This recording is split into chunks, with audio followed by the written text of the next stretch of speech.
We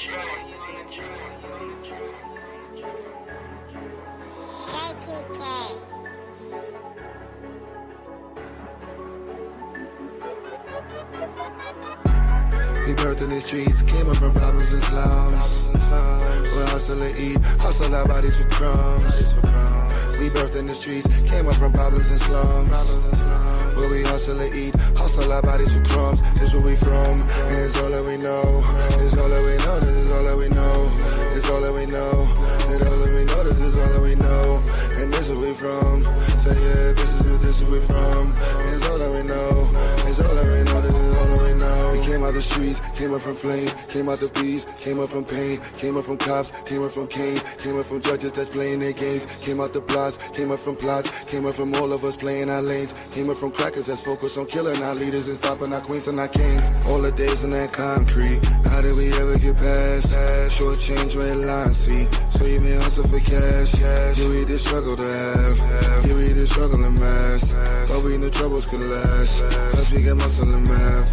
Remember them days in the dark, hustling, not grinding that smart. Remember them days and them times, family was stuck on the move, family was stuck on the lines. So we push all our times up, push the case till all our files shut, push the feet till all our miles touch, push the street cause all we got is us, yeah. We birthed in the streets, came up from problems and slums. We'll hustle and eat, hustle our bodies for crumbs. We birthed in the streets, came up from problems and slums. Where we hustle and eat, hustle our bodies for crumbs. This is where we from, and it's all that we know. It's all that we know, this is all that we know. It's all that we know, it's all that we know, this is all that we know.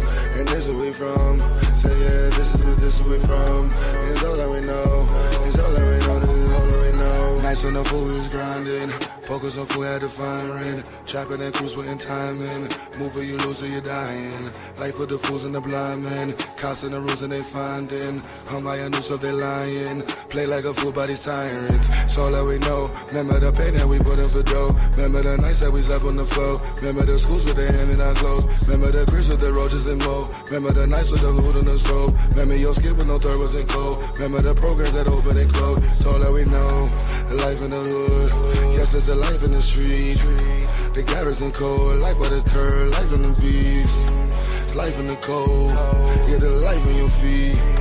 The garrison cold. Life by the curb. Life in the beats. We birthed in these streets, came up from problems and slums. We'll hustle and eat, hustle our bodies for crumbs.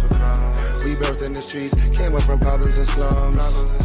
Where we hustle and eat, hustle our bodies for crumbs. This is where we from, and it's all that we know. It's all that we know, this is all that we know. It's all that we know, it's all that we know, this is all that we know. And this is where we from, say yeah, this is where we from. And it's all that we know, it's all that we know, this is all that we know. I got to look at these fuckers, laugh at these fools.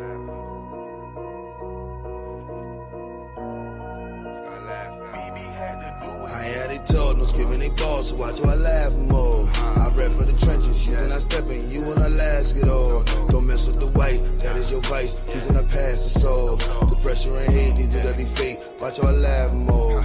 I hear how they told, no skipping they balls, so watch how I laugh more. I rap for the trenches, you cannot step in, you wanna last it all. Don't mess with the white, that is your vice, please do not pass the soul. The pressure and hate, these do that be fake, watch how I laugh more. Black is my movement, it's never gonna stop. Driving and moving my way to the top. I hit recruiting the builders of blocks. Fusion and hood and the cream of the crop. Follow the birds and the part of the flock. Most of them capping, they lying and pop. Watching these fools, they move with the ops. Sense my work with the trolls be the cops. Screaming and something gon' get you a sentence. Speeding and running, best watch what you stepping. Talking about nothing won't get you no mention. These dudes that be frontin', I pay no attention. Gotta keep watching they spine with tension. Why they get real when you start to address them? They not the starters, they not even venturing. Walk with the boss, I don't deal with the henchmen. I look in their face and I laugh. Cause they be talking, I put in the work. Can't keep the pace with the dash. When that pressure come, watch them reverse. I'm in the streets and they mad. They on computers and dealing with hurt. I'm the king of my past. Cause what don't kill you, make you the worst. I had it told, no skimming they balls, so watch how I laugh more. I rap for the trenches, you cannot step in, you wanna last it all. Don't mess with the white, that is your vice, please in the past the soul. The pressure and hate, these do that be fake, watch how I laugh more. I hear hear how they talk, no screaming they boss, so watch how I laugh more. I rap for the trenches, you cannot step in, you will not last it all. Don't mess with the white, that is your vice, please do not pass the soul. The pressure and hate, these dudes that be fake, watch how I laugh more. They just be talking, not making no sounds. That's why I laugh when it comes to these clowns. Cause they not scratching that part of my crown. If you not building, who keeping you round? How you not safe any part of your town? But you got cappers and capers around. But they won't rescue you. If it go left for you, then you be stuck with your face in the ground. That's why I laugh and I never get triggered. Riddles be sad like climbing your river. Focus on black, my plans are just bigger. These are just facts, signed and delivered. They are just mad, they not in the picture. What are you building with nobody switching? Talk with a ball, but loud as a whisper. I speak for the streets and these are my scriptures. I look in their face and I laugh. Cause they be talking, I put in no work. Can't keep the pace with the dash. When that pressure come, watch them reverse. I'm in the streets and they mad. They on computers and dealing with hurt. I'm the king of my past. Cause what don't kill you make you the worst. I had they talk, no screaming they balls, so watch how I laugh more. I rap for the trenches, you cannot step in, you will not last it all. Don't mess with the white, that is your vice, please do not pass the soul. The pressure and hate, these do that be fake, watch how I laugh more. I hear how they talk, no screaming they balls, so watch how I laugh more. I rap for the trenches, you cannot step in, you will not last it all. Don't mess with the white, that is your vice, please do not pass the soul. The pressure and hate, these do that be fake, watch how I laugh more.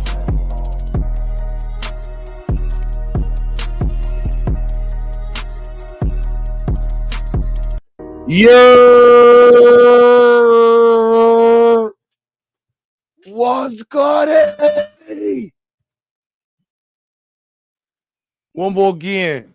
Yo, what's good? Hope everybody's doing well. Shout out everybody that's supporting, connected in, helping us push what we got going on over here forward. Shout out to everybody connected, those who will be connected in the future, those who were connected in the past. Shout out to everybody, man. I was trying to fix my camera. I had to run and try to find a different wire, but I'll try that in a few. Yeah, I'll try that in a few. But while we're doing that, today I want to discuss a couple things, especially before it gets a little popping, and address a couple of talking points. And also, man, I should just play this video. Man, I'm just gonna play the video to remind people of some of the stuff that happened. So whites are attacking blacks. Blue Doll in the chat, he said our days is a day, count our days. You see this as a white person. If you want to click the link and tell us, you know what I'm saying? Blue Doll, you want to click the link and tell us how our days are over? Please. Please. Or if it's specifically my days, definitely let me know. But yeah, whites are definitely on some, you know, they on some ish, as expected. And what we do for black people, we got to expect that they're going to want a piece of the pie.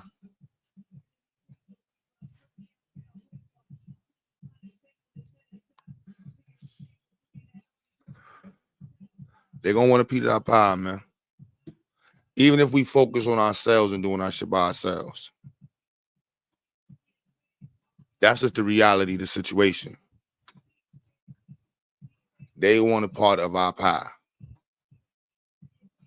So I am being, I don't want to say sued, but I had a what do you call it? A discrimination case initiated against me by a white person. It's crazy. I attribute this white person to Sinetta. So I wanted to have my camera on so I could blatantly, publicly state this is Sinetta. Because the issue we had with Sinetta was in 2023 or something like that. And like he said, call the white folks, and then boom, white folks pop up, all types of nonsense. And this white boy hit the panel. But he definitely did you know, try to pull a Karen move on us. And the idea that he has is that black people should not be able to do programs for themselves. And what I like about this platform, we get a lot of time to practice debating and talking and, you know, and so on and so forth. And we're, you know, some of us are pretty sharp. So it was a good conversation. So I'm going to play it back to get some context for everybody. And then connect it with today's talking point. Because this was, again, 2 years ago. And the things this white man was saying 2 years ago. Right. And you fast forward now, 2 years later, it's like, it's pretty, you know, it's pretty serious. Like black people, we have to be able to stand on our square. And I'm actually working on a paper right now on the need for race-based servicing by black people. And we're going to be accused of being racist. We're going to be accused of all types of stuff because we want to focus on our own people. And all the gaslighting and triggering shit they're going to say, we got to be on our square.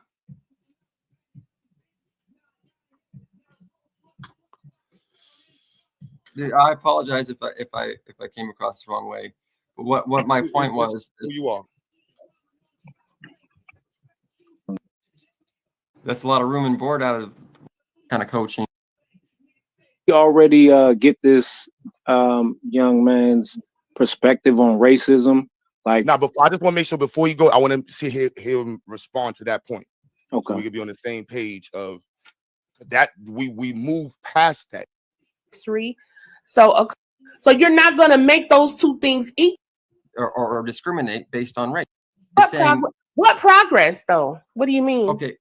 Right now, today, they're taking Black history, the little that's taught out of school. So what progress are you talking about? And even within the context of Black children being able to, quote unquote, go to white schools, there's still all types of segregation that's in existence right now. They just went about doing it in a different way. Just because they changed, or created certain laws, it's still done. It still exists. But not legally. I mean, a school, right? A school cannot tell a Black child you cannot attend this school because you're Black. Mm-hmm. And those are public institutions. Well, we can get into all of those details. What's your point? But my point is that no, the segregation in schools is not legal. You know what I'm saying? I'm not talking about his school, but I'm saying in general, or like you're talking about public schools and all that stuff. They cannot. Right. They cannot tell a white child. Why don't you come tell that to some of these all-white school districts in St. Louis, Missouri? Yo, Taz. What up, I don't think we was back cool at this point. This was a good one right here. And I actually, this is how I want you involved in this conversation, this paper I'm working on. So Black, y'all know the Institute is for Black people. And I always detach, for years I say, don't say it's a school. Right. And I know people want to hear that, but the discriminatory clause that Obama put in, plus the original discriminatory clause, I don't adhere to that. Like there's a need for certain levels of discrimination when it comes to servicing. And I think the school is the centerpiece of that conversation. So my argument is that the public school system and integration statistically has failed Black people. Yeah, I don't know how you argue against it. Right, that's just right. That's we agree. Yeah. Oh yeah. And so addressing the failures of Jim Crow have not been done. The atrocities of Jim Crow. We're not even going to discuss slavery, y'all. We're not going to bring the S word up. We're just going to say Jim Crow. Jim Crow, civil rights, post-civil rights era. Kick Black folks' ass. We've been dancing with some shit just in this last. It has not been addressed. Explicitly. How do we do that in 2025 without seeming or being racist? Now, because many of the programs are organized to say you cannot explicitly service one group. So that's where you hear people saying you can't say it's for black, you can't say it's for that. And that argument is to me personally a double-edged sword for black people. Because how can we agree with that when we have not been explicitly serviced or addressed or, you know, with the issues that we have been plagued with? And this video is a really good video to study for all of us who was there, because many of us were triggered by some of the small things that white people say. And it's small. I know I'm saying it's small, but the main point is on our square. We only focusing on us. But what does that sound like with public money, nonprofit money, with churches, with schools? And I was gonna make this a black man video. I didn't want to turn to the gender shit, but I was gonna literally say, black men, how do we stand on our square and stand up for our community when people are gonna tell us, what about the Puerto Ricans? What about the poor white people? What about the Indians? Like, that's a real challenge if you're not on your square. And so right now, this white man filed a discrimination case against me in the Ziax Institute. I should go get, I started trying to get the camera so I could show it, for his child not being allowed to enroll in Ziax. Yeah. Honestly, huh? Yeah, that's correct. I'm just listening, man, because these are crossing into some of the conversations I be trying to have, but a lot of times niggas they do be on some all lives matter shit, but they cloak it in pro-blackness. You know what I'm saying? And so I do think there's a conversation to be held about how white people intend to make black spaces diverse, equitable, inclusive. Yeah. Yeah. If we saying crack era hurt black people, how do we address that?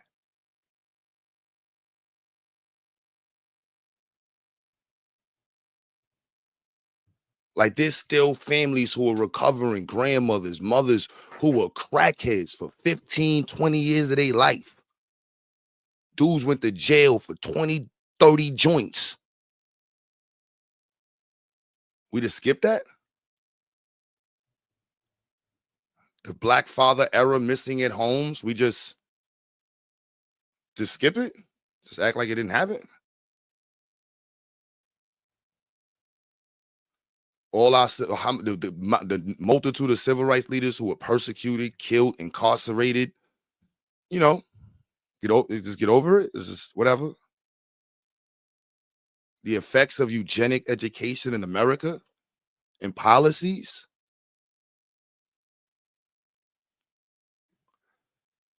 Are we not? And the victim card is a victim card. Like, we were fucking done dirty. Like, I'm like, and are we at a spot where we don't want to say the effects of being a victim of whites? So to be honest, Q, I don't think we are adequately taught the depth and levels of the victimhood. I think it's so surface level that a lot of the conversation centers around simplistic talking points. I don't think a lot of people can get in depth about that victimhood, and so consequently, I think we've had too many people talking about it that don't know what they're talking about or don't know enough to carry the conversation beyond the simple parts of being a victim. There's a history of victimhood. And I do think if you're just talking about it from we were slaves and then we was lynched and then Jim Crow and then the civil rights movement and now we here, you know what I'm saying? You consolidated our entire existence in a rant. You know what I'm saying? And that's typically how people transition the conversation from our history from coming off of a plantation to here today. It's done in 1 or 2 minutes. You know what I mean? So I think that is The lack of in-depth understanding of the victimhood is the problem. Yep. And then standing on the square of victimhood without asking for the person who did it to you for nothing. That's why I'm speaking to black men. Because it should be the chip on the shoulder that made LeBron James, right? We always talk about the chips on the shoulders. Like, we black men should have the chip on our shoulder. Like, no, y'all did this to us, and this is why we do this for us. Is there a problem? No, this is not for you. And we're not asking you for money. And if we do ask, Irene Yvette, believe it or not, she's a political gangster on the low. She's a beast. Because she made me stand on my square desk. She was like, yo, Q, I don't know how they do it in New York, but the city need to pay. What you mean the government's not going to pay for black people? No, somebody going to pay.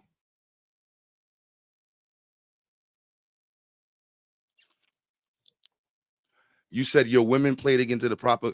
You see, this is why they make the title. I was going to make the title that just to see who's who in the chat, because there's a lot of manosphere people laying around. Like, black community played into the propaganda. The propaganda was created by somebody with a purpose of fucking our minds up. Who cares what side of us fell into the propaganda? Who actually made the minstrel show? Who was paying for gangster rap? Who was paying for those just sing about love? Don't worry about all that black shit. Just sing about love, baby. Baby, baby, baby. We getting our ass whooped in the street. And you got how many records talking about love and sex and relationships and disco? Motherfuckers getting their ass whooped. Ass whooped in the street. Hose the motherfucking down. And you got motherfuckers getting paid big money by record labels to sing about jack shit. We know how the propaganda was funded. Let's not always be so quick to shoot at ourselves for being agents or people who fell victim to the propaganda. Let's take some time and address the people who made the propaganda, who sat in their boardrooms and created the plan to disseminate the propaganda. Who had statisticians sit there and say, how are we going to calculate the effects of said propaganda?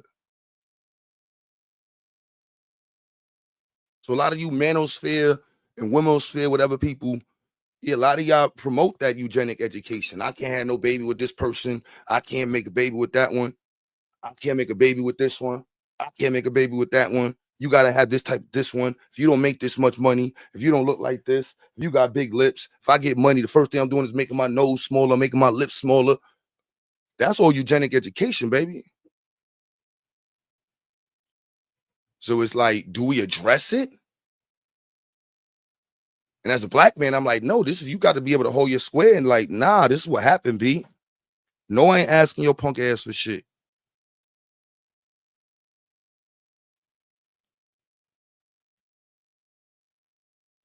Yeah, took all the money in the limelight.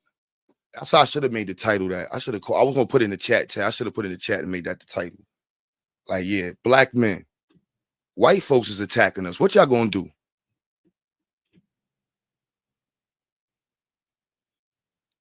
What y'all going to do? That's kind of part of the problem with that topic. I mean, those are separate conversations. Like, and I do think those conversations should be addressed, but they shouldn't be addressed if the topic is whites attacking black progress. They're attacking black women's progress as well. You know what I'm saying? So if you want to get into a Civil War conversation, that's different. But what this topic is about whites attacking black progress. And like I said, I mean, I do agree that some other discussions need to be held internally, but this ain't one of them. This is an entire external conversation that can hold its own. We don't need to add, variables to it to make it a different conversation. Just saying. That's why I ain't put that in the title. I figured out it would have been the statement like, nah. It's going to turn into something else. This is an important convo. Because I mean, Q, I ain't gonna lie to you. I would question that. Like, bro, are you implying that black women aren't under attack too? Like, You know what I'm saying? You know, we got to be careful with even playing into that. So I'm glad you didn't, because Black people will be under attack. Black progress would be under attack. I have a family, and that's, you know what I'm saying, that would be everybody that would be under attack. It wouldn't just be, you know, me. You know what I'm saying? My wife would, you know, take she would take homage to that. Like, what? You know what I'm saying? Like, hold on, wait. You think ain't no attack on Black women too? So, you know what I'm saying? I think, you know, again, if you want to talk about us, that's a different topic. This is about the attack on us as a whole. I do have a family. I don't know about the person talking, though.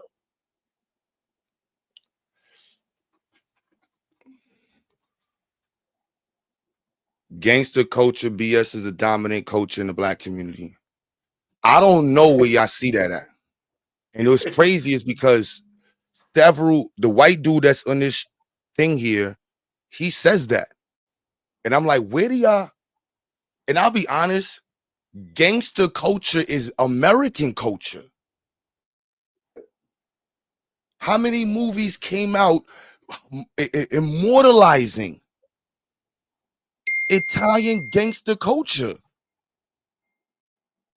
But what up, Like, Q? yo. What up, Taz?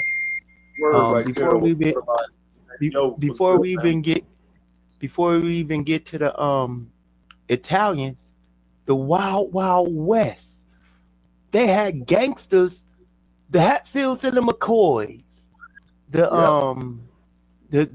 James clan, the James Unger clan. Those is all gangs.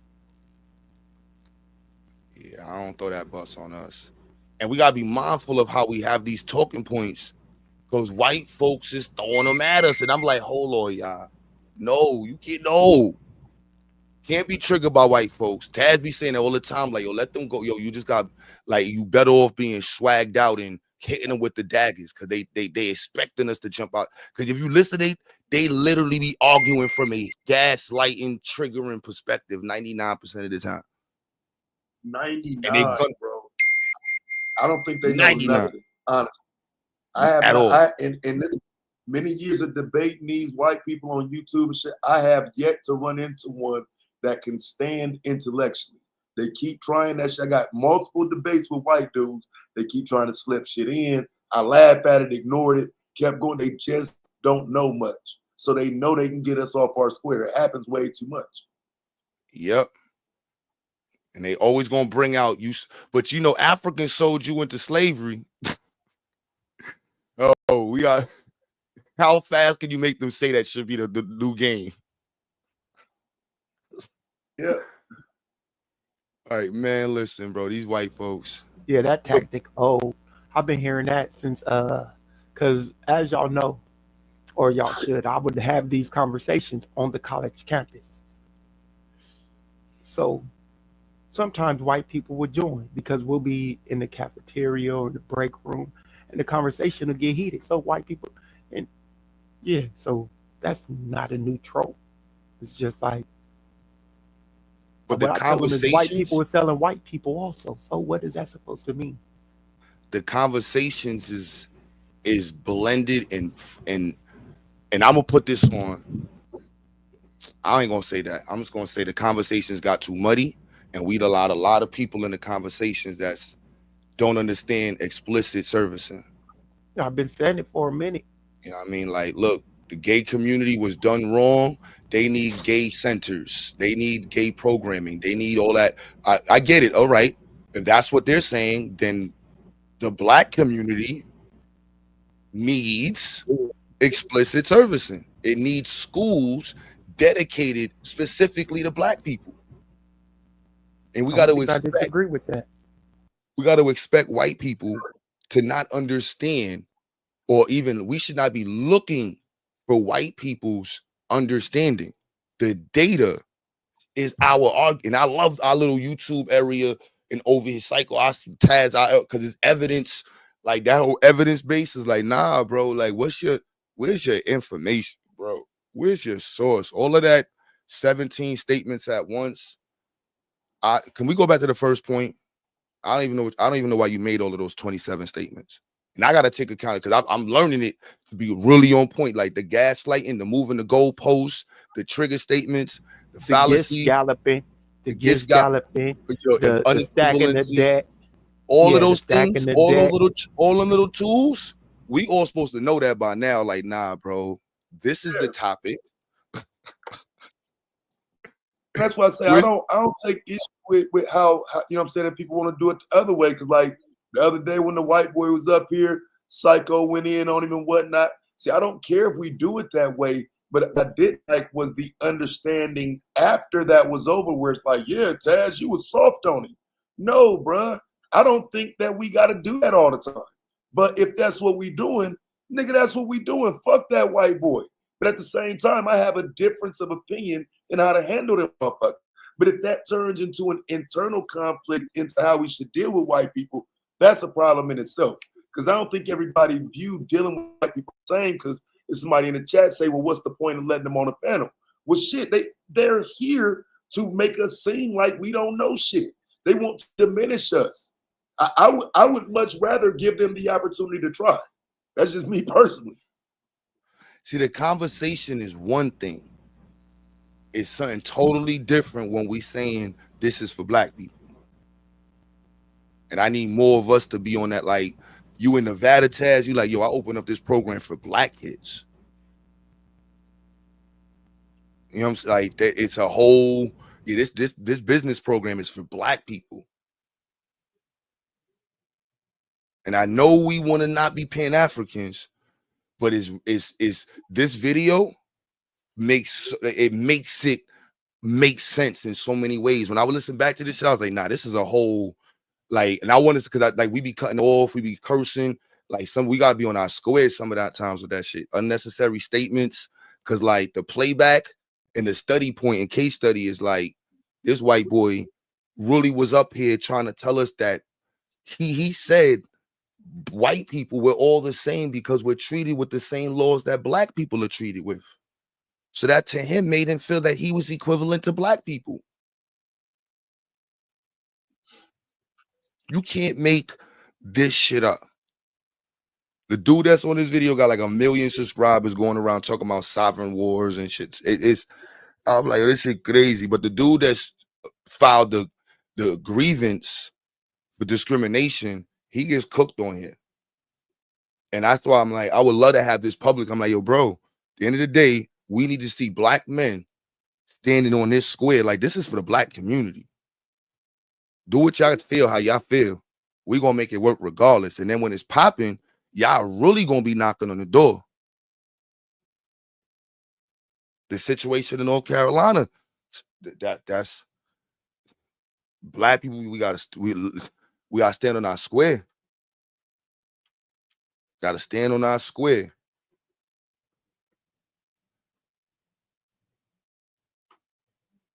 So when they say only for black, what does that mean, man? And in the face of what Trump is doing to all these white folks, oh yeah, they on their shit right now. They on their hoorah, white folks, let's go.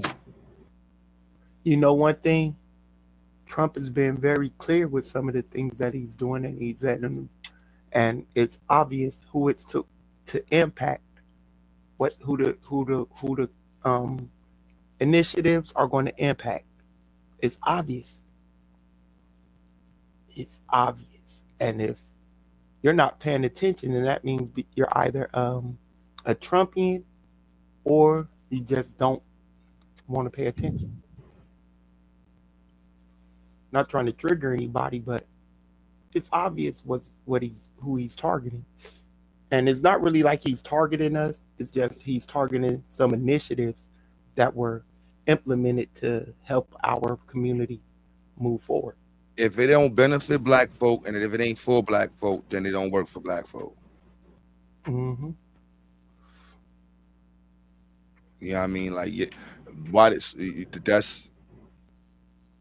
know what I mean? Like the happy message. Why did so many black men vote for Trump to harm? No, it wasn't to harm black women. Nah, you gotta listen differently. That's what I'm saying. Y'all gotta give black folks an air of grace. There's real issues in our community, politically, at home, and we're trying to figure it out. And I'm not one of the voters, but listening to both sides, people trying to figure it out. Yo, And then we yo, get what up? difficult That's right, situations. Stu.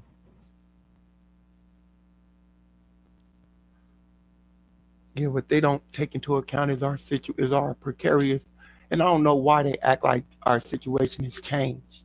I mean, it has, but the effects are still visible and viable through the system that we have to navigate ourselves through. But we gotta make that argument clear now. That is no beating around the bush. There's no half stepping it. It's like, no, this is what it is. The argument for reparations, and I'll be honest with y'all, the fact that people are, making reparations about reparations, dealing with the issues that reparations represent should be our standing. Reparations is one of the objectives with dealing with the issues, but dealing with the issues, regardless of what white folks give us in reparations, should be our objective. If we acknowledge that we need reparations, that we acknowledge that we had some shit done to us, and that shit that was done to us should be enough to say, yo, we need to get on our square. Yeah, and I think as a whole, Black people haven't had a chance to heal. Like, we haven't, like, throughout our period up from slavery. I know a lot of people hate about talking, but I'm just saying there's no period in time after we was released, so to speak, where we had a chance to heal. We haven't healed. We didn't heal. Our people didn't heal from those wounds. They just went into the world and tried to put it in the back of their minds. And we consistently through those years was badgered, harassed, whatever you want to label it. So Black people haven't had a chance to heal at no point in time in history as a whole. Yeah, you have individuals that might have moved up, but as a whole, as a people, and that's, I mean, to me, that's reflects. On that though, you know what I'm saying, on some real shit, but Don, I feel like what you see right now is the healed people. We're as a community, we are healed. That's exactly why we're not demanding what's owed. That's the trauma argument, and it is not used correctly. Because people I think we got a false. But people I think move we got as a if none false. of that. That's a sign of healing, bro. Right, but I'm saying, I think we got a false. I think the healing we say we got is fake. To me, it's fake. It's a cover up. It's a Ponzi scheme. It's just niggas trying to put it in the shadow in the back. But we haven't healed. That's why you see so much youth, Black on Black violence, so much domestic violence within our relationships. We haven't healed, man. We still. I mean, to me, the healing that we got is a cover up. It's like a fake healing. It's almost like a Tylenol just to get us over for the moment. Are you blaming slavery for that? No, I'm blaming the 1800s, the 1900s, the 50s, the 40s, Jim Crowism. I'm blaming all that. Because, like, for example, bro, if we lived understanding of what happened to our people, we would not do that to our wives. There wouldn't be no fucking domestic violence. Niggas wouldn't be shooting each other like that and beefing over dumb shit if we had a understanding and really was stuck in that moment. We are in a new moment where all of that is forgotten. We don't live by any of that. I beg to differ, bro. I think we never healed. Like, even we had, like, in early stages of hip hop, right? It was almost like the music was going to heal our people, the conscious, the type of music that was being produced, right? The music of songs like Self-Destruction, We're in the Same Gang, and a host of other songs that were just talking about like more Black liberation, Black love, self-pride, and stuff like that. And then as soon as you seen that energy came in, they washed that right back. They washed that right in the ocean and brought out the heavy gangster shit, killer, all that shit. So we still didn't heal. We had to go through the 90s. Not to cut you to ask. Let's say what you're saying is real, Madon, and you choose to do something about it. Right? You create a program to address what you see is right, and you have the data to show it. And a white person tells you that program is racist. What are you gonna say? Well, I'm gonna tell him, well, hey man, you have to understand the history of Black people and what Black people experience, the Black experience in this country, which he could never relate. He would never relate to the plight of what black people go through mentally because he ain't black. Just like we can't experience what he go through because he's white. So my argument would pretty much would be, and that's why your program will get your program will get shut down. So Sabio, after you tell you answer it. I didn't even answer the question yet. I mean, goddamn. Go ahead. Finish. Well, me, I would just try to show the data or the history of black people and show the reason the conditions is based off previous experience. It's learned behavior. We haven't healed. You know what I mean? All the data show no matter what decade you go through, right? Black people have been fighting to get equality in this country, human rights, civil rights, and all that. So to me, we need something for ourselves to heal ourselves. You know what I'm saying? So what specific thing what specific thing that you think that you would list that needs to be healed? All right. So let me go ahead and answer it. Let me answer the question. The way we think. Mental health. I would say black people experience mental health, and we need healing from that mental health. All right. So if you create a mental health program in Alabama for black people, are you prepared? Are you prepared for the white community to come at you and say this shit is for niggas? Y'all being racist. We're trying to shut you down. Well, I mean in this day and time, that might be a hard battle to fight. I ain't gonna lie to you. I ain't gonna sit up here in front. It's right off top. I don't know how I would fight that. I would have to think about it. I would have to ask people, ask questions, and ask people that's seasoned veterans that knows this system and knows how to deal with things within that particular area. You know what I'm saying? Because that's where we at right now. All right, Q, can you ask me the initial question? Now, if you create a program for black folks, what type of program would you create, and then how would you stand in your square if white folks come at you and tell you that it's racist? All right, so from personal experience, because these were things that I had to go through, and we had to work through with starting Mission St. Louis. So I'm going to give a personal experience. The racist ideal, that was one of the first things they hit me with because of the community and because of who we were going to and what we were attempting to do. So the first thing we had to do was talk about the history of St. Louis, the slavery, the ending of slavery in St. Louis, and the trauma and how that affected people in that community. So we had to show the generational trauma and how it impacted people upward, not only from slavery, but from the civil rights movements, the crack era. And we had to show continuance. So we had to show people that were continually on welfare, continually in low housing, struggling, things like that. But what about the poor white people? That the poor white people weren't included. Why? Because we had already drew up the initiative that was saying that this was to impact low income African American and black communities specifically. This was in the lettering. This was in the writing for the grants and all that. They broadened it eventually, but initially it was no whites allowed to participate. When you say broaden it, what do you mean broaden it? Paul?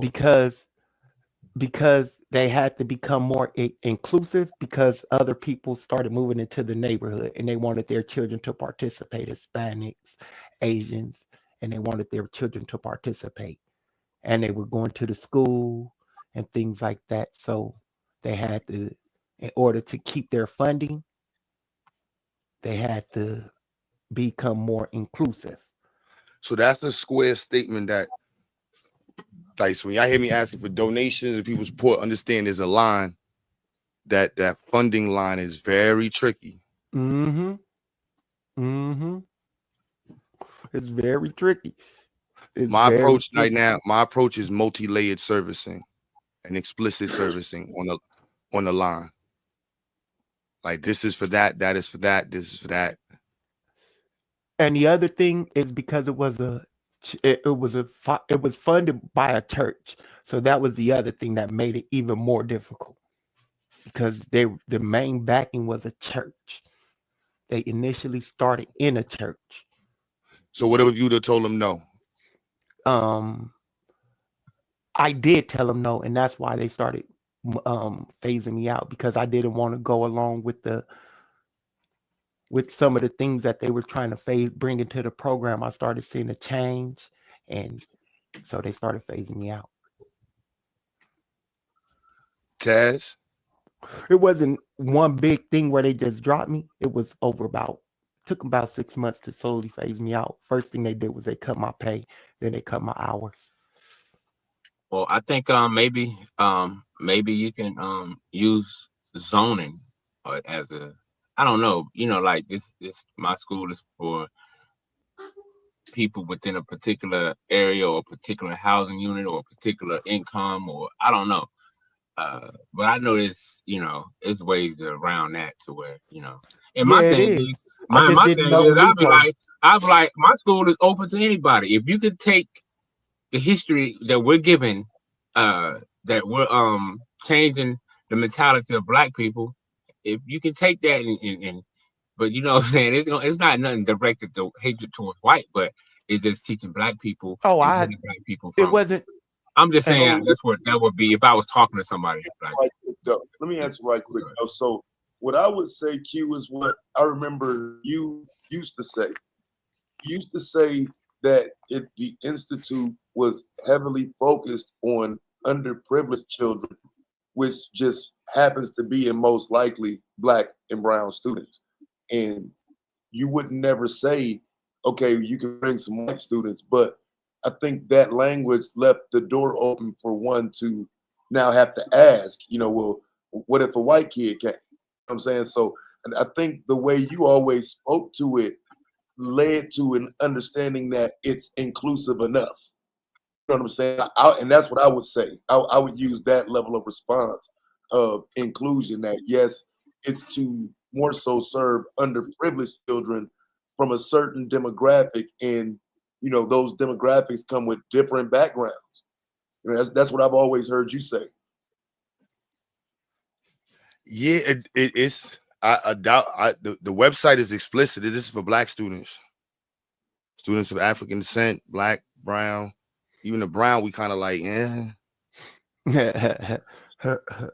But yeah, I understand because again, I didn't know how to navigate that race conversation at that time to help continue to get that funding. And I was like a loner.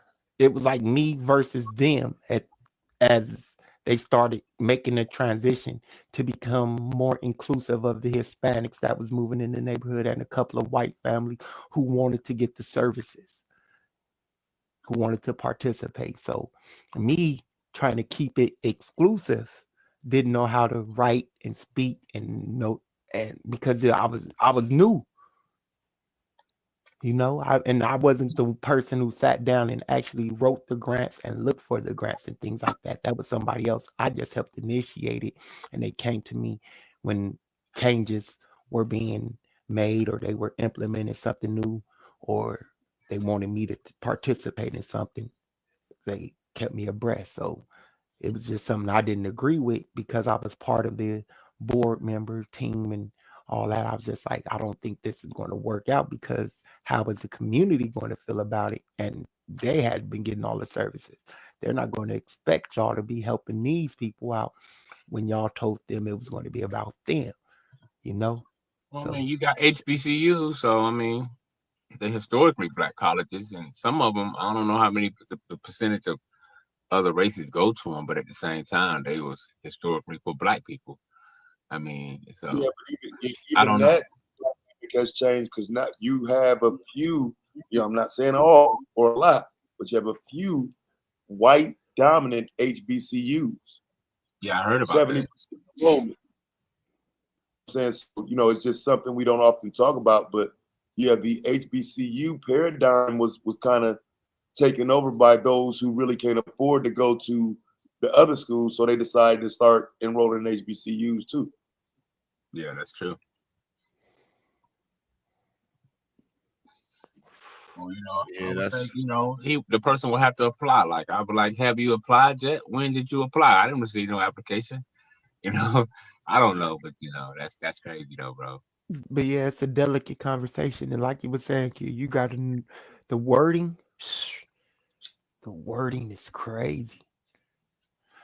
it's just, that's why I say servicing, because it's like, do we recognize that we have been afflicted, and do we stand on the square of that argument? And that's why we do this. Yeah, because when you look at it, the people that's around you, y'all doing it for who y'all want it to benefit, So, but I don't know. That's deep, man.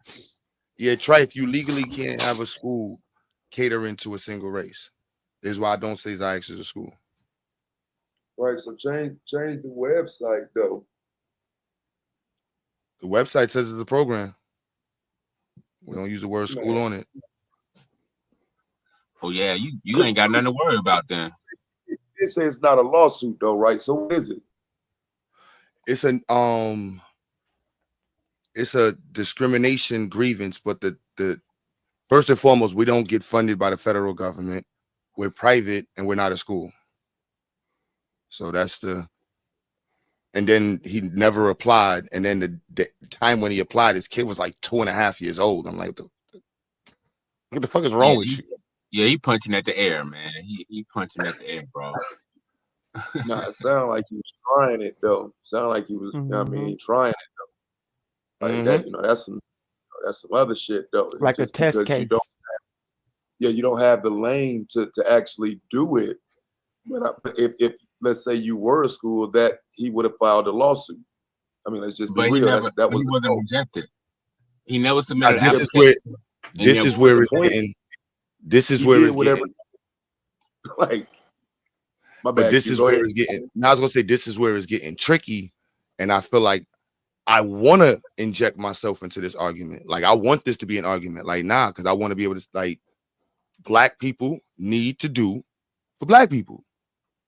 And the top tool for a community to develop themselves is through schools. Mm-hmm. There's no getting around that. And if we take it serious, Black people need, all data says Black people need to take it serious. Mm-hmm. All data shows that the scientists, Black people's school system has not produced more scientists. Hasn't produced more Black doctors, hasn't produced more Black engineers. The rest of the world does not look at Black America for scientists or doctors. And the data shows Black children prosper better from Black male teachers and Black female teachers as well. The data shows that. Amos Wilson brought that out back in the 90s. But we can imagine, you know what I'm saying? So yeah, I think books like Dr. Amos Wilson got The Psychology of Young Black Boys and all those type of references will knock this European off his heels. There's plenty of Europeans. The paper I'm working on is straight Europeans down there. I like sourcing them. But for these type of arguments, it's like, nah, this is right down where it's at. Because the Constitution and the IRS allow for race-based servicing. When you hear this is a reserve, and this is for Natives, Americans, or Alaskans, that's a race-based, policy.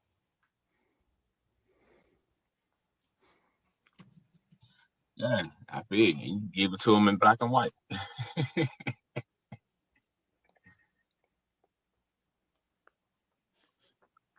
But with the times going on, they're used to low-income conversations. There's a different conversation if you even dealing with just the middle-class Black folks.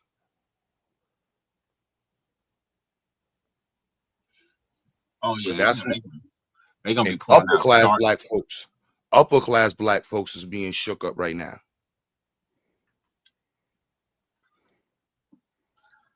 So there's a whole fallout going on between, and I'm just going, I ain't going to use the words we would say, but yeah, upper class, middle class, a lot of folks that's attached to the government. Like there's a scramble going on right now. Yeah, black people is like it's like they say, man, we've been a house divided. Up from slavery, over the hills of Jim Crowism, the barricades of poverty. I mean, whatever they want to call it. This nigga sound like a Negro spiritual. No, that's Trife real said, shit, bro. Trife said that lack of presence in science fields has to do with poor career guidance from parents too. Source it.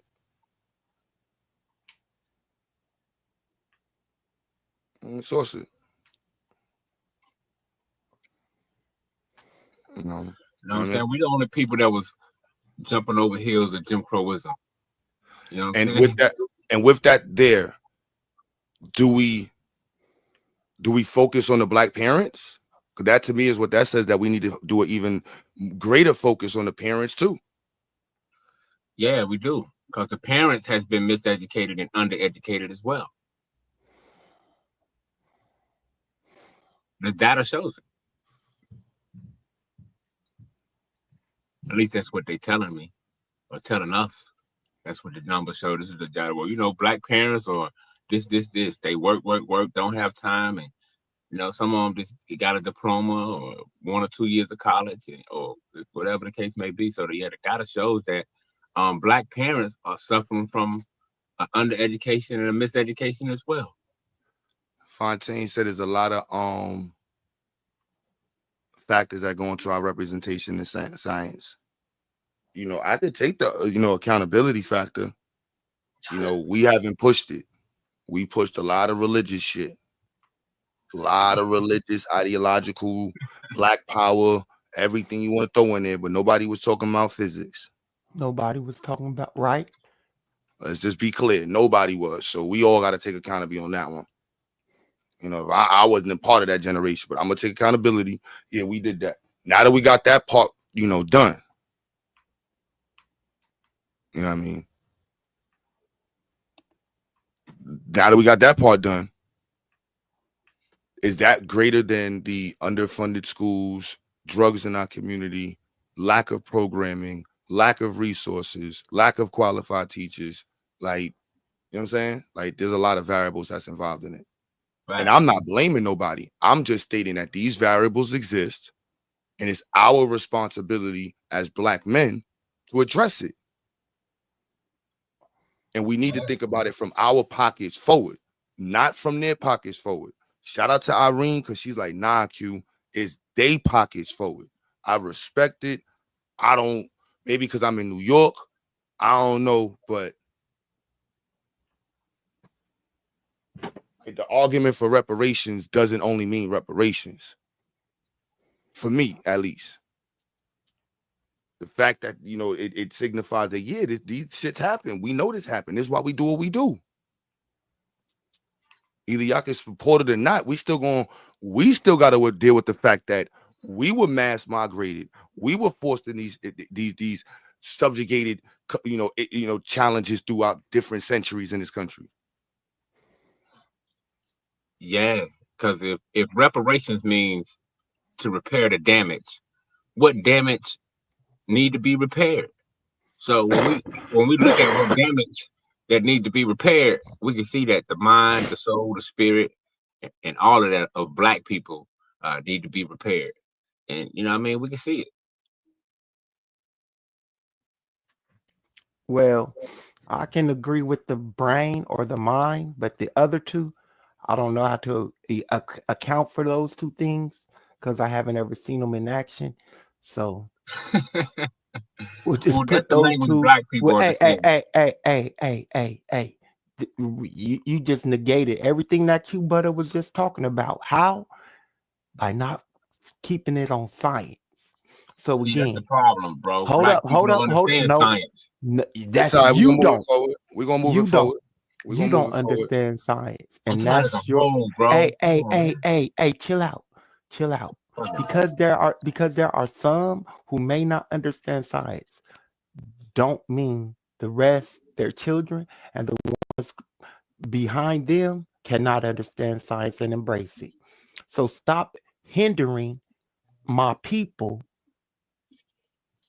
as your president does, because we've been able to conquer anything that's been placed in front of us. So science, technology, engineering, agriculture, arts, and mathematics would just be another hurdle for us to jump over. Stop being scared of what you're using to have this conversation. I don't know what you talking about, man, but whatever, bro. I know. That's because you're lost. You don't know what science is. See, this is the problem right here, bro. Somebody said Pam said white people aren't holding you back from anything. Stop your victimhood attitude. There's nothing being withheld from you. You have a successful life. Accept yourself. So this is the triggering stuff that you want to hear. We're not asking them for anything. Right. See, that's what changes the comment. We're not asking you for anything. This is what motivates us. Your type of attitude where you don't possess the cognitive ability for empathy is not in your race. Y'all were too busy fighting over food in the cave. Y'all lost that part of empathy. It was cold. It's just you and some fucking potatoes and a rabbit and shit. Right. We they don't don't understand that. And they don't understand. A lot of black people, when we see one of us suffer, all of us suffer. So that's how we see it. They don't get that for some reason. Some of them, you know what I mean? When we say we talking about a people as a whole, you know what I mean? How many million? 50-something million? I say it's more, but I'm not gonna go there today. But you know what I'm saying? But yeah, we talking about the whole of our people. You know what I'm saying? Ain't no victim. You know what I mean? Go ahead, man. That's the part where they get like calling out the attack is calling out the attack. You know what I'm saying? Like, make this make sense. If y'all white listening, make this white boy make sense up here. Yeah, so tell me what public schools prohibit white children from going to them. Like where it's predominantly black public schools, like any major inner city area, like Samuel said, St. Louis, wherever, where white children are prevented from going to those public schools. That's what I'm getting at, or that's what I've mentioned. It's a federal law that no schools can say, I mean, but, you get what I'm saying. It's a federal law. Public institutions. No, that, school. yes, they cannot. He's not. If y'all notice, this is why I tell y'all don't call Ziax a school. That's why one of the reasons I always tell people, like, it's not a school. Right. There's a lot because you're mandated, because you want to be mandated under different laws. I've been understood it. Why you call it the institute? Yeah, exactly. I'm not when I talk about these schools, I'm trying to leave Ziax out of this situation and just for that reason. But no, that's what you were saying. You were saying Ziax, so weren't you? So yes, yeah, and we can. I mean, so I don't try to get into like legalese of that particular, but I am okay. So, but beside the legalities of it, but you want to get into the legalities of it, which is that public schools are not allowed to segregate or discriminate based on race. That's a fact. That's a federal law. That's why it applies in every single state. There's not any single state in the entire union that can tell a black child, no, you can't attend because you're black. And if they do, or a white child that they can't attend because they're white. Hold on now. Now you're doing something crazy to me because you was just and lawsuits and on schools that you guys don't know the roots. Tell them no. It's wrong. We have to tell them that the people that you quoted from the black community were not speaking for us. And those images of black children getting ushered into school systems were. Yeah, that was Renee going on for them. I'll bring it back to the exact part with it. But yeah, so that's a white boy who is filing paperwork to get you know, his son enrolled into Ziax, which is like, and he's mad that it's for black students. So if there's a white person in the chat, can you make this make sense?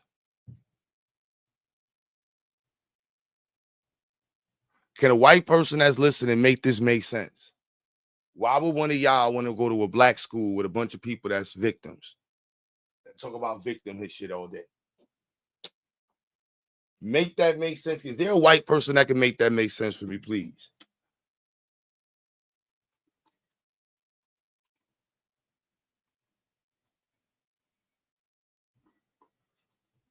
Anybody? I'm just gonna say it, Judah. Programs for black kids, neighborhoods for black kids, like whatever you want to call, whatever program you got. Did he make it make sense?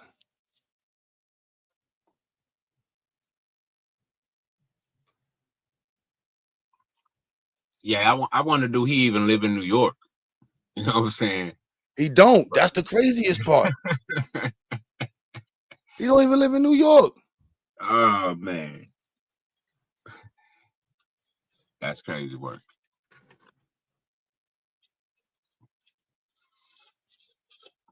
But yeah, man, they know damn well they don't want to go to no programs that we got going on unless they want to just sit in and go run tell something. I don't think they want to come in sincerity and sit down and learn. Not me personally. You know what I'm saying? But what? Most of y'all already think y'all know more than us. You know what I'm saying? It's just gonna be hood related, some hood related ghetto shit. I mean, that's but I mean that's how they, to me, or some of them, how they look at it. But that's a good question. Why would a white person want to come to a program with all black children?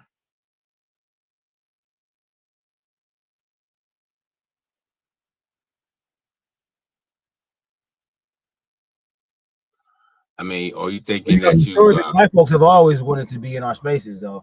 Right, unless what you're trying to spread, what they call it, the Martin Luther King dream, where your kids can hold my kids' hands and we can, you know what I mean, no longer judge each other by the color of our skin, but by the content of our character. I mean, I don't know. We're trying to, I don't know what to me, I wonder what would be the purpose of that. Or you trying to spread world love? We are the world. I mean, are you fun? I mean, or you want to do it because you want to help black institutions rise to where underprivileged and undereducated black kids can come to attend programs where they can learn more? Are you doing it for that reason, or to help your white counterpart say, hey, let's help these black people before it's too late? Are you gonna try to do that? I mean, goddamn. Now, if you coming like that, but it ain't my program. But you know what I'm saying? But at the end of the day, are you coming to be a help, or you just coming to goddamn see what we doing, or some nosy shit?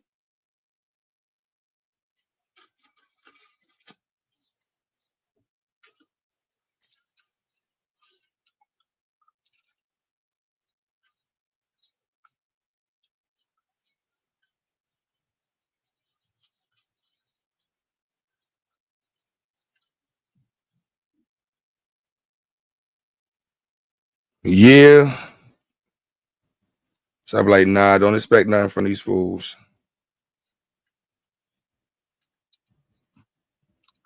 But the nonsense.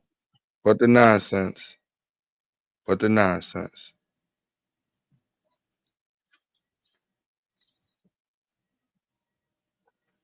So it's like, when they come at you with the nonsense, what do? And we got to be prepared to be able to stand on our square before they even get to the spot where we need to stand on our square.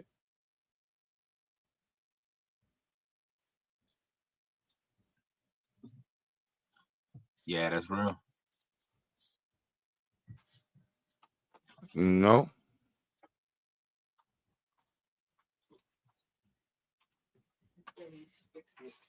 I was gonna tell you, send these other kids home.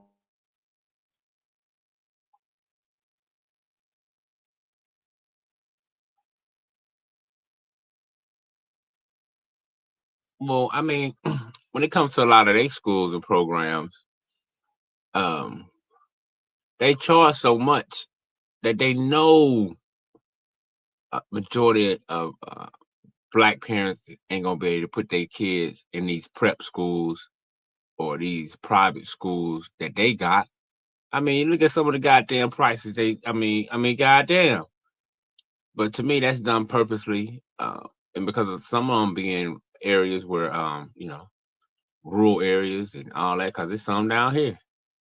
And I forgot how many thousands it costs a month just to go to those schools. You know what I'm saying? They got the best programs. They got all that. You know, so I mean,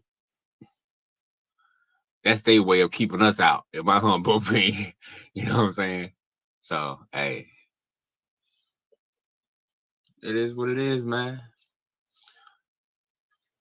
That's the way y'all made it. We didn't make it that way. Y'all the one who's had to pass laws to stop doing what y'all people set for. You know what I mean? It wasn't us. It's our fault. You know what I'm saying? So yeah, we're still victims, and we're gonna remain victims until y'all correct the problem. Y'all never correct the problem.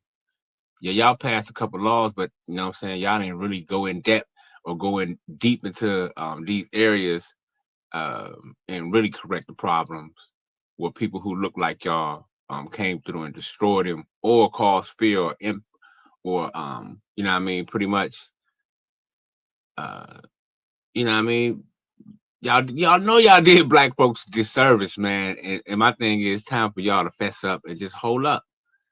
And you know what I'm saying, confess. You know what I'm saying? I know a lot of y'all Catholic. Won't y'all confess about this? What your ancestors did and never correct the problem.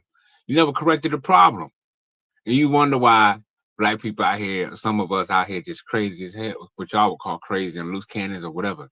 You know what I'm saying? So until y'all fix the problem, shit, deal with the babies you created.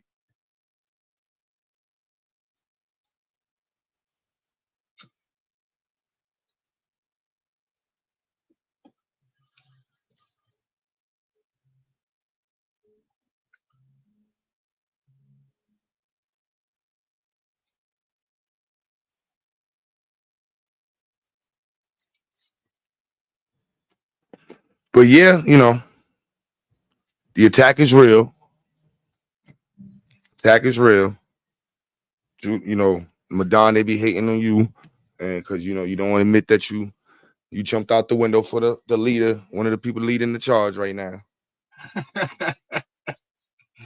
Well, hey man, I think well, you know, when I see, to me, Donald Trump is set apart, and that's just my humble opinion. A lot of Black people problems come from local jokers, a lot of local racist whites that has inherited certain organizations, companies, and all kind of things to keep the same vicious cycle going, right? So my thing is, like I said, we didn't get like Dr. Claude Anderson said, man, we didn't get a fair start on this monopoly board. You know what I'm saying? By the time we got to go past go one time, white folks had been around that motherfucker 1,000 times. So that's how I see it. And that's what reality and that's what reality shows. You know what I'm saying? So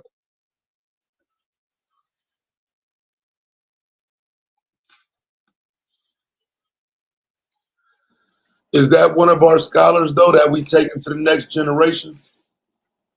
Dr. Claude, I think hearing you fuck niggas every time you talking, bro. Like them niggas fail.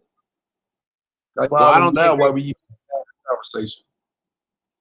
Well, I don't Like think they fail. I think to me, their design of attacking white supremacy was flawed, nigga. No, they diagnosed the problem. They diagnosed the problem and showed us the roadmap to the cure. They showed up. They gave us the roadmap to the cure, bro. He diagnosed what was going on. And in power economics, to me, he was diagnosing a problem, and he diagnosed it and put it in a book so Black people and whoever else want to help Black people can read it and say, "Hey, okay, this is what's caused this and this is what caused this. So okay, this is the solution. So to me, it's on us to carry that torch.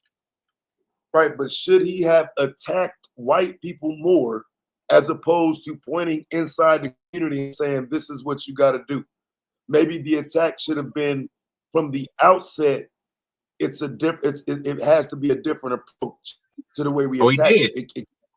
He did. When you look at the history of Dr. Claude Anderson, he'll tell you that back in the day they owned bus companies, but black folks rather ride the white folks bus. You know, when you look at his history, they was what I'm saying. They was trying to set things forward to go against. You know what I mean? To at least have something. Bro. Say what? Stop lying on my people, bro. Like, do you have an example of that? Because that's the story he told. That's what he said. All right, well, then that means he's a fucking fraud and a liar. And maybe he should have told the story of the Safe Bus Company, which was the only bus company at one point. It was the city's bus company. Like long before public transportation came about, there was a black-owned public transportation that sold themselves to the city. So if you want to say they sold out, fine. But they sold the company to the city because the city had no bus company. Well, I'm just going by what he was saying when I think that's places the problem, like have you done your own research in the community? Have you researched your own people? Take niggas' word for it. The fact you asked me what was he doing to go against the whites? So according to what I've heard from his experience and what they did back in the day, they had different bus companies and other companies that they tried to set up. You know what I mean, to have black on, and you know what I mean, do for self. Okay, and they were there. They were set up. So I'm trying to figure out what you're saying. I'm just saying. You asked me what did Claude Anderson do to fight against white people, and my argument was back in the 60s or whatever year it was, they tried to set up they had different businesses, but once integration got passed, a lot of those black services went out of business. Let me say it a different way. Do you think that his written works translate into fixing the black community? Because I don't. Most definitely, because you see a lot of blacks who's then have set up programs and organizations and different things who got a lot of their motivation from Dr. Claude Anderson. You know, he was doing that before he arrived, though, right? Or he was born. No, I'm talking about the generation that heard of him from the year, I guess, probably I would say from 2000 up. That generation. But you're giving him credit for something we've historically done as a people. I'm talking about for the book now. You asked me about the book. Right, but I mean, like I say, sometimes I think it's the people worship and the information that we're talking about. You know what I'm saying? We throw names around and make it seem as if those people did anything beneficial in terms of these conversations. I mean, let's face it, fam. He's only relevant when y'all niggas bring him up. He's not relevant in terms of moving forward in the conversation, talking to some youth. You think view these antiquated understandings as the future? They don't. Well, that's why they got to pick up the book and read it. You know what I'm saying? But they need to understand white supremacy has evolved. They need to stop looking at like fucking Amos Wilson and all these fucking old ass tall fucking tales of Africa and shit, and pay attention to what the fuck going on around today, right now. That's do you know what Dr. Amos? Hold on. Do you know what Dr. Amos Wilson deal with, bro? Yes. What do you deal with? No, excuse me. No, bro. I thought you smelled Claude. No. Claude deal with economics and shit like that, but Amos Wilson deal with the psychology of the black psyche or the black mind, bro. He's the consciousness dude. That's the consciousness dude, right? Nah, Dr. Amos, he was a certified doctor. He was a certified psychologist. Say what? We was talking about him the other day, I thought. Didn't he write a book on consciousness? Well, I know he bought. I think. Yeah, I think it's called the psychological. No, the psychological warfare on black boys. He wrote Blueprint for Black Power. He got a lot of books out. Dealing with the mind. He's dealing with the psyche of black people, showing that black people, most black people in America, share the same slave consciousness of our great grandparents. By the way we act, the way we think, and the way we solve problems or try to solve problems in America. You know what I mean?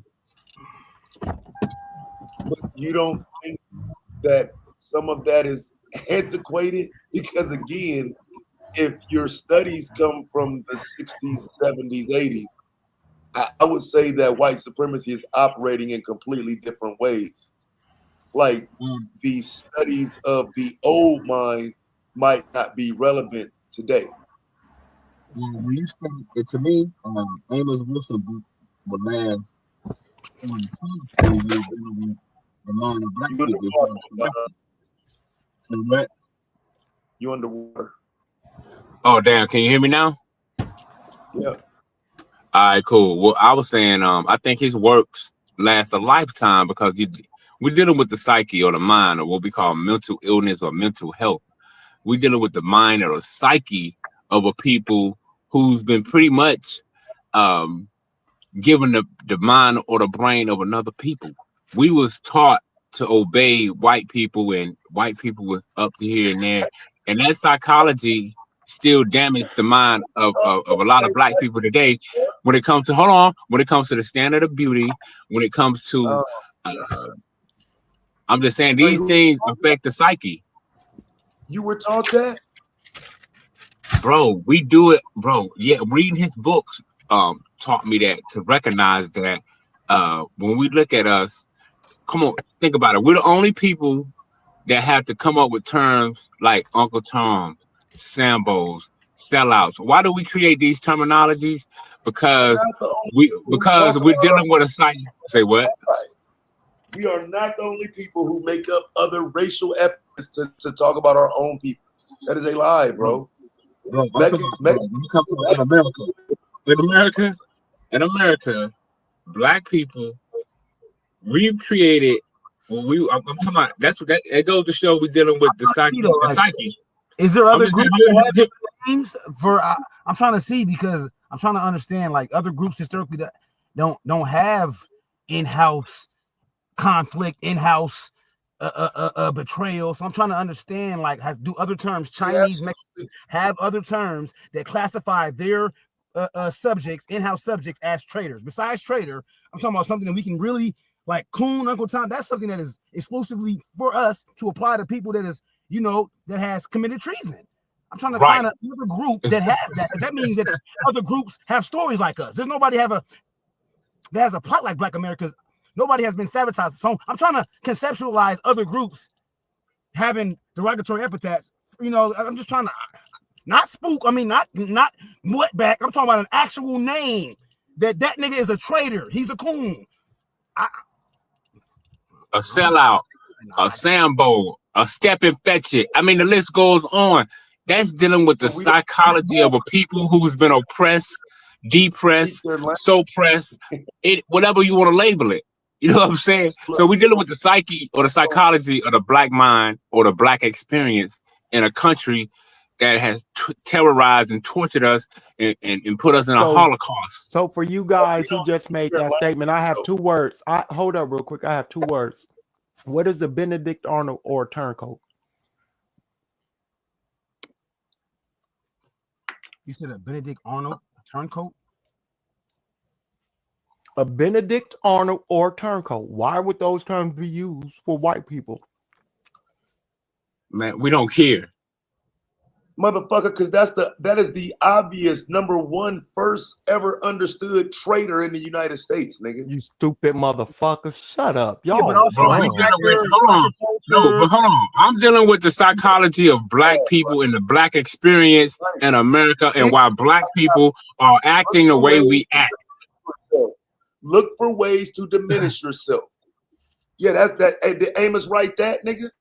He tell you that that's what niggas do? Go around looking for ways to defend themselves? Yeah. Yet you're doing it. No, I'm not. I'm just pointing out the obvious. It's dumb as fuck. I hate you niggas. Nah, bro. Bro, no, you hate the truth. And that's what it is. But Dumb the as fact fuck. remains. This Bro, nigga call it what dumb you as want, fuck, nigga. Cass. But the fact, hold on, the fact remains when it comes to black, I'm talking about black people. I don't care what white people call themselves. I don't care what white people did to themselves. We're talking about the black experience and why black people have been undermined and been at a disadvantage in this country, bro. We the people, I'm talking about, bro, we destroy ourselves because yeah, that's not psychology. The bottom line, our enemy. We look at our oppressor. We look at our former slave masters and their descendants as still having power over us, bro. We're still subordinate as a people. We're still subordinate to white America. Trump.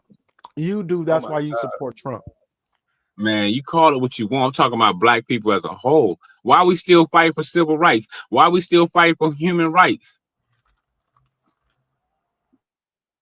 I mean, goddamn. Rights, bro.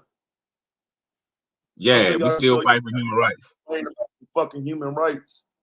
Like you make this sound like a one-off conversation. Is really not. We're focused on our own fight. But you'll see when Damo get in this motherfucking debate how much of these niggas fighting for everybody else fights, little nigga. You gonna see. I understand that. I know that. I know that. How much care about black people's rights. Nigga, black people's rights take a motherfucking sideline when we start talking about incorporating other groups.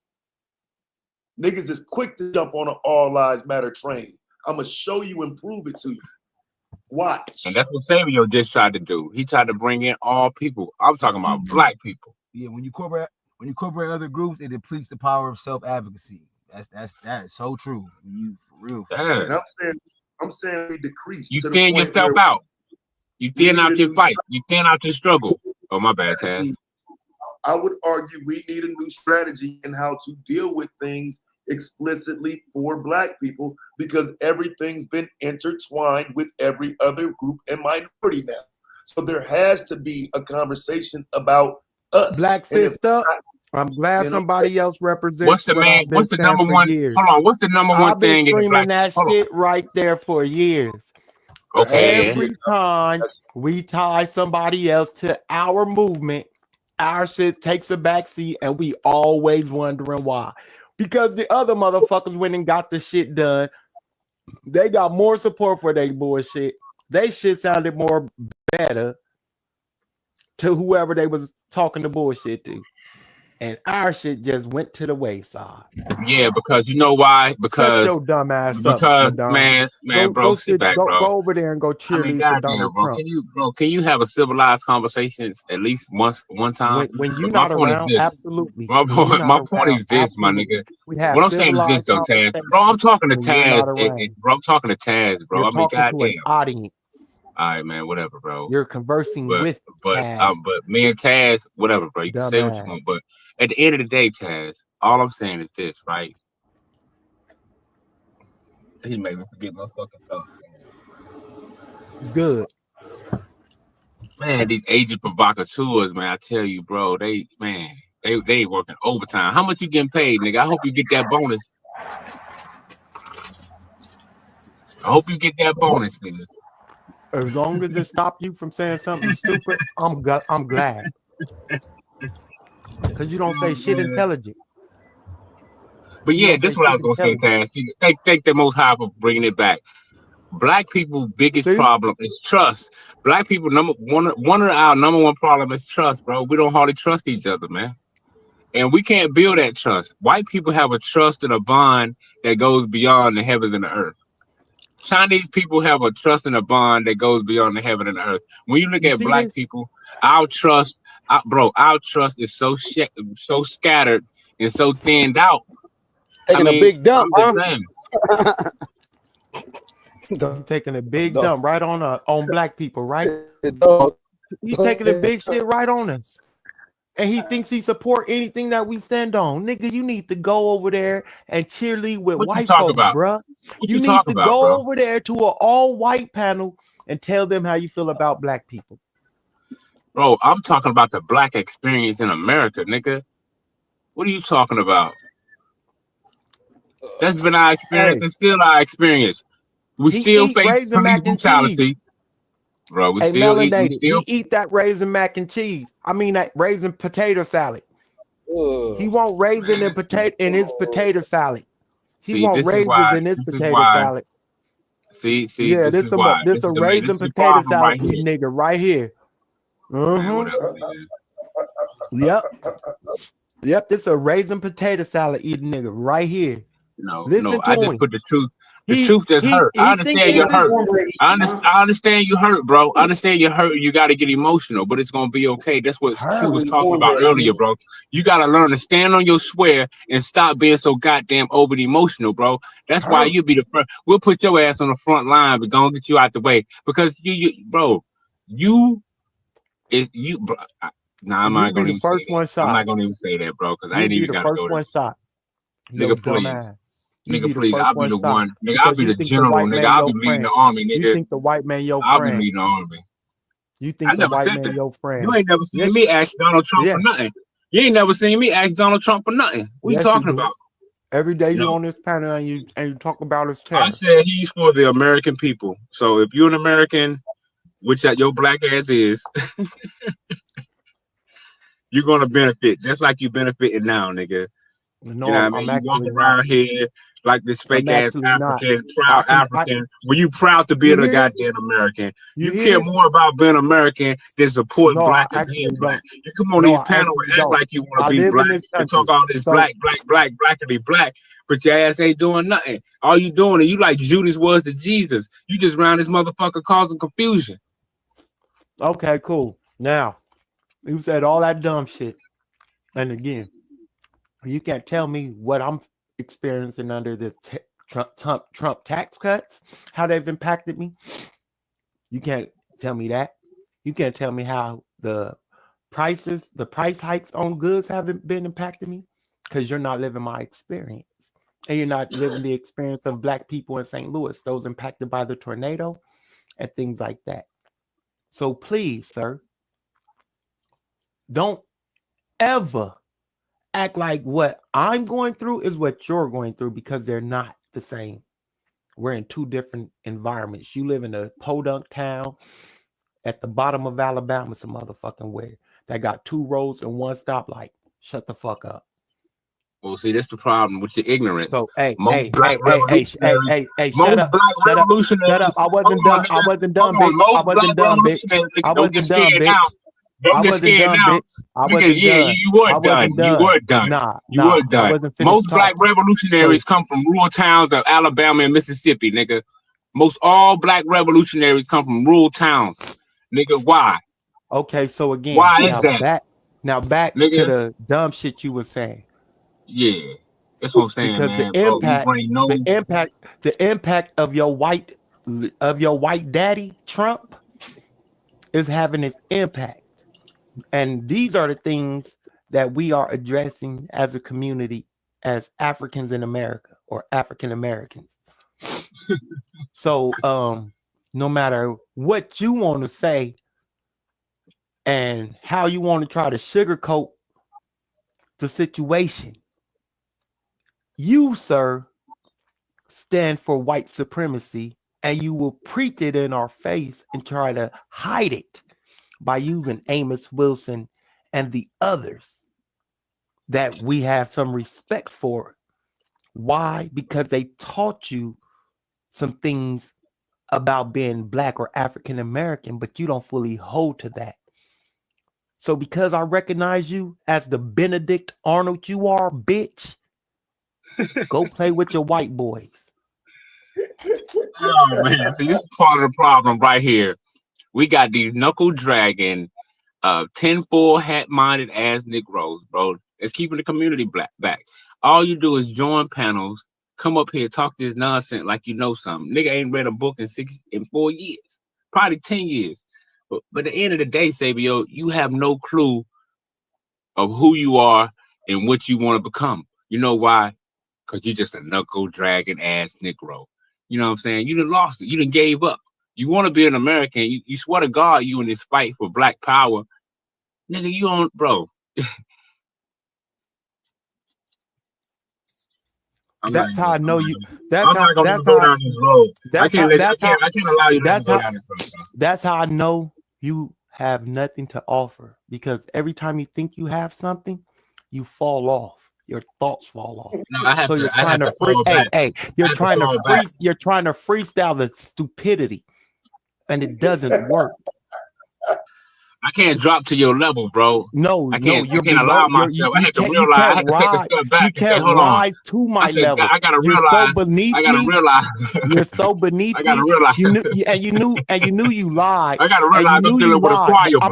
I'm dealing with a choir boy. I'm gonna show you. I'm gonna show you. You knew you lied when you said I haven't read a book, because we spoke on something being read a couple days ago, and I showed you a whole paper. That was an article.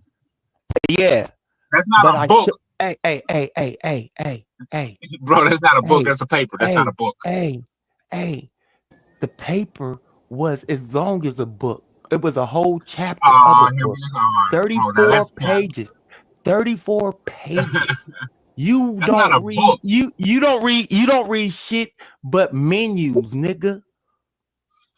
Bro, don't get mad at me because you ain't read a book. You don't read shit but menus. I mean, you don't. I bet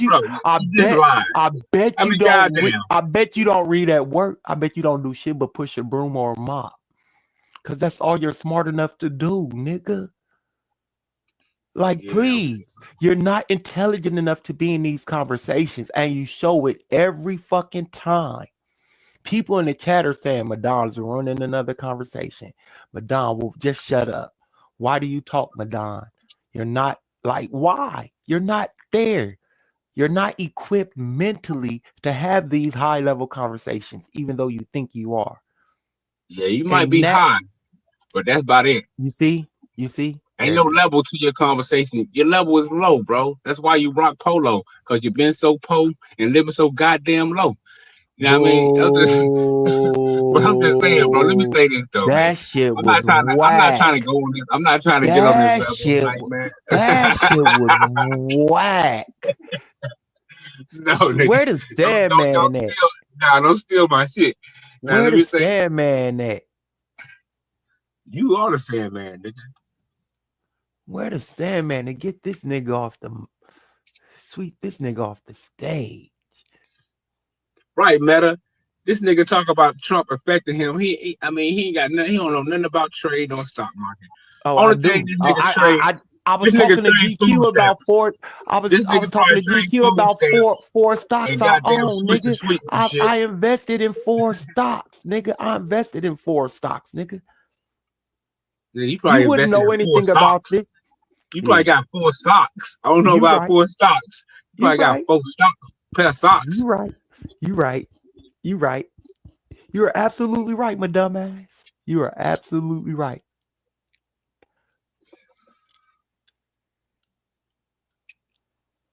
You are absolutely right. Y'all gonna push the conversation forward? I'm trying. We know that's cap. Thank you, Taz. God damn. I want to get back to the original conversation.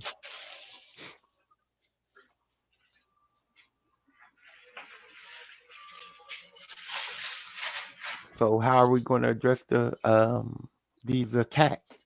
Because we've seen them out there calling us the N-word, raising money off that shit. We seen them running up on black people. I'll be seeing all types of videos with white people wilding out. Like, how are we going to address it? What are we going to do? Like, if that situation was to happen to you, how are you going to address it? Well, you gonna be the kumbaya nigga? Malcolm X. I don't care about what the Nation of Islam was doing in the 1960s. Taught us how to deal with all these things, and the easiest way is be yourself and love yourself and love your own and do for self, bro. Okay, so the 1960s is not the 2025. Yes, it is. So whatever was going on in 1960, 1970 is not happening in 2025. So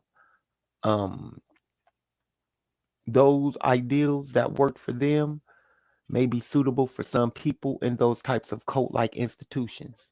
But us as a community, we're not going to be able to adopt those ideals, and not all of them. Some of them may be viable, but the ones that are viable and usable, we'll have to know how to determine. But Bro, if a what you cracker think run up something? on me on that Bro, bullshit, he gonna get the same bullshit everybody else get. I'm not going for it. yeah, we'll see your ass on the news. You But might. anyway, You just might.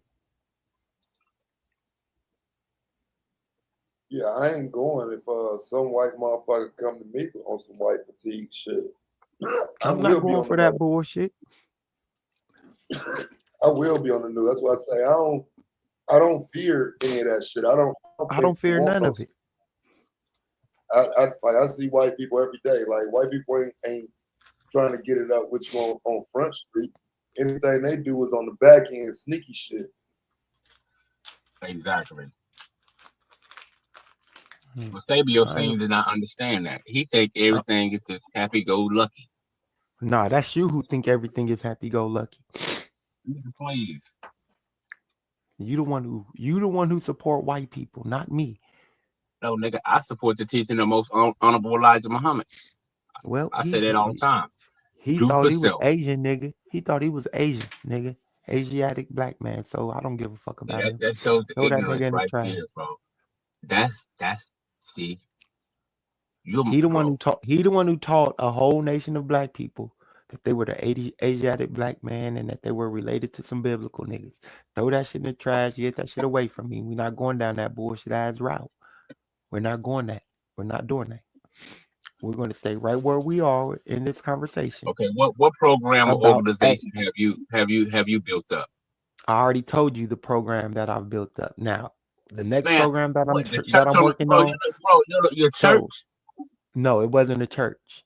It It's was not a church. now. No, it wasn't a church, and it's not a church now. It started in a church. Do you Bro, understand the bro. difference? It started in a church. I know it There did. was That's no bro. program. Yeah, I know it started in the church. Listen. I'm going to break this shit down slowly. No. Slow. No. I need so we can move on. The only thing that initiated in the church, that started in the church, was the meetings that we had to do. What? Formulate the program. None of the programs ever took place in the church. Why? Because it was in the Why y'all community. praise We white start. Jesus at Listen. the same time? Listen. It's the same Jesus you pray to, bitch. Shut up. No, nigga, you a lie. Shut up. It's all out the same Bible. Shut up, nigga. No, I Come was from in the there praising same the Bible. white It Jesus. came from the You had same white King people James in Bible. there. It All came y'all from was the All right. So same. you gonna still pump up Nation of Islam, who fucked over Khalid Muhammad and told him not, to stop doing that shit? We're gonna talk about that, Madon. Yeah, we can. That really black power? That they really showing black power? Yeah, it did. You Because want Khaled to knew have better. that discussion? Yeah, we can, because not Khaled knew better. Knew better than what? That you don't have to go around and just mark and do all that, bro. It's a time for everything. You don't have to go around and do what? The way things Khaled did at King College. Stop saying things and tell the people what he did. All the marking. You ain't gotta use general terms. You gotta tell them exactly what he did. All the marking. Hold on. The name calling and all that. The minister had warned him about a lot of that shit, bro. So The name calling or what? Who was he name calling? He was calling Jews and white people and other people, politicians. Have you ever Farrakhan did the same shit. Well, college, bro. You got to understand. Levels of that organization. Man, fuck your levels and shit. You can't explain what the fuck this contradictory ass organization is hypocrite ass, fake ass motherfucking black power, grifting ass organization has brought and held the black community down. Ain't nobody trying to hear that shit. Exactly. Are you serious? Yeah, I'm fucking serious, bitch. I can show it, but you can't show what it benefited. I can't. Okay, we waiting. We gonna wait on it. No, you gotta go. No, you made the claim first, nigga. No, nigga, you said you can show us what you got. you're the one up here fucking trying to promote and telling us that the NOI showed the black community how to fight against the white man. But when it comes down to providing examples on how they benefit the black community, other than people that's in Islam or tied to a mosque, you come up blank. Well, keep believing that. Yeah, I'm gonna have to believe it because we can't see it.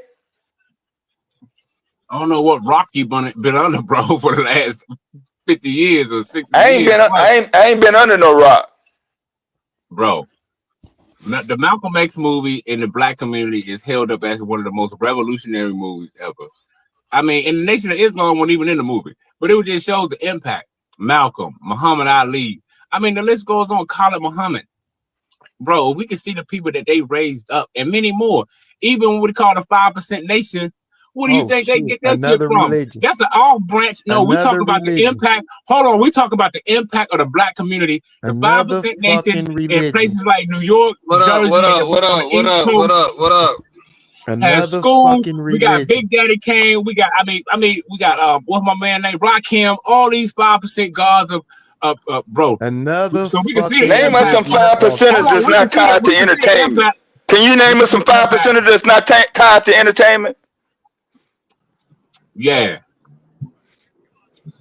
But that's irrelevant. We talk about the impact. Oh, okay, it's irrelevant. What up? What's up, man? Like him. Y'all niggas is You gotta rude. sit down.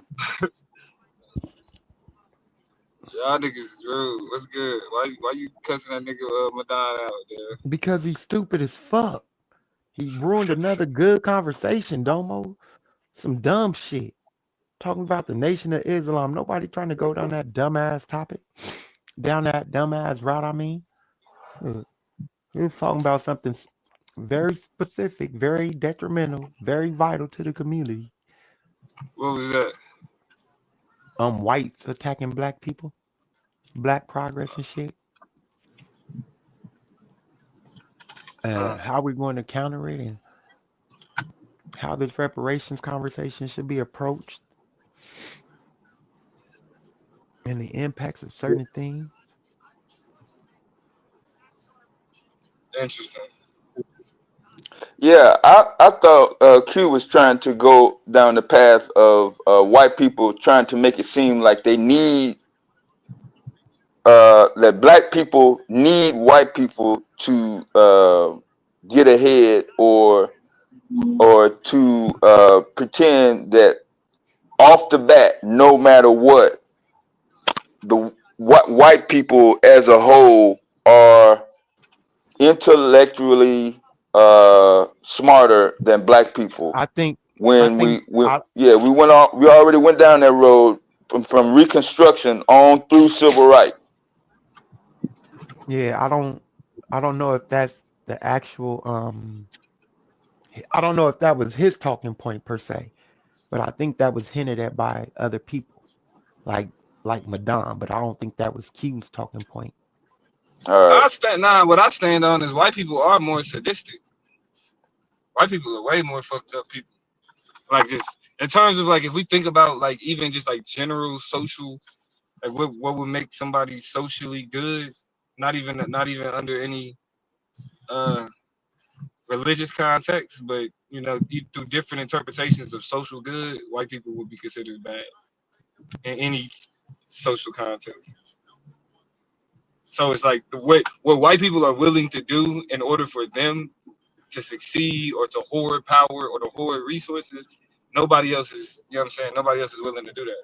That's why, like, niggas talk about black people being too nice. It's like, no, we're not too nice. It's just the ops are just super fucked up. Super fucked up. That's all it is.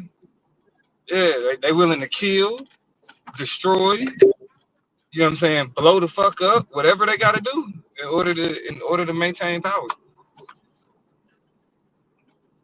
So when I say white people are the devil, I'm not saying in a religious context. I'm saying in the context of just what they willing to do.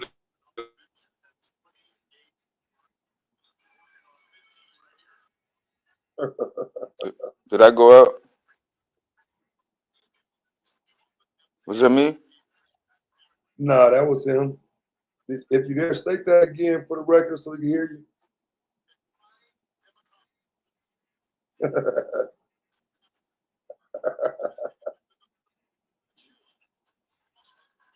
Oh, my bad, Aaron. Man, my screen was messing up. I can barely see the text on this new update.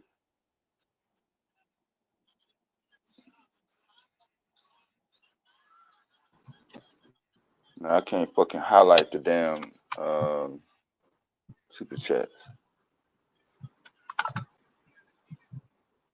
So 10:06, 10:07. Time is supposed to come back up.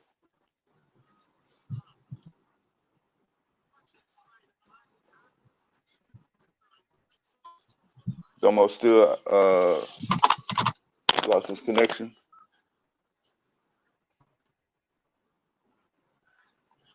Okay, hold on. Can y'all hear me? Yeah, you just came back now. It's a little. Yeah, I'm in a bad spot, but yeah, I wouldn't say they smarter. I just think they just more sadistic.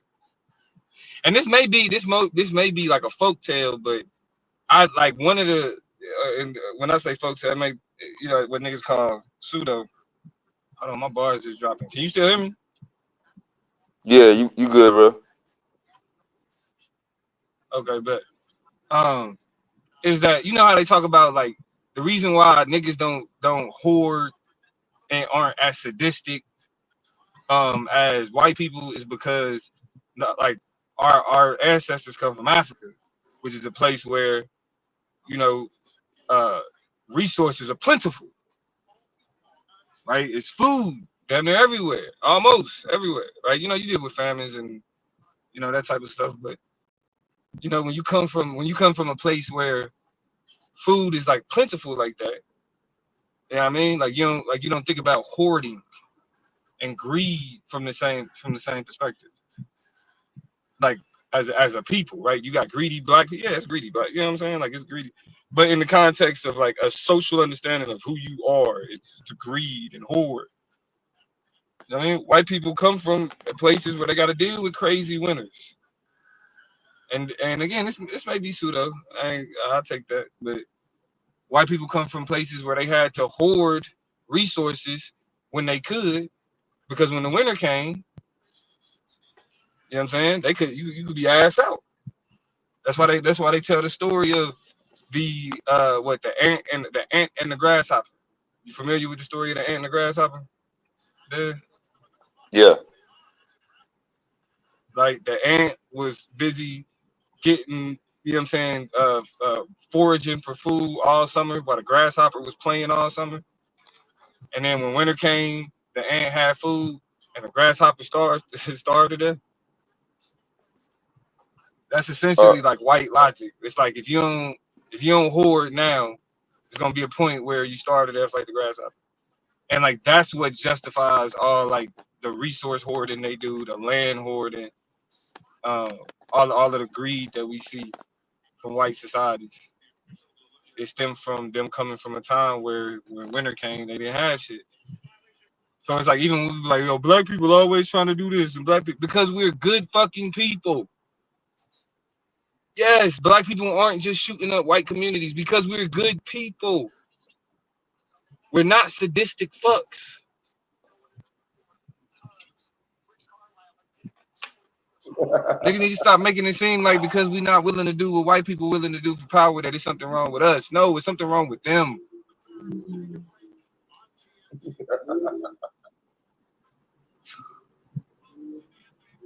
But then you got niggas like Taz. Taz is a bad person. Yes, absolutely. Yeah, see? Oh, mate, bro, I ain't playing. I hear you. I'm really. I hear you. I'm that, bro. I'm what you claiming right now. Mm-hmm. I understand. For real. We'll get more into it in a few weeks. I got the timestamp. Good. Nigga, good. Shit. I was gonna say, where the fuck is Solar, bro? Somebody get that nigga up. Getting my trophy ready. Shit been dry. We need to get shit lit again.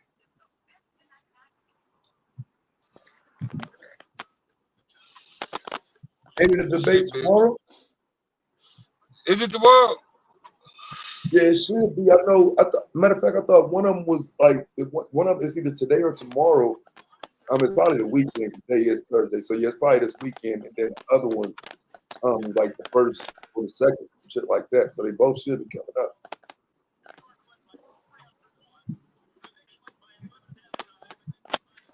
So y'all was having that PWI HBCU little conversation a little bit earlier.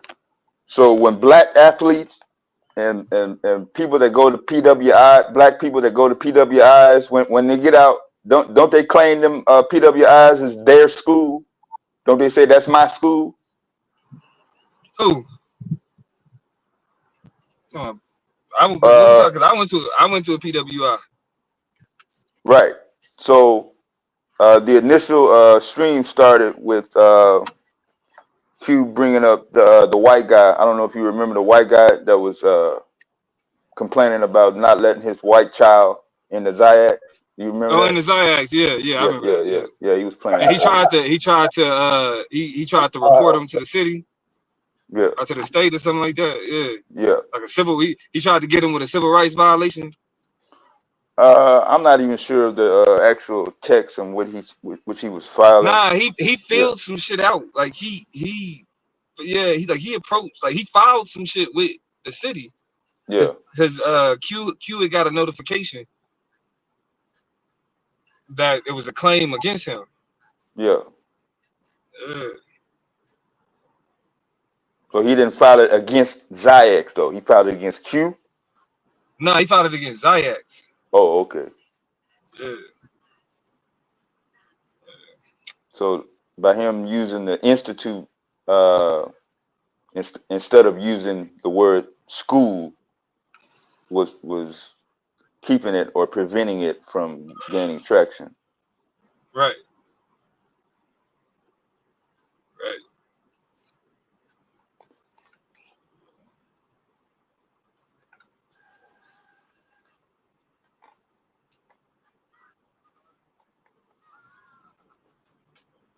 That's that bullshit, though. So education in general, I don't know what other subject matter that you can use as a foundation for any specialty when it comes to the components of establishing a strong and progressive community.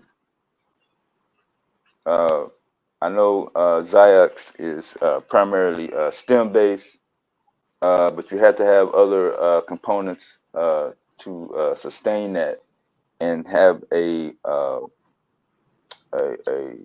avenue for having that revolving door. You have to keep it going. You just can't say, okay, now you learn this and it stops there. No, it never stops. It has to keep up with society.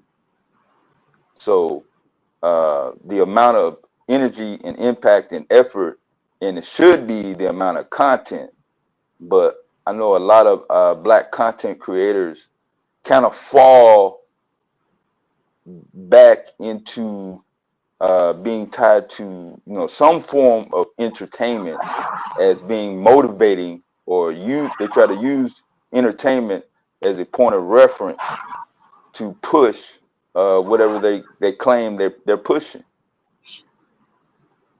And I don't know, the analogies never line up. So if you just keep it on academics and you just keep it on education, I think the conversation will go a little bit smoother. But once you drag the entertainment and celebrity aspect into it, it never translates into reality. Because you got to go to school to be a doctor. You got to go to school to be a carpenter. You got to go to school to be pretty much anything. Is there anything that you can be without going to school? Like you can just skip school and then become that? So who was on that type of shit though? What was the argument niggas was making? Nah, I don't think nobody was on that. Oh, well, I was about to say. I'll make that argument right now. You can be a content creator. Let's get it. Good. Oh, get the fuck out of here. Bro, and I knew this was gonna happen. You Right? said content. Because I took the Larry Hoover conversation in stride, and I told myself, I'm about to sit here and listen to these niggas jump out the window for Larry Hoover talking about getting out of jail and shit.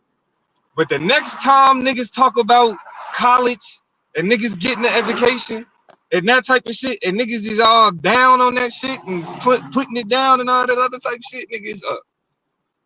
It's up. It's up. Well, it's up. Cause I'll be damned if I sit there and I'll be damned if I sit there and argue with niggas. I'll be damned. What's up, motherfucker? Well, Taz, listen. I already told you. With you, I'm willing to have a respect. We can have a respectful dialogue about our divergent perspectives on what we kind of defend and what we focus on. But I will make sure. I'll make sure to keep it respectful, though, my brother. Yo, shut the fuck up, bro. Like seriously.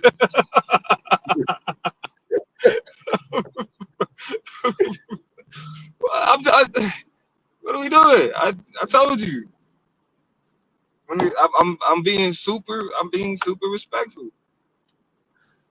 You do not have to worry about none of that. Y'all, all of that Damo and Taz yelling back and forth. We good on that. We good on that.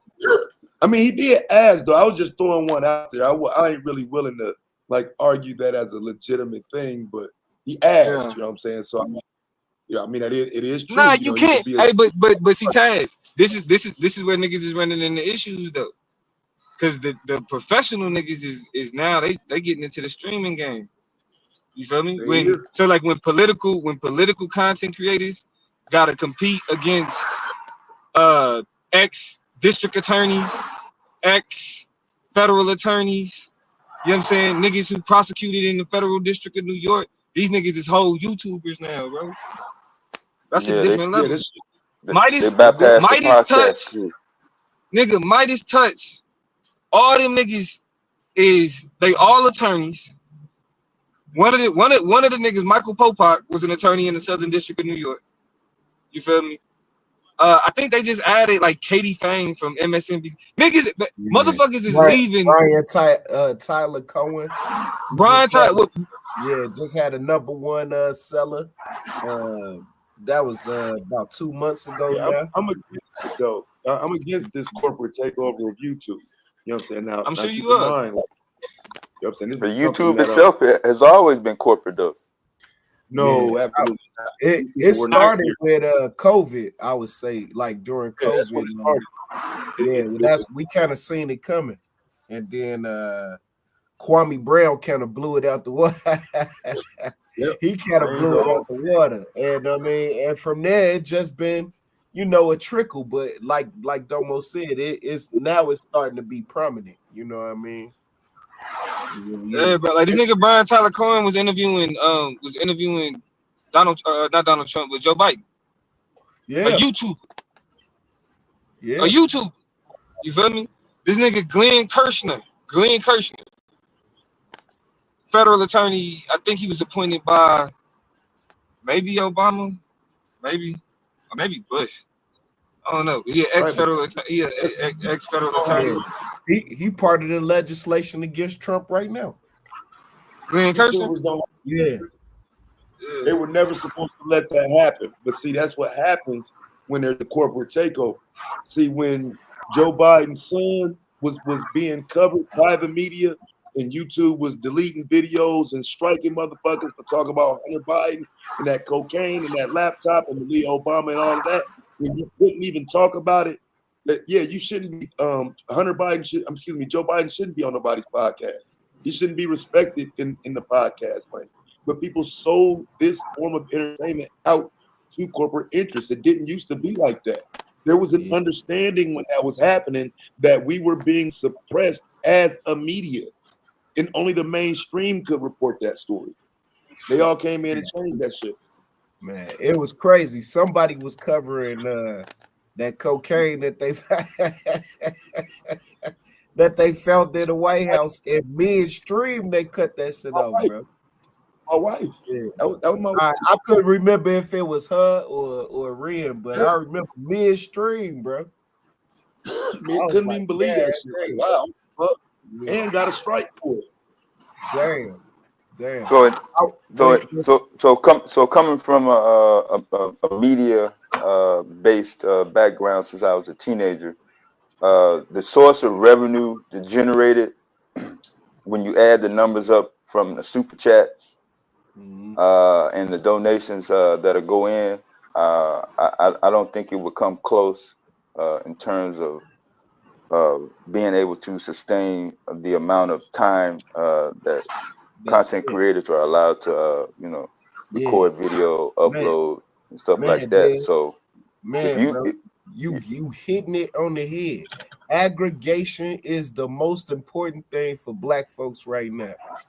Like, people been preaching it for years, right? Yeah. But if we don't aggregate our resources, I mean, like, put them all in a pot and then all move together. If we ain't doing that now, like, man, Joe, when is we gonna do it? Ever? You know what I mean? Yeah, I mean, but you got to think about what the landscape that we talking about, because as much as I understand what Taz is saying, because me and my wife was actually talking about this this morning, really, because she was talking about me making content and how I didn't like really kind of fell off since I've been in school. And you know, for me, I've always felt like if I want to take it as serious as I want to, I got to get this next degree. And the response has always been, but you don't need that. You feel me? But I feel like for me, the difference is the professional side of the shit is more important than the content creating side.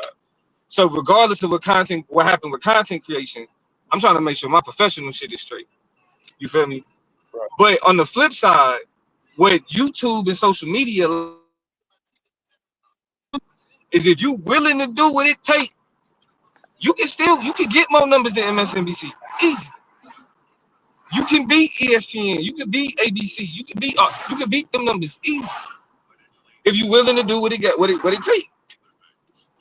You know what I mean? And in a lot of ways, but I would say them in a lot of ways, because when I say willing to do what it takes, on one hand it's the dedication, it's the consistency. You feel me? It's the effort. It's the deliberate nature of all that shit and the investment. Like, that's one aspect of it. Yeah. But then the other aspect of it is just kind of like hoeing yourself out in ways to where you become a character. You know what I'm saying? On the screen. Well, I mean, this man, character it's a and, reason you know what I why. mean? My bad. I was just gonna say the quality. No, you good.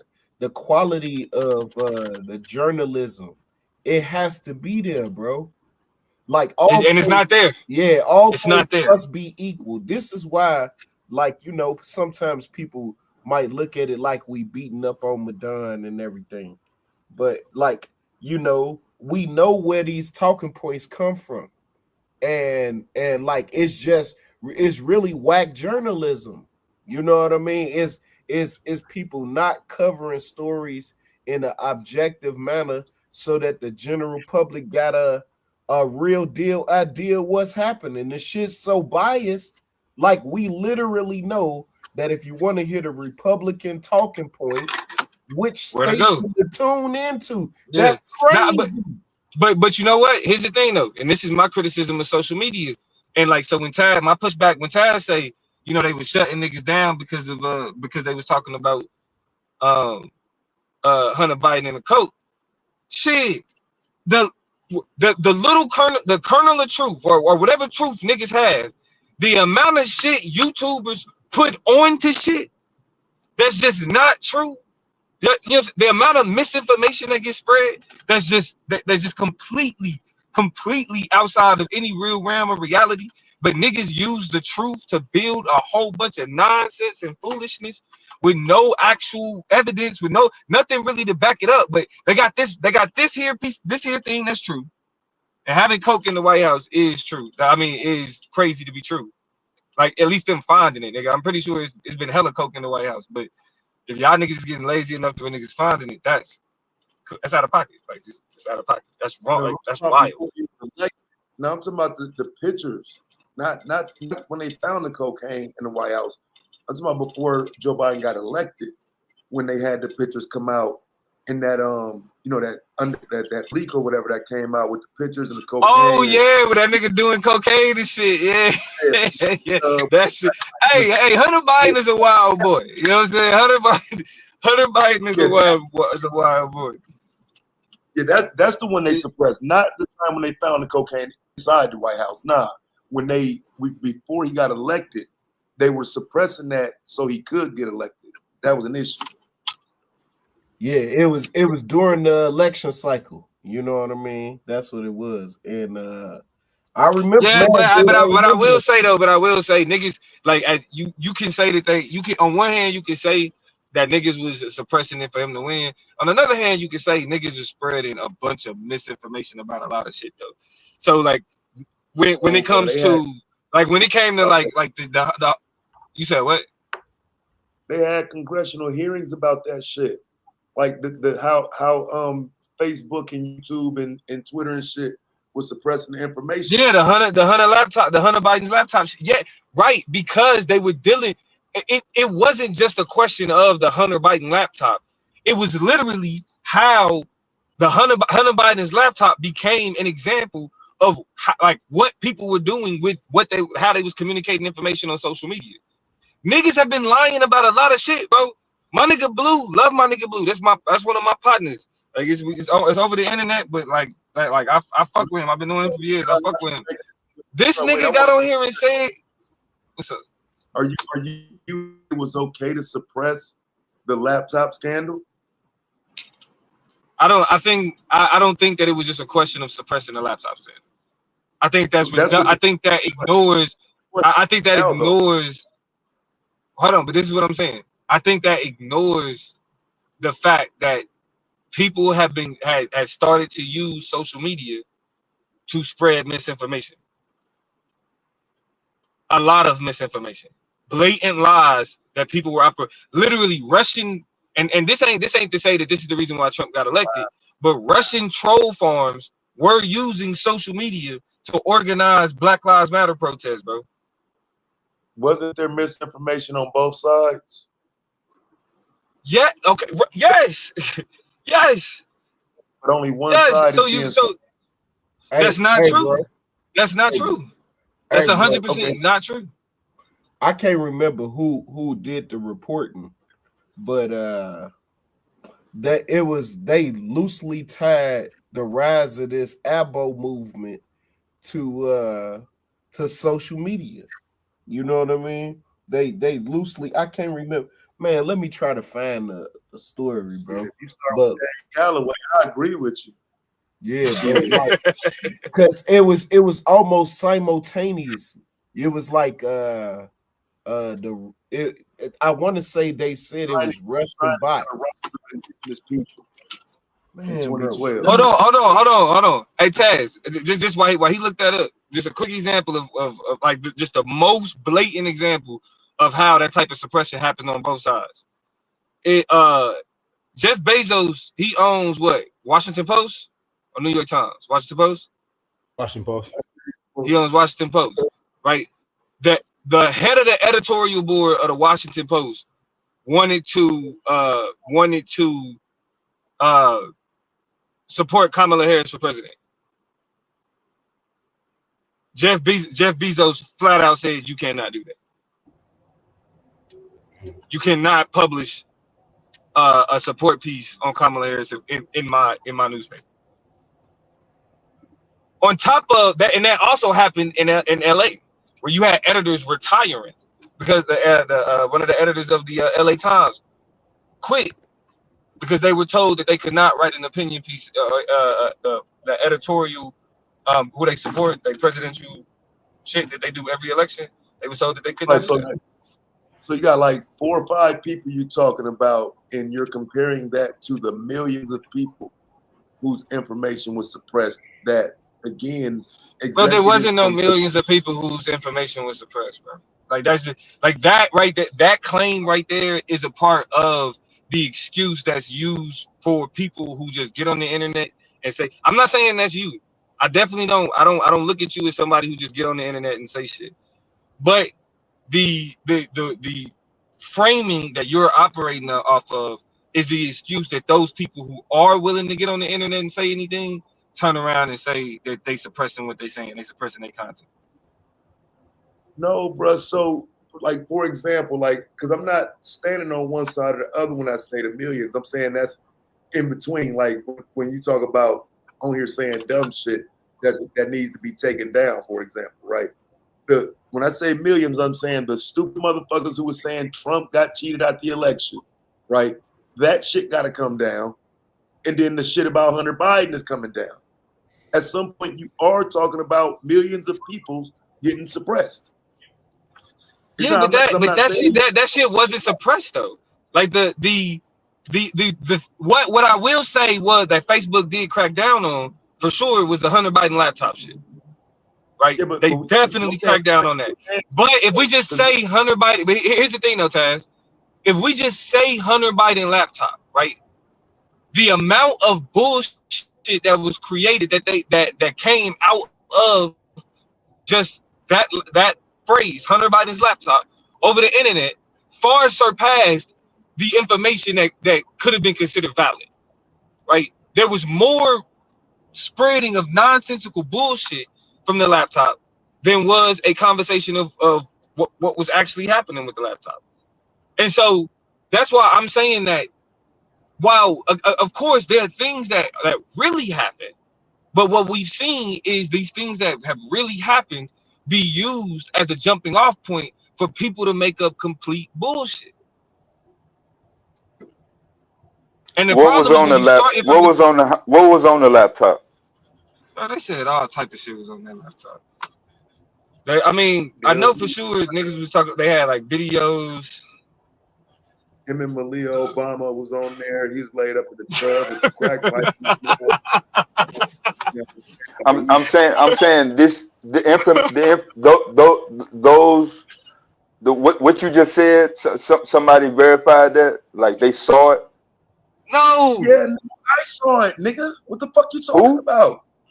Bro, you saw Malia Obama laid up with Hunter Biden in the club with a crack pipe. That's not what I said. I didn't say she was laid up. I said her name, but I didn't say she was laid up. Her credit card was there. Her credit card was laying on the laptop next to the cocaine. That's how her name got in it. Her literal Malia Obama's bro, but that's what I'm saying. Bro. Okay, I feel you. Listen. I feel you. No, Taz. No, I'm not trying to be sarcastic. That example is not laptop. I'm talking about on the hard drive itself. What information was on the laptop? Well, I'm telling you what was on the laptop that they took off. The pictures that were being used. So there were photo files. Okay, so those photo files were viewed by who? Who saw those files on the laptop? Nigga, everybody. I don't know, because I don't know what you asking, but like that's what I'm saying. They put the photos out, people saw it, and then they start taking that shit down. Yeah, bro. I don't know what the time frame was, so I can't really say. Yeah, I mean, here's the thing, bro. Like niggas is really trying to if niggas is really trying to say that on Hunter Biden's laptop was a picture of Malia Obama's debit or credit card next to some cocaine. Like seriously, bro.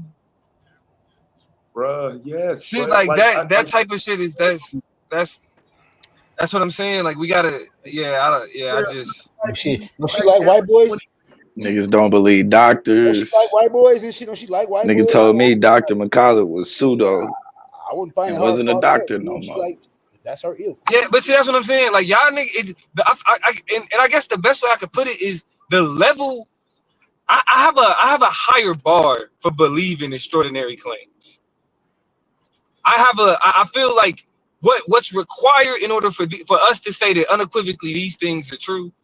I think for me personally, it requires a lot more. It's a lot of shit that I'm willing to believe, but when we start, like for example, the claim Blue made when niggas said 70-something% of COVID deaths was because of the vaccine. Come on, bro. And then when you look at where that Hold on, argument that's comes not what he from, said. it is what he said. I looked up the He study said on yesterday. the I read the study. autopsy. He said on the mass autopsy study that he did. Blue, did you read the study? He said out of those Did you read autopsies, the study, Blue? 74% of the bodies. Did you read the study, Blue? Bro, he said 74% of the bodies. It's based on the autopsy. Did you read the study? Yeah, it's based on autopsies that he did. Okay, where'd you find it? Where'd you get the study? Do you believe the gay rumors about Obama? Where'd you get the study? Bro. Come on, bro. That's what I'm saying. Like, we saying like, oh, it was a picture. Did you read It was the a study, picture. Blue? No, he didn't. But there's a picture of Malia Obama's credit. Come on, like that. They say shit like that all the time, bro. Like you got niggas running around talking about Michelle Obama is a man named Michael. Yeah, that's wait, are you saying the pictures of him laid back in the tub high is fake too?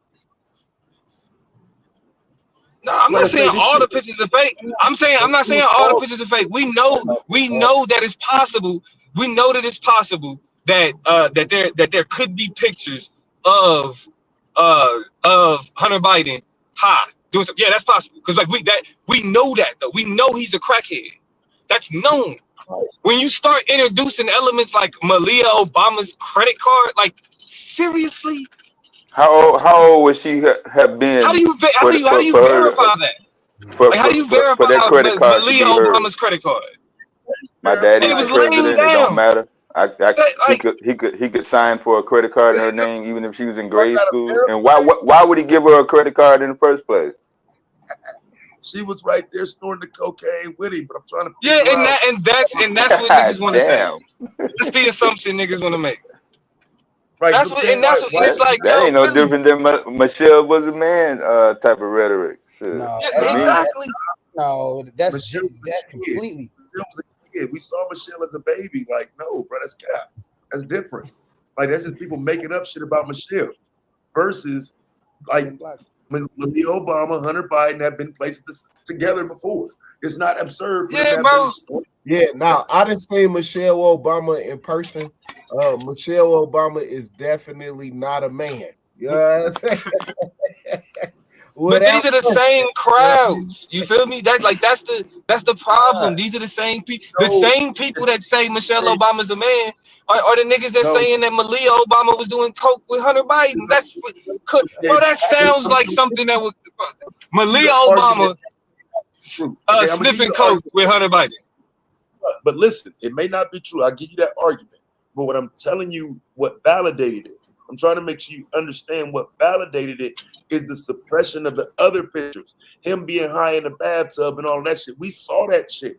That shit legitimized everything else that came out with it because they suppressed it all.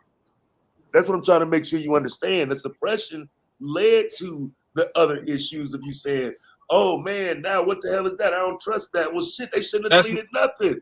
Nah, they was doing that already, bro. You can't say that. You can't say niggas got pseudo as hell right after they got suppressed. No, the suppression stemmed from because the Hunter Biden shit is literally just one stupid controversy that came out of Republican fear mongering about bullshit, bro. They've been doing it since they started with Obama wasn't a citizen. U.S. citizen. Perfect. Once they started there has been continuous conservative bullshit conspiracy theories that have no basis in any type of reality, easily disproven. And these people are running around talking about they're suppressing because you're lying blatantly. Like, especially now that you got Grok, right, on Twitter, niggas is just straight up asking Grok, hey, This conservative site said this. Is this true? The motherfucking AI is saying like, no, there's no basis, and this is fucking Twitter. So you And trust the Twitter is stories again? definitely not some liberal bastion, bro. Like, let's be for real. Like, So I'm sometimes, bro, saying, we talk about suppression. Like, niggas that rely on misinformation for clicks and views do not deserve to whine and complain about censorship, especially when they ruining the landscape for people who making honest content, honest journalism, like real journalism.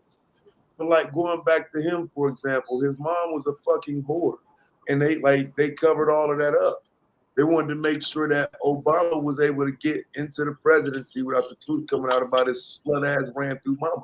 I don't think that was beneficial to the Black American public because we didn't see. Why does that matter though?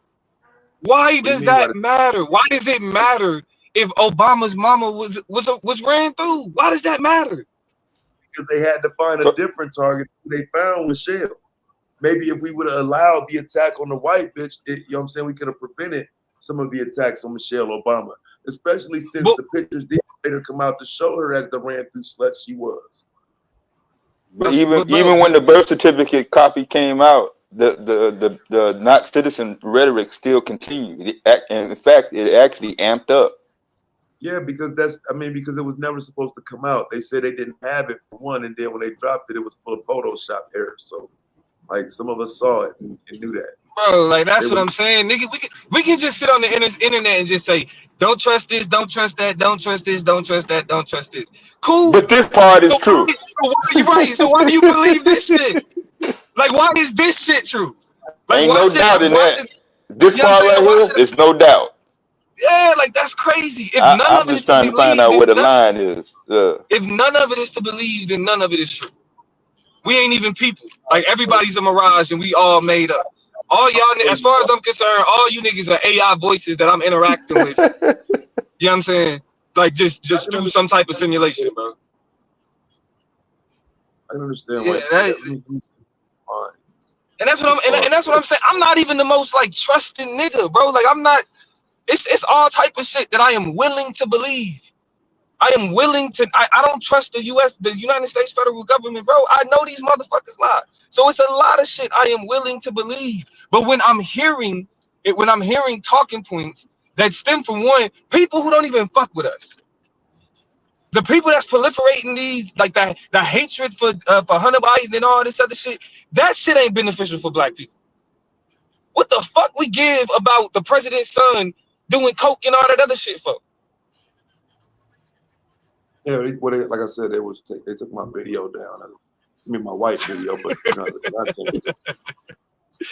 I should be able to say what I want to say. I don't. There's still censorship either way. I don't agree with that. I mean, yeah, but it's a such things as terms and conditions. Shit, you wanna go uncensored completely? Start your own fucking newspaper. and I literally mean start a newspaper, because whether you hosting a website, you know what I'm saying, whether you using a blog hosting site or whatever else, any way you're getting information to the public, there's a terms and conditions that's attached to it. So, yeah, I don't. So unless you got a newspaper. Well, that's why I think that's why kind of Congress failed about in terms of Congress, because no, it's not okay to do that to one side, but not the other. There was a blatant attempt to make sure Joe Biden got elected, and that was wrong. Bro, that's what. Listen. That's elections, bro. That's elections.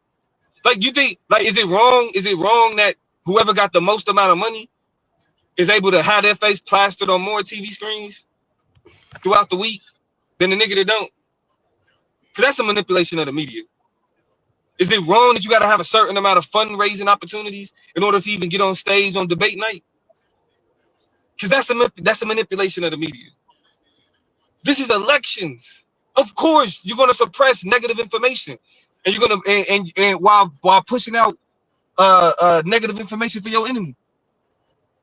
Opposition research, of course. and the other side uses it to their advantage as well. Yeah, let's not act like the biggest. Fox News is bigger than MSNBC, CNN, Headline News, PBS, motherfucking ABC, bigger than all that shit. Hey, let me point out, Fox News just had to pay almost $1 billion fine for lying. They still on the air.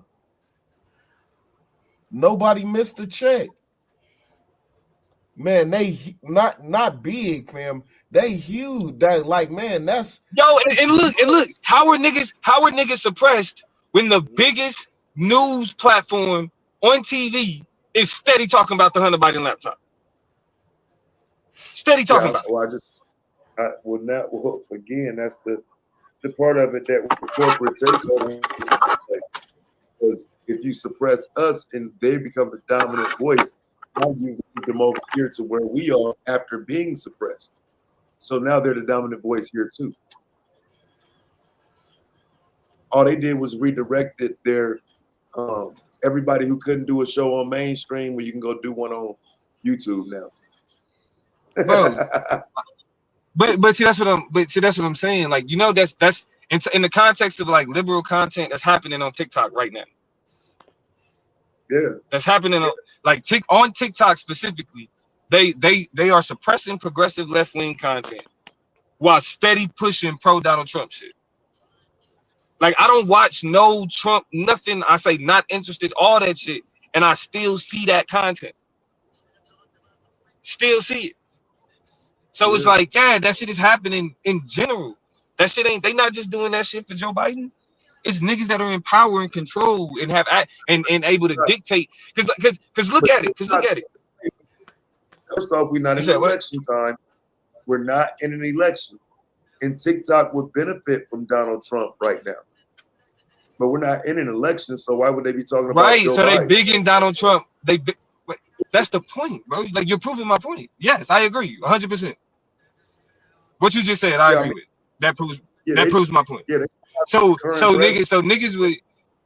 I mean, actually, when I think about what you're saying about the corporate part of the shit, I don't necessarily about the corporate part being the bad thing. I don't necessarily disagree with that at all. I think the way you justify it kind of defend a lot of bullshit I don't agree with, but the overall sentiment about being against that type of corporatization, I'm with it. So I don't necessarily disagree. So it's really not a censorship argument. It's censoring what you think is important. No, it's censoring the smaller content creator.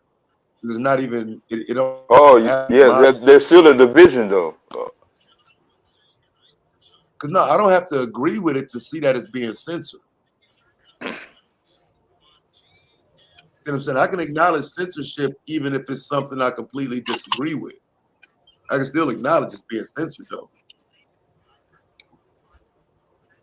I say, and I think that's where the issue comes in. It's like they allow a lot of shit on here to really censor anything, in my opinion. It's a whole lot of shit they allow that they really shouldn't. So you saying the 100,000 or the larger platforms are not getting censored? No, hell no. Well, no, I mean, because here's like that's true, right? Like I agree with that. But here's the flip side to that, right? Here's the flip side. Major platforms, because who I still can't give a pass to niggas that like to the fact that niggas really be sitting on here like spreading like nonsense, like straight lies, and it's like. The difference between traditional media and social media is that when you get caught in a blatant, flat out lie, there's consequences in traditional media. Like, you are deplatformed. Brian Williams, when they found out that nigga was lying, he lied about reporting over somewhere else or whatever. That nigga was gone within a week. But on YouTube though, it's niggas that will sit here and I mean, let's look at the ABO shit, the ABO movement. I mean, it's niggas that sit like niggas will sit around and be like, yeah, Harriet Tubman don't exist and build followings and make money. Yeah, that's Wasn't that real. thing. But You know what I mean? Like niggas could just, but nah, but in traditional media, there were guardrails. There were guardrails. There are no guardrails on social media. And then when niggas try to create something, then niggas start talking about suppression. yeah, don't suppress the information. That's what I'm saying. Like I don't, because I get what you're saying. I do agree that at some point it would be better if we could guard ourselves. But I would rather the bad information be available than them dictate what information we can and can't see. Like I said, they done took a lot of shit off of here that I would say is beneficial, but I understand why they took it off. But I like, brother, it wasn't okay to remove some of the shit that was showing some of that history of like Alex Jones, Skinny Bohemian Grove, you know what I mean, all that type of shit that used to be on here, bro. Like they scrubbed this motherfucker and changed it all the way around. But I used to come on YouTube and watch. Yeah, because you got the same nigga. The same nigga that's talking about the Bohemian Grove, which may have some validity to it, is also running around saying that a bunch of kids that got murdered was all crisis actors. Yeah, took everything. How do you reconcile that, bro? How do like when you have people that even if there is some validity, because they suppressed all of his shit, everything was gone by then, and some of them questions about Sandy Hook that he was raising were legitimate. Yep, and that's why he got his out there. That's why, like, yeah. I can't. Yeah, I bet you. Yeah, I think that type of shit is what makes like this is why this delegitimizes the censorship conversation, because I do think that there are certain things. Yeah, I mean, bro, but that's what I'm saying. Like, and that's exactly why that nigga has been completely deplatformed. Completely. Yeah. Like, what is the political benefit? What is the political benefit of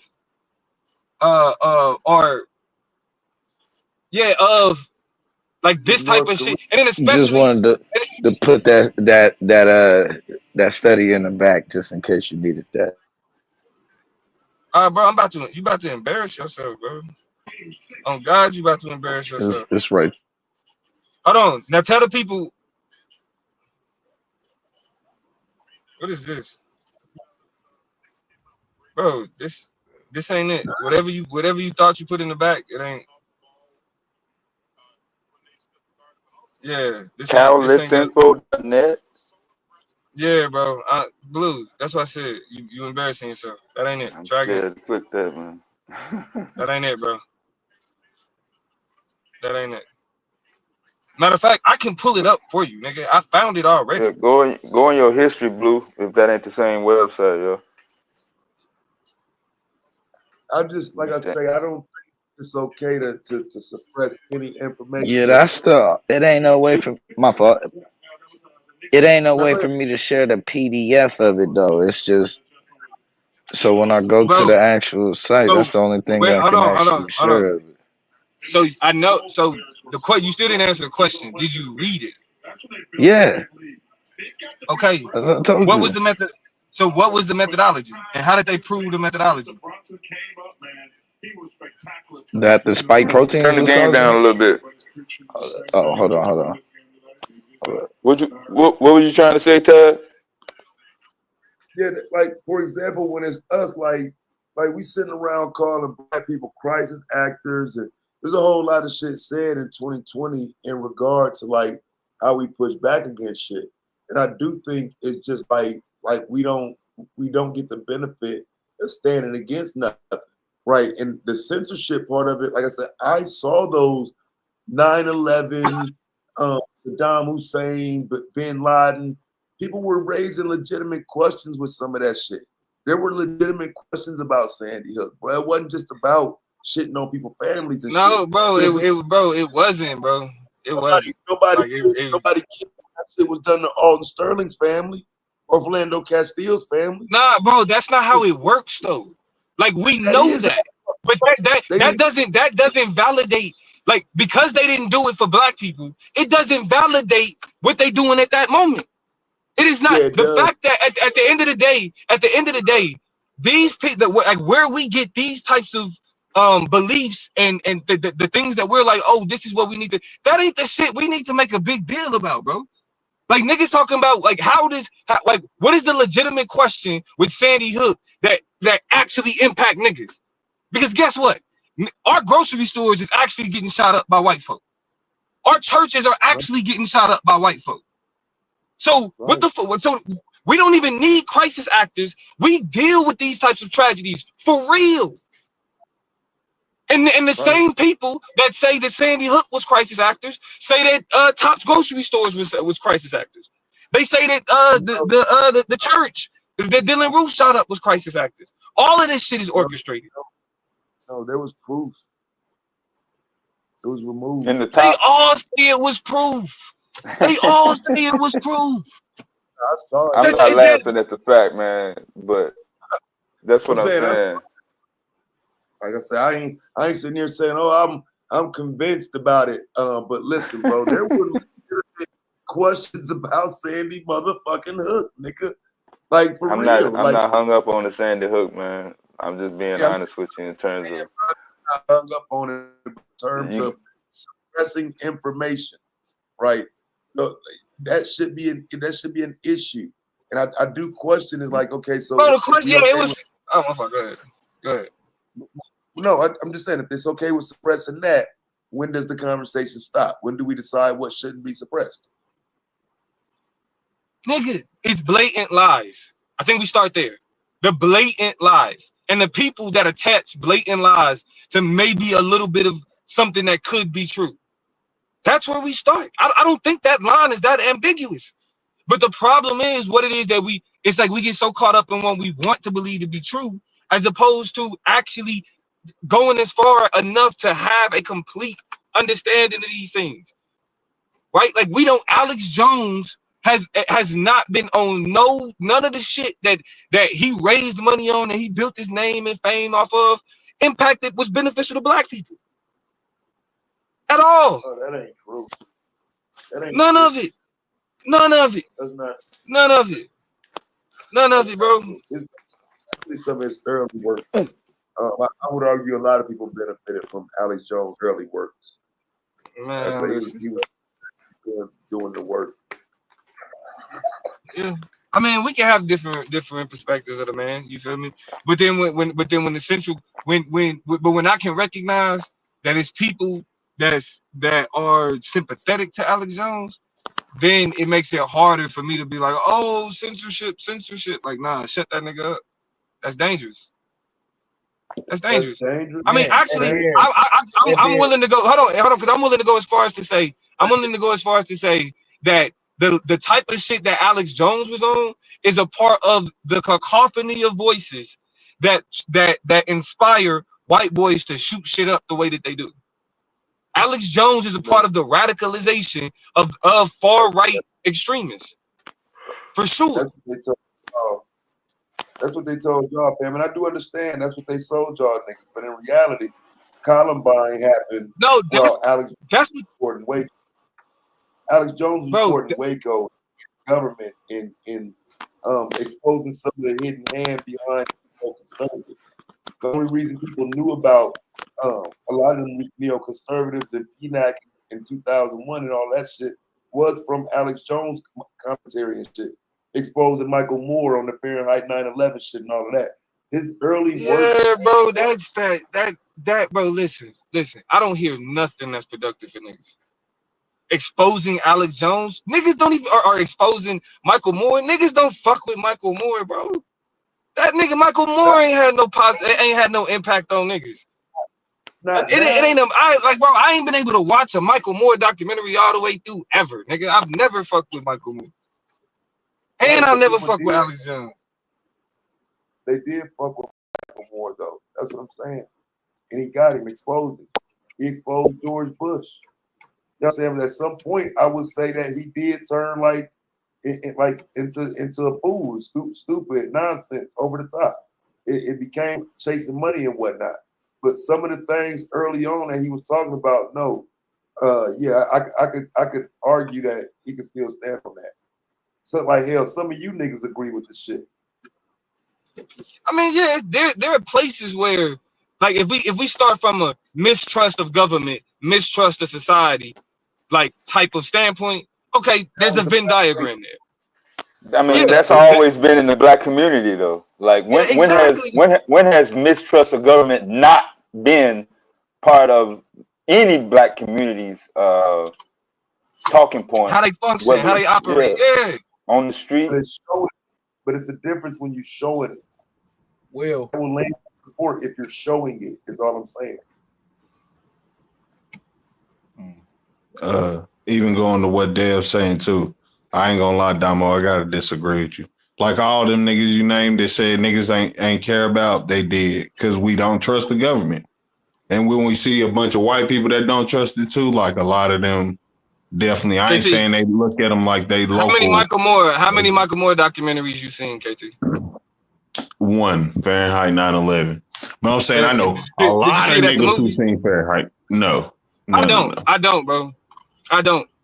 And that's what I'm saying. I don't. I know a How lot of often do you niggas hear who seen Fahrenheit. how often do you hear niggas talk about Fahrenheit 9/11? Who the fuck You talks don't. about Fahrenheit 9/11? You don't. Yeah, No, you who don't, talks because about it's not 9/11 now? significant. Better though. The book's better. No, I'm saying A who lot, talks yeah, about people still talk 9/11 about now? 9/11. People still No, talk. We we was just don't. talking about 9/11 the other day. Yes, we do. Yes, we do. I All the books up.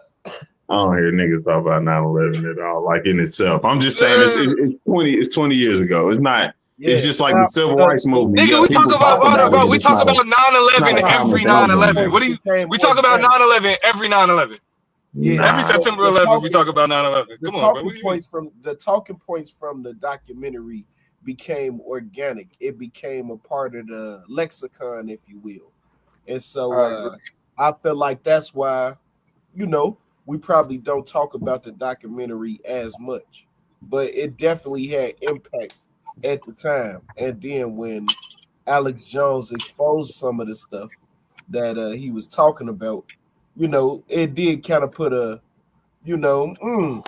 like into what he was saying. But I mean, at the same time, I just say that it kind of blended into everybody just kind of accepted what was on the documentary. You know what I mean? That's as truth almost, because it was repeated so many times. I mean, niggas is already saying, like, even that's why I said, but from Alex Jones to Michael Moore, listen, before Fahrenheit 9/11 came out, niggas in the hood was already like, man, that shit was staged.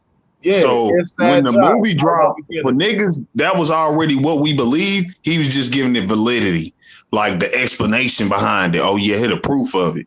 That's why I said, like, yeah, I agree with that. Like, Did any of these niggas ever did a documentary on how coke or how crack was introduced to the black community? nope. Has Michael Moore, Alex Jones ever talked about the systemic, very deliberate ways? Yes. I'm not listening. I'm not even gonna lie. Listen, no, hold up. I'm not gonna lie and say yes or no, but that doesn't have anything to do with the fact that if they had a topic that people, specifically black people, was already agreeing with, like, you know what I'm saying? Regardless of the other stuff, there's deeper part. I get what you're saying. There's deeper points and things they should get at, but that doesn't take away from that niggas is identifying with the niggas. Yeah, it's a good thing that Alex Jones is deplatformed, bro. It's a great thing. It's a great thing. I'm sorry, y'all can. I know it's something that y'all may have attached to in terms of like some. And that's what's interesting, but that you're down, because I get later years, but you're downplaying the years when he was the loudest voice saying, "Hey, black people, the CIA trafficked cocaine into your neighborhoods." When he was the loudest voice saying that. But that's what I'm saying. But if his evolution led him to leave that message behind, I wouldn't say he left it behind. I would say he integrated his message into that, because it was still don't trust the government. They lied about. but that can't be. But that's what I'm saying. You can't bro. You saying that it's bro. You the nigga that hates DEI and think that nothing gay should be integrated with blackness. What? To be integrated. How did you just? Where did that come from? You All kinda right, cutting so out too, since Damo. you cutting out, Domo. Shit, I might be cutting out too. ain't said nothing Nah, you about no. good. I don't know. But where I'm we saying going. since civil rights, though, I'm talking about when has the black community been not in contention with the government? Is some shady dudes as a whole, primarily law enforcement and the legal system since COINTELPRO. Like, has the government been reformed? Because bro Rob just said it best, right? That's literally what it is. Now I'm gonna read you the names of these documentaries so you kind of get what I'm saying, and I think what bro Rob was saying, because I really agree with that, right? So the names of these documentaries: Police State, Total Enslavement, Endgame, The Blueprint for Global Enslavement, Martial Law 911, Rise of the Police State, Police State 4, Rise of FEMA, Terror Storm, A History of Government-Sponsored Terrorism, right? So those names just themselves go into some of that history. And again, I agree that we already had that understanding, but it was put into these documentaries as well. A lot of that was incorporated in there through those, and I would implore you to watch them. And I say he wasn't given the quote unquote white version of history. He was using the government's history against them. Now, at some point, the man flipped and started chasing the money. I agree, but some of that early shit, you ain't gonna be able to do nothing about that. It sound crazy going against it. Nah, I've seen all those documentaries, and like I said, it was the government against the people of America. I don't think either one of them actually took a portion of their content and solely focused on the government specifically targeting atrocities against black people. I mean, I ain't gonna lie to you though. I don't think that ain't nothing we expect nor thought. You know what I'm saying? I'm just saying in terms of what they messaging was, there's a lot of black people who agreed. It wasn't about, because their message wasn't really about whether it was white people or black people. It was just like, hey, y'all, the government doing wild ass shit. But what came with that was the government doing wild ass shit, and the government is doing us wrong. So include us in your plight in fighting against unjust causes, and that's where the separation is further promoted. I don't know. I ain't never seen Alex Jones as like I just seen him as information, or him, or any of these people we talking about. People who get on that conspiracy tip level, whatever. Like, I've never looked at those people as like, I don't know how to explain it. I just looked at them as like they informative. That I'm not looking at them to be like you're a leader in any sense. I just looked at them more or less as like, this is a crazy motherfucker willing to go find out. Like, come on, let's be honest. We've all talked about the Bohemian Grove shit with Alex Jones. Like, he was just giving proof to that. You know what I'm saying? And I'm like, all right, I fucked with it on that tip. It wasn't no. I ain't care if he's talking about black, because I already knew what black people going. Why would I expect a white man to get up there and tell us what? You know what I'm saying? Like, nope, not being funny. Yeah, Michael Moore. Michael Moore was a far left propagandist. If you go look at his documentaries, they was all centered around how horrible George Bush Jr. was. He like the whole Fahrenheit 9/11 shit was all about making Bush look like shit. You go look at the Flint, Michigan shit. It was all about making the Republicans look like shit. Like every last one of them. But pull up his docs. Go look at them. Rewatch them, and look at them through the lens of it being all political, because that's all his docs was. And Alex Jones is a full blown pseudo, just freestyling, making shit up, lying, not backing nothing up. He always says he's seen things, he read things, and never show you what the hell he actually read. He said, I've seen some documents that was shown to me back in 1996, and this, that, and the third, and I'm telling you, this is going down in the deep state and all this other little silly ass nonsense. Never show you the docs. The FBI is knocking on my door while I'm talking on the microphone. Yeah, he just look. I've never seen a Michael Moore documentary. I've never seen a Michael Moore If documentary. you watch one, I promise you, you're gonna agree with a lot of stuff he says because it's far left stuff. But you gonna see, But that's what I'm saying. I've never in it though. You're gonna see the propaganda up in it because it's political message. And that's what I'm saying. I've never been for liberal propaganda ever, ever. Nigga, I used to go around talking about Obama was the Antichrist, nigga. Like I was that nigga. Yeah. You feel me? So like all of this shit about was how I ended up getting caught up in that 9/11 rabbit hole. That's why I know all about this weirdo. I saw that. Shit had me second guessing things until I realized this shit is all cap.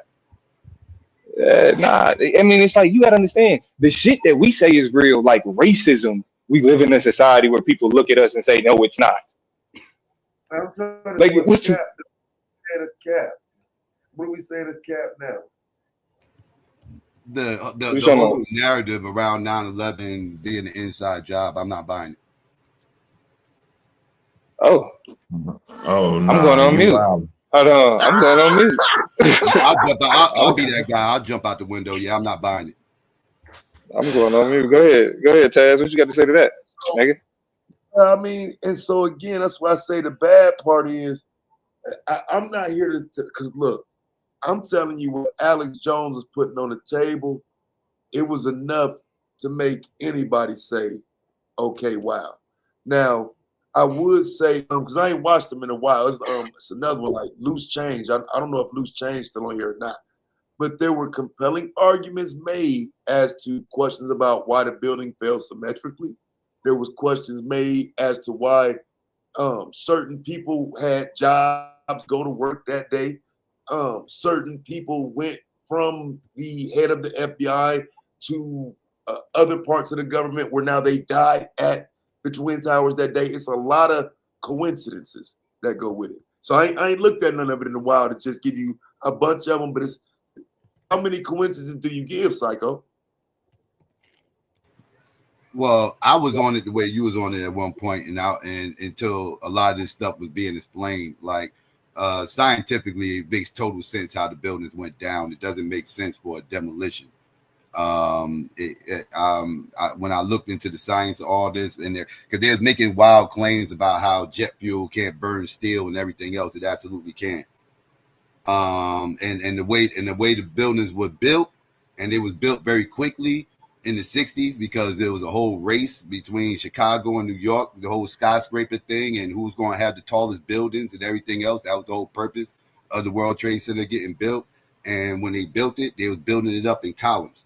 And the way they was building it up in columns, it was built strong and sturdy as far as like being able to withstand the wind and everything else that was going to come from these skyscrapers.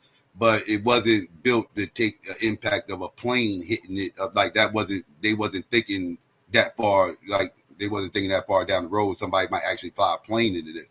So when the plane hit and the steel beams started to collapse and everything else, the floor started collapsing. It started coming down on each other. Boom, boom, boom, boom, boom. Domino effect all the way down. If you go watch the explosion, not the explosion, but the buildings falling. You'll see how all the buildings all the floors are just collapsing. People were saying those were charges from explosives. I'm not buying it. If you've been to New York, you understand it ain't that easy just to sit up there and just walk around and just be setting off random explosives in the top of the building. I know they tried to blow it up in 94 and everything else, but that was down in the bottom of the World Trade Center, down there by the PATH train, where the train that takes you from Jersey to New York. It's easier to do a bomb there because you're in the subway. But to go up on top of the buildings, you gotta be verified to get to certain parts of those buildings and everything else. Like you ain't just walking up in there with explosives and just setting them off in different corridors. I disagree with that, but now the question would be, because I'm gonna just move you over a building to building 7, which wasn't hit by a plane, but also fell symmetrically. How do you explain that one? I forgot what the reasoning was behind that, but that was like the most compelling one right there. You said building 7, right? When the lady was talking at the interview, and then all of a sudden the building fell behind her, but she said that the building had already collapsed or something like that. I believe it was a misreport, I believe that was a misreport from the studies I did on. I don't remember off the top of my head, so I don't want to give. What about the Pentagon? What about it? Like what about the Pentagon portion? Do you think that makes sense? Yeah. Absolutely. You think a plane went into the Pentagon? You looked into that? Yes, All right, I believe that. Yeah. I'm not gonna lie. I don't believe the country. Your name on this one. I'm glad you mentioned the Pentagon. That's another thing. I don't believe the country would want to look that weak to where airplane was just able to pounce into the Pentagon. You know, we talking about the Pentagon here. So I don't think the country. Why would the country want to set up a situation like that where it makes the country look that weak? That the country look weak. I would say look at the. It's one thing to lose the towers. It's a whole nother thing to have to go into the Pentagon. That's exactly what they wanted to do. That's why they increased security afterward. That's why security became that's exactly what they wanted to set the stage and do. That's why they wanted the United States to look weak. NSA. That's where Eric Snowden's company came in play. You're saying the higher ups wanted the country to look weak. Yes, they needed it to. Argument Okay, to why? create war. You need to establish that to create the war that they used it for the next 6 years. Which They would be didn't the need to war. do they didn't need to do the Pentagon. The towers would have been enough. If it was only about that, the towers would have been enough. The Pentagon made them look super weak. Right? No. It's all needed because after that, what they started doing was having a war on our information. Data became very vital and all that of that nature. What do you mean? You mean black people? No, people, period. American people. This is the point where they said, like, now it's illegal for us to look into whatever y'all doing. Like, we can just go through y'all shit because y'all might be some terrorists. Well, another way of looking at it is, due to them being able to do what they did on 9/11, now it's reasonable for me to be able to check everybody's shit. You see? Yeah, that's what I was saying. That's what I'm saying. It gave them reason to be like, now you're an enemy because you're apostle. Anybody could be a terrorist. Like that was literally the arguments they made after that for making the NSA and all that. They already had that fear with the towers. No, the Pentagon is actual intelligence. See, that's where that's the whole. We hit the towers. We hit the towers that hurt people. That's the military. It made them look super weak. That's you getting back to my initial point. That's where they chop up the bread at and make the plans at. That's the Pentagon. That's where the brass is at. I also would implore you though, Psycho, please go back and look at the actual impact. If you believe a plane did that, I'm sorry, my friend. I live 20 minutes away from where that shit happened, bro. My aunt been working there 10 years before that happened. Wait. I didn't have to read about it. I didn't have to go watch a documentary about it. I lived that shit. I don't need to go back and rehash anything. I know exactly what happened. Yeah. You think that's the impact of a plane? Yes. Hey, man. I don't know what to tell you, my guy. You got it. I mean, I don't know what to tell you. You're going to believe whatever you want to believe because you already got a preconceived notion that the government. I know. I think we all know that you didn't already hear that I'm going to convince you on right now. There's nothing I can say. You already convinced. That didn't get hit by planes though. I say Building 7 was not hit by a plane, so there was no reason. Right. Like I forgot the reasoning for that, but yeah, I forgot the reasoning for that building to drop. Let me see if I can find it. Right, I forgot what it was off the top of my head. But Building 7 was, like I said, that was the one compelling part. But it was a reason behind it though. And you got they said they didn't want it to go down because it was so close to the other buildings. But so why did it go down? And they didn't want it to go down initially. Why did it go down? I have no idea. Like I said, people that can't give me no real answers. I'm saying that's what they said. That's the answer they gave. That's what the conspiracy theorists say. I know, but they don't give you a reason why though. Why would the conspiracy theorists say that? Down, but then they made it go down? That don't make sense. If they didn't want it to go down, it wouldn't have went down. You saying so they made that up? I'm saying if somebody's telling you that they initially didn't want to blow up the building, but then they Right. decided last second, fuck it, we gonna blow up the building. Yeah, I'm saying that's cap. On whose That's side kinda what though? happened. The people that said it, or Yeah, the somebody people said who that. believe Yeah, that they said? if somebody said that, they can't prove that. I would love to hear them prove. I would love to see their proof of that. Outside, they Well, no, just I'm giving saying their Larry opinion. Silverstein No, was on. that's He is the on. literal. Larry That's their Silverstein. He literal is. reason. Where you getting that information from? That's You the got some only real. information I ever seen that debunked it. That was supposed to debunk it, and it was live. They literally said it live. No, live. You saw the building fall. Live, you saw the building fall. Yeah, and then After they they said said, because they didn't want right. it they wanted to control it.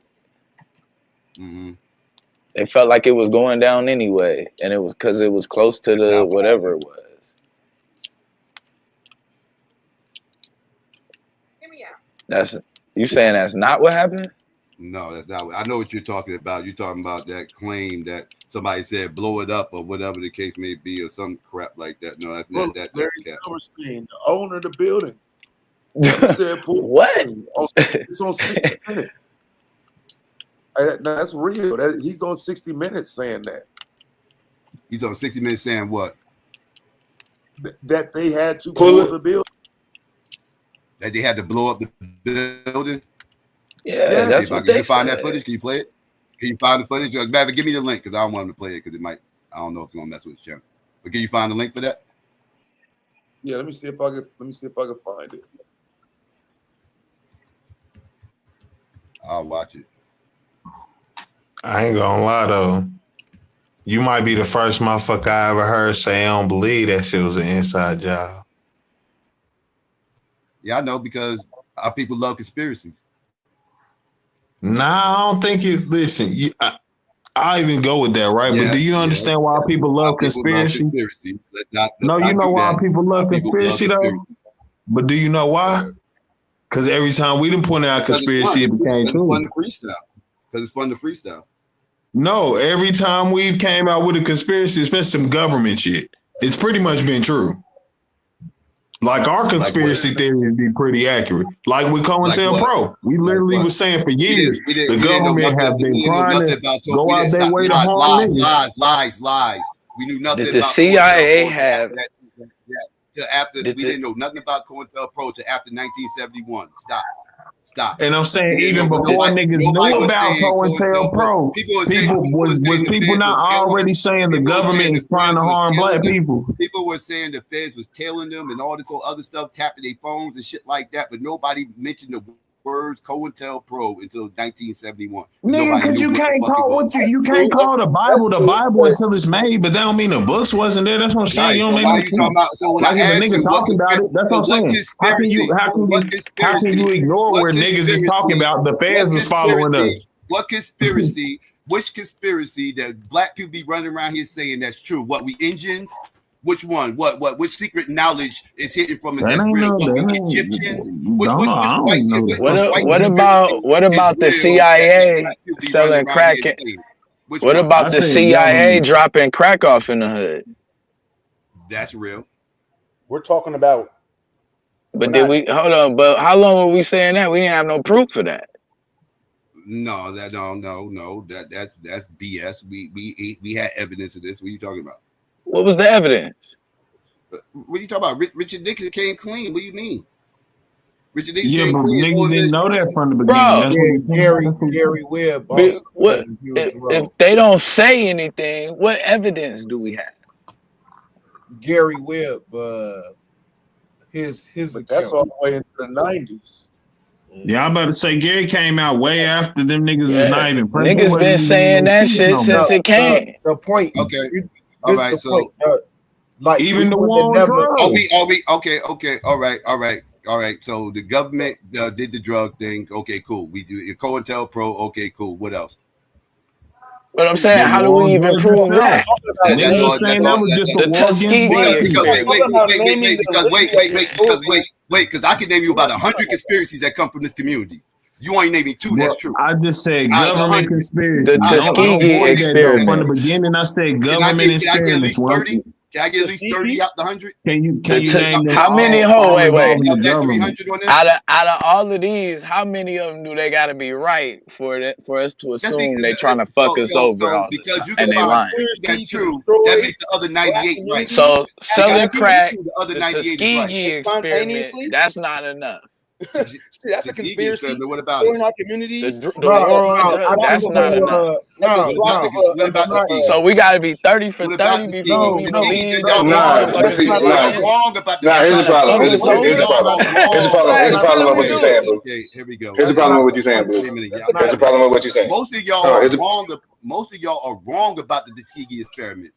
Most of you weirdos running around here saying that we got ejected with shit and all kinds of other wild stuff. Y'all will use the Tuskegee experiments to try to say why we shouldn't get vaccinated, which is ridiculous. Because if you knew anything about the Tuskegee experiments, they ain't do shit. That's what the whole thing was all about. These were sick people that were told they could be treated for certain diseases and this, that, and the third, and they was lied to. They never treated them. That they didn't do nothing to them. They didn't inject nothing with them. They didn't give them syphilis. They already had syphilis. But they were like guinea pigs. So Though, most of y'all don't even get that story minimize right. that though, Psycho. That's why I yeah, trip but myself. here's the thing. Here's the thing. I think never even applies to whatever y'all talking about. That's not minimizing. this is where the Y'all logic comes up minimizing short. nothing, This is but to say that y'all to say that the government That was is a conspiracy was at the end of the injecting day. people with shit and everything else. That's not true. A black woman took the fall for it. Black but woman. here's the thing. Here's the thing. The things that happen to black people, we need to stop equating to conspiracy theories. Right? Like because these are things that were unwritten, unspoken, but or really it was things that were spoken that transitioned into being hidden. So, like, just because we can agree that the government F's us over repeatedly, the government in a lot of instances don't have our best interest at heart, doesn't equate to 9/11 was an inside job. And I think that's the lazy leap that we make. Oh, we can't trust the government. They put crack in the hood. So 9/11 was an inside job. No, that's not how that works. Like, even if you have evidence No, I think about the that's kind of 9/11 being crazy the how you inside, did that thing. Tax policy. nigga, I think that's it's crazy how you y'all did do that. thing. I think it's crazy how y'all do that. Nah, niggas ain't just say because they put crack in the hood 9/11 was an inside job. We saying like we already know to be suspicious of the government. Some shit happened. It was pretty fucking suspicious. And we just like, all right, that's okay, but it doesn't because yes, I'm already suspicious. I'm already suspicious, yes. So but again, y'all saying that being suspicious equates to 9/11 was an inside job. No, it makes you more aware. Like, let's be honest. Like, it's just like any nigga in the hood, bro. Look, we all probably from bad areas, right? But that don't mean everybody was in the streets. For those who have been in the streets, you understand when a nigga got a gun better than a nigga who don't be around that type of shit. Your antennas is up. You're just more aware. That's not even subjective. And I think I think this whole your antennas is up thing is what turned niggas into use and this is no disrespect to nobody, but this is just the term that they use, useful idiots. I already was gonna say that. Like it turns niggas into useful idiots. That means that I'm so willing because think about it, that's the same basis for the Abbo argument. You can't trust So let history. me ask you this. Watch this, y'all. Watch this. Let's check out Damo's ideological consistency. Watch this, y'all. This is how cold I am with this shit. Nigga. So are you telling me then that God damn it, I just lost the thought. What was this shit that they had with Are you telling me that Project 2025 falls under this same thing? Is that just a conspiracy theory? No, it's a literal playbook. Right it's a literal now. playbook. So it's a policy. It's a policy initiative. They say that. So right. So stop right here. So why Okay. wouldn't you say the same thing about the Project for the New American Century?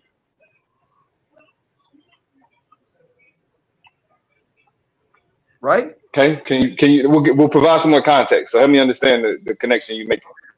Project for New American Century was the neoconservative think tank that people will argue ushered in Bush's policy. One of them being to implement something of Pearl Harbor, that type of status in America.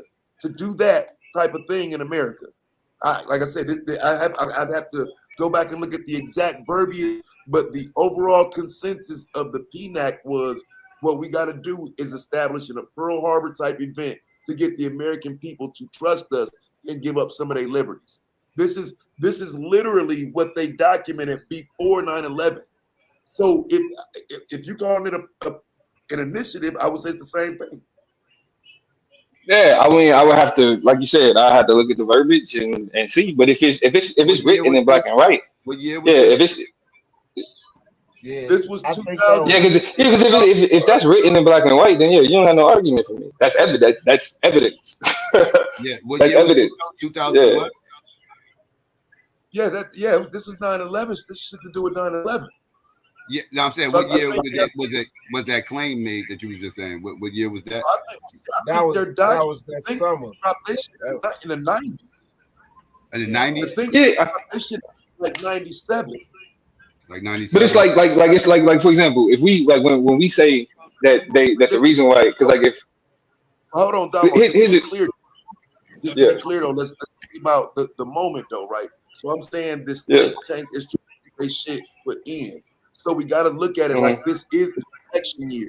He just got in office that January, right? So we're Yeah. 9/11 in Bush's first term. So these are Yeah. his people that are in place. These neoconservatives. I'm gonna see if I can find that PNAC document for y'all so you can see what I'm talking about. I mean, also for the sake of clarity, I'm partial to the belief that 9/11 was an inside job. I'm partial to that argument. to be, I'm not like because Psycho said he don't think it's true. I think there could be some validity to it. You know what I'm saying? Because I do think that the war in Iraq was the world. I do think the world. I'm off. Go ahead, Psycho. No, I say I seen that shit destroy the city. I seen what happened. I seen the aftermath, everything else. I have a very hard time believing that they chose the World Trade Center to do this. Like you can't even compare this to Pearl Harbor because most people didn't even know Pearl Harbor existed until it got bombed. It was a military base. Most people didn't know nothing about it, didn't care about it, and this, that, and the third. It was something that it was something that was. Listen, I don't know how for you that ain't the main red flag. You don't think the World Trade Center was something very much protected? I just said, how many different times you say it, or how many different ways you say it? My answer is no. I think it's bullshit. I think your conspiracy is bullshit. I've been saying what I'm saying. You interrupted me to ask me the same question. You asked me like 10 times. Slow down. I didn't say one thing. I didn't ask you one time about that. You asked me, do I not think that World Trade Center did? You got to let him finish, KT. I know. I just said one time. No, like I was saying, Pearl Harbor was a strategic move by the Japanese because of its in the Pacific Ocean.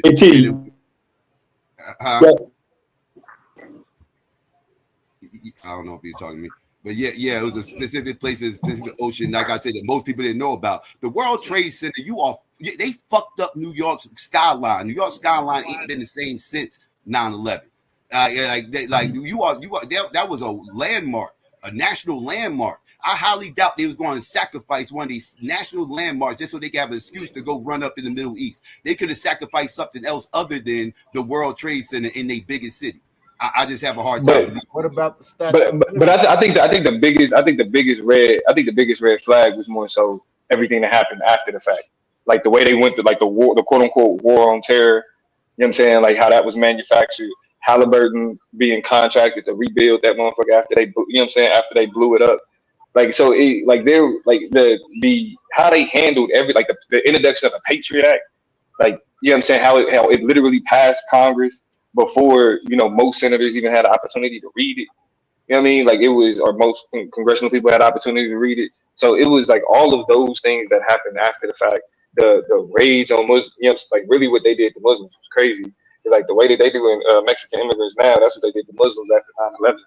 Like just pretty much the beef between the Bushes and Saddam Hussein.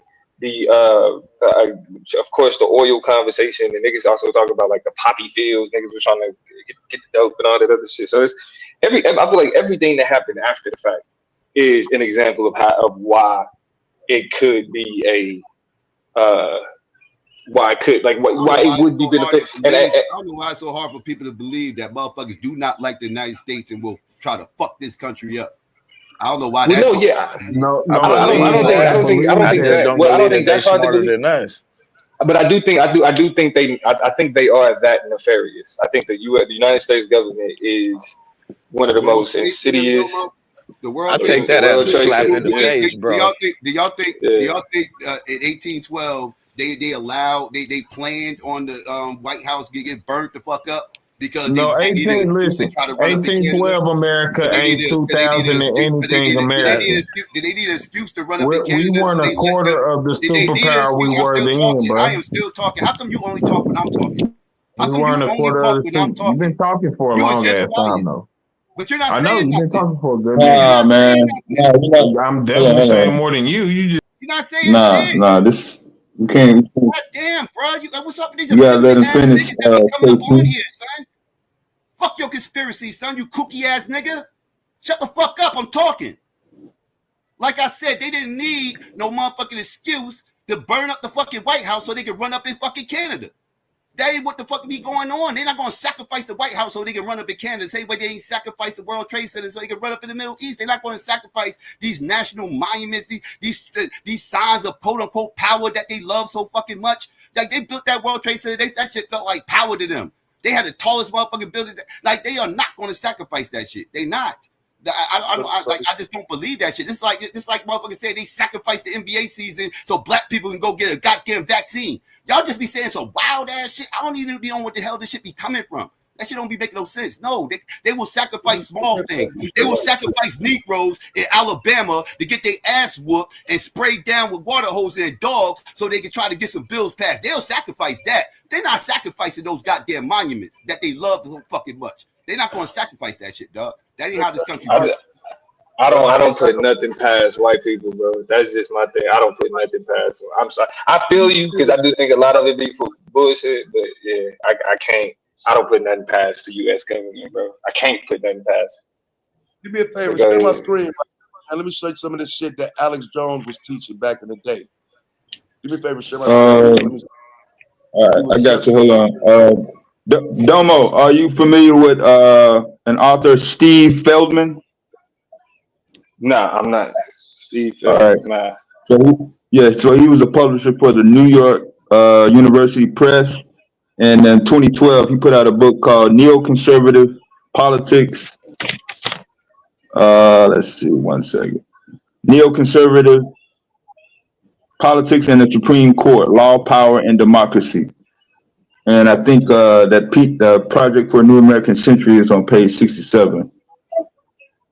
But that's just one reference. I got you. Come on, Taz. So yeah, this is Operation Northwoods. What they were going to do was load a bunch of Americans onto a jumbo jet, fly that motherfucker over Cuba, and then blow that bitch up and blame Cuba. So they're willing to sacrifice the American people to try to go into a war. This is documented history of what America will do. And what they were strategizing with 9/11 in terms of what the question of juxtaposing it is, it's the same shit. Sacrificing Americans to implement your policies. It was the same shit. Americans, yes. Buildings and structures, no. I will agree. Like I said, they will sacrifice people. Almost 3,000 people. Huh? They said it was like almost 3,000 people. Yeah, but it was also buildings and damage and destruction. Like it was more than just the people. It was more than just people, dog. Like y'all making it seem like it was just people that just died. It was more than just it's people. more likely for them to sacrifice. It was a hole in Manhattan, dog. Literally a hole downtown Manhattan. Okay, let me give you another argument about this shit, bro. I don't know, but like, so for example, with the asbestos and the fact that they had to tear down the World Trade Center at some point because of that asbestos in the building being built off of it. There's no validity to that either. No, they still got buildings in New York that was built the same way with the asbestos in it. They have ways to get around that. They do certain things to the building. They restructure. They tear down walls, certain type walls, and replaster it and all this other stuff. They go through a process with all these buildings out here with that shit. Like they still got buildings out there that got the asbestos up. Like so, no, they didn't have to do that to get rid of the asbestos. Well, okay, so but they did have to get rid of it though, right? I mean, all buildings are getting away from asbestos and everything now. That's so yeah. Well, all buildings are actually that's kind of protocol. That's why bed bugs are starting to make a comeback. One of the reasons why bed bugs kind of almost went extinct was because of the asbestos in the buildings. But now that people ain't used it no more, bed bugs are making a comeback. Yeah. I don't think the argument is the building code. I thought you, Taz. I thought you were going to go on motive. Yeah, I mean, it's my understanding that they had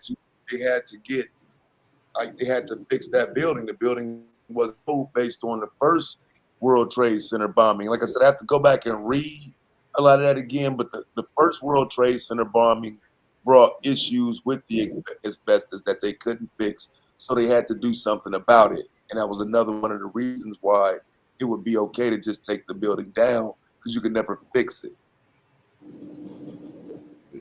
They could have. How do you explain the Empire State Building though? Because there's plenty of structures that are still standing that were. Yeah. They still got these structures up today. I mean that would be the counter argument to your argument, Taz. Right. Yeah, I agree. I mean, I understand that. However, those other buildings weren't blown up. That's the point. Like, why wasn't they all blown up if it's about asbestos? It should have. The Empire State Building should have been next. It should. They should. Matter of fact, they both should have went down the same day. If the '93 attack is what led to the issues of the asbestos, the other buildings weren't attacked in '93. That was a bomb. That was a bomb set in place in the subway that from a terrorist group that's pissed off at America. Like I said, bro, people do not like this country. I think y'all underestimate how much people hate America. That's what I think. That was an inside job too. What do you mean? No, I don't think that was an inside job. Hell no. The motherfuckers lived out here, man. The motherfuckers lived out here. Right. Exactly. Yeah, that one's easier to prove to have been an inside job. 93. I don't think it was inside. It was motherfuckers. It was cells up in here. They had cells up in here. They had agents up in here. It's motherfucking. Are we trusting tethers now? Because these are whole tethers that did that shit. No, bro. I trust the fact that they knew the FBI knew they was building this bomb. The FBI knew this shit. It's like this could have. Yeah, the FBI could have known that they track motherfuckers and shit like that. They could have known things and this, that, but I'm not sure if they knew about whether or not that explosion was going to happen. I don't know. I'm sure they knew about these people. That I know. That's their job. All right, now let me pull this up and show you this. Share my screen. Let me show you this one right quick. This one's easier. The 93 one is this one's easier. So it's law enforcement officials were told that terrorists were building a bomb that was eventually used to blow up the World Trade Center, and they planned to thwart the plotters by secretly substituting harmless powder for the explosives, an informer said after the blast. The informer was to have helped the plotters build the bomb and supply the fake powder, but the plan was called off by an FBI supervisor who had other ideas about the informer. Imad A. Salam should be said. The account, which is given in the transcripts of hundreds of hours of tape recordings Mr. Salam secretly made of his talks with law enforcement agents, portrays the authorities as in a far better position than previously known to foil the February 26th bombing of New York City's tallest towers. They knew about that shit, bro. Yeah, they just said they foiled it. They said they tried to foil it, right? No, it says they lied about how they could.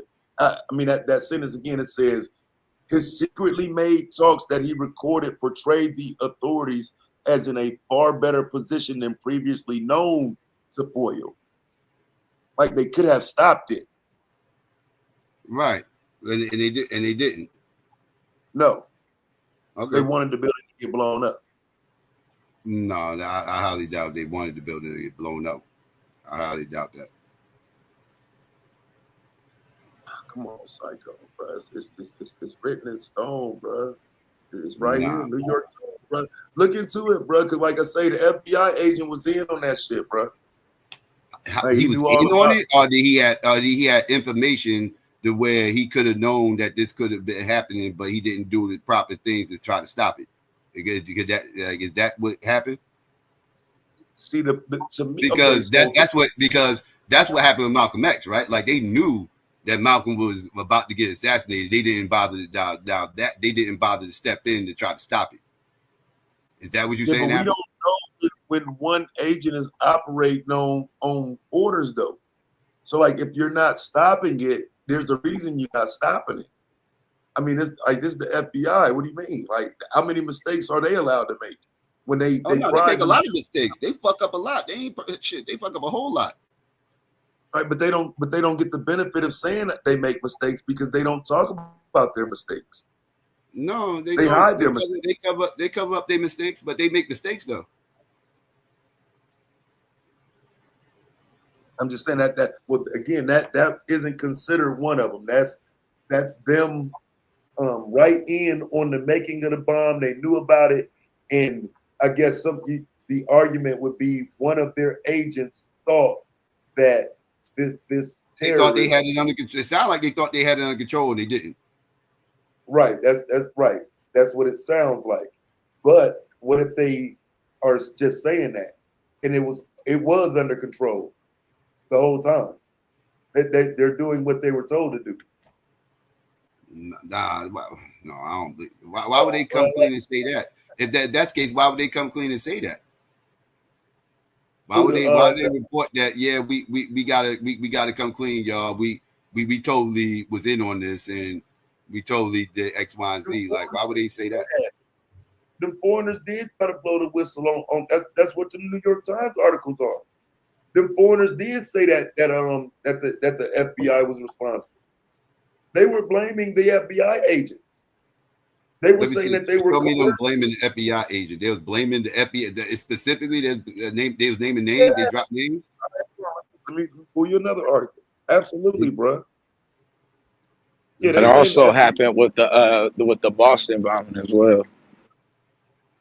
Boston bombing something different. That's a little bit. That was a marathon, wasn't it? Wasn't that a marathon? I think that was a marathon. That was a little bit different. Yeah, Psycho. Yeah, that was a marathon. I'm going to put a letter to Bill Clinton dated January 26, 1998, to President Clinton from, let's see, a host of names, which will include Donald Rumsfeld, Elliot Abrams, Paula Dobriansky, Richard Pearl, Robert Keegan, and a host of others, warning a threat from the Middle East, and the operations in Iraq would not be enough to sustain the security of the nation. And let's see, it should still be available.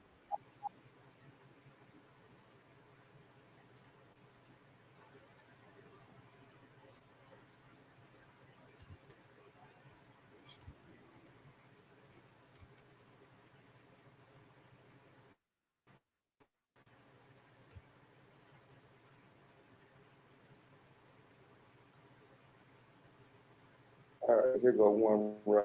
So, as the second bombing plot took shape months after the blast at the World Trade Center, nervous federal agents agreed to slip a timer for a new bomb back into the garage where it was to be built, according to tape recordings made by an informant. The informant, Imad A. Salam, had insisted on procuring the timer so as not to expose himself to the group of Muslim extremists he had infiltrated.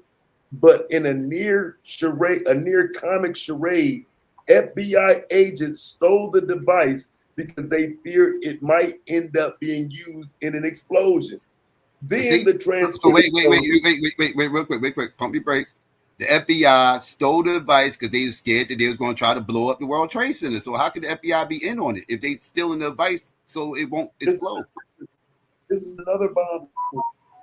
This is the second bombing. This is after the World Trade Center. This because they know they're gonna blow up. Wait. This is 9/11. Wait, which year is this? What year is this? This is 93 still. Okay, so it's the first. This is the first bombing. Okay, yeah, that's what I was talking about. Yes. Yeah. You said that the informant. You said Bro, that the fact that listen to what I'm telling you, but the fact that they know where to go steal it from. Why do they know where to go steal it from? Why do you need to go steal it? Because they had an informant in the organization. Right, and they a group that's already blew up the World Trade Center. Mm-hmm. So why aren't they arresting them? It must have been something. They must have had bigger plans, or they was trying to. They must have had a bigger target. Something I don't know. I'm not in the agency, so I couldn't tell you. All I can go off what you just read, and what you just read was the FBI tried to stop them initially from blowing the thing up. No, brother. No, they did. Okay, so again, they claim they switched said out. they called it off. No, they said he stole it. He said he stole. They said he stole the apparatus because there's a fear And that they was switched going to it. use it. Right, They said they gave him a fake bomb. Right. So this. So if they was in on it, why would they give him a fake bomb? They would give him a real bomb. Right, right. Now you see, this is November 1993, right? This is what they claim when it happened. This is March. This is 6 months before. Now, you know what I'm saying? You got to understand the difference here. Now they're lying. They said they didn't know anything. They don't know nothing. When literally they are part of the goddamn reason why they had the bomb steal. Well, according to them, when it was up to them, according to them, they thought they had a fake bomb. They thought they had a fake bomb because that's what they gave them. Yeah, they lied. Now, I mean, yeah, they obviously didn't tell. I mean, we're not gonna ever know everything that the FBI does. I mean, it's Federal Bureau of Investigation. Like, you know, they got filed. filed. A lot about it though, bro. That's what I'm saying. We knew a lot about this one. This is beyond conspiracy, right? Because look, it's what I was telling you. You know what I'm saying? They at odds. They beefing. He's not. They like. The idea that they could trust a fucking terrorist should be the conversation about the 1993 bomb.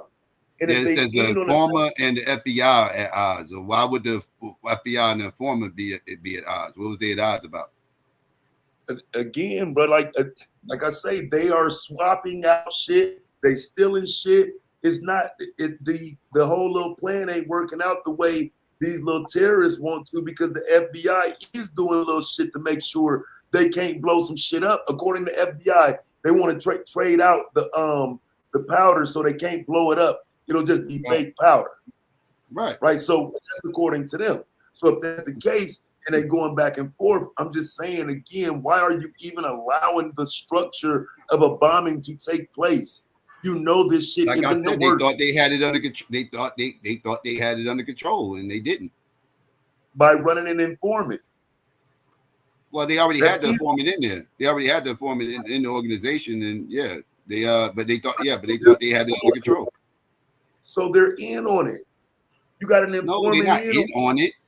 That's like no, they're not in on it. Like that's like saying the FBI was in on everything Fred Hampton was doing. No, like they had a informant inside his organization, and that was feeding them information. That's what happens. Yeah, but the FBI was in on the assassination of Fred Hampton. What do you mean? The assassination, but I'm saying like they wasn't in on what Fred Hampton was doing. Is what I'm saying. With Fred, like the Rainbow Coalition and shit like that, they wasn't in on that. That was Fred Hampton. I think though the only way to correlate that is if Fred Hampton and them was trying to blow some shit up. Bro, you got got stopped. Informant for years. on a plot to blow up some shit, and we don't say the FBI ain't in. They watching these motherfuckers plot for years.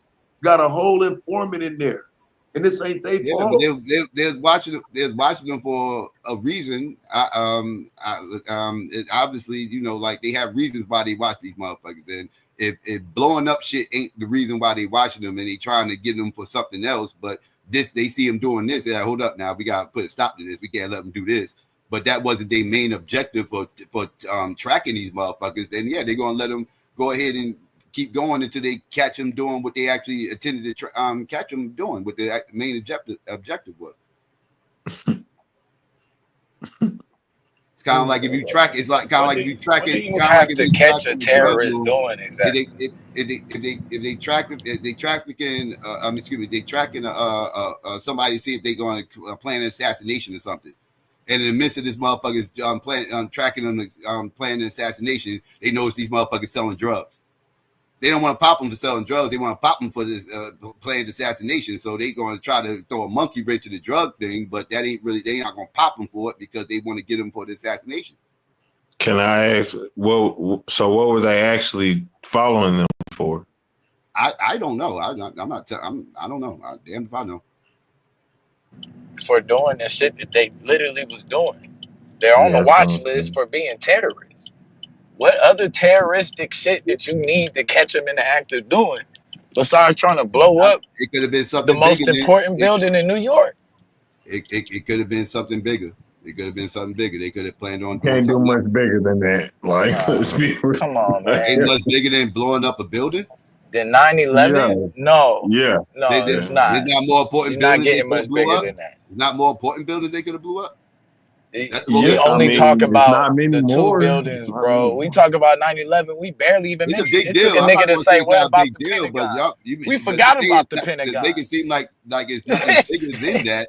I would say that. No, that's pretty major. Like America hasn't had much terrorism happen here. Nah, yeah, that's a pretty big deal. That's why 9/11 is a big deal.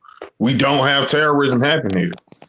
Right. Nah, the Germans came over in the Tom's River and blew up some explosive in New Jersey back in 19. There's been a bunch of terroristic attacks in this country. None to that degree, but it's been a bunch of terroristic attacks in this country. 1918. I might be off on there. Right around World War One-ish. Cool. I think that goes back to what we're saying, right? Like we go from 9/11 to 1918 because it don't really happen like that. Like that's what I'm saying. In most of our lifetimes, we haven't had acts of terrorism outside of that. Was it the church? They bombed the church with black girls in it. That's an act. Nah, I ain't talking. I know. That's community terrorism. I get what you're saying, though. But yeah, I'm just talking about like an international attack. You know what I'm saying? Some other country attacking America. Hey, but let's remember the FBI said that the greatest threat to domestic safety is not foreigners, white people. Domestic terrorism. White That's different. Yeah, but that's why I said the greatest threat to domestic safety is domestic terrorism. Mm-hmm. That ain't what And those are white boys. Oh no, of course not. Of course not. This motherfucker, damn, he jab, nigga. You better not have on no he jabbing 2002. Oh yeah, that was probably like we talk about like ICE now. ICE didn't have shit on the FBI after 9/11. I'm talking about these are U.S. citizens. Go back upstairs. Go back upstairs. And then we had Desert Storm. They ain't have to knock down no buildings for Desert Storm. No buildings got knocked down for Desert Storm to happen. That happened after the first attack, didn't it? No, Desert Storm before all that shit. Yeah, Desert Storm was in the 90s. Early. That was during George Bush Senior. Yeah, but I'm saying different thing. Yeah, they already had a premise for Desert Storm. They didn't need nobody to attack a building or nothing because they literally gave them Right. the reason to do They Desert didn't, Storm. that's my point. They never needed a reason to run up in the Middle East, dog. Yes, they did. Like This is a Saddam Zionist. literally I was think they needed already. one though for the This is a Patriot Act. This is a Zionist country. They never needed an excuse to fuck with those goddamn Middle Easterners. Yes, Ever. you do. You everybody. That's even an act of war. You can't just like bomb on nobody for nothing. Not bomb. That's Not like bomb, you're but going they had against the Geneva Convention. it never stopped them from fucking with these people. But they made up an Y'all don't remember they had the shirts out in the 90s saying kick their ass and take their girls? Y'all remember that? Yeah, but isn't it a theory that 9/11 was it was like an extension of Desert Storm? Like it was something that happened in Desert Storm that kind of carried over, that led to 9/11, that then allowed for Bush to go into Iraq and then get Saddam Hussein. Well, the claim was he used mustard gas on his own people. Right. Well, now the claim was weapons of mass destruction. No, that was the second time. I'm talking about the first time they Oh, you talking about Desert Storm? Yeah, you talking about Desert Storm? Desert Storm, yeah. But they like I said, they'll make up some reasons, dog. They'll make up some reasons. They're the same motherfuckers over there doing wild shit, dog, and we need to go put a stop to it. Like they'll make up. Yeah, no, that's the thing. Saddam was actually doing wild shit at the time, first Desert Storm. And the second time, he wasn't really doing, like, nobody was doing shit. That's the main thing. Nobody really was doing shit. Like, yeah, you can say the Taliban existed, but they weren't. And I'm surprised. But that's what I was about to say. I'm surprised didn't nobody say, ain't nobody said nothing about the Taliban being trained by the CIA. About how we made them, yeah, that's what I'm saying. Even down to that, like we made Bin Laden. Literally, he got his tapes with this nigga over here dapping up Donald Rumsfeld, like, yo, you one of my idols, type shit, nigga. Like this shit ain't, man. Come on, brother. That happened, yes. You heard the first bomb that happened, absolutely. The first, you know what I'm saying? I mean, and let's be honest. Let's be honest, because like you said, I understand what you're saying. I'm not going to try to convince you otherwise. You don't believe it, but. Yeah, like shit was staged, man. Everybody, yo, how you find this nigga in the cave? Like that's another thing that always bothers me. Like y'all couldn't find this nigga for 20 years. Psycho, you heard he forgot about the first bombing, son? The first in 90. You talking 93? Yeah, that also has. Yeah, we was just talking about that. We were just going through that. Oh, let me just correct the date. July 30th.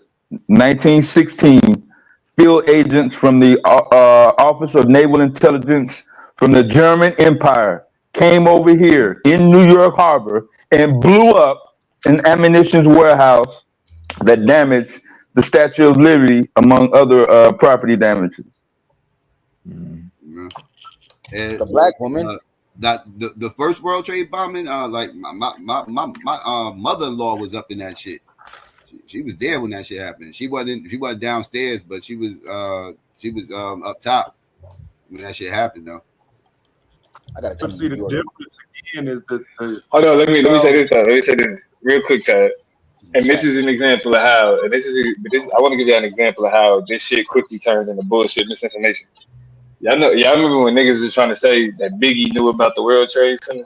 Yeah. Oh, they thought he knew about 9/11. Yeah, they didn't even realize the 93 bombing happened. Yeah. Yeah, like dumbasses.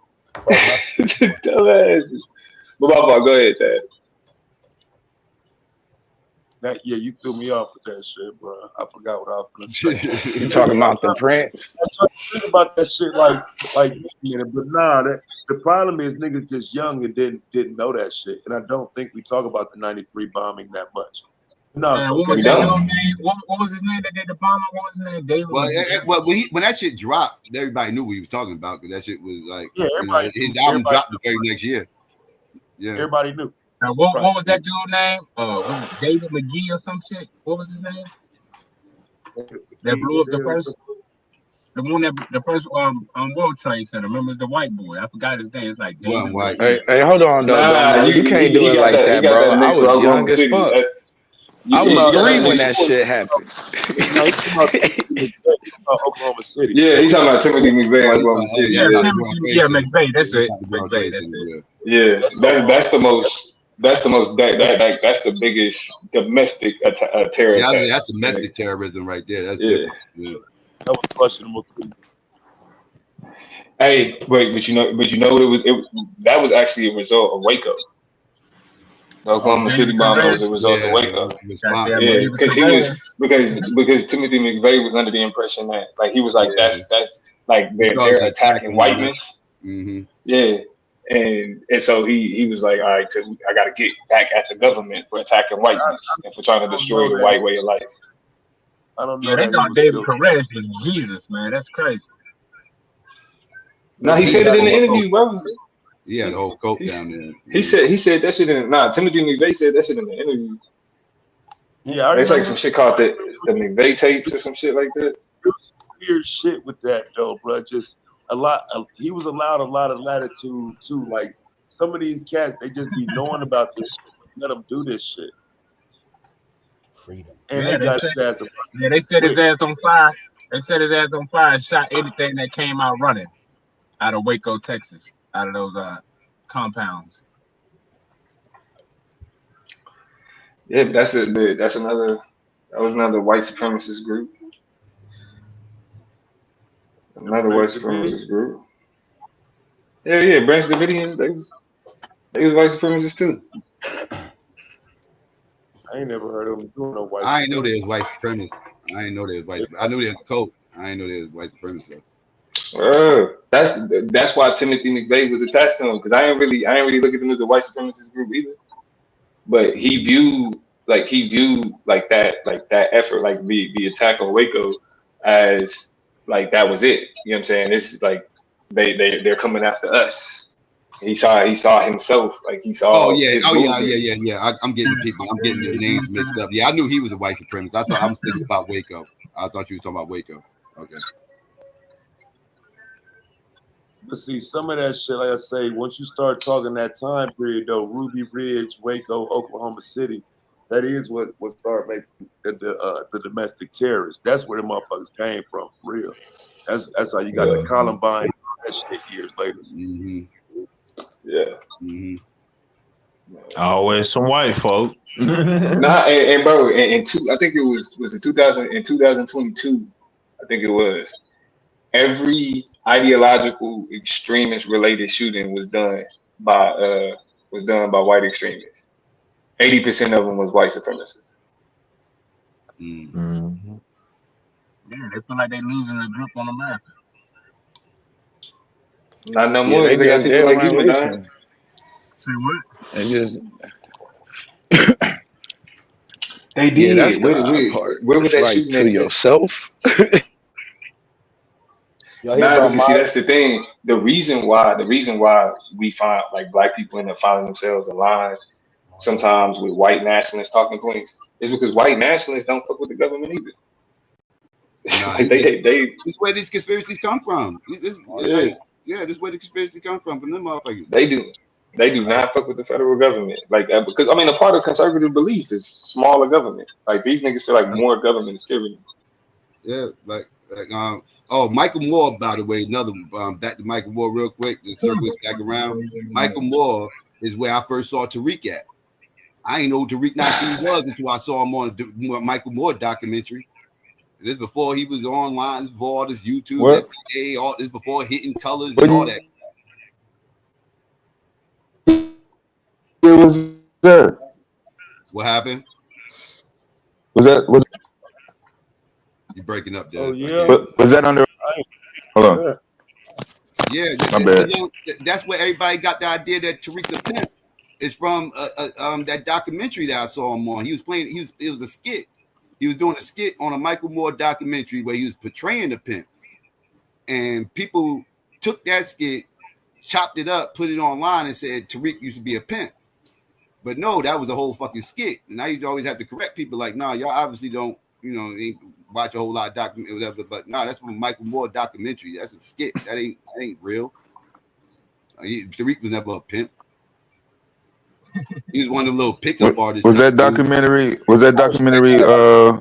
You ain't slandering Hold this. on. I respect that about you. Though, too, at the same time. What happened? The What you say, awful Didi? truth. I'm talking about you. So like I said, I respect that you not like. Okay, You're not, thanks. You're not a pimp. People will try to use that. No, he's not a pimp. I always said that. He's a pimp. No, He he's ain't not a no. pimp.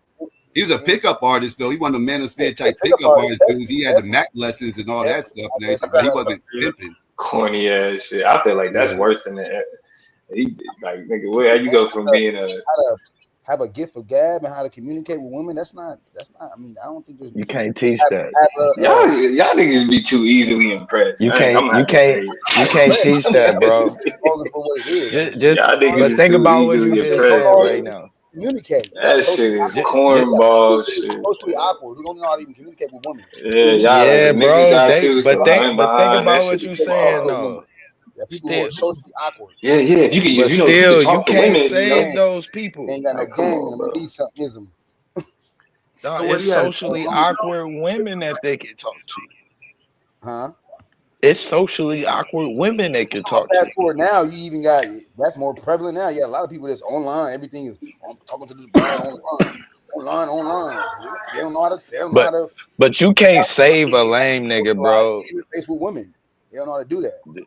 This ain't love don't cost a thing, bro. You can't say you can't build a nigga from a lame, bro, to like nigga was lame, he gonna be forever lame. And only so long, bro, before that shit is exposed. You can't help niggas out, man, trying to push game. And a lot of the niggas that's doing it was lame they whole lives. Like, nah, man, you gotta leave them niggas where they at. Socially awkward, bro. It only help you. I think Michael Moore is who gave Tariq idea to start doing documentaries, to be honest with you. I think that's where he got the whole idea to do documentaries from Michael Moore. Yeah, You said Michael Moore? Yeah, that's where he got the idea from. Like I said, he the first time I ever seen him was on a Michael Moore documentary. This before he did any docs. This before any of Yeah, that. Michael Moore had Cook Bush, yo. I ain't even gonna lie. He cooked That's the what I'm fuck out saying. of Michael Moore was one of the people that made me hate liberals. He was one of them people that was like, nah, but yeah, I have a like Michael Moore was one of those people where it was like, I don't fuck with George Bush, but I don't fuck with you either. I don't like you don't like the like because when niggas talk about like liberal fear mongering, like he was like the definition of liberal fear mongering. Like the definition of liberal fear mongering. And it just wasn't believable to me, like at all. He's a So it's propagandist. That's my issue with Michael Moore. He's a propagandist. You know, he's real good at pushing his agendas. Yeah, I think as I got older, I don't know if it's because I got older or it's just got that bad, but he got bad. I was like, yo, this ain't it. It's like, nah. But them early videos, that 9/11 shit, yo, that was it. That shit was it. At that time, I was all black shit. At that time specifically, nigga, I'm all. Yeah, it's all nigga shit. It's all nigga shit. I I wasn't even on YouTube at that time though. So like at that Yeah, time, me neither. I didn't get on YouTube till like 2010, 11. With Professor I've Griff, always and that been was on killing the YouTube. Illuminati shit. I've always been on YouTube, but I never got into this type of shit. Like it was like other shit that I like, music, beat. You know, niggas used to listen to beats and shit. I wasn't into conspiracy. I've been on YouTube since 06. I ain't gonna lie though.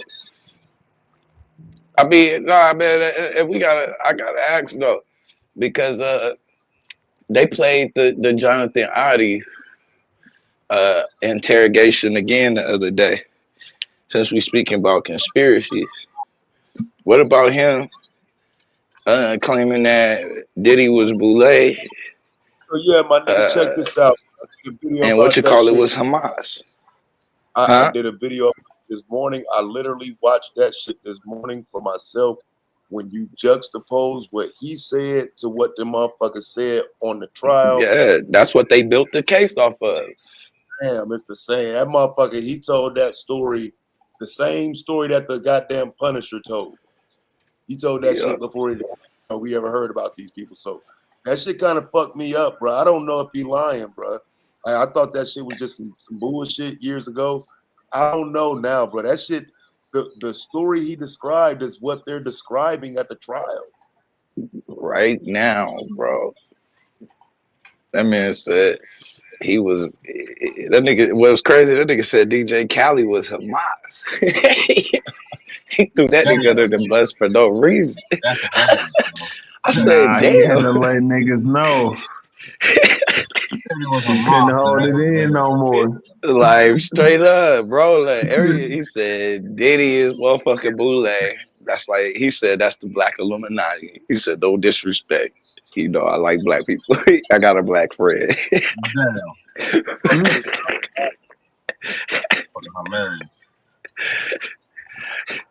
Nah, I felt it though because it was a black detective there, so he's like, damn, this shit don't sound right. He thought he's like, hold on, bro. No disrespect, but it is what it is. He said, and I know this because he on the phone all of the time. And then remember, Cassie said she called him. He stood up. She called him like he had a phone and shit. He was recording. She called his ass. Hey, but his name, they said his name in the trial. His name in the transcript. Yeah. Cassie said it on the stand. They asked her who he was and do she recognize him? She said, yeah. He was recording one day, and I told Diddy, and Diddy took care of me. And he said, boom. That motherfucker said he had a tape. They paid $5 million to get the tape back. They gave him herpes. Now that shit wild, bro. He tell I was talking. Hell, bro. Shit. Yeah, he said a lot of other shit, bro. That's why I said, man, Russell Simmons, bro, is never coming back. Nah, Russell Simmons definitely the godfather. Never coming back, bro. He already the know. godfather, bro. He See, already Diddy knew what was time it done, is. bro. Yeah, dude. As soon as he seen he got the fuck out of Dodge. Diddy has tried to play around, wait, pretend like nothing was bothering him. And then boom. Like, man, you was supposed to be on that plane, bro. You tripped. Everybody left but you. Cause even the other dude who was the lawyer for Epstein, he up out of here. Bro went back to Israel. So it's just him standing, bro. He finna take a L solo. Like, bro, you tripped. You was supposed to get the fuck out of Dodge, bro. You knew they was finna Are we roll. all This for was a government complete conspiracy now? railroad. Yeah, it was a complete. They definitely railroad, bro. Like this is a railroad, man. He made it easy, but it's definitely like some bullshit. If he made it easy, you're not being railroaded. If you made it easy, you're not being railroaded, bro. That doesn't. No. I mean, it don't work like that. I say that because of the type of charges it is, like the RICO, all the like. It's a lot of shit. Yeah, nah, the RICO is the railroad for sure. It's like, come on, man. Okay, thank you. Real quick. I don't like being called a liar. This is Tariq Nasheed's IMD. People are sitting up here. I don't know what people are talking about, some TV shows and everything else. This is his IMD. Let's go and see what his very first appearance on anything is. Last thing he did was microphone check. Let's scroll down and see what the very first thing he was on. Oh, look at this. What is this? The Awful Truth TV show in the year 2000. Let's click on that real quick. Who is this? Michael Moore. Yeah, that's why I was asking. In the year 2000, just like I said, for him before he did anything was with Michael Moore. And I think Michael Moore is the reason why he had the idea to do documentaries. Can we stop playing games? I think the CIA. Like, what I think the CIA is the reason. Oh God! Especially when you show that right there, bro. Yeah, yeah, man. I kind of figured he was from the beginning. Yeah, The buck breaking video. It was like, come on. I was wondering if they ever put that on TV. as a like a mini doc or something. I ain't seen that one. Yeah. Yeah, that was the first time I saw him. What was that Nah, one but about? look though. Yeah, I started seeing him online. That's when he was on Ustream. That was before YouTube. He's on Ustream before YouTube. But That's that, when he was doing all the lessons and all that stuff. That's when he was King Flex and everything else. And he but that started was more before. about Tariq Nasheed. But that's before 9/11. What was Michael Moore talking about in that? In 2000, that was about. I forgot what that was about. It was. I forgot what it was about. It was like. Making jokes and stuff like skits about real life situations and everything else. Kind of like. Okay. It wasn't no political shit though. Yeah, Kind of, sort of, but not yeah, really. he talking It about wasn't like. political shit. Yeah, it wasn't like. Yeah, it wasn't super serious, but like. Hey, Like I said, nah, he listen. was propagandist, so you know. Yeah, I do and he gotta was on say that. though, And he was Diddy on got the first. that vaccine shit. Yeah, but listen though, Diddy got the first solo Rico I ever seen in my life. I do feel like that's some How you railroad. think all them people? You don't see all them people in there, bro? It ain't solo. No, bro, listen to me. Do you understand how Rico works? You and your when it's a Rico, that means that you and the organization of people have done something. Those people are going to get not trialed. Goddamn. That's what they Not want. subpoenaed. Well, I guess the bro. question that I got, KT, is why? Why do you think that is? Why is what? Why do you Why he got think? a solo Rico? Well, no. Why is he getting like why is he getting railroaded? I do feel like bro said, a lot of them niggas with him, they kind of dip. A lot of niggas got smart. Diddy really was on some power trip, and he was like, "Shit, they gonna leave. I'm king out here. I could take everybody cheeks." So you agree that he did do enough to get arrested for something, though, right? Oh yeah, nah. But that ain't. But listen, when we talking about what he got arrested for, that's a whole different thing. I ain't saying he ain't a monster ass nigga. Like, don't get me wrong. I'm saying like you got Bro, a he asked you one Rico question, bro. with no co-conspirator. He asked you one question, bro. You fumbling and stumbling, but it's okay. Nigga, what fumble and stumble one way? I think him nigga. being I answered the arrested is you know, but him finna take he because he more than likely finna get an L, a whole L. No, like I said, what he's being That's arrested like for isn't wow. what we talking about. He do is I mean, like, you know what I'm saying? He do sick shit. He ain't in court for none of that. He in court for sex trafficking, and they talking about because he but that's sick shit though. Sex trafficking is sick shit. Come on, let's be real. That ain't the sick shit we talking about. Like that I mean, ain't the sick shit we talking about. So that's what I'm saying. So should he not be on trial? Is that what we're saying? No, I'm saying, how does a Rico, like, fuck all that? Where's the solo Rico? You know, you need co-conspirators.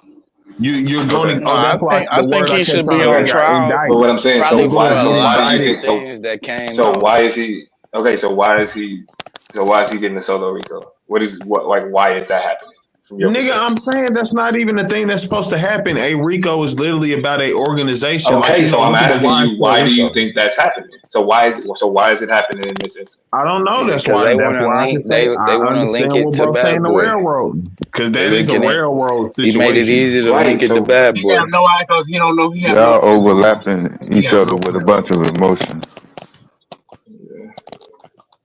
Yeah, he made it easy for them to Y'all tie it should to Bad have Boy. the backing of basic law if y'all claiming what y'all claiming. I mean, I'm just saying. KT just going off what he heard I on would. YouTube. I'm just No, saying, like like, what? 'Cause are we talking about I how don't. Rico works? Because I know how Rico works. You need co-conspirators for a Rico. It's an Well, obviously organization. you don't. The trial is in its I do. fucking It's an third week. organization. So if I'm incorrect, please prove different. Because again, you can look at like a YSL case. The You trial see is how in it its wasn't third just week. Young Thug. It was Young Thug and like 6, 7 other people. Many other people. Like that's the point of a Rico. You're the top. Are you gonna ask me a question and keep talking or what? I didn't even ask you a question. I said if you're gonna present different evidence, then that's how RICO works, because that is how RICO works. I was explaining how RICO works. And if you're saying that's not how it works, we'll present different, because that is how every RICO works. So the judge that's presiding is not operating legally, and the entire federal court system is in its third week. I mean, that's all the proof that I have to present, that you don't need more than one person on the docket to proceed in a RICO case. So they got his name and his organizations that he's affiliated with. So you're trying to isolate it to just him as a human being. But as long as they got the organization on the docket, they don't need everybody in the organization in the courtroom. No, you need people from the organizations. That's my point. No, you don't. Like you can't just say no, you don't. No, you don't, yo. You ain't gotta have them. That's the co-conspirator part. But you ain't gotta have them though. Yeah. Fuck it, whatever. So we read the charges on this trial when it first dropped, yo. But that's what I'm saying. Case being like this. That's my point. So if you're arguing whether or not it's right and it's going on, nobody's arguing that, Dev. I'm saying it's no prior RICO case we can argue like this, because that's never happened. You're going to have co-conspirators. For that organization to be there, it usually has to be a representative of that organization saying, yes, I know this person did those crimes because I'm a part of this organization. This is how I utilize my part. Like, Sammy the Bull snitching on the mafia, remember, because that's why the RICOs are made. It's made for the smaller people in the organization to pinpoint the bigger person. Those people also catch cases. That's all I'm saying. It's nobody here. They caught a case. This is the first solo RICO I've ever seen. That's all I'm saying.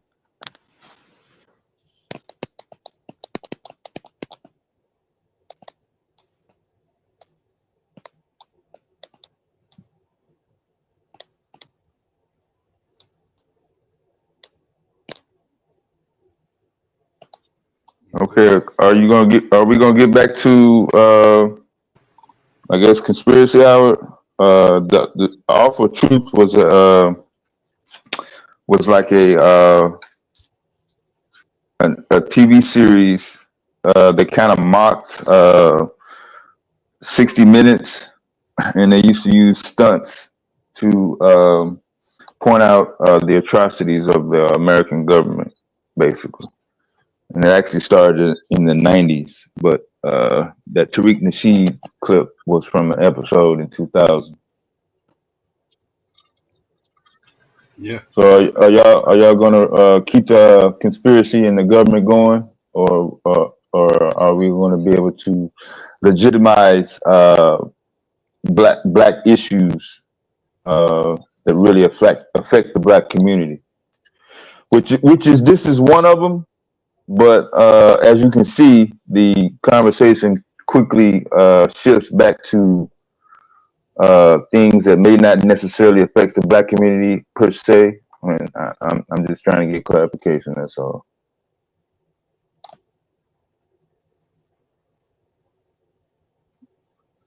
Damn! Don't everybody talk at once? Because at some point, the government is used to justify how things are, and in another instance, using the government is used to point out how wrong they are, how inconsistent they are. Well, I think it's when somebody else got over here. Well, I'm gonna say, until we ready to actually move, it's kind of pointless. Fuck the bullshit. We can argue about everything in between. Niggas ain't really ready to fight on it, stand on it.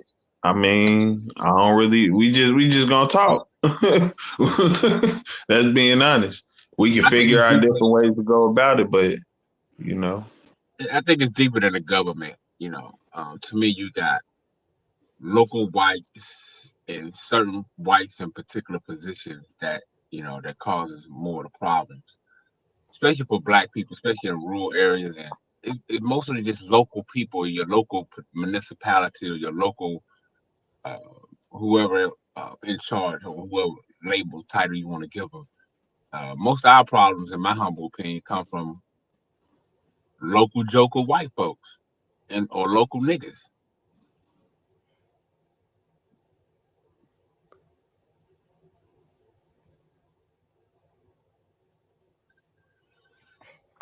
And that's why it takes Donald Trump to fix Black people. Say it again. What now? No, It's don't. going to take Donald Trump to fix Black people. He does what for Black people? It's going to take Donald Trump to fix Black people. How's Donald Trump going to fix Black people? Because Donald Trump going to make Black people so mad, they ain't going to have no choice but to do for themselves. Uh-huh. And that's what I see. Right. Okay.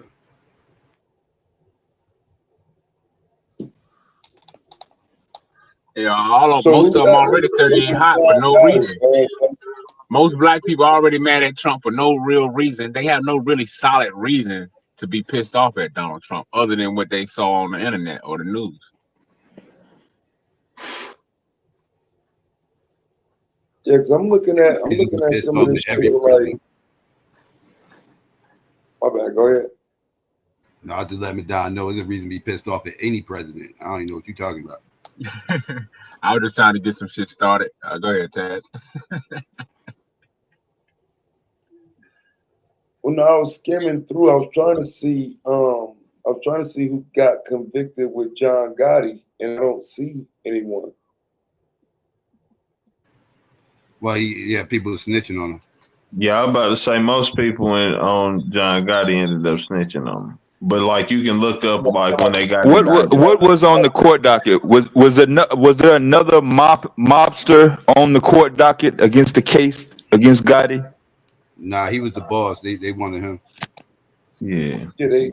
But so like with the Diddy case though, you just give everybody a pass to get the top dog. But that's what I'm saying. You usually somebody besides them usually ends up getting indicted. Nobody even got indicted with him. Think about Cassie was already out the equation.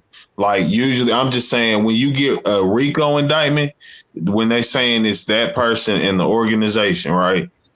It gotta be usually it's somebody or people representing the organization. Like I keep saying the Young YSL thing because like when you look.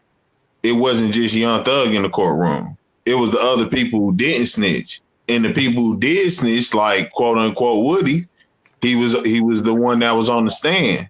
But still you can coming up. No. I'm not saying nothing about that. I'm saying from the beginning, the thing that's weird is he was the only one indicted. Like when you're indicting a RICO case, they're gonna say, okay, this is the head of the RICO. Didn't they arrest his sons? Diddy's sons? I think they're gonna arrest Gene Deal. I think they're gonna get Gene Deal. I think Gene Deal been in on it as well. I think he hired shit. Yeah, but that's what I'm saying. Cool. I'm not gonna argue none of that. My point is, with a RICO, that ain't how that's not how it's supposed to work. When you having a RICO, you saying this is a person at the top. It's America, Jack. They do as they will, bro. All right, cool. I'm not debating whether or not they making up some shit on the go. That's my whole thing. If anything, they making up some shit on the go because that's the way never they happened construct. before. I'm saying with the way they construct what they calling a RICO, that's their way of formulating it. That's all I'm saying. No, everything has a structure. It's like words have definitions. You formulate something, it is structure. What are you talking about? Yeah, you just talking. I ain't gonna lie. Go ahead. Well, like Dad was saying, the nigga in court about it. That's one thing we do know. And it's been going on 3 weeks. Okay, yeah, nobody's ignoring that he's in court. I never argued that. So I'm saying what a RICO is. If it Y'all was understand what a RICO is? You understand what a RICO is? I'm just saying if it was illegal. I'm just saying, bro. Shit, they Okay, got do you sanctions. understand what a RICO To is? me, That's they all was I'm just asking.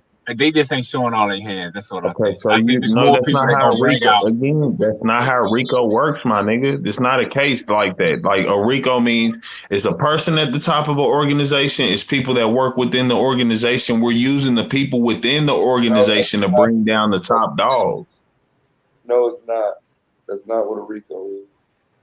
Like it literally, it could be one person or a whole enterprise. It's a group, not just an organization. An organization can be one person. What RICO have you ever heard of that didn't have no organization? That's all I'm asking then. Multiple. But There are this ain't. Again, I mean, this is not the Diddy case though. Down No. the mafia. Yeah, this is not the Diddy case though. I just showed you what was on the docket. You're making it seem like the only name on the docket is Diddy. Diddy is not the only person on the docket.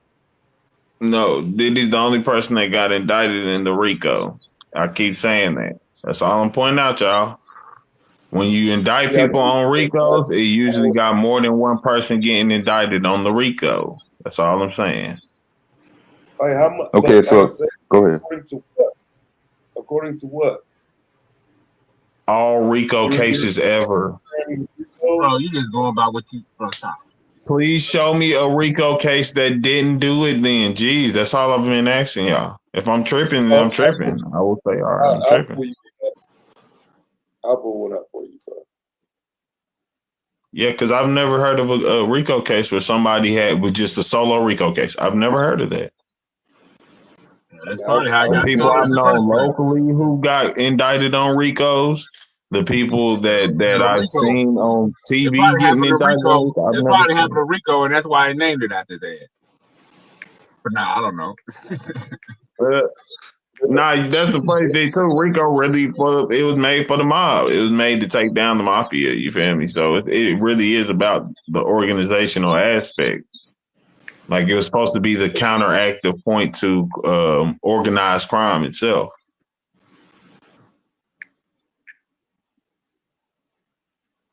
Hence the emphasis on the organization for real. All I know is like the homie Domo said, it's amazing that Diddy and Suge Knight locked up at the same time.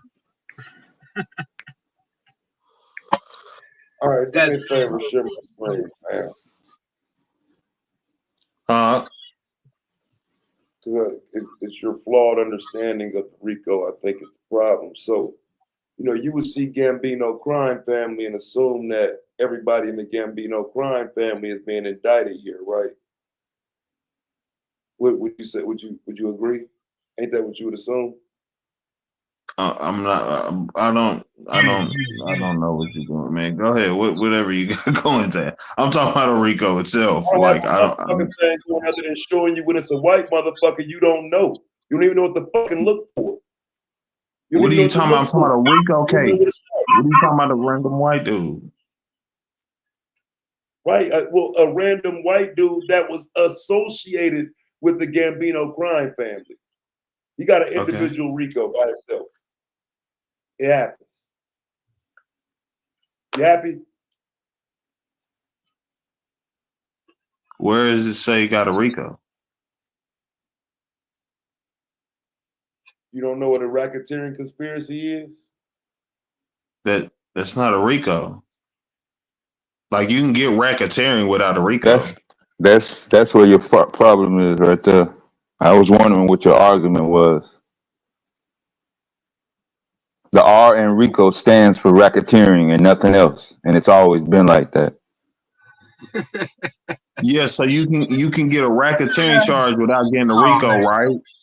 No. No, bro. Racketeering charge is a RICO.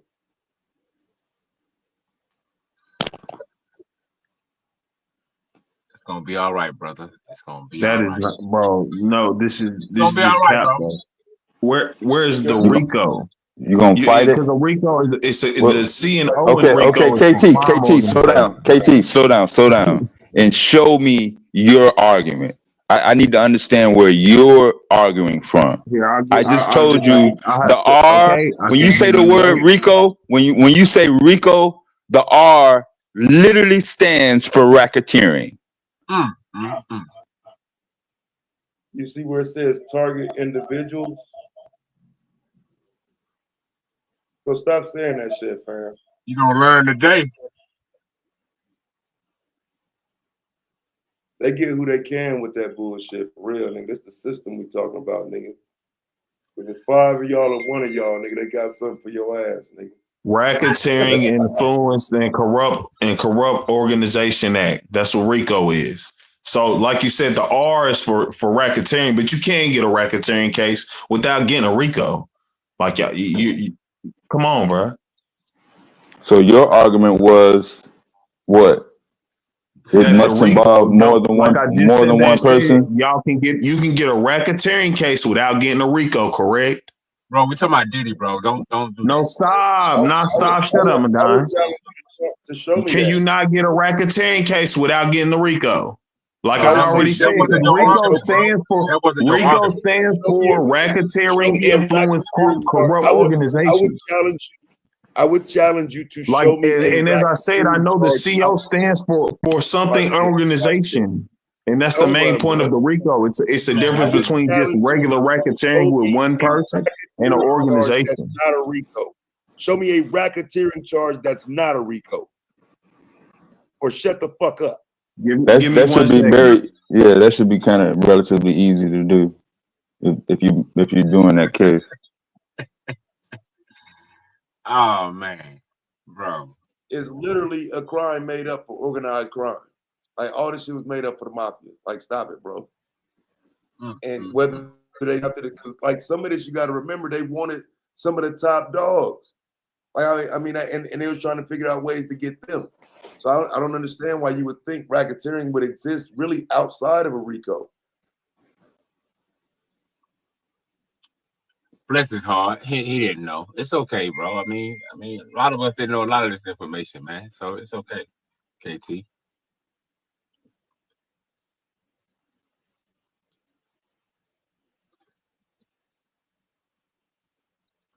And stuff like this gives white people motivation to post up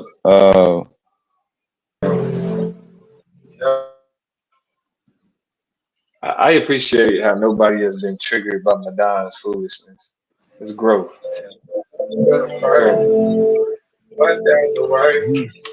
Somebody got background. You got background music.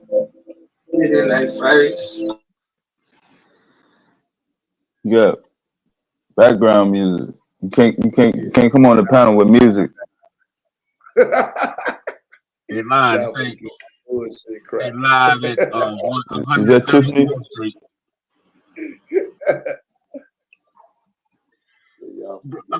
Okay, you can just all right. Come back when you don't have the music in the background.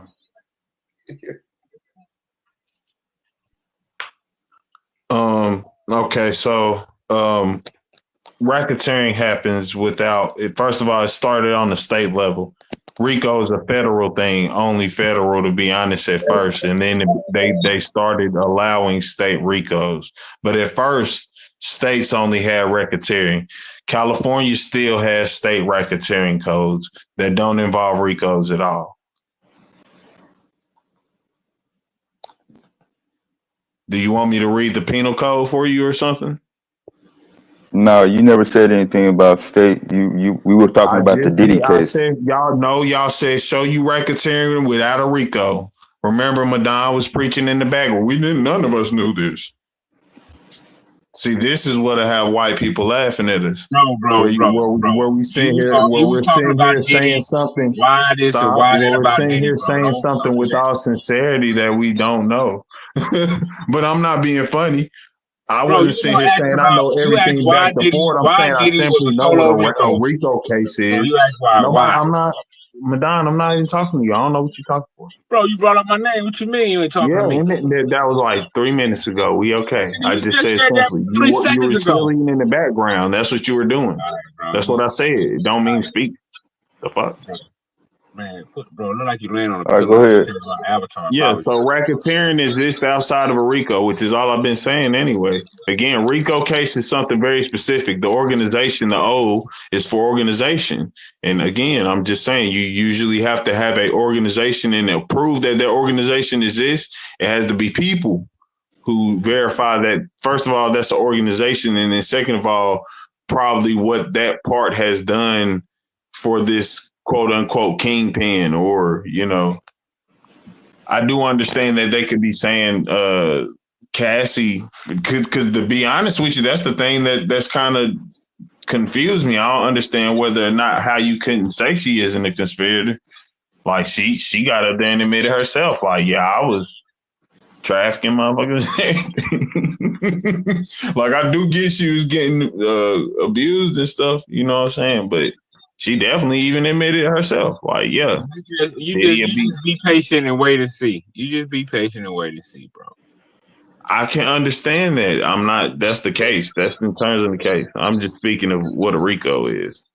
We supposed to be able to kind of figure it out, because we supposed to be able to see, like, okay, these is co-conspirators. We could guess what they're gonna say or think about it. Why would they want you to figure it out before they? No, that's just how the shit works. Like, that's what I'm saying. I don't know what you're arguing. Just like the bloggers, bro. All the bloggers be wrong all the time. Oh, what was this that happened to King Boy? Do you understand how, like, the law works?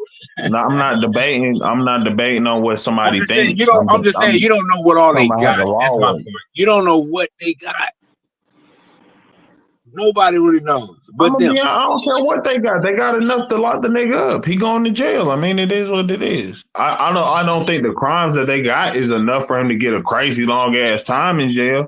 Maybe the Kid Cudi shit more than anything. You don't know what all they gonna bring out. You don't know what all they do. You don't know all. All right, man. Go ahead. I don't like the nigga Diddy anyway, so. Yeah, I don't give a fuck about none of them. I don't care. Them niggas all elite. Like, they don't care about no little people. I ain't never met them niggas and never see them niggas. I don't really give a flying fuck. But I am just pointing out how the law works, typically. Shit. Bro, the law changed when the white man wanted to. Remember that. That's not good. Well, that's what history shows. Shouldn't stand with that. Shouldn't allow that, in my opinion. No, man, I stand with it. I mean, the organization part is actually kind of obvious. Like he had a whole team of people that were doing things, and the reason why wasn't nobody else indicted is because, just like with the mob, when you snitch, you get immunity, or you get some type of deal, right? You get a way to benefit from it. So all the people that was a part of the enterprise, the nigga that was getting this dope, Cassie, who was because even Psycho pointed out multiple times that Cassie was the one that was actually contacting people, getting shit set up. You had people that was setting up the like his whole team, right? That was facilitating this whole thing. It wasn't just him and his woman running up on niggas. He had an entire team of people who played specific roles in ensuring that these girls got from point A to point B, and ensuring that they had drugs, ensuring that they had alcohol. Like all of that would be classified as an organization. But I just want y'all to see the moon right scope. That shit just be like right fucking there. I don't know how well you can see it on this camera, but like, you doing one of my numbers. Like, yeah, that motherfucker like, is just right down the street. Yeah, I saw that earlier. Fuck about that shit, man. You wait till goddamn midnight to do that. That's cool though. Nah, I mean shit. Outside like that. I ain't no fucking astronomer. That's you niggas. What time I'm supposed to fucking do it, bro? What are you talking about? That's what's making it even more I guess odd, coming from Taz. I would never expect to see a live moon shot in Taz cam. Yeah. It's like viral. Somebody said it's like that one viral video. Y'all niggas doing some shit, bro. Rob said the stars look closer. Be proud of y'all teaching and shit. Like, bro, y'all got niggas interested in shit that they weren't interested in. That's something to be proud of. Cause I didn't give a fuck about no science shit, bro.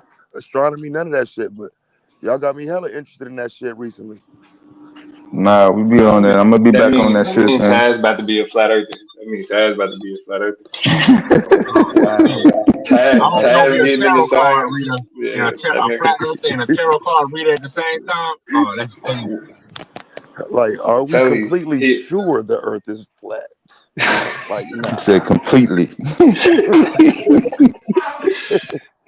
he Nah, already don't bro. No, believe you the gotta moon hit him landing. with the Yara. You Yeah, I got questions 1000%. about that. But after, but you know what? Psycho kind of debunked that for me though. They used a lot of fake ass footage for that documentary that I watched. They had they mixed up fake footage with real footage. So yeah, I would actually back away from that claim too now. Yeah, To be Sanchez. honest. Oh, wait. On Sanchez, the you got to moon be a landing? master. Oh, Nah, The flat moon. man. earthers are Pull it masters up. at that, bro. They're masters at that shit. Pull it up, man. Let's watch that shit. Hey, Telling blue We is what you watched the call JFK shit. blue is what you call a suicidal pseudo. Yeah, Like they Pull went to that the shit moon. up. And I'm talking about the suicidal. first moon landing. Let's watch that one. Bro, what happened the first before they even landed on the moon? They dropped something down there and went there. Bro, man. And them niggas was Y'all gotta in the Nevada desert. man, listen, bro. Y'all gotta understand, boy. Hey man, this devil is badass, man. Promise you. Badass, bro. Shit. Nigga, they went to the moon. They went to the moon so many times. Nigga. They ain't went to the moon before niggas went to the moon. Trust me. They not that smart. Well, I think we gave them the knowledge to get there. You ask me. Our ancestors. Let me say it like that. You Yeah, can't. our ancestors was in space. Shut up. Flesh and blood can't leave this goddamn planet, bro. Whatever, blue. Whatever, nigga. We can't get through the firmament. Shut your ass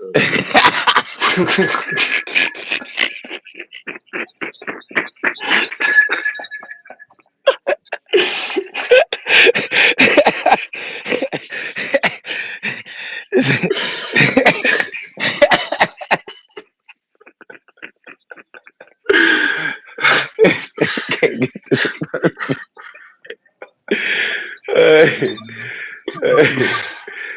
oh man. I'm gonna figure it out. I'm gonna incorporate that shit into my goddamn brain in the back. Thinking the moon is just lights, nigga. Niggas ain't went to no light. Oh, wait. Hold on, but that's Lance though, right? That's Lance. Oh, that what Lance say? He say the moon is a light. That's Lance. Yeah. Bobby, all them flat earthers, bro. I'm telling you. Yeah, they say it's not solid. It's not like the you can't land on the moon because it's not. It's like They say not solid. It's like a heavenly body. Nah, hey, listen, I ain't gonna lie, I don't agree with that. But look, why is space so weird though? Cause listen, if you go out there, time changes. So the farther we go away from Earth, the more time changes. Like, well, you know that's true. Well, a part of the reason is that time is kind of like that's why in physics they talk about it in time space. Like time doesn't, you know what I'm saying? Like it's not. Yeah, it doesn't exist. Just say it, man. Why you don't want to say it? You been fighting to say it. I'm not with this nigga blue. I'm not with this nigga blue because he wilding right now. I ain't Nah, gonna lie. I mean that it is what it He is arguing the firmament, right? But listen, I do feel it has to be some bounds to that. Like, I don't know. It can't be an infinite thing, can it? It can't be. Well, I mean, time, like the way that we understand time now is connected to the rotations of the sun. Like how many times? Like that's how we look at it now. And like aging is more so. I mean, like our cells losing their ability to reproduce. You know, so we equate time and aging together as if like as we go around the sun, we're getting older. It's like regardless of whether or not Nah, we're that going ain't around the what it sun. is. Yeah. Time is the fabric of the universe for real. Like I get space that. is space time. That's why, like, I was just watching an interview with not Michael A. Dyson. What's the other nigga name? Neil deGrasse Tyson. Neil deGrasse. Yeah. And it's called the something paradox. I forgot the name of it.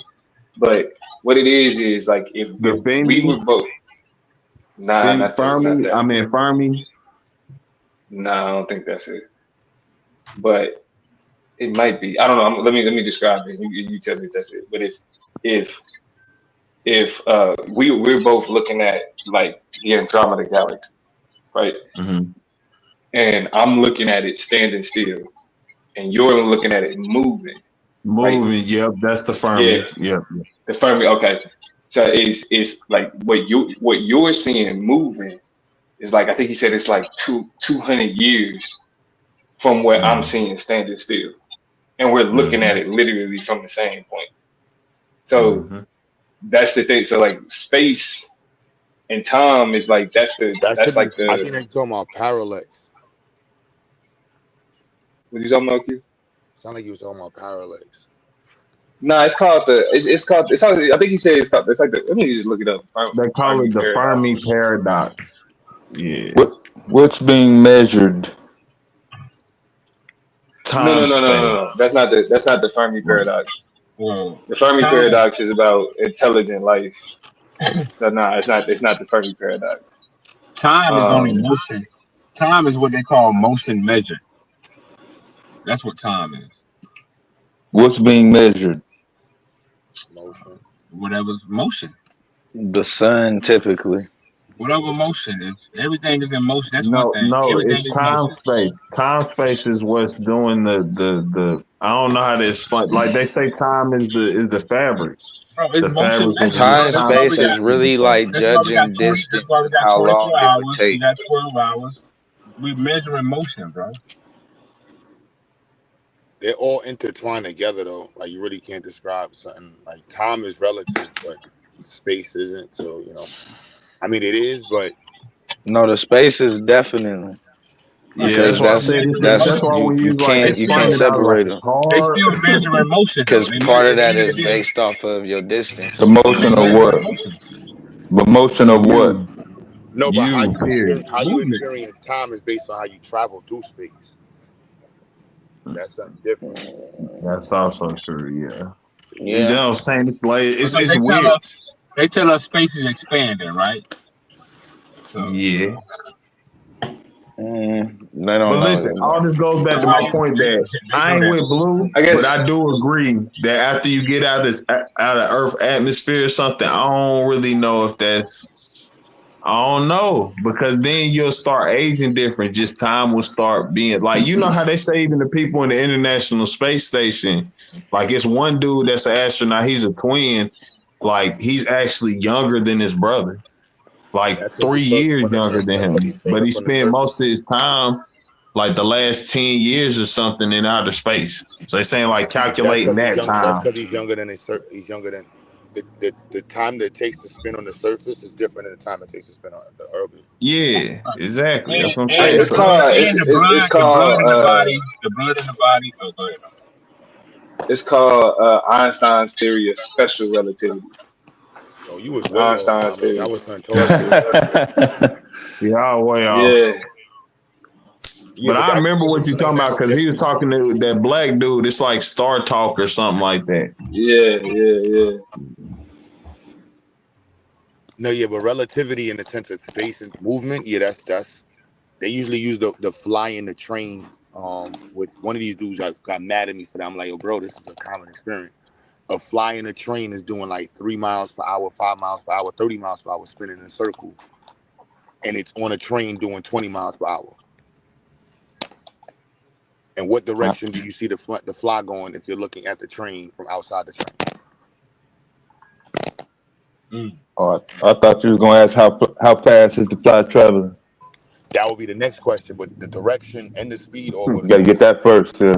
The light experiment was what made special, I believe. But the light experiment kind of like threw it to the fact that you measure light as one speed no matter what reference frame you're in. Because Newton didn't have that. Newton had light measured different by your reference frame.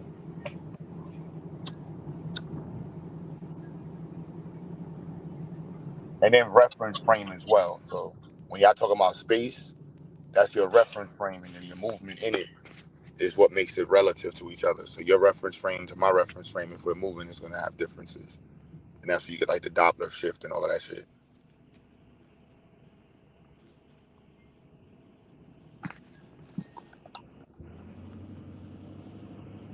Yes. Yeah, but nah, I brought this all up because I wanted to say I think that's why we can't leave this planet.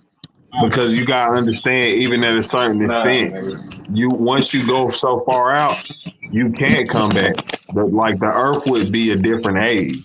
Bro, we already left the planet, bro. You know what I'm saying? Once we go, so like, listen, if we start going to Mars, right? Let's say once we get to Mars, we find another planet that's damn near Mars distance. We just ain't never noticed it, right? They already went to Mars. Man, No, I get what you're saying. No. I get what he's saying. He's saying more so in terms of like if a nigga went to Mars, it's a one-way trip. Like you're not coming back. Like that's not. Yeah, you know what I'm saying? and that's Like on a that. small scale. But look, once a motherfucker go out even further, even if he could get back, by the time he get back to Earth, shit, it may be 1,000 years past. Nah. That's like 18 months. Now they do have a point of no return though. There is a That's point not on where if you Mars. go too far, you ain't making it back. Bro, Yeah, they that's not on live Mars. stream from Mars, bro. But not yeah, but I they think, look, they I was take even the watching the data. thing. Heck, they live streamed on Jupiter. Like they got some shit. Yeah, it was either Jupiter or Saturn, but they got some shit where they took in the data for one of them gas No, giants. look.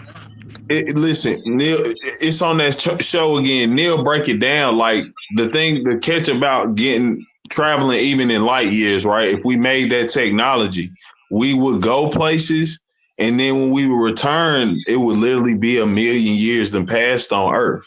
Because as we went That's two through different time, things, though.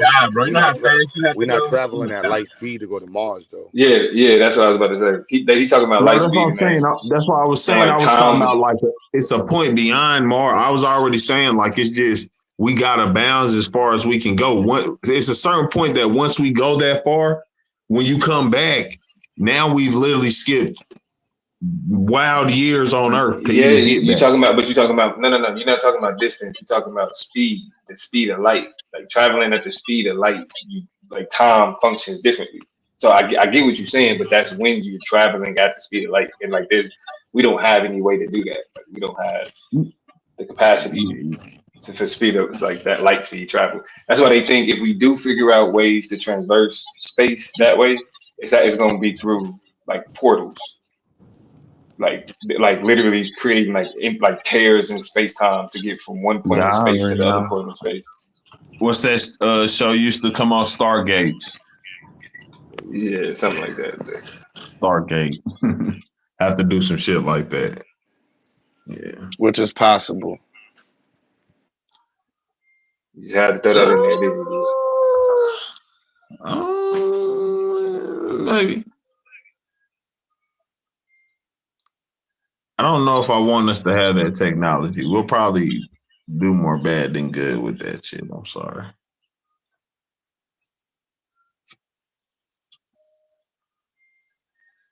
Well, you can't stop it. The white man gonna turn Saturn into a garbage pit. That's You if gonna make that baby. that's if the people that's on Saturn allow them, you know. There you go. Yeah. Black man is on Saturn. Nah, I believe it's people on Saturn. They just adopt. So when you said we ain't gonna be able to come back, who is we? Who is we? You was talking about, KT? I'm talking about the person, just period.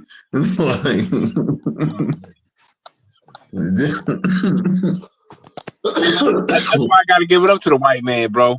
You know, we created him to do all these things. He take the, you know what I'm saying? He'll go down to the depths of the ocean. He'll go Show me. You should never start your conversation off with that. He'll sit on 100 million gallons of goddamn gas to take his ass to space. That's a brave motherfucker, bro. You start your sentence with, "That's why I gotta give it up to the white man." You should mute. Show me where going to outer space benefits the black community. help us with the weather, radar, satellite TV, keep you up on the news, give you the forecast so you can plan your day out, all that good shit, And it helped us because of that. It was because of NASA and these things why we got cell phones, the camera in your cell phone, the microwave, different little small shit in your house was because of NASA and going to space. That's why we had these technologies that we had today in our household. Okay, Madon. Yeah. Yeah, it's still gonna slap you though. Well, the truth hurts, so I can understand with the pushback, The truth about what? You ain't But proving that's nothing to help that it helped the black community. That helped everybody. right, and the black So community. answer my question though. I want to know how it helped black folks. Well, we see where the black women joined NASA and helped them, and black people are still part of space. So it opened the doors for us to be into space travel and studying rockets and satellites. Now you got sisters in Africa trying to put up satellites in space. So all these things is benefiting not just the black community here, but black communities abroad.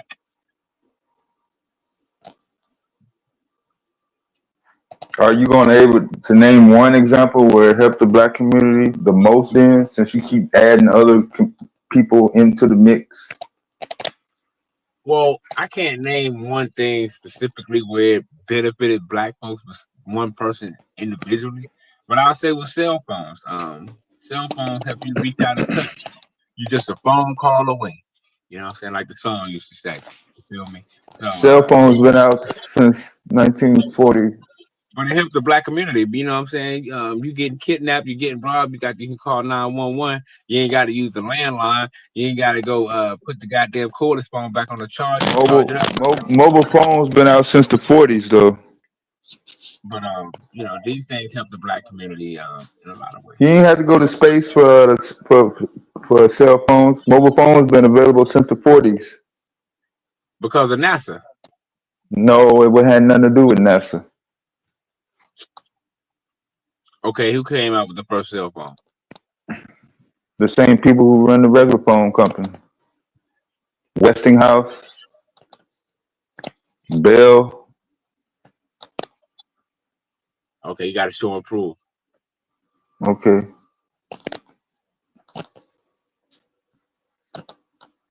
But the fact remains, man, yes, we all benefited because we American citizens right now, right? Yeah, we black, whatever else attribute you want to put attached to yourself, that's cool with me. You know what I'm saying? But at the end of the day, we're American citizens, and what NASA do, we benefit from it. You know what I'm saying? Because we live here. Where else we gonna go? Hell, and if you go abroad, most of them, they already adopted the American way. You know what I'm saying? No, they don't actually. No, man, this nigga just talking. No, I'm saying they participate. They participate in what we call the world economy, right? So if any country or nation participate within this world economy, you got to will and deal with the devil.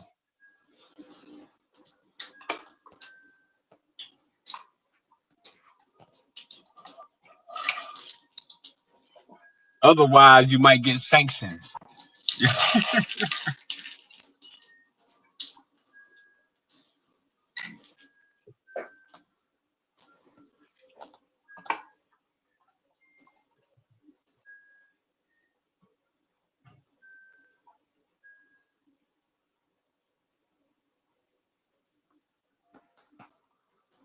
So y'all done with the RICO?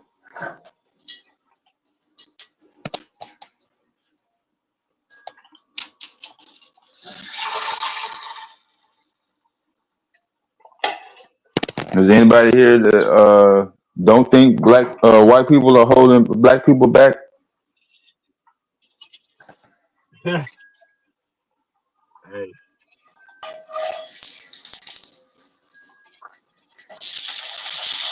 I always say it's certain white people that's holding black people back. That's what I say. It's certain white people.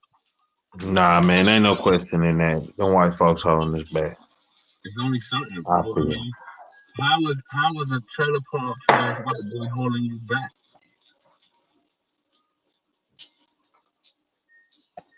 Yeah, so some white No, folks in the answer trailer the question, park. bro. How is Yeah, some trailer white park folks in the trailer Tony? park. White folks in the trailer park. How he Even though they holding you may back? not be the same as some white folks in the government, if it's some white folks in the government that's holding us back, that's still them holding us back, is it not? Well, to me, I like to Like everything, point out. nothing's absolute, I like bro. to see. I'm I not don't want sitting to there look. saying every I don't single want to hit white no person. blind soldier, right? Sometimes you can't. You can't. I'm not with the friendly fire, right? So all I'm saying is, I want to point out who it is.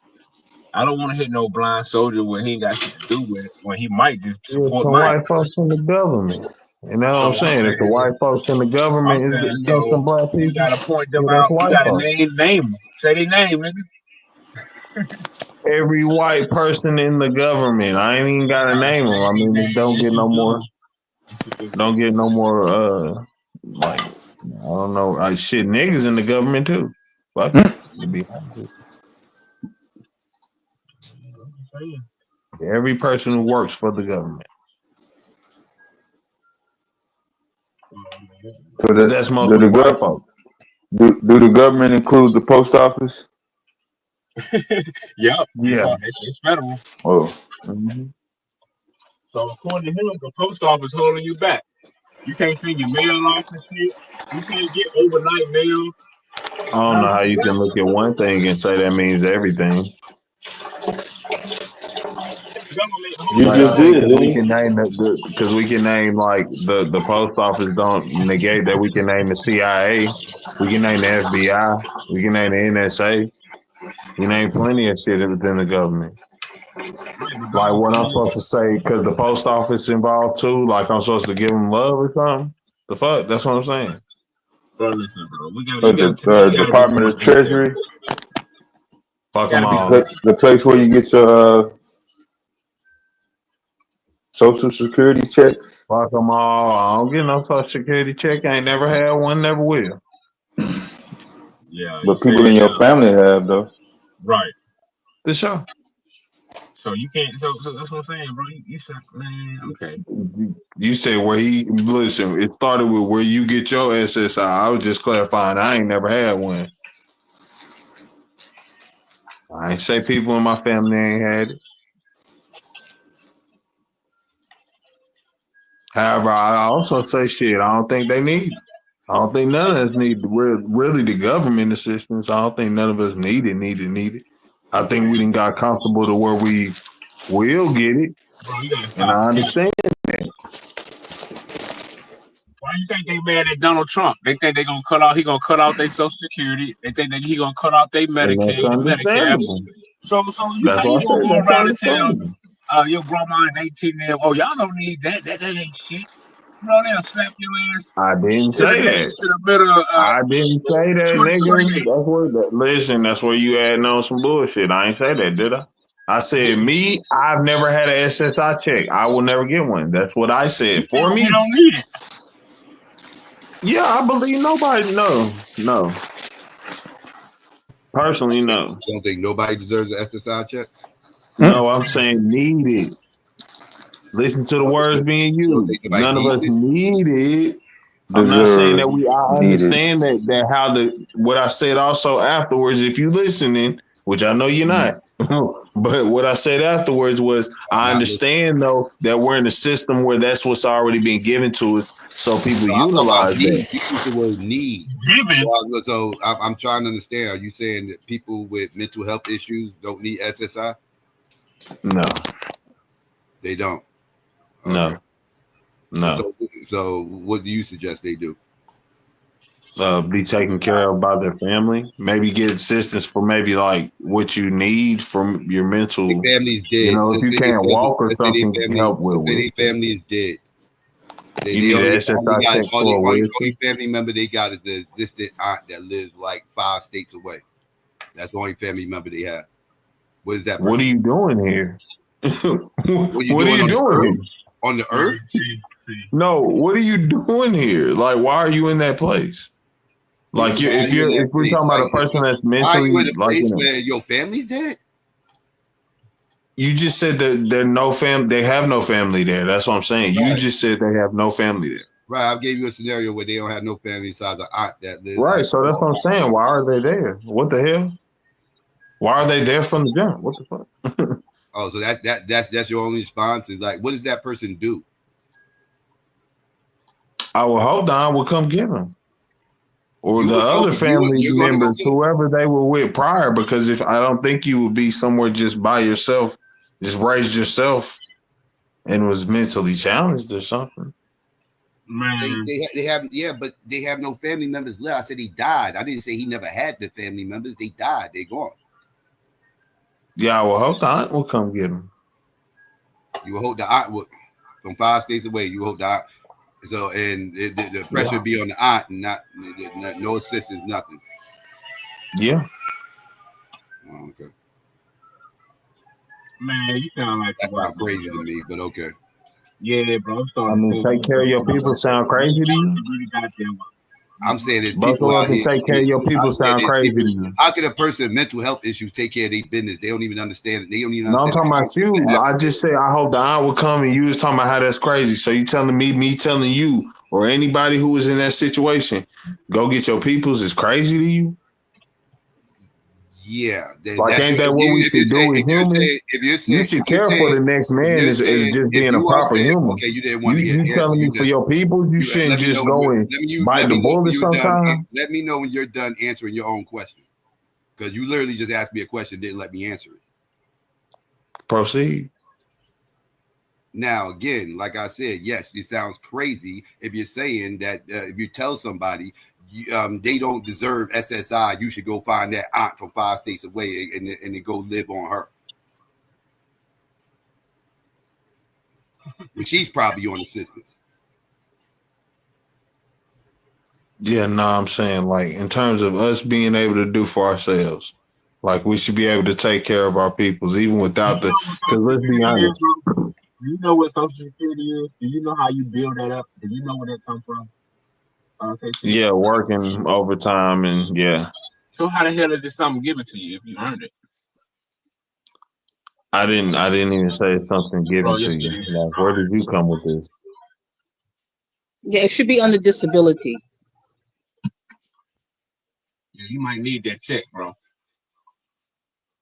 Yeah, again, that's not what you Man, I brought hope this you get whole thing up on your own right there. But again, I'm just pointing out, like, I'm saying none of us need it because again, I don't think nothing wrong with us being able to say like sometimes we gotta do is just like our kids.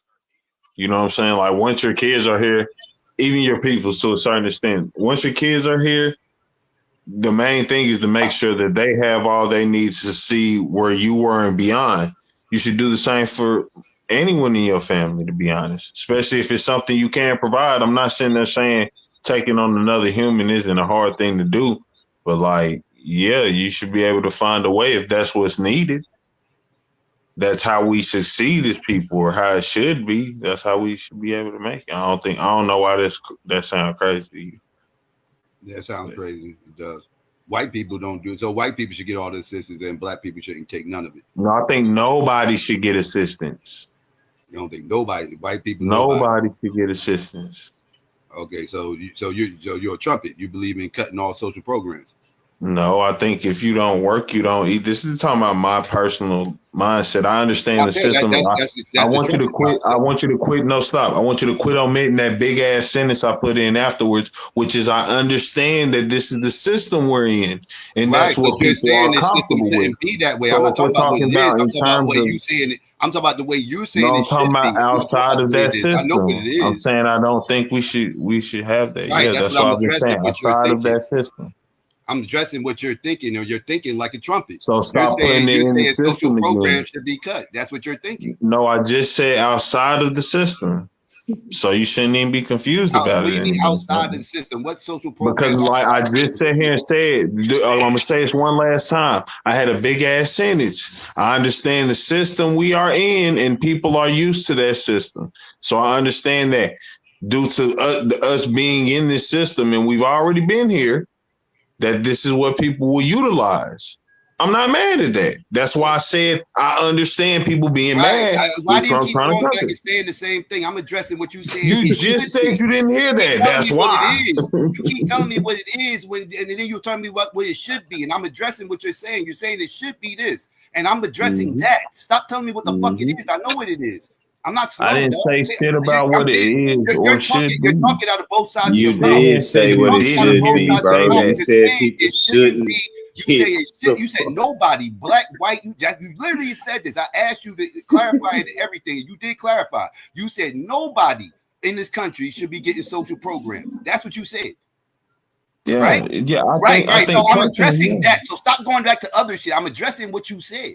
So again, you just brought up the other shit and said I didn't say it. That's why I brought it back. You are saying that social programs should not exist. That's what Trump did say. No, that's not what I'm saying. That is what you're saying. You said it. Okay, y'all go ahead and talk this weirdo. I'm done. Like, do you not get if I sit there and said, I'm talking about outside of programming, outside of what we do? Like, I don't understand how you don't get that. Do you understand English or something? I know you don't. You keep I don't know how you don't understand. You saying exactly what the hell Psycho just said. I guess to be weird, but yeah, that doesn't omit the fact that I'm just saying. I believe you just said exactly what Psycho said. If it's no system here, like yeah, how people should just be is us take care of each other as people. These niggas don't be listening. They just be talking, bro. Just he's a goddamn flat earther, bro. It's not looking for something to get you. Bro, you notice he's still talking, bro. They just be talking. I've never taught no flat earth shit up here. But anyway, Psycho, he did nothing you right said. now, bro. You gotta be a flat earther. My nigga, you support Trump. I really have nothing more to say. You support Trump by what you just said. That's facts. Right, you're a trumpet. Like if you're sitting there saying that because I'm not talking about social programs in terms of political shit. Like he's making it about social programs. Like, yeah, I'm saying like in terms of everything, like just everybody, I think everybody in this world, how we should be as people is just what they used to say back in the day, don't work, don't eat type shit. Bro, these niggas like, just everybody working and you get what you work for. I don't think that's nothing crazy. Bro, see, this is when trying to be too deep goes wrong. Bro, you know you just said everything Psycho said you were saying, right?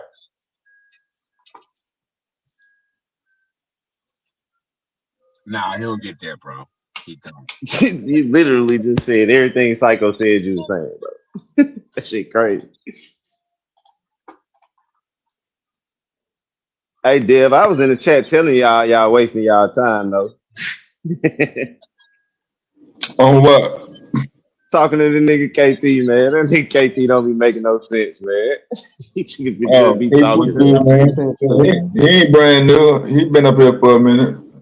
I mean, what doesn't make sense to you? Like, I half don't the get shit you say don't make sense. If you say a whole sentence or something and then somebody keep bringing up as half a sentence, do that make full sense to you? The nigga didn't bring up half a sentence. He brought up the point you made, and just like you do when you talking to anybody else, you cut them off while they talking, so you don't let them finish their point. That means what you're saying don't even be relevant to what they're trying to say.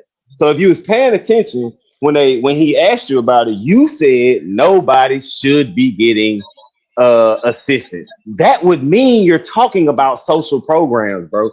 You trying to say I'm not talking about social programs. That's what assistance is in the conversation we're having. So you're saying your suggestion is no one should have social programs, and you're saying anyone that gets assistance should work for it. That's what you said, and that's what Trump said. That's exactly what Psycho is telling you. You're saying exactly what Trump did. Stop. Who brought the topic? Who brought up the topic? Just avoid. I'm not doing this with you, bro, because you're not gonna have a logical response. You're just gonna try to make what you say make sense when it already makes no sense. You're talking in circles. I don't know who brought up the topic. I don't care who brought up the topic. That has nothing to do with what I just said. It doesn't. No. You didn't. This is what you do. You say shit that has nothing to do with a conversation to take it to try to make the point you're making. You're trying to make yourself make sense when you don't make sense. You're the one who came up here Okay, and just so did all the let's take talking. this How am I walk. trying to So make who brought sense? up the I'm trying to make conversation, KT? Show me how that's I relevant to did. what I just said. But you were talking about in context of what the Show me how it's conversation was relevant. about. So what was the Yeah. conversation about? If you didn't, that's what I'm saying. What was the Why conversation don't you about? just say it? Why don't you just say what the conversation I'm was about? asking you because you just said you Oh my knew. You said God, I bro. was wrong because I didn't understand the context of the conversation. I'm saying you were wrong because the statement you made is what Psycho was talking about, and when he Yeah, brought it okay. back So up we to weren't you, having a now conversation I'm because finishing. Notice how when you was talking, I let you finish your entire sentence, and I didn't say nothing. But as soon as I start talking, you start talking, just from like the you're doing beginning, right right? now in the No, middle but of you me remember talking. how when So you how first are we came up supposed here, to I have a didn't interrupt conversation you where we both long. understand each other I if didn't I'm the interrupt you only one any. listening to the other party? If I'm the only one willing to listen to the other party, how are we going to have a conversation and understand each other? Because every time someone else starts talking, you start talking. Well, stop talking and just explain. I mean, damn, you just How am I talking about the stop talking conversation, and man. explain? How can you do both of those? If I stop talking, I can't explain. See how what you say don't make sense? Well, Like I said, when y'all were talking, when you made the statement that you don't think black people should be getting Social Security, you then said you don't think anyone should get assistance. And that's the point that Psycho started to talk about. So that was the context of the conversation that I'm referring to. And then you said you didn't say people shouldn't get social programs. You tried to hang up on the fact that I'm not talking about the system we live in. Yeah, you're suggesting things about the system that we live in the way you think it should be. That's what you were doing. yeah, man, because the conversation started when I told him black people already got this false sense of hatred towards Donald Trump because they think he's gonna cut off all their Social Security and all their programs.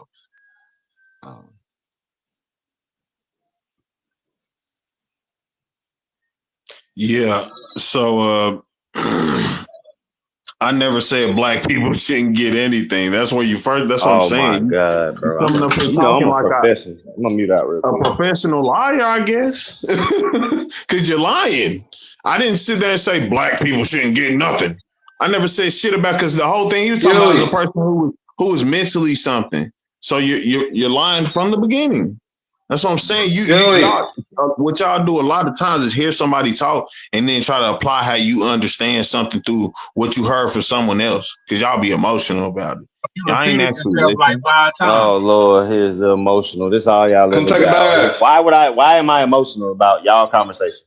Please tell me. I don't know. You seem to Well, then maybe always I'm be not. emotional Maybe about I'm not something you emotional about disagree it, and I with. was sitting there listening to the But maybe conversation. you are because every time you cop up, I was adamantly disagreeing with this, and that's why I So hopped not out. every time I pop out. Every time I pop up. Majority. What?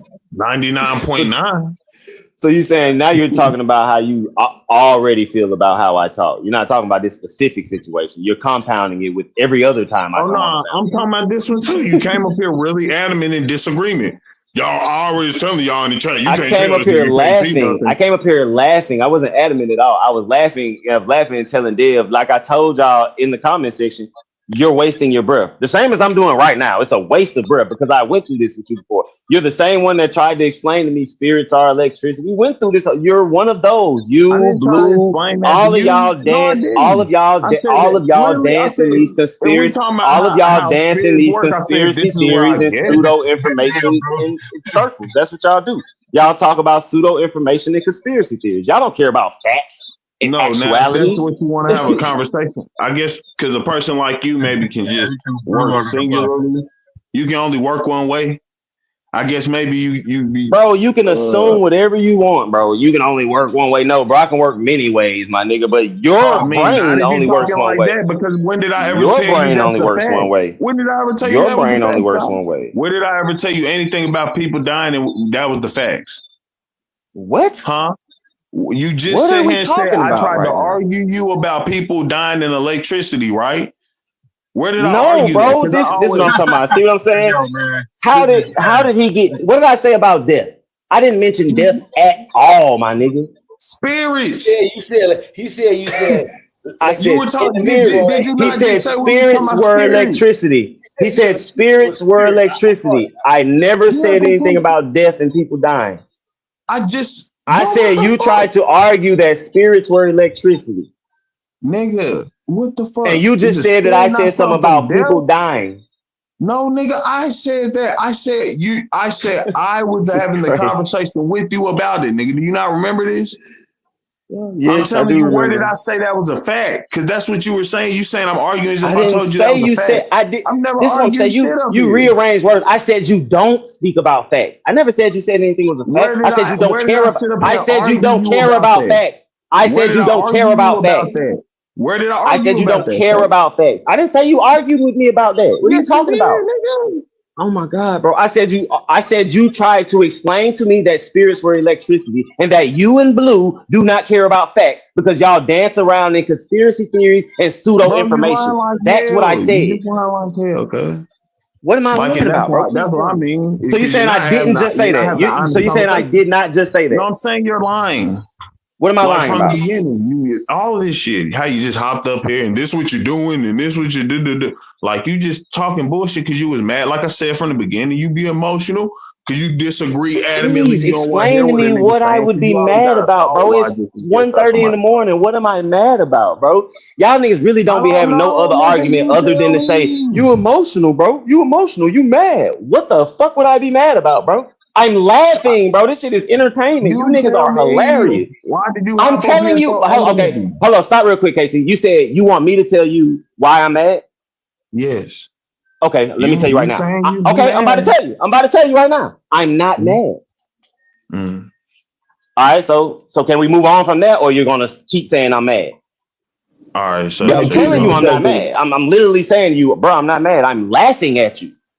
okay. I think you guys are So you gonna hilarious. You prove niggas that are by stating jokes. some facts? I think you Black, niggas are jokes. So you I gonna think you prove niggas that by are stating some humorous. facts, bro? You're a So joke. Black Beauty, factually, did you not just say I tried to argue you about that? Black Beauty, do you still have a horse? No, you tried to argue. You tried to argue. You didn't try to argue with me about nothing. You were trying to No, I'm just explain your saying. You theory said on that and said I spirits. tried to argue you about that, though. I didn't I say you did. tried to That's what I'm argue me saying. So anything, first of bro. all, I yes, did you not say that. did. You literally All right, hear what bro. you want to hear, bro. I never said you tried to argue with me about anything. Hey, I I said ain't you going. tried to explain to me that spirits were electricity. That was your theory. I didn't Why say would you you bring argue that with me up? about it. Because what's the What do problem you with mean? somebody Why would I bring explaining it up? something to you? Can I? Because I'm telling you that Because you was bringing something up you as if it was something that was incorrect. And you was bringing it up to say, I don't believe in facts. So you wouldn't just be saying, well, he was trying to explain to me. Because like I yes, said, I because never told you that's even what I believe. I said, if I have any theory on how you spirits literally work, said I that was guess it what you would work believe. like this. That's That's it. Do cool. you That's understand fine. That's how? fine. All right. I never So said don't that get you up were here and saying talk that about that was. how I never I said. don't use I'm gonna facts let you and shit finish. like that. Because I can All talk right. about how I think something we can't explain maybe works. I'm not sitting there saying I agree with it. I'm not saying none of that shit. I'm just sitting there saying like, okay, that might be my thought on it. That's not hard to understand. Maybe Are it you is for done you. yet? Are you done? Because I never said that you said that was facts. I never said that you were trying to stand on. Your I said next we were statement was talking. about Oh how my me God, and my Blue nigga! I don't just let you accept say facts. all that. I just let you say all that. This is what I'm talking about. You do not care what other people say. You don't. That's why you jump into the conversation whenever they're talking. You start talking because you don't care what the other person is saying. You only want to say what you're saying. You do not care what other people are saying. You just want to hear yourself talk. What I said was, and the reason I brought up the spiritual conversation was because you stick to conspiracy theories and pseudo information. When it comes to conversations about factual information, you deny the facts and stick to what you believe. That's pseudo information. That's why I brought up the spirituality conversation in reference to the fact that you don't like facts. You don't stick to facts. You don't go by facts. Are you understanding why I brought that up now? Stop saying I'm talking about arguing with you and said you did argue that was a. I never said that you said spirituality was a fact or spirits being electricity was a fact. You never said that. You were just explaining one of your theories on it or what it could possibly be, and I was laughing at it then. So I don't But understand every how that's conversation you improving. have, you deny factual information when it doesn't suit your belief or your stance. So, all right, well, very easily. What factual information did I deny here? The moon landing, What that are you people can talking go to about? space. What are you talking about? I never even did. What are you doing? So hold on. Can people leave Earth? I just said I don't know about the. Remember, this is what I was talking about. Remember about it's a boundary. You know, after we go so far, you'll come back. It's a different time period. That's all I Can argue. people leave Earth? Yes. Oh, okay. How far? I don't know. First of all, if we talking about technologically, like for a human to go somewhere, I guess the farthest we could go is the moon. But I mean, that's not crazy far, I guess. Like, in my opinion, I think Mars should really be far. Like that would be the impressive shit.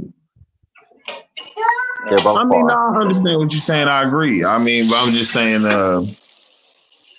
moon's very much close. It's in our atmosphere. You know, that's why it's our moon. The moon is not as in our atmosphere. This is what I mean by you deny facts. The moon is not in our atmosphere. In our orbit. It's not in our orbit. No.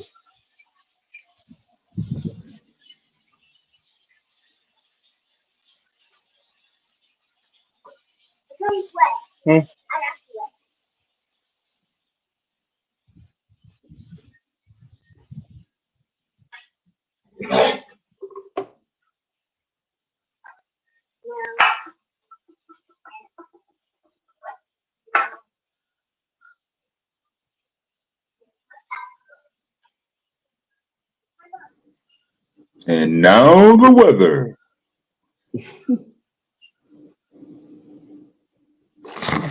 My bad. I'm putting in the paperwork. Well, they stop beating the floors. Nah, 5 on the clock, man. Hold on. No.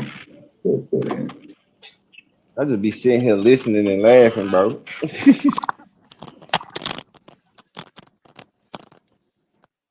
Nah, it's a trend of social online activity and interaction. Like, I don't see a lot of black people trying to prove white people wrong, but I do see a lot of black people trying to prove other black people wrong.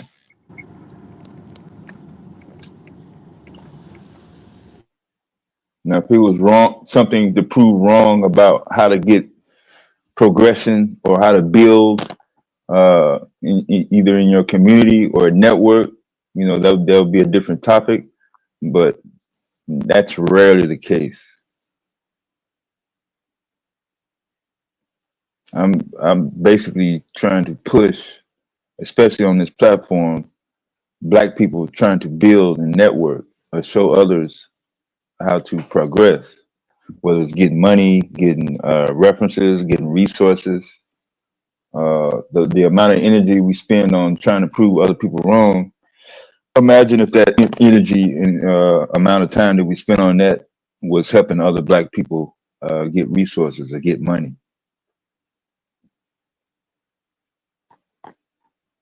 Yeah, it'll be more productive time. Yeah, I'm getting too old to be arguing with motherfuckers back and forth around in circles, knowing that they don't really, their priority about what they're arguing about is really not a priority at all. I know, not just KT, but most of the motherfuckers that argue about the moon, galaxy, and shit in outer space, they don't really give a shit about that because they don't talk about that shit in the street. Oh no, that's cap. Nah, you don't have no conversation about what's going on on Mars in the street, nigga. That's cap. Who you talk to it about? You talk to who about that? Like that's constantly, even with the dumb niggas, like quote unquote dumb niggas in the hood talk about like what's out there. Is this bigger than us?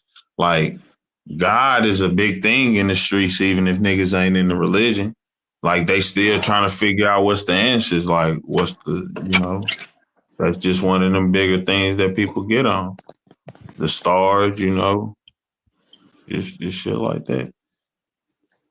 And then that has resulted in what? What's the results of that? Not much so far. I ain't gonna deny it. Not much. Maybe when I was stopping a brother from breaking in the crib for a little bit. when I Maybe was stop him younger. from walking into that liquor house he was about to go to where they just shot it up. But imagine if you taught. I ain't gonna lie, I wasn't writing it down. Yeah, yeah. Be real. But imagine if you was talking to that brother about how to build something or how Oh to no, for those redirect. who on that level, those on that level, like this my main thing I be saying. I get we brainstorm and I'm with that too, but even when in terms of us being teachers, it's different from like what we brainstorm and say good things that we should apply versus actually teaching it to the next person. And like, especially for adults, in my opinion, the key is you gotta come at them at their level. Pause, you know what I'm saying? But yeah, you got to come at everyone at their level. So it's like, you know, again, I said this on the show last week, I think, but you don't go to a first grader trying to teach them 12th grade shit. Hey, you Why just not? got to approach that person at that level. Why you know not? What I'm saying? Nah, like I'm not saying in the end we can't maybe get them to that level, I but in the disagree with that. beginning, Because you see mechanics, they kids, mechanics have babies 1 year old. They be right there with their dad, watching everything from a young age, 1 year old. So I disagree with that. But yeah. oh nah, that ain't no. I don't think that's mechanic is a skill. Advanced stuff. Mechanic's a skill thing, right? But I mean, not just mechanics. Name something that's not a skill. I think just learning math and shit isn't really a skill. It's things that you can attribute to skills, but I mean, maybe unless you're a mathematician, I do understand you can be very skillful at it, but yeah, like, you know, that's one of the necessity things. And that's really what we learn in school. Like, you know, what's basic history, the basic forms of math. Then I know in high school and stuff, you know, we start getting up to trigonometry and all that, but still, even then, most of us people aren't applying trigonometry on the day-to-day. I mean, intending to, like, we're not. I mean, the subject matter and what they're graded on is literally called math skills. Yo. Yeah, but that doesn't mean that's in the skills of how I'm talking about again. The motivation to be in opposition. I mean, it's not a social media thing. People have been doing this for a while, but for me, it just comes to a certain point where even if you think you're right, you have to be able to provide evidence at some point. You just can't keep going in circles and saying, no, it's not this. So if you said, no, it's not this in 2021, you shouldn't be in 2025 saying, no, it's not this. I mean, there's some time there.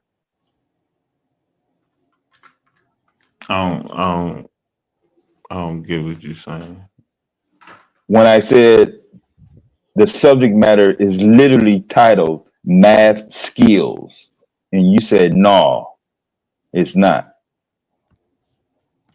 No, I'm saying, nah, it's not a skill though. Like, I mean, I'm not saying that it's not labeled math skill. I'm saying like, at least the skill, like I was talking about mechanic, because that's like a handy skill. Like math is a skill. I get, like, you can be skilled in math. But I'm saying like most people aren't trying to be skilled in math. Like even with mechanic, you have to know, like, not everybody's going to be a mechanic. Even for you to learn it and obtain it, I'm not saying you're going to be very skilled at it, but you know what I'm saying? That's a different type of skill. It's a skill. It's still a skill. I mean, what am I supposed to do with that?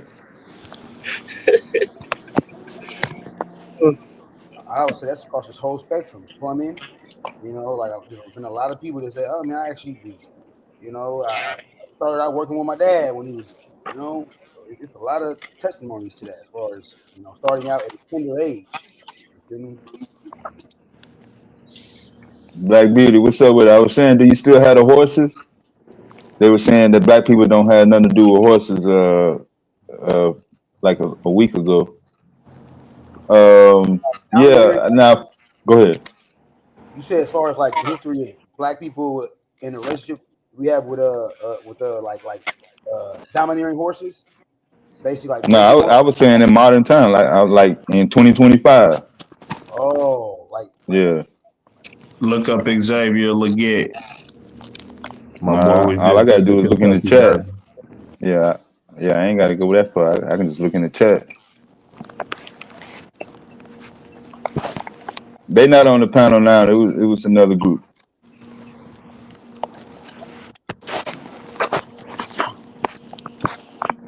But it's good to see you though. Yeah, I think it's holding the black community back if we, at a young age, allow younger people to see grown people put a lot of effort and energy in going back and forth and improving each other wrong versus demonstrating different methods to progress the community, especially if it doesn't really produce anything other than I was right, see, and that's it.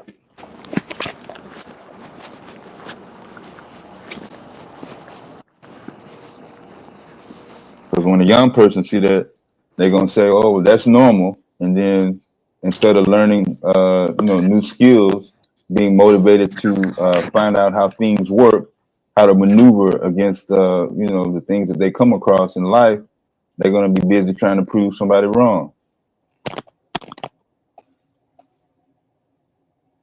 And in the end, it's not going to really produce anything. And then instead of looking within themselves in terms of, okay, now how I get out of this, they're going to mostly look to blame others for things that they should have had been taught or be able to formulate, just like putting one foot in front of the other naturally.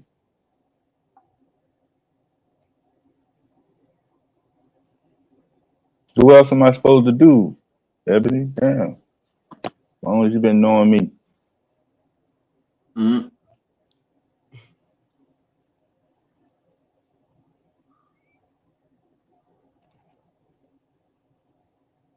I ain't gonna lie. I want to talk about this HR 40 bill.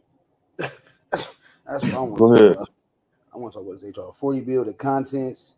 Yeah, go ahead with the reparations. Go ahead. It's been deemed as a placeholder. So this is in task 2. If you're listening, local reparations. They don't have the local reparations. They don't have the economic wherewithal to completely extinguish the black-white wealth gap. So basically, I'm saying that to emphasize the government, the federal government, who is culpable and capable, for real, to to dole out those funds. Let me see. So okay, the chapter is right here. Oh, what, they got a reparations bill on the floor or something? Well, this is the HR 40 bill, and it gets what's the word? It gets referenced a lot. It gets paraded around like it's and like the brother was saying, a lot of legislators haven't even read it. Like they haven't even read the bill. But basically, so on, this chapter is called on the Black Reparations Highway. On the Black Reparations Highway, avoiding the detours. Some actions taken recently by ostensible supporters of reparations threaten a movement that is gaining unexpected momentum. In 2008, a national survey on Americans' attitudes toward reparations found that a tiny 4% of white Americans agreed with the statement. The federal government should pay monetary compensation to African Americans whose ancestors were slaves, while 67% of Black Americans agreed with the same statement. This was in 2000, so this is boom. And then by 2019, a Gallup poll found the proportion of whites endorsing cash payments to, a 2019 Gallup poll found the proportion of whites endorsing cash payments to Black Americans who are descendants of slaves has reached 16%. So we see, as the time progressed, you know, the white sentiment, their percentile is increasing simultaneously more than 70%. So we can all this, we ain't gonna never get it. We ain't gonna. That's pessimism talk. Simultaneously, more than 70% of Black Americans supported the same policy. By April 2021, more than a year into COVID-19 pandemic, and after the international outcry over the police murder of George Floyd, a University of Massachusetts Amherst national poll found that 28% of white Americans supported Black reparations, while 86% of Black Americans did. Sharp 2021. Growth in support for reparations of Black American descendants of U.S. slavery in a climate of national reckoning has meant a rush of Americans calling for racial redress. Unfortunately, several of their presumably well-intentioned efforts can undercut the pursuit of true reparations and create dangerous off-ramps. Off-ramps is the HR 40, local reparations, off-ramps from the comprehensive national program of reparations that our country so desperately needs to enact. There are 4 key off-ramps produced by reparations advocates. 1, local or piecemeal reparations. 2, House Bill 40, HR 40. 3, the claim that reparations must be more than just a check. And 4, the promise and priority ascribed to indirect and or universal programs as a means of closing the racial wealth gap. Rather than creating an infrastructure to support Black reparations, these detours are becoming obstacles to true reparations are worth interrogating in greater detail. So this is we're going to get into interrogating and the first on the list is local reparations. Critical to the position we take throughout this volume is the emphasis we place on the elimination of the racial wealth gap as the central aim of a reparations plan. Reparations undertaken by state or local governments or by individuals or other private organizations simply cannot meet the goal. So you see how he's saying how state and local organizations and private don't have the capacity, they don't have the financial capacity to meet the threshold. So boom. So okay, so boom. As discussed in our opening chapter, neither state and local governments nor organizations individually or collectively have the financial wherewithal to eradicate the difference in Black and white net worth. To illustrate this, we assume conservatively that the average payout per individual needed to bridge the racial wealth disparity is $300,000. Moreover, we assume that 90% of a city or state's Black population will be eligible for reparations. Evanston, Illinois, a city parading an ordinary housing voucher program as a reparations plan, cannot approach generating the funds needed to address the racial wealth gap for its residents. If Evanston has about 11,000 eligible Black recipients, it would need $3.3 billion, while its annual budget is $300 million. You see what I'm saying? So so their annual budget is less than the dollar differential that they would need to actually to cover the Blacks in that particular region. So pardon me. Okay, so if Evanston has about 11,000 eligible Black recipients, it would need $3.3 billion, while its annual budget is $300 million, less than 10% of the total bill. The city has placed a cap on the housing voucher plan of $10 million to be financed by a marijuana tax.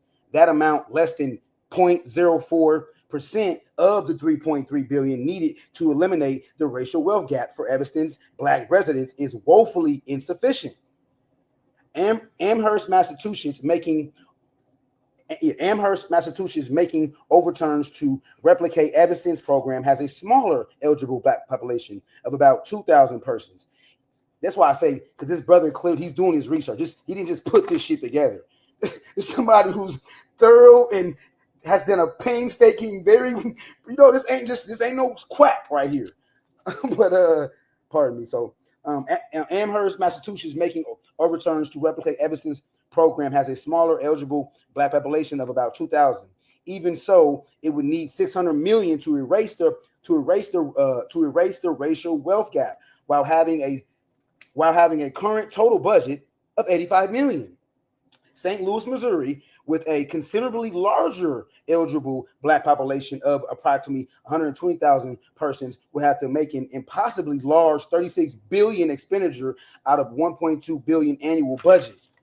Los Angeles, California, with an eligible black population of about 300,000 persons, would need to spend 90 billion, nearly 9 times its 11.2 billion budget.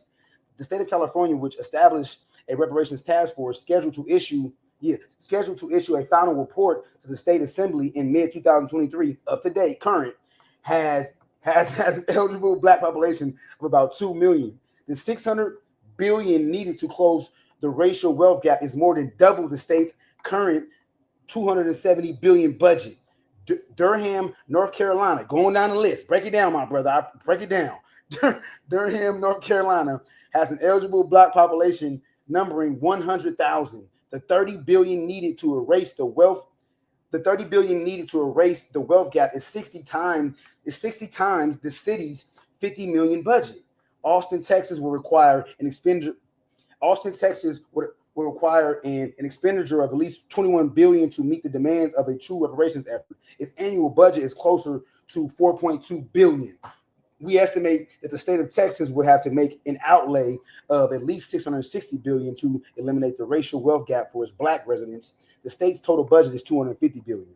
So we see how they don't align. Like it's like he said, it's impossible. It's the state and local, private, that it's impossible. Pardon me. All right. I started getting overworked up, man. All right. So we estimate that the state of Texas will have to make an outlay of at least 660 billion to eliminate the racial wealth gap for its black residents.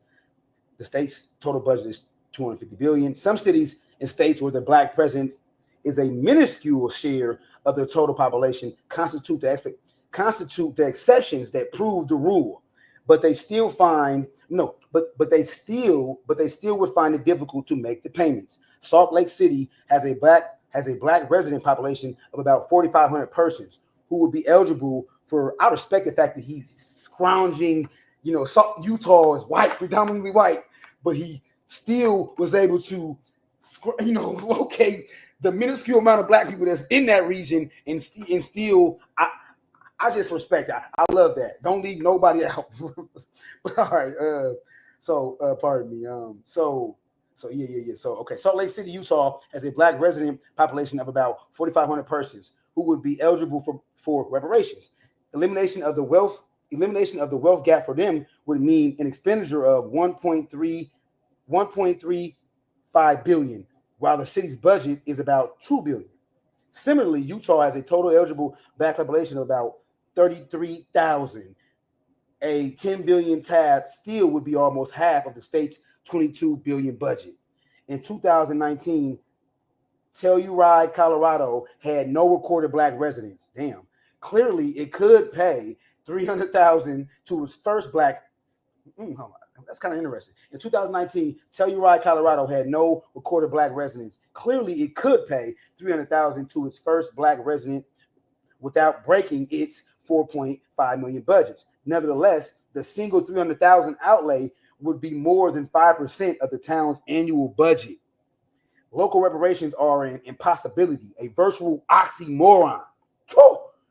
Local reparations are an impossibility, a virtual oxymoron. But to the extent that these initiatives are everywhere, were a direct claim to ever be set before Congress for a national reparations program, opponents could conveniently argue that it had already happened since so many cities and states had adopted reparations. This city, see, they adopted it. Like, shit, well, they tried. California, no. Since so many cities and states had adopted reparations, these varied local and states acts of atonement will not eliminate the racial wealth gap. Remember, he's emphasizing that's the emphasis on, as far as a part of the reparations parcel is to ameliorate, heal the racial wealth gap as it pertains to black people and white people in America. Okay, so These very local and state acts of atonement will not eliminate the racial wealth gap and should not be labeled reparations. We have suggested they refer to these steps as racial equity initiatives. Okay, equity. I remember that Dama broke down the word equity. Okay, all right. Not equality, but equity. Yeah. Because I kind of, when I read those, I remember equal. So boom. So okay. So now U.S. House of Representatives bill. When I get the cooking, boy, that weed, put that shit on the backbone. All right, yeah. U.S. House of Representatives bill 40, HR 40, HR 40. S.40 in the Senate, congressional legislation that would establish a study commission to provide Congress with proposals for African Americans reparations, has taken on near mythical and mysterious. He says this bill has taken on near mythical and mystical proportions. Although widely deemed a harbinger of reparations, we have learned that many of its champions, harbinger is like a forerunner, a leader. Like people they champion that bill. That's what that word means. Of reparation. So although widely deemed a harbinger of reparations, we have learned that many of its champions, including legislators who are its sponsors, listen. So this is important. Although widely deemed a harbinger of reparations, we have learned that many of its champions, including legislators who are its sponsors, have not read it. So remember, we emphasize the importance of reading. And have you read this? Did you read that? Remember, Damo, and that's important too. Did you read it? Did you read the study? Did you read it, nigga? Don't parade something around. Don't wheel something around if you haven't even read it, the contents and what it entails. So that right there kind of blows my mind. You feel like, damn, y'all supporting something? Y'all ain't read it? Okay, so boom, like he said. So who have not read it? So first introduced by Congressman John Conyers in 1989. So this bill been around. The bill has served as a legislative placeholder for reparations movement for more than 30 years. A placeholder. It has served as a place. So we're gonna right here, and then we're gonna keep going on with time, but we're gonna put this right here as a placeholder. All right. The bill has been revised multiple times. Not necessarily for the better, period. In fact, HR 40 is another detour from true reparations.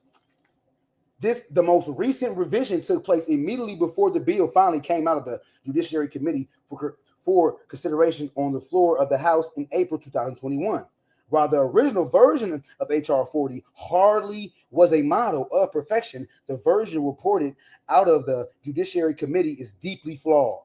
The bill's weaknesses takes two forms: flaws in intent and flaws in structure. HR 40's flaws in intent involve failure of the legislation to ensure that the commission it activates will produce a report that supports true reparations. Let me read that again. HR 40's, so I'm saying, so the people that is composed within this commission, you feel me? So that's important though. So we're gonna get into that too. How they paid they get six figure, and they should not be paid all that money. They paying all these folks all this money. It not dilutes it. It impurifies the mission, man. All right, man. Let me see. Okay, so yeah, HR 40's flaws in intent involves failure of the legislation to ensure that the commission it activates will produce a report that supports true reparations. The bill gives no directives to the commission about the content of the proposal it develops. The commission's charge is entirely open-ended with respect to the reparations plans it ultimately delivers to Congress. It could recommend nothing more than a new apology for slavery and legal segregation, in addition to the apologies issued by the House in 2008 and the Senate in 2009. It could recommend a Black housing voucher program, bringing the Edison Plan to a national scale. It could propose a program of Black American it could propose a program of Black American repatriation to the African continent, or any number of other approaches to African American reparations. The bill should the bill should direct the commission to design a proposal based on the 4 pillars of true reparations described in the first chapter of From Here to Equality. That's his first book on why we deserve reparations. The proposal should identify Black American descendants of U.S. slavery as eligible recipients. It should target elimination of Black-white wealth differences. It should prioritize direct payments to eligible recipients, and it should indicate that reparations be financed by the federal government. The national, and this he's going to start breaking down all these organizations, NARCA and NCOBRA, and how they all corrupt and they ain't doing it right. It's time for some new, what does it say? Some fresh. The National African American Reparations Commission, NARC, the Institute of Black World, IBF, and the National Coalition on Black Reparations in America, NCOBRA, have played an important role in the revision of HR 40 over the years, and they have done so with an eye toward producing a plan for restitution that departs sharply from true reparations. NARC's 10-point plan for reparations calls for all persons of African descent to be eligible for reparations, not specifically those who are Black and who have ancestors enslaved in the United States. The NARCA plan does not give preeminence to the eradication of the Black-white wealth gap as the core objective of a Black reparations plan is to close that Black-white wealth chasm. Come on now, but they ain't doing. NARCA's not focused on that. They ain't focused on bridging that gap. Come on now, take your time now. All right, okay, so nor does the NARCA plan emphasize that Black reparations should be conducted primarily or exclusively by the federal government. NARCA in fact seeks to funnel reparations monies through a variety of newly created intermediate institutions under unspecified supervision and management. So our money is just gonna go to people. Come on, stop it. So these include an African American Housing and Finance Authority, a Black Business Development Bank, and a National Board of Education of African Ancestry, and perhaps most significantly, a National Reparations Trust Authority with funds to develop an infrastructure. Of Black strategic, financial, commercial, industrial, agriculture, and technology-oriented business/economic enterprises. In short, NARC's approach takes reparations. Listen, in short, NARC's, he said, in short, NARC's approach takes reparations funds out of the control of the presumed beneficiaries. NARC's approach takes reparations funds out of the control of the presumed beneficiaries. It has yet to be, but he is presumed beneficiaries. Us, people who descend from, Let me stop, y'all. Woo. Flaws in structure involve peculiarities in HR 40 that will produce a defective commission. Our concerns about structural flaws appeared in a 2021 Actified Press report. The bill, as currently written, specifies that the Federal Advisory Committee Act does not apply to this commission. The Federal Advisory Committee Act ensures that all advisory groups engage in transparent deliberations, that is, holding hearings, hold public meetings, and provide ongoing reports of their activities prior to the delivery of the final report. The bill, as currently written, provides each member with pay at a daily rate of up to executive IV level on the federal salary scale, which is up to $172,000 per annual. The commission now has a timeline of at least 18 months. This means pay could run as high as $253,000 per member. We've long said it is inappropriate for members of a commission with this type of mission to receive pay. And that's facts. You shouldn't be paid all. No, I don't like that. I don't know. I don't like that. No, it's for real. So, like you said, we've long said it is inappropriate for members of commission with this type of mission to receive pay. They should receive compensation for their expenses, and there should be a paid professional staff to support commissioners' efforts. But the members of the commission themselves should not receive salaries. Facts. The presence of the paid professional staff should enable them to maintain their normal lines of employment and to serve and to also serve. We should not want members of this commission who will only serve if they receive substantial pay. Facts. The hell? Originally, the bill had provisions for 7 members appointed by the president, 3, the Speaker of the House, 3, pardon me. So originally the bill had provisions for 7 members appointed by the president, 3, the Speaker of the House, 3, and the president pro tempore of the Senate between 2015 and 2016, 17, and 18. Sessions of Congress, NARCA, and NCOBRA rewrote the bill to expand the number to 13 members. So they expanded the commission board, to 13, adding 6 members who would be representatives of organizations with the legacy of promoting reparations. At the time, there were no specifics about how the 6 would be selected or appointed. The version of the bill that came out of markup now specifies 15 members, exclamation point. 9 members, 3 each appointed by the president, the speaker, and the president pro tempore, and the additional 6 selected by the administrative director of the commission, who will be appointed by the chair and vice chair. This is a very internal selection process for the additional 6 members who are to be chosen, who are to be chosen from the major civil society and reparation organizations that have historically championed the cause of reparatory justice. The bill, as currently written, says a quorum is 7 members, less than half of the total membership of the commission. The bill, as currently written, says no elected official or public employee can be a member of the commission. It's interesting to note that federal law would make any of these persons unable to receive payments.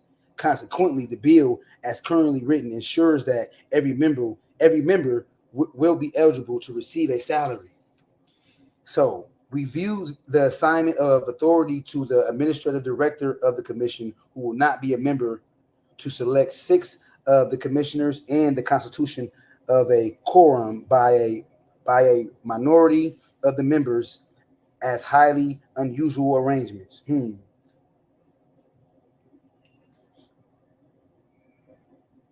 The exclusion of elected officials and public employees from the commission will limit its potential credibility and influence. The highly effective commission on wartime relocation and internment of civilians that developed the reparations plan for Japanese Americans included both contemporary and formerly elected officials.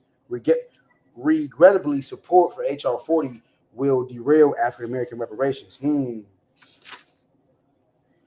So, the need. I don't know if somebody want to say something, but I'm gonna go ahead and Now, I just want to say, how did the Japanese get into this? Well, you said Japanese? Well, yes, he's talking about. So he's talking about how, as far as like when it comes to the commission and the body of people, like they shouldn't be given a salary, and they need to be like a professional. And basically, he's basically talking about how the commission, in order for it to be able to successfully conduct itself, in the most purified way, it shouldn't be paid, due to the mission, aka chattel slavery and redlining, and the mission is a significant plight, and we shouldn't be incentivizing these people when it comes to the commission. But he's also highlighting how NCOBRA and NARCA has been at the forefront of revising and changing the HR 40 bill, and basically, but when you mentioned the Japanese, he brought out basically, I'll reread it. So he he's talking about basically like I said, the body of people that make up the commission, you know. So we view the assignment of authority to the administrative director of the commission, who will not be a member, to select 6 of the commissioners and the constitution of a quorum by a minority of the members as highly unusual arrangements. The exclusion of elected officials and public employees from the commission will limit its potential credibility and influence. The highly effective commission on wartime relocation and internment of civilians that developed the reparations plan for Japanese Americans included both contemporary and formerly elected officials.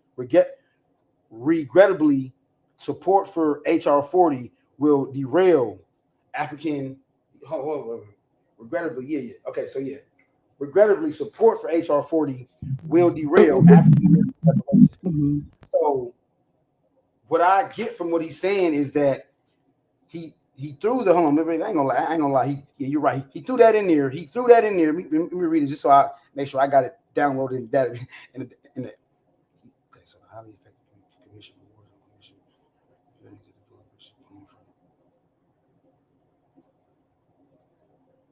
Okay.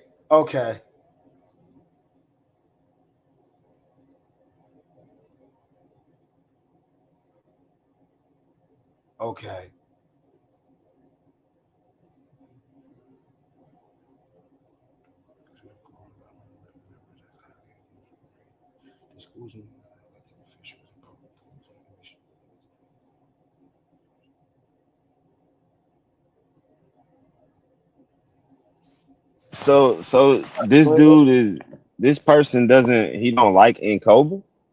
Oh no, it's not that he don't like it. He's just highlighting. He's illuminating on basically how basically HR 40 local reparations. Those it's four. There's a quadplex, or should I say a quadplexity of roadblocks that consists. There's a quadplexity of off ramps, meaning meaning local reparations. HR 40 is more than just a check. And what was the other one? Those off ramps are indirect and universal. So indirect and universal programs. So those are. He's saying that those are placeholders. Those are basically really what's the word? Stalling. You know, it's really like stalling a true form of reparations. And he goes into each of those complexities to show how historically. Is this mic low or is it just me? Oh, I can hear him. Yeah, say it again. I don't know. Somebody's talking to me or. My bad. Okay, it was me. My bad. No, yeah. So, Fa, did you register that, or do you need me to explain it some more? No, Yeah, I got you. I was just so he just critiquing it in the sense of it need to be maybe revised or like that. He's critiquing he's critiquing the fact that the bill HR 40 has been revised multiple times already. You know what I'm saying? But it hasn't been revised to be conducive. It has been revised to be non-conducive. You see what I'm saying? Like it doesn't. So, and he just goes into that. You know, he delves into. What's the date on that? Oh, what the book or just the? Yeah, what you was reading. Oh, this was two. So okay, so this is he's talking about 2021.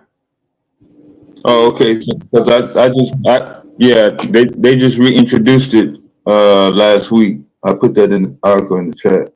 Okay, I thought it was January, so they reintroduced it again since January.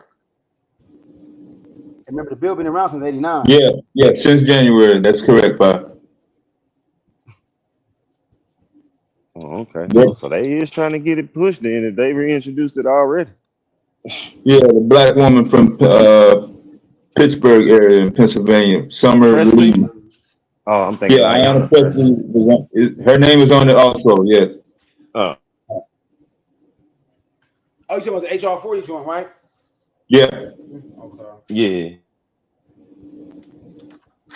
Yeah, I'm I wonder. Yeah. At least I much rather hear this than the going back and forth over other shit. But yeah, I'm just trying to think, man. What if nobody was talking about it? Even if it is in a critiquing manner, man. Just uh, 30 years, 35 years, however long it's been. People giving up. I mean, the man literally passed away before the pandemic, and it seemed like around the pandemic is when you really got an explosion in terms of not necessarily the federal government, but other governments saying, "Damn." Instead of just waiting on the federal government to come with the final product, let's see if we can get a ball rolling. You know, is it going to be perfect? Is it going to please, everybody? You can go ahead and argue about that, but yeah, shout out to all the local governments to at least keep the conversation in proximity, because when it comes down to it, you're going to have to comply with local and state jurisdictions, even if you pass a federal resolution. You can't pass a federal resolution unless the local and state jurisdictions are going to apply. So Oh, they don't have to comply if it's coming from the federal. no. I was saying if you pass a federal resolution, you're still going to have to abide by the local and state laws. Yes, because they're going to be the ones who Again, the federal government is capable and culpable. So that's all I gotta say. The federal government is capable and culpable. Budget of $200 million, and your budget is this, and then the money adds up to this. Your budget don't even cover it. The state local can't even cover it, so your budget is only this much every year. Like, it's not hard to. It's impossible. It's impossible for the local to actually even cover the racial wealth gap in the local capacity. Their annual budget can't even cover certain a series of black residents in Texas, California, North Carolina. I mean, just it's a litany of people where their budget every year locally can't even cover it. So it's impossible. That is very what's the time when you're very to use the word impossible. It's an impossibility. That is very bold and very like people don't use it. Yeah, I don't know. Just impossible is a very say something is impossible is like, ooh, it's like basically saying local municipalities cannot meet that financial threshold. They can't, and it makes perfect sense. But I think that's only if you do it financially. Like if you just saying they got to give us X amount of money, that's the only way we can close the wealth gap. Then yeah, I think it is damn near impossible in a sense of fucking up the economy for that state or city. But if you couple that with other things other than just finances, then I think you can make it happen and make it realistic. I don't know if that's what you saying or they saying. That's just what I'm. You mean? Are you talking about as far as couple? And we'll see. Remember, we're emphasizing the black white racial gap. That's what we're that's at the forefront of. That is the primary element that is navigating us to a true wealth gap. So you're saying wealth gap. That's what you meant to say. I hope. But is that what you meant? Wealth gap. I'm basically saying that that bridging the black white wealth gap is. That's right. So you comparing, so you're putting the wealth of white people as the standard of achieving reparations. So if we have wealthy white people, landowners, business owners in one part of town, then you're saying that reparations will not be met unless the black people have an equal amount. Instead of just solving what's going on in the black community, it's trying to chase what white people have already achieved. And I think that's unproductive myself. If we study trying to chase a established dollar figure or financial figure that really still can't really solve the issue, but at least the number is greater than zero for the communities that have already taken an initiative. So I'm not overall impressed on trying to show that black people cannot be liberated unless our wealth figure matches what white people have. But we in the real, we are richer than the white people. They just don't want us to be. And I feel like they're giving our money away.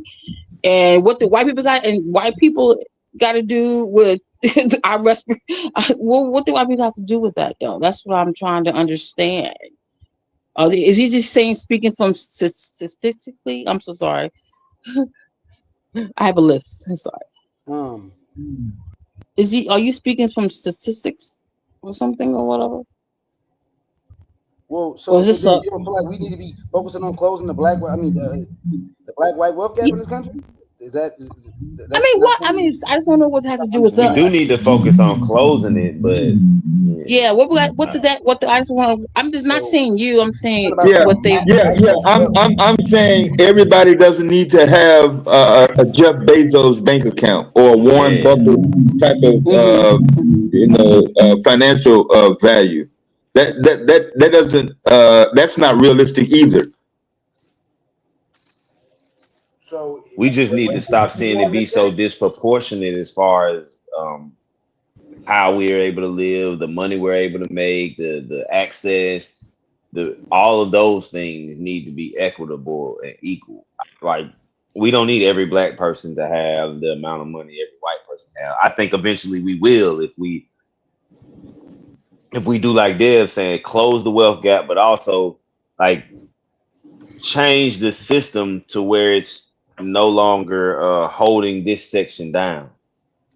I think those are the important things because the system is what's keeping us down. It's not like white people are coming to us and saying, hey, you can't get no money or we just too stupid to make it. You know what I'm saying? It's the system in place that we have to start breaking down those barriers, as well as financially they have to give us something, but it got to be realistic.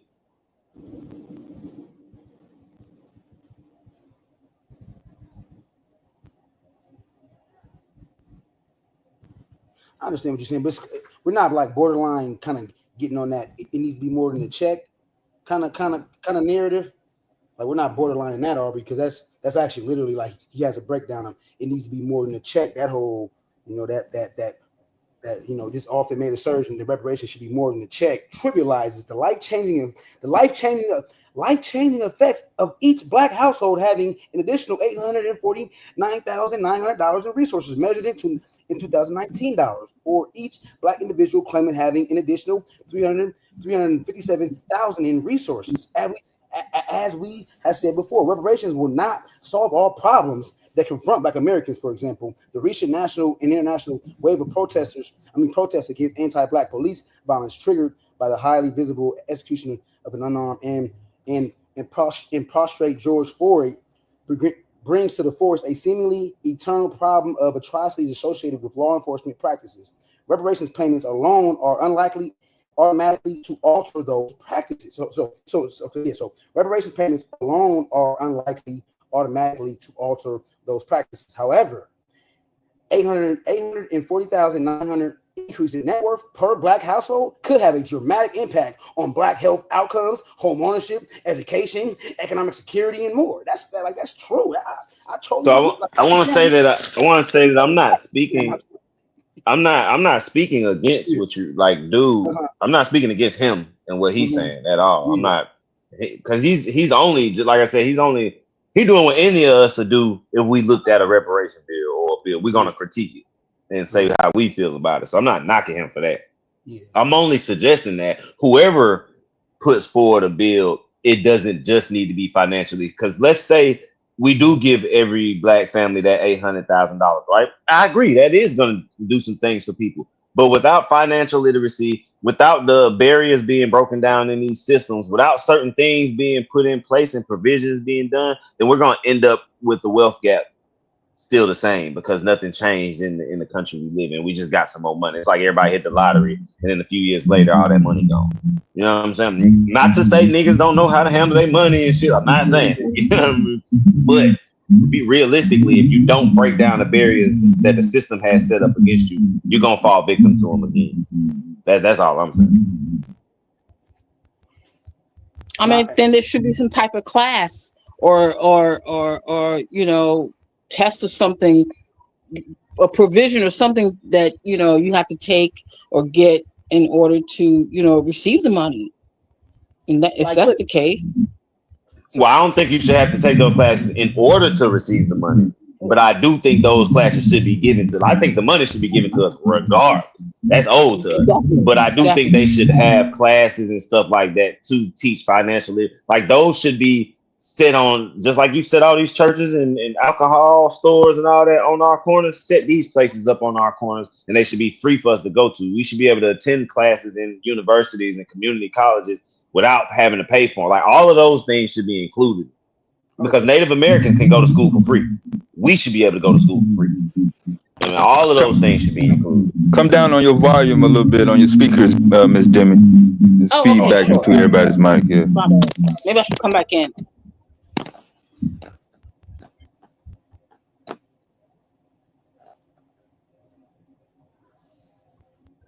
So yeah, he said. Yeah, Am I okay now? Yeah, that's better. Or is it still feedback? I'm not hearing nothing. Dev, you still hear feedback? Is it still feedback? Yeah, read something, Diddy, so I can tell. Yeah, I can still hear myself through your speakers.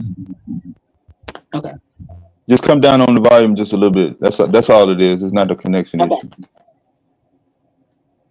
Yeah. So indeed, monetary payments will not end American racism. Although for a redress plan for Black American descendants of U.S. slavery to be enacted, American racism will have to decline sufficiently for a solid majority of citizens to support it. So you see what he said as far as like yeah, that speaks to what he's speaking to what I just said. Yeah. As far as like that's why I said I ain't going against him because I ain't read the book, so I don't know all of it. So, however, substantially greater resources will enable Black families to cope more effectively with the manifestations of racism. These coping mechanisms can encompass expanded political participation, leading to the adoption of policies that penalizes discriminators severely and mitigate the effects of anti-Black attitudes. A check of this amount per eligible recipient will be powerfully transformative. At last, it will give Black Americans with enslaved ancestors in the United States the material conditions for full citizenship. If Black reparations were just a check of this order of magnitude, it would greatly alter the American political and social landscape for the better. Nevertheless, we do advocate an additional key component of a reparations plan going beyond the essential element of monetary payments, because the history we have been taught is distorted and dishonest, especially with respect to slavery, the Civil War, and the Reconstruction era. An effective reparations plan must include an educational and instructional component for Americans of all ages to correct the record. Such a plan must be kept in place for at least 3 generations. This arm of the reparations movement will actively promote deconfederalization. However, we implore readers not to devalue nor dismiss the significance of the check. It matters both symbolically and substantive reasons. It matters both symbolic and substantive reasons. So yeah, y'all. Let me see. Okay. This is indirect and universal programs. Some who advocate elimination of the racial wealth gap do not share the desire for Black specific reparations. Instead, they argue for alternatives that either avoid making direct payments to eligible recipients or avoid providing resources exclusively to Black American descendants of slavery. Under both schemes, the nation ducks race specific. He said, under both schemes, the nation ducks making race-specific monetary payments to its Black population with a lineage connection to U.S. slavery. This growing array of indirect and universal programs stacked one upon another have become an additional obstacle to true reparations. That's deep. If only because of the time consumed in establishing their inadequacies. Indirect approaches to closing the racial wealth gap include the provision of scholarship for higher education for Black Americans, financial support for historically Black colleges, universities, HBCUs. Hold on, wait, y'all. I just want to make sure I read it back for clarity. So this growing array of indirect and universal programs stacked one upon another have become an additional obstacle to true reparations. If only because of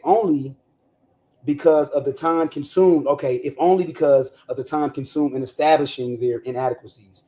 Indirect approaches to closing the racial wealth gap include the provision of scholarship for higher education for Black Americans, financial support for historically Black colleges and universities, subsidies for Black-owned businesses, and subsidies for Black home ownership, as in Evanston. These policies certainly have desirable features, but it is a major overstatement to claim that separately or together, they will have much of an impact on Black-white differences in wealth. The following fact undercuts the higher education scholarship gambit as a means of narrowing the racial wealth gap. Black heads of household with a college degree have 2/3 of the net worth of white heads of households who never finished high school. Damn, I'm gonna read that back. So black heads of household with a college degree have 2/3 of the net worth of white heads of household. Black heads of household with a college degree have 2/3 of the net worth of white heads of household who never finished high school.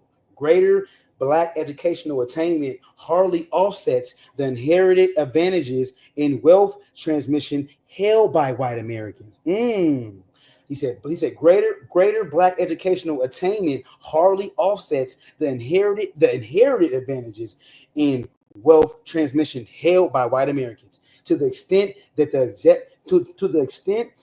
objective of improving the financial status of HBCUs is motivated by the expectation that it will improve Black educational attainment. That's deep. Hold on. To the extent that the objective of improving the financial status of HBCUs is motivated by the expectation that it will improve Black educational attainment.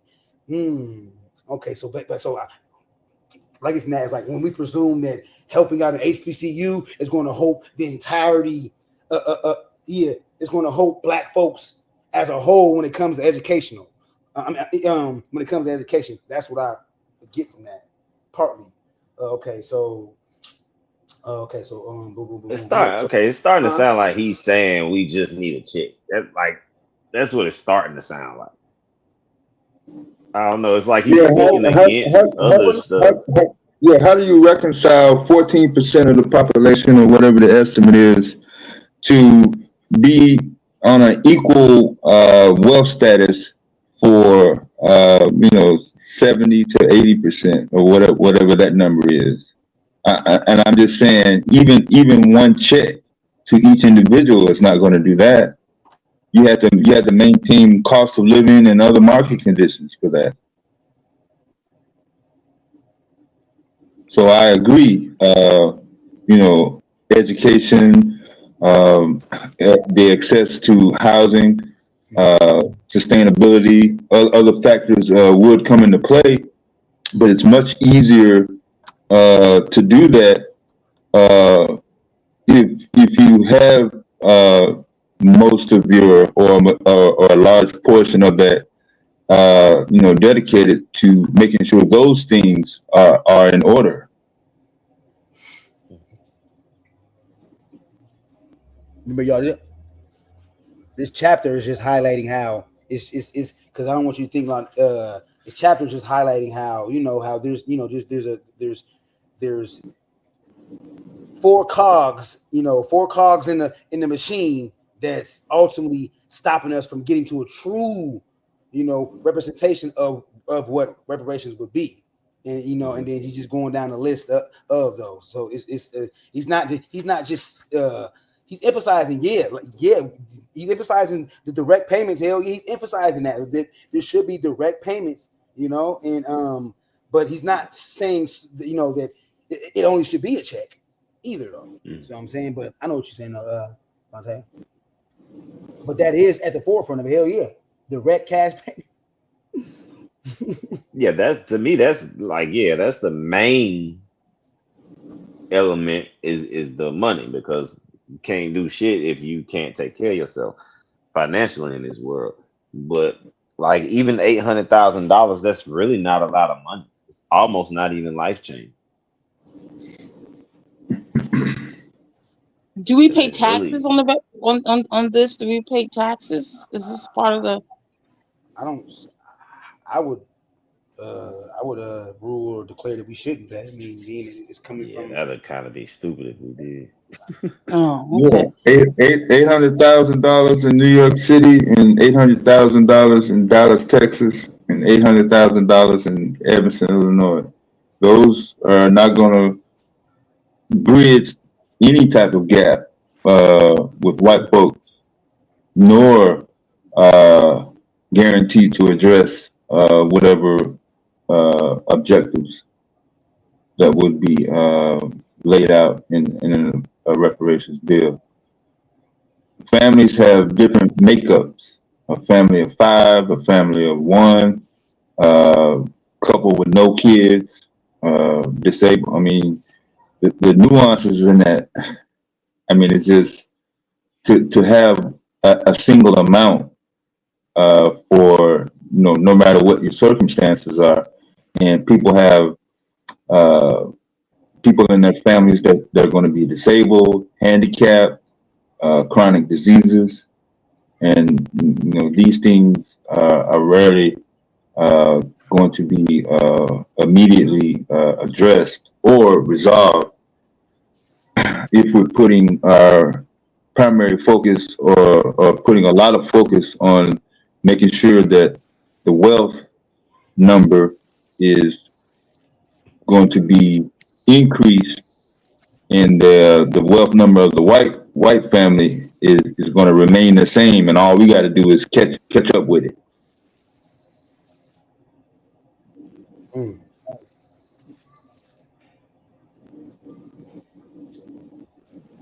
But that 800, the sum that you're talking about, that's supposed to be like a yearly type of thing, right?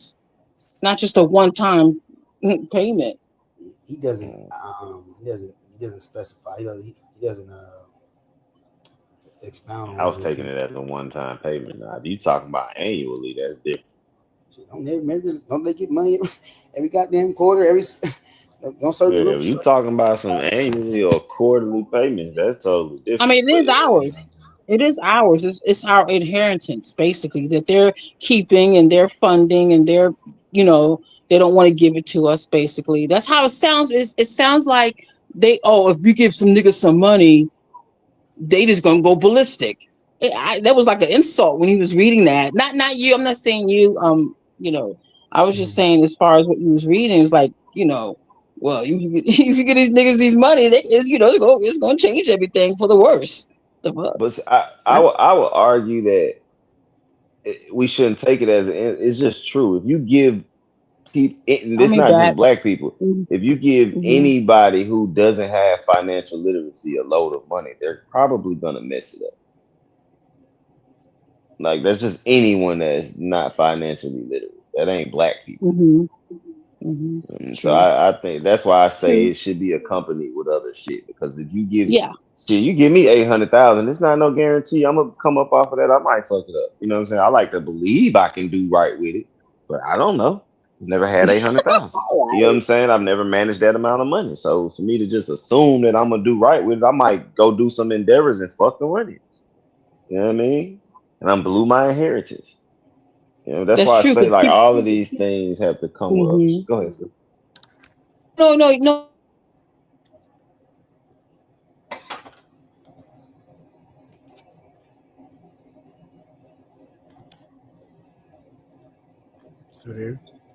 Did she go out? She might have went Yeah, I out. think her mic went up. Oh, yeah, my mic, my bad. But yeah, no, I agree with you. I mean, because people who win the lottery, they lose it all too. They spend it all too. Yeah, They that's go what I was gonna bankrupt. say. It's definitely true. They do go. And most times they do it fairly quickly. I want to say, is So it so? true. I gotta get, but so I want to say after the when it comes to generational wealth, I want to say about it's that out there, but it's by a certain generation. The family loses their money slowly but surely, and then it's I don't have the exact numbers, but it's like after so many generations, the family end up losing their money based off not teaching the next generation how to properly. But there's that out there to support after so many generations how the percentage of wealth that is lost as a result of lack of properly or mismanagement of the family's wealth. Yeah.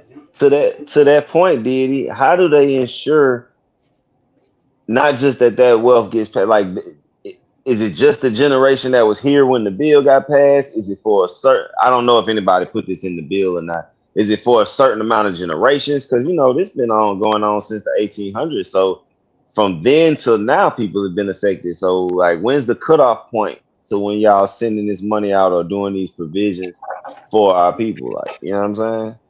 Because it can't be a 10-year thing. I was doing this for 100+ years. And that's what I'm saying. We should get back, the payments, the back payments of the last whatever generations too that didn't Back pay, receive it. Yes. Back pay check. But yeah, we should. I mean, let's get technical. But you can get a trust. I mean, if we can set up some kind of trust, if they can, offer some kind of trust for the next generation. Yeah, I put the article in the chat like twice if y'all want to get caught up on the revision text.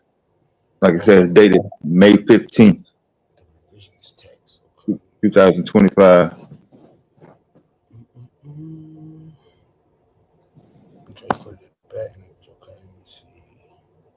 Because they should accommodate us if they feel that way about us. But I mean, I still think it's our inheritance that they owe us regardless. Come on now. Real. You sure you put it in the back chat? Yeah. Nah, the YouTube chat.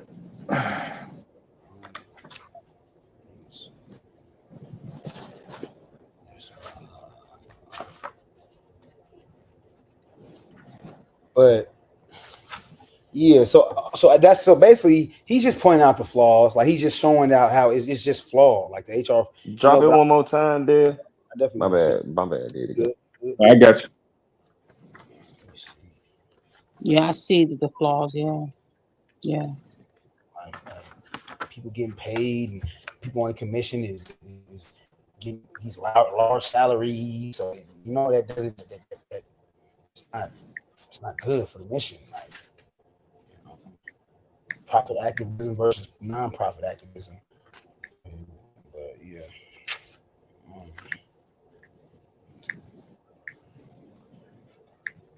Because I did hear that they're giving our shit to other countries and other, people, foreigners and stuff like that.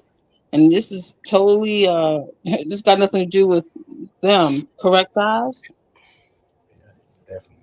Definitely. See. Jesus. No, I never seen where something was allocated towards black people in the United States, but it was stopped and redirected to somebody else. I hear people saying that, but I never like seen it. I've never seen that either. I think that's just people saying it, like how the money that's going to Ukraine, people be like, "Oh, that's our money."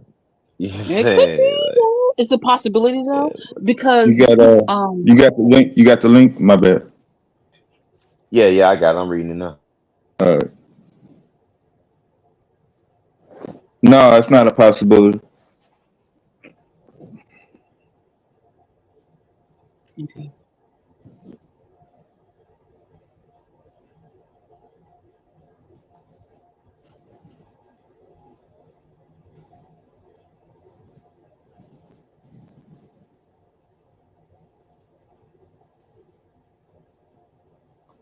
Y'all can talk. I'm reading this article. That's like you going to a car lot dealership and saying, "Hey, somebody driving off in my Cadillac. That's my Cadillac." Well, that's what I'm saying. Ain't we supposed to, like, if you want a new car, we don't have to pay for it. We can just put it on the bill of our the money that's supposed to be coming towards us. Some people say you can do that already. Nah, they lying. They Yeah. lied. His whole website is about that. But they lied. If Ain't gonna they be can do that that, damn somebody easy. need to go ahead and show me that, so I can go ahead and put this on Yeah, my it's a black lot of tab. Come on with red it. All tape. right, well, I There's a go lot of take red my car tape. right now back and tell them I want I There's a want lot of something on red the tape black about it, tab. but it's possible. Yeah, it's possible. There's a lot of red tape It's you gotta like when go them through folk told first. me you could use your social security card to pay a bill and all that type of stuff. Yeah, you can do it. They gonna come back on their money though. Yeah. Funny how none of them ever show you how they did it though. Nope, and they'll never have none of the stuff they claim they bought.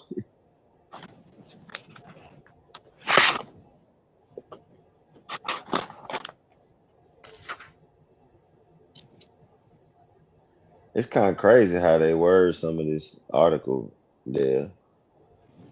Yeah, my bad. It's very hard to find an even ground, middle ground, somebody that's not so leaning to whatever the political ideology structure that you're, uh, you know, tied to. Um, so yeah, you may find some biasness in there at one point.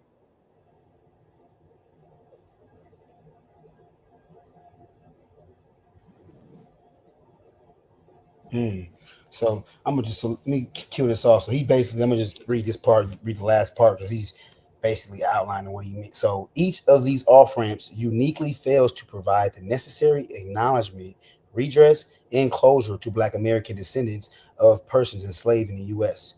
Moreover, they all pose a similar risk in that they threaten to alleviate the growing, uncommon, and for at least the past 150 years unprecedented pressure that exists for reparations, and would alleviate this pressure in exchange for return that is grossly insufficient for this population's needs. To squander this momentum for the pitfall half measures these avenues offer would be tragic. We concluded that it is a high time to go full bore on the implementation of a comprehensive program of Black reparations. If American society is to meet an outstanding justice claim and become an authentic democracy, including bringing its Black citizens fully into the nation's life, it must at least do away with the immense chasm in wealth between Blacks and whites. Nothing less than reparations can do. Nothing less than reparations can do this. And if America is to ever finally lay the foundation for a racially equitable society, nothing else will do. I mean, nothing less will do. Pardon me, not else. Nothing less. But, yeah, man. Damn. So are they predicting that? Wow, that's interesting.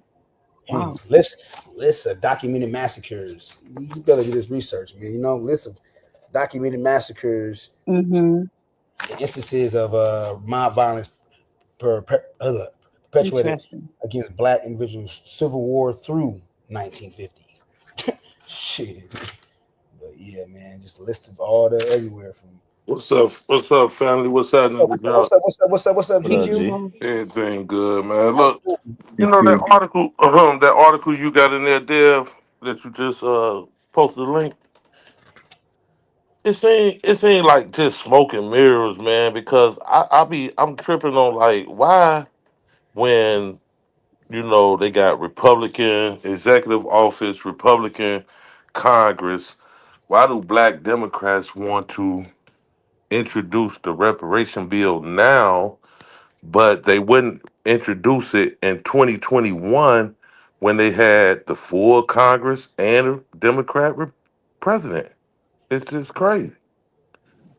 No, I think it was already in session in 21.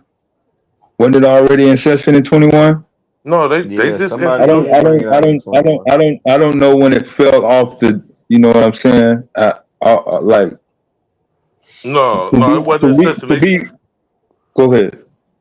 No, it wasn't in session in 21. They didn't. I mean, the bill wasn't on the books in 21. It got off in what? When was the last time they introduced it? I think it was it might be in that article that you posted. I think it was when Trump was in office in 16.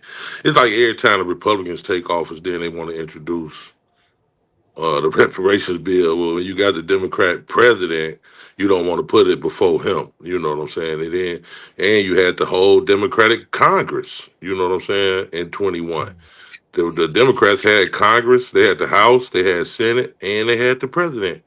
But no reparations bill. But now that it's all Republican, you introduce reparation bill. It's just show and tell, man. It's just a bunch of bullshit. Peace. Yeah, man. You gotta look at them little nuances, how they play the game, man. They be playing it rough. Because you would think, okay, it's the Black Democratic caucus. We got Democrats got the House, the Senate, and executive office. Let's introduce reparations. No, why don't we wait till the Republicans got the House, the Senate, the Supreme Court, and the They said presidency? they did introduce it in 2021. It was reintroduced by Sheila Jackson Lee, January 4th, 2021. You don't remember that? Not at all. It was something else going on in 21. They say historic move. The House Judiciary Committee voted on April 14, 2021 to advance H.R. 40 out of committee with a 25-17 vote. This marked the first time since the bill's original introduction in 1989 by the late Rep. John Conyers Jr. that it had progressed beyond committee. 89. Yeah, I think there was still a lot of COVID conversation going on the street and in government and corporate entities, going back to work, economy. You know what I'm saying, GQ? Yeah, I'm not like disclaiming, what you said. It was a pattern, but I specifically remember her name. You know what I'm saying? They said Sheila Jackson Lee. I definitely remember her. Yeah, they couldn't get a vote on the floor though. Right. They said it didn't get one vote on the floor. Yeah. And that's with all Democrats running shit. The bill been around since '89, man. It's what it changed multiple. It is, but I don't know. I'm gonna just leave it alone. Hopefully, I'm just because I'm critical of everything, man. Yeah, me too. I just be like, they be playing game. What the young folks say, they playing in our face. Balls. Yeah, that's what my stance on the whole reparation thing. If we get it, great. I always support anybody trying to get it, but do I think we gonna get it? Not in my lifetime. Yeah, probably not in our lifetime. You know, we still Well, got sex. you know, got a I totally motherfucker. agree, dude. That don't mean shut up and don't try and get it. No, not at all. Definitely don't mean that. I feel like our kids, my kids definitely, but I can see that my kids, you know, I don't have kids, but my kids definitely get, you know, it's viable. It's Well, definitely. shit, how they talk about dude, we got a motherfucker in office now that's crazy enough to put the motherfucker up, to pass it. He ain't gonna veto it. You say you think Trump would crazy to do some shit? Hey, we gonna pass it. The only problem, they ain't gonna get it past that Democrat. They ain't gonna get it past that Republican Congress. But if they did, Nah, bro. if they did, 75% of Republicans oppose reparation. exactly. They ain't gonna get it past that Republican Congress. But if they did, you know, his ass, he'll give a fuck. He'll pass that motherfucker. Only give it to him.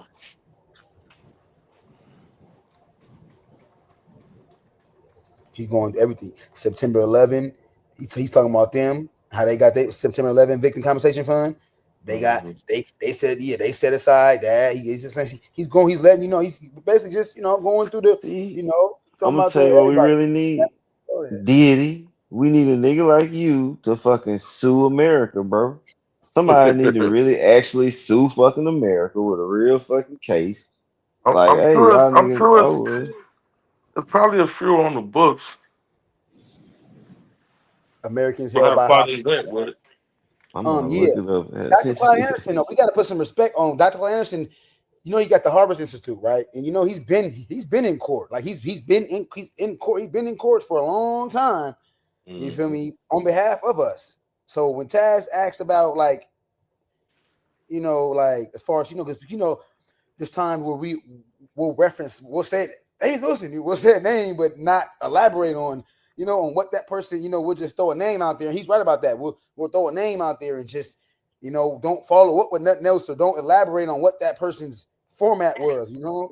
So I agree with him Yo, on look, that. I've never heard of this. Have y'all ever heard of Belinda Sutton petition?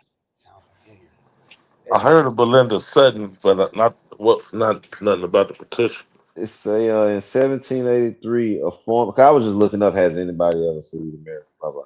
A The formerly name's definitely enslaved familiar. woman in Massachusetts, Belinda Sutton, filed one of the earliest documented petitions requesting reparations for her years of unpaid labor. I wonder if that was, well, it did say a formerly enslaved. She petitioned the That's what I was just Massachusetts thinking. legislature for a pension from the estate of her enslaver, and she actually received a small annuity, making it one of the earliest cases of reparations in America. Hold on now. Got president. But we need a She was mass. smart because she A mass sued the petition. particular estate of the enslaver. Yeah, she was able. Yeah, she was able to pinpoint that person. Mm-hmm. 'Cause it So was if a so. motherfucker do their studies on their family history and they can show, hey yo, this, Yeah. that, or the third, like if you related to somebody in Tulsa, if you can just show a direct connection, that might be a way. Like you like to say, we have a mass amount of those. Make them private sector go asking the government, hey, can y'all just pay these niggas, bro? They paid her and put her up. Mm-hmm. Don't you run around here telling these niggas. Right. Shut. That's kind of, it's like shut up money or something. See, that's what it was, hush money. I'm gonna pay you, but you go over there and shut the hell up. She should have went and told all the niggas. Hold up, reparations lawsuit. Who was that just talking? Cato Was that you, versus Fi? United States. Huh? Was that you, Fi, talking about Sutton? Yeah, that was I was reading it. I don't know nothing about her though. That kind of, you inspire me, man. Just to, you know, I really need this. I need to step my game up, Mr. Safari. I need to really step my shit up, man. Because I'm. Hold on, Deity. Hold on, Deity. Deity, hold on. Type in Elizabeth Freeman, Fi. And tell me what you find. Elizabeth Freeman.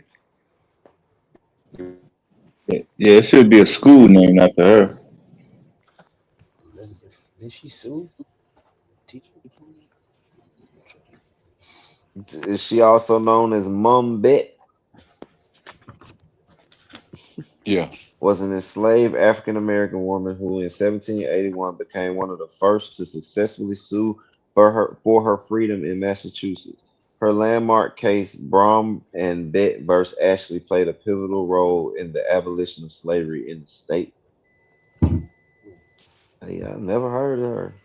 Henrietta Y'all Woods niggas sued say too. She She also sued for got her. that's paid, faithful. her and Brom, the other gentleman mentioned, they got 30 Mhm. shillings as part of their, not just their freedom, but they also got 30 shillings for the, as a payment for what they went through in the case. I don't know what that would equate to in today's dollars, and they won't technically call that reparations. So we could argue that it's a form of it.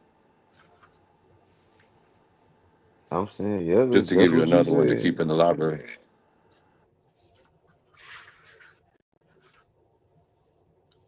Yep, influenced by the But precedent peace, set in the everybody. Wake Walker trial. What's up, VS?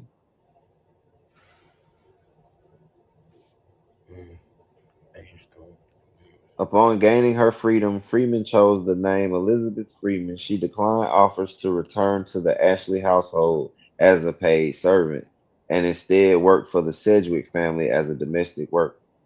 The Sedgwick family is the lawyer that represented her.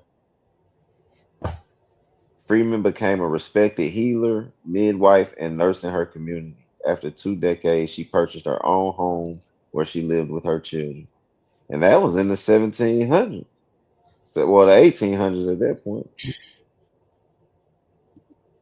So that was a free black woman that sued for her freedom, ended up working and going to get her own home.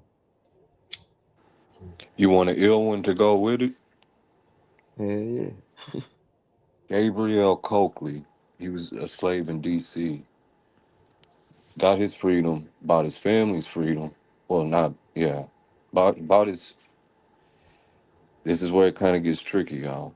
Bought his family's freedom, but in that they become his property, right? So due to the fact that his property, that's at the time a slave, right? But he ain't treating them as such because that's his family. Well, when the emancipation comes about in DC, and because his family is now his property, he got reparations for his family. So here's a black man who got the other form of reparations. You know, the masters was getting reparations for their property. Here's a brother that got it for buying his family out of slavery. That's crazy. See, these are the people that the movies need to be made about.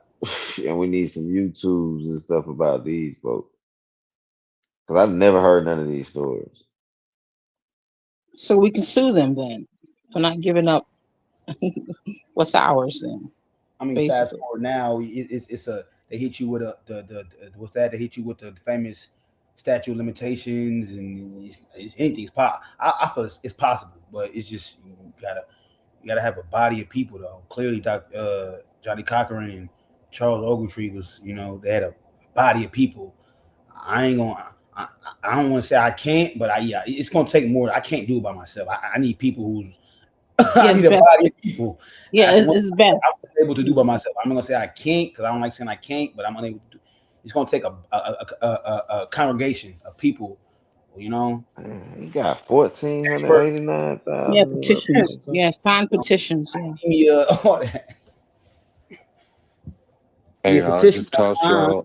I Petition. don't know who this source is for the source. I've never heard of pushback, but this is a legit story, and because of the title of their article, I just decided to snatch that one and share it with y'all. And if the audience wants to see, I'm at work, but just in case they want to see, that might be a cool one. Yeah, that's one of the articles that came up for me is pushback too. Henrietta Wood, name spelled like Henrietta Lacks. She sued for restitution. She sued for not her freedom, but she sued for like went to trial and demanded 20,000. The jury awarded her like 2,000, but she didn't get what she demanded, but she still won. Like during those times to have an all white jury, like come out in your favor, like that was a rarity. You know, it's not Henrietta Wood. Name spelled just like Henrietta Lacks, but it's Henrietta Wood. I just pulled her up too. Mm-hmm. Yeah. Yep, Henrietta. My mother, Henrietta Lacks.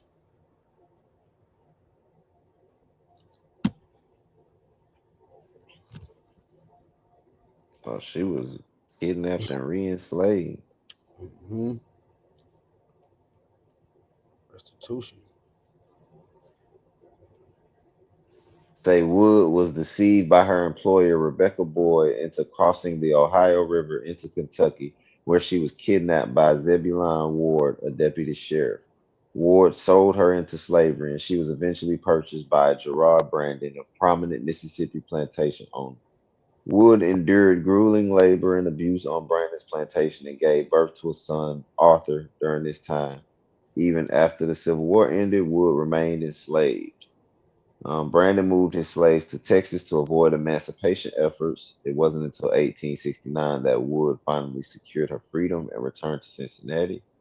Her legal battle for reparations. In 1870, Wood filed a lawsuit against Zebulon Ward in federal court seeking $20,000 in damage. Damn, that was a lot back then, but especially that's a lot now. Right? She was $20,000 in well, damages for her kidnapping and subsequent enslavement. After 8 years of legal proceedings in 1878, an all-white jury awarded her $2,500, a significant sum at the time, the largest known amount ever granted by a U.S. court in restitution for slavery. She got about 2,000 dollars. 12% of it. Yeah, she got about 12% of it. I was like, she got something. I mean, so I Yeah, she respect and 2,500 back then is a those nice time, like that shit, time. man. Yeah. 1878. Hell, in 1978, 2,500. Stories like that should inspire the up and coming. You know, like and it does. Like, damn, in those times, those people, that energy, and now I fast would, forward. I honestly, in the lawsuit, I would cite every single one of them. All of these cases where black people sued for they successfully sued for their reparation. It's a good reference point. And then I would show how I'm because of the residual slavery and everything else that America did. I'm not able to pinpoint who my slave owner was and all that type of stuff like they were able to do at the time.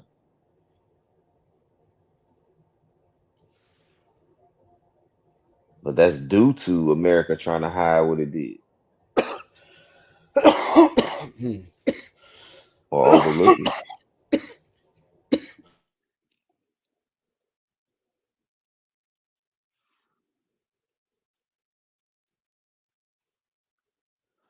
Yeah, that's why Taz be having a good point with that state by state claim, but it just leaves so many hanging in the wind, you know. Sounds good, GQ, but what we gonna do in Oklahoma? We wasn't the state. Right. That's what I'm saying. It leaves so much. But y'all was a state during what? Jim Crow, right? The very first law here was a Jim Crow law. Right. The very I think first law.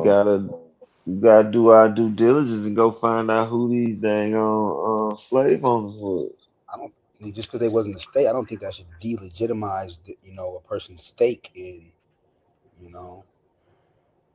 being able to recoup. Definitely should. Your ancestors were They had slaves. slaves. They had slaves. We can prove that they had. Your ass was the state. Don't mean y'all didn't have no slaves. Like California didn't have. California had slaves too. Yeah, it was outlawed, but they still had slaves. Niggas go, California didn't have slaves. Yes, they did.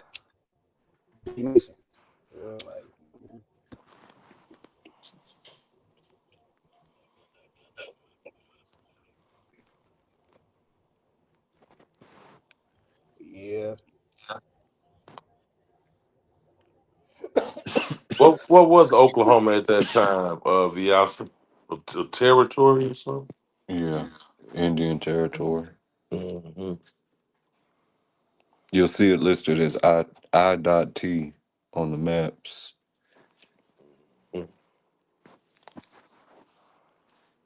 It depends on where you're at, because part of it was called no man's land. See, the real no man's land. Then, if you want to expand on that conversation, it was the Little Dixie for a little while. Oklahoma was. Yeah, give me a second, y'all. I'll be right back.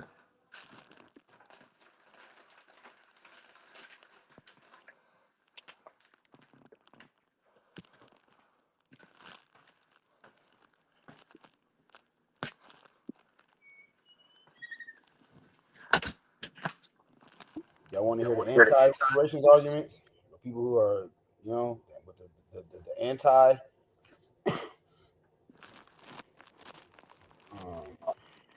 Anti.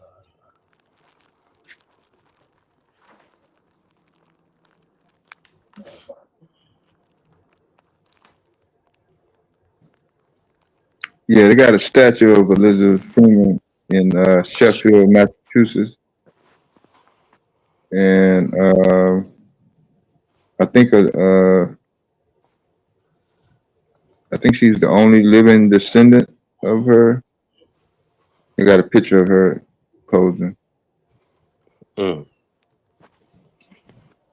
that's big to have a statue in Massachusetts. See, this is where me and Taz, we he's big on the local. I'm big on federal. Yeah, me too. I'm big on federal, I'm but big he on. do be having, you know what I'm saying? I'm definitely rather go Yeah, on the I'm not federal. But he like. do be having a little point. That's what I'm saying. Like, especially when you start talking about trying to pinpoint exact slave owners and different shit like that. You know what I'm saying? We got to understand too, GQ, is that when it comes to these local municipalities, and when it's specifically pertaining to the bridging the white racial wealth gap, like the black people, like 9 times out of 10, and really 99.9%, like the city's annual budget won't be able to cover. You know what I'm saying? Like it's the annual budget will be 250 million, and then the payout for the black residents will be 3 billion. You see what I'm saying? So it won't be able to even. That's a local. That's due to because Yeah, I can dig it. it's I not can dig it. capable.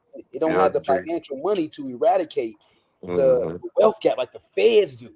Like the Right. Fed got all that money where they can, they can really Yeah. just, they're not constrained to, when it comes to releasing the funds and all that. But Yeah, I can dig it. at all levels, the U.S. government was instrumental in establishing and maintaining the nation's slave society. Consequently, it generated significant evidence of enslavement. This the notion ain't no evidence. What the evidence said? Shit, we lost. We can't. Man, listen, like you said. Consequently, it generated significant evidence of enslavement. There's significant evidence of enslavement. Don't let them people tell you it's not.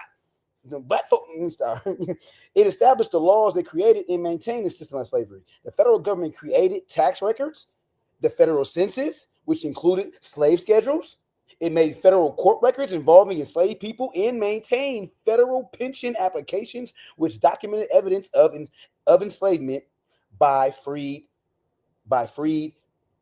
pensioners. The federal government also ran certain agencies for newly freed individuals, which generated documents about enslavement, including the Freedmen's Bureau, which was created in 1865 by an act of Congress to aid newly freed individuals who face hunger and deprivation. Field offices existed in Alabama, Arkansas, District of Columbia, Florida, Georgia, Kentucky, Louisiana, Mississippi, North and South Carolina, Tennessee, Texas, and West Virginia. The National Archives is the repository for these records. See www.archives.gov/research/African American/Freedmen Bureau. That's what I'm saying. The brother is very thorough when he comes. He's giving you everything. Here, on the state and local levels, documents of enslavement were created in many ways. Evidence was generated by court cases involving enslaved people, tax records, slave births, indentured servants, and other labor contracts. A significant piece of evidence includes laws created by state and local governments. As noted earlier, both the federal and state government conducted census that documented freedom status, and the 1850 and 1860 census included a slave schedule that listed slaveholders and enslaved people by age, sex, and race. We have compelling evidence of enslavement when a census, we have compelling evidence of enslavement when a census is used with state slave laws.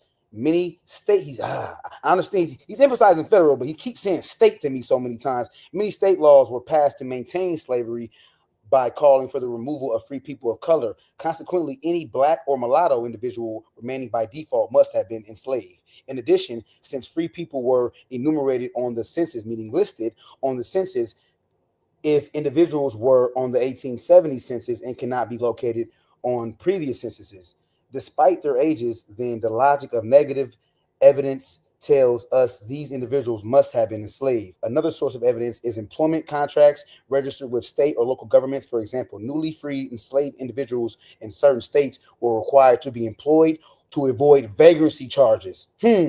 Many of these labor contracts were registered with the local government. In addition, indentured contracts for individuals enslaved for a term were registered with the local municipality. Tax records and the revenue for fees, fines, and sales of enslaved people held in settlement of fines can be found and used as support for enslavement. Enslaved people were identified as taxable property or income in many state and local governments.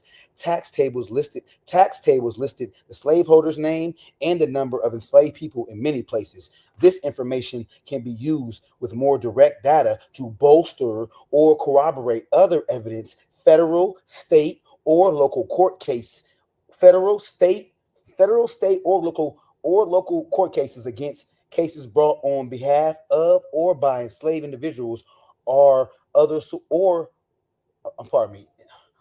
sources of evidence and of enslavement. Court transcripts can be invaluable. Can be invaluable if a descendant can find an ancestor listed as a plaintiff or defendant. So you see what I mean? By he's giving you, it's a lot of game in this book. Yeah, you can go to the court. But it's a lot of issues you can go as far as how to navigate and my bad. Yeah. No, you're right. That's how to navigate everything. I didn't mean to cut you off, but that is so true because you can find deeds and you go to the courts and they got records. You can go to your local library, they have records. But what I'm trying to say is that I think we have to do some homework in our genealogy. We have to find out where we come from, at least as far back as we can. So, to have the proper documents to claim. Facts. I'm glad you said you just brought up you just brought that up. That made me think about when he was talking about how when it comes to using DNA to connect generations, it is very possible to connect generations using DNA evidence. However, it is no substitute for a well-documented family tree. Pawpaw, great pawpaw, auntie, great auntie. You got pictures and obituaries. DNA cannot trump or supersede or usurp a well-documented family tree, and you got these obituaries and these pictures and these birth records and all that, census, stuff like that. So that can and I find that very interesting, as far as just not saying that. No, he's not saying DNA is not real. No. But when it comes to locating and using, when it comes to a well-documented family lineage over DNA, like DNA, using that, we can't. DNA is insufficient when it comes to us getting that check, slavery, locating that we've been here.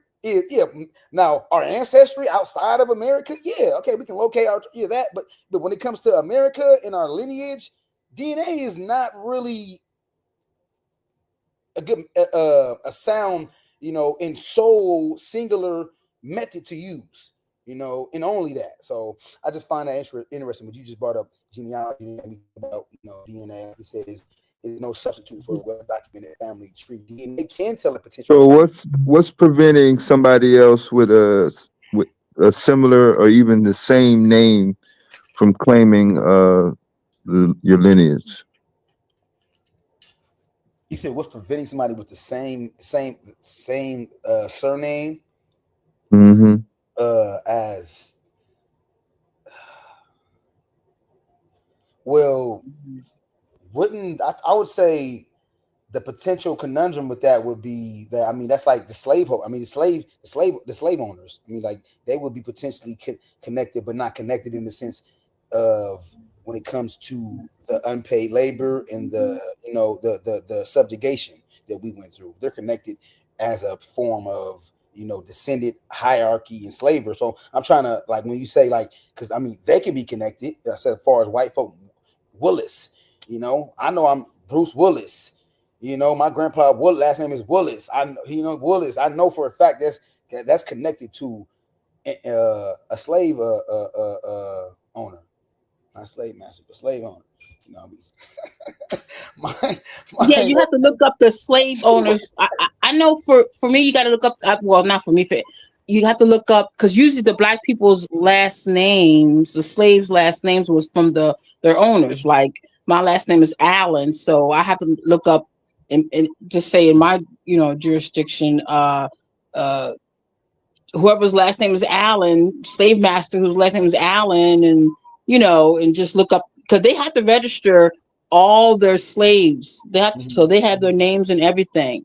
But I'm just saying, does that make sense, guys? I don't know. Yes, I definitely. What you're alluding to is what is a methodology, basically taking like you said, your surname and using that as a research basis. Yes, it's just exactly. Definitely. So what's stopping somebody else with the last name Allen from making the same claim? I mean, at some point, it's going to have That's to from be the DNA. I would say the blood type. I would say also you got to go. I recommend everybody to know the blood type, first of all. And then I would say that's what they say about the DNA is the blood type. See, they don't want us to know our blood type either. So, I mean, we can know it, but they don't like tell us off the bat, okay, you this and you that. I'm assuming. Does that make sense? Mm-hmm. If you want to talk about DNA. Yeah, I mean, like I said, Dad, real quick, like he said, as far, because it seemed like you're hinting to just qualifying the targeting ancestor. To qualify the ancestor, one must identify him or her and find evidence to prove enslavement. In this section, I describe how to identify the targeted ancestor and gather the necessary evidence to document whether someone was enslaved. So I'm saying, so they would have to come. You got to come with, because in the day we're talking about reparation. We ain't talking about somebody who can just, hey, well, my great, they was, well, can you prove via documentation that your lineage went through enslavement? That's what it's about. Okay.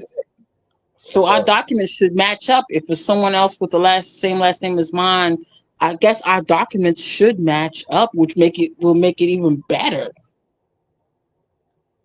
I would say not necessarily due to not necessarily. It's a question. Okay. It's constantly separated. So, because you got Millers in Carolina and you got Millers in Mississippi. You know what I'm saying? It'd be so I was about to get into GQ. What happens when this family in, you said Mississippi and the Carolinas, right? And Miller. Mm-hmm. They all tie themselves back to one particular person. Let's say he was in Georgia. Mm-hmm. What family gets the check? Right. And I was even speaking to the slave owners. The you got the white Millers and care. I wasn't even speaking to, I see what you're saying. VI says them tying themselves to the slave owner in Georgia, but I'm saying you got the white slave owners in Carolina with the surname Miller, and you got the white slave owner in Mississippi with the surname Miller. So, your documents wouldn't match up because they wouldn't go back to the same plantations or even the same state. But, y'all still Millers from a slave owner with the last name Miller. And what do we do when they throw this trick bag? Every time the Dawes Commission comes out, I make it a point to say that they jerked a lot of people because they had the same name. So a lot of those families didn't get it. So what happens if this is a first come, first served basis and the people in the Carolinas beat the people in Mississippi? There you go. So look, real quick. Evidence of enslavement in this section The evidence of enslavement is identified and described. First, the evidence is defined and is followed by the types of evidence generated by individuals, including the enslaver and the enslaved individuals, government entities, news outlets, professional and social organizations, and business establishments. Oh, okay. That's okay. They're being flexible. And So if my uncle made the newspaper back in 1910, that could be proof. That could be evidence as well. facts. Okay. Yeah, Okay. facts. Got Next it. one is evidence created by enslaved individuals. Sources of evidence created by enslaved individuals or the families included family stories, obituaries, narratives, and lost relative advertisement. Enslaved people, of course, always maintain their own complete identities, though typically these were unknown or of no consequence to their enslavers. They refer to themselves using first and last names as evident in the Works Progress Administration, later renamed Works Progress Administration (WPA), slave narratives, and the research documented by many authors, including Herbert Gutman, 1976. Consequently, the evidence they created for themselves is a is a precious information. Am I, yeah, yeah, is precious information source regarding enslavement. Enslaved individuals and their families preserve their history by passing down stories of their enslavement. Many of these stories survive today and are told by older family members. There are many individuals are there are many individuals living today who saw and talked to a formerly enslaved person. That's deep. That's deep because you hear this notion that shit is so long and lost and everything lost in the sauce and it's so consider a child born in 18. Consider a child. I love this, brother. Consider a child born in 1863, a few years before slavery ended, living to age 80 before passing away in 1943. Many individuals living today were born before 1943 and might recall meeting this person. In addition, first person narrators are an excellent source of information about enslaved individuals. Enslaved people often wrote about the pain and struggle of being subjected to one of the most horrendous institutions the world has ever known.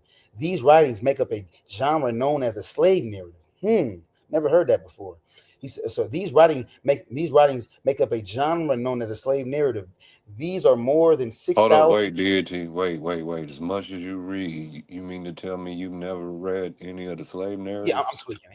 Yeah, I'm tweaking, bro. Yeah, I'm high. That's the weed. Yeah, you're right. You're right. You're right. You're right. Like I'm they high. got I they thought got about that. whole I was like, they no, got whole I'm books high. on slave narratives. Yeah, that's the weed, bro. I thought about that. Yeah, even when I said that, I was like, no, that's the weed. That's the weed.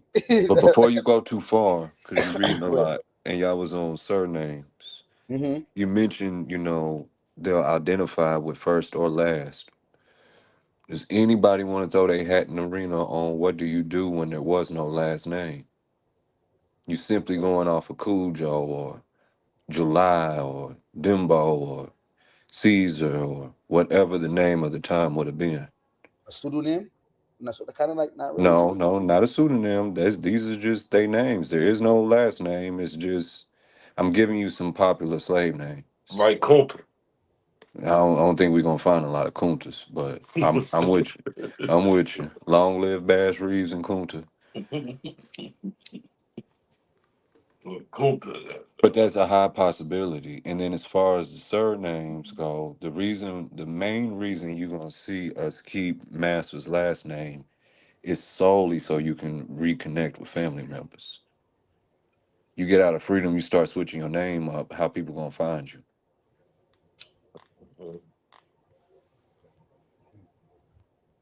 So But you how gotta far keep you we gotta allowed to go you back? well, How I far are we mean allowed to How far? It's not a I matter of mean, just like Deity was reading, scattering. y'all think about Du Bois, for example. He was born in 1860 and died in the 1960s. He almost made it to 100, if not mistaken.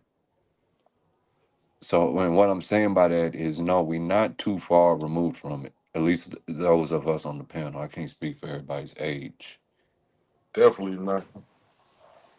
but we're not as far away from it as people would like to think. I was raised by a woman born in 1913. November 7, 1913. That's when my great grandma was born. That's who raised me. And she told a lot of stories. She knew a lot of people that was on the plantation still. I got an auntie that's pushing. Ooh, if she's not 106, is 107 this year. My grandma this summer, man. I'm about to see my grandma. I don't know if I ever told you that, GQ.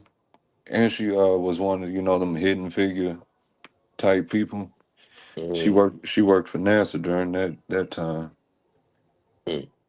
And she still of sound mind. Her body ain't moving like it should be, but yeah, she'll be 106, 107 this year. Yeah. And you go over there, they still got that Christian ideology. So when everybody pray, once they hit that amen, she got a catchphrase. And this, don't pray for me. I don't want no amen. Send me a man. Yeah, them old hot women like my grandmama. That's beautiful. Mm-hmm. Beautiful. It's interdependence as opposed to independence. That's a beautiful quote. Don't give me the amen. Send me amen.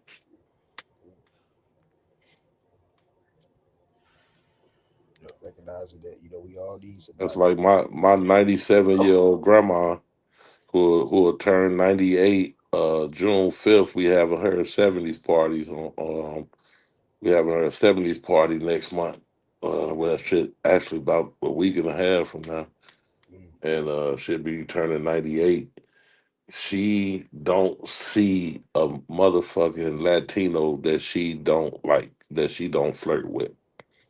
Every time she see one of these little Mexicans, damn Venezuelan, she always flirting with them and shit. I keep telling her. She gonna make me fuck these damn Mexicans up. Oh, my light skinned self about to change my name to Jose, GQ. Jose Reeves. Grandma got a thing for these Latin men. Goddamn. But I threw y'all that article if y'all want to read it, and I had to fact check real quick before I threw the wrong mission. She worked on Apollo 11,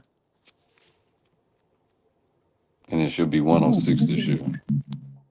106. That's awesome. Yeah, that's awesome. Yeah, that's a blessing. This the Neely side GQ. This is the family. It's the side of the family that would have been rolling with Bass. Right. So if she 106, you got to think how close she was to hearing those stories. And we got some wild ones, bro. We got stories involving what's his name, Jesse James, and was it Bellstar? We got some wild ones. I got to get all the facts right before I get to spreading them, because the family tells the legacy or family myth one way, but I'm looking at it at a totally different way. They saying they hid the man. I'm thinking he busted him, and that's how he got so much land. But you can't give credit. You get where I'm going. Not to no Negro for that.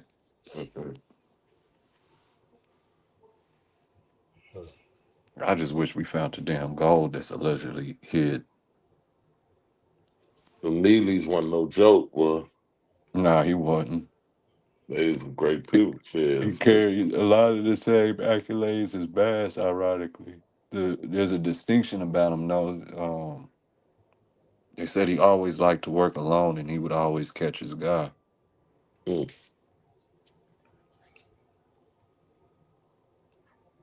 Real quick, y'all. Look, I find this interesting. We was talking about the surnames and slaveholder.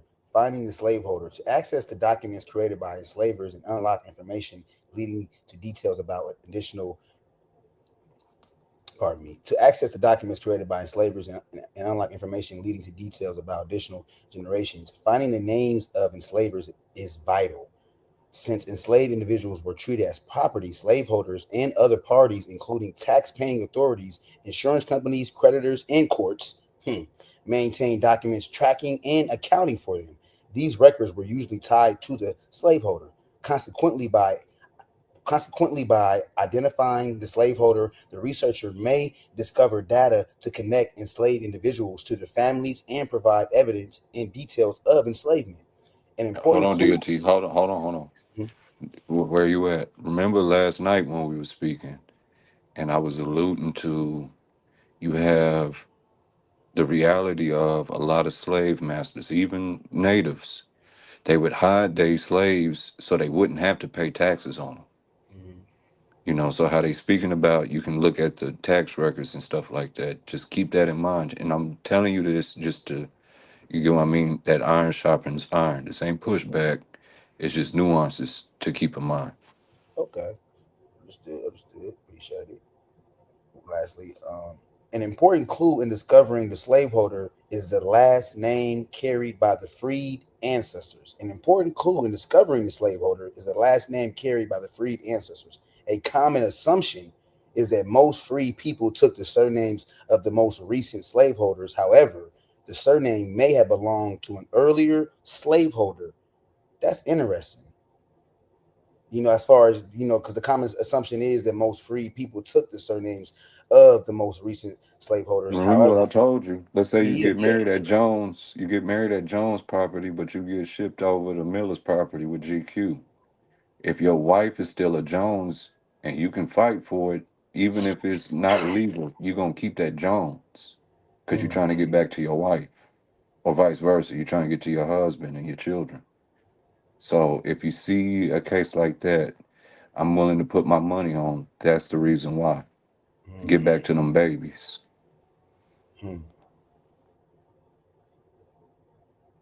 Okay, so however, the surname may have belonged to an earlier slaveholder, may have been taken from a famous individual, or may have been passed down from a father or other relative.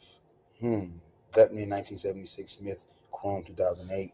Some individuals did indeed take the last name of the most recent enslaver. These names could lead to clues to find evidence of one ancestor's enslavement, or evidence extending one's family tree. Enslaved people were enumerated in the U.S. federal census in 1850 in a separate census called slave schedules, and these also can prove to be a useful resource. Yeah, see, it's just on it's on the individual. It's on really it's research. You gotta if a person's serious about you gotta really you got websites, go to these all this information he's given us. Look at these slave schedules and yeah, it's seemingly externally it could look tedious, but nah, it ain't tedious to me. Yeah, you can go to the churches. Maybe they have baptismal records or death certificates, birth certificates. You know, the courts, even the courts. That would be. I'll probably go there first. It's a wide The array. court documents. Like I said, it's many segments. He's breaking it down. Like he's letting you know, like it's evidence created by enslavers, fighting the enslaver, and then like I said, next one is evidence created by government agencies. The next one is evidence created by media companies, evidence created by ancillary organizations, evidence created by third party. I mean, this is a litany and score is just of evidence that was created through by many different systems, in America, by people, the enslavers. So yeah, it's like I said, he's definitely thorough. He definitely, as far Yeah, as like, definitely. yeah.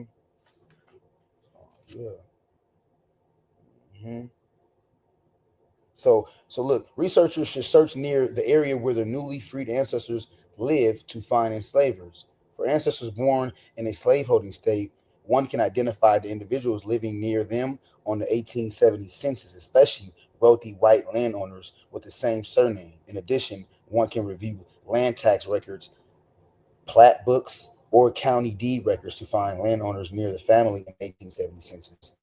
After identifying possible slaveholders, it is imperative to review slave schedules and tax and land records for evidence of slaveholding.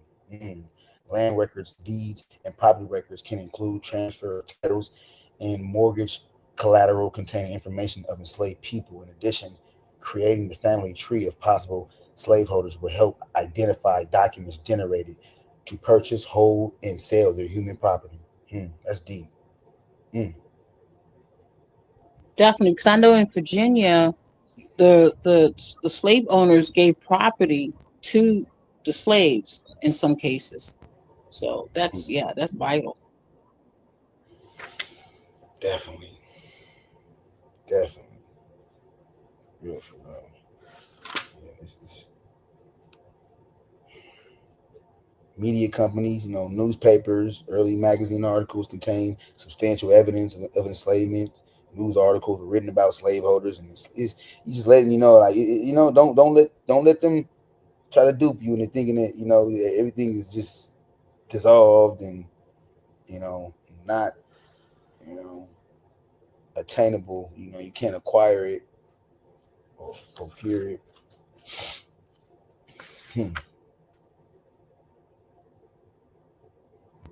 It's just researching the time for sure.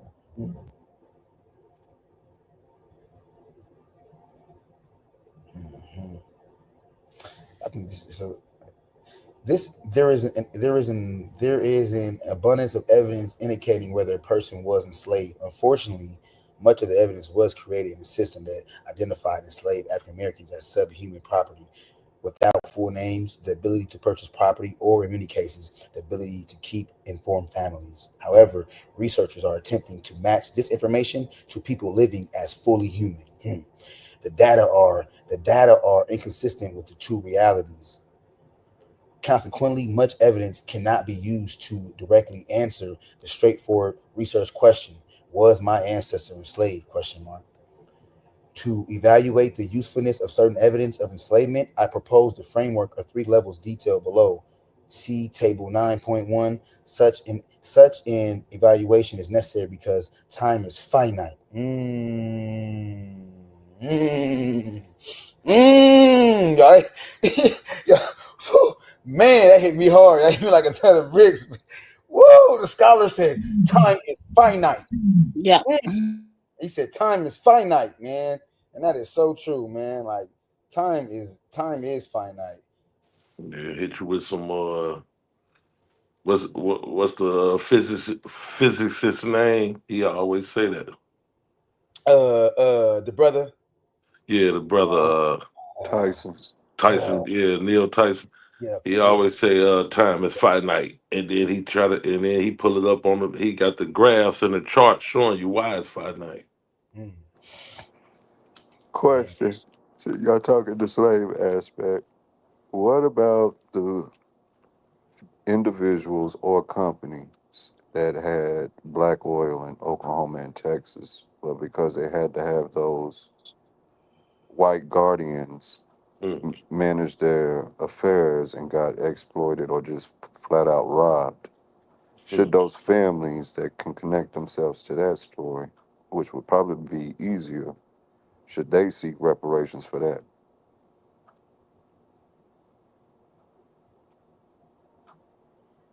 Of course. Definitely. They got a bag coming too.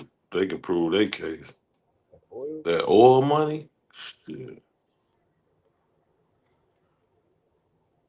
It's immeasurable wealth. Got a dumb bag coming. So that would mean the resurrection of Black Panther Oil Company. Sure. Yeah.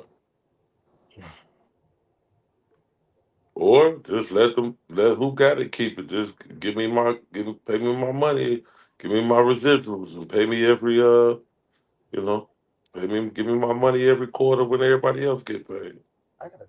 Well, what about jobs, GQ? Well, you definitely automatically you get hired in, and no BS and no starting pay rate and positions. I ain't saying you automatically get CEO, but you get where I'm going. What yeah, about the brothers that need a definitely on job? the board. You definitely on the board of directors because you're gonna own a large percentage of the company. Kind of like you get union in. You get what I mean? It takes some extreme circumstances for you to lose your job. It's even bigger than that because you got ownership. You got you own a percentage of the actual company. So You would be that was your people land, and they stole it. Well, shit. I mean, it depends on how that goes court, because you end up being, depending on how the company set up, man, how much of that oil off that particular land they getting, you could be damn near 100% owner of the motherfucker. So in that case, all of y'all work for me and my family. As y'all hear about the one brother, pardon me, he's a brother. We talking about land and soon, the founder of Black-owned equity firm is suing one of America's largest oil firms on behalf of his enslaved ancestors. Stuff like this is pivotal information. This is modern too.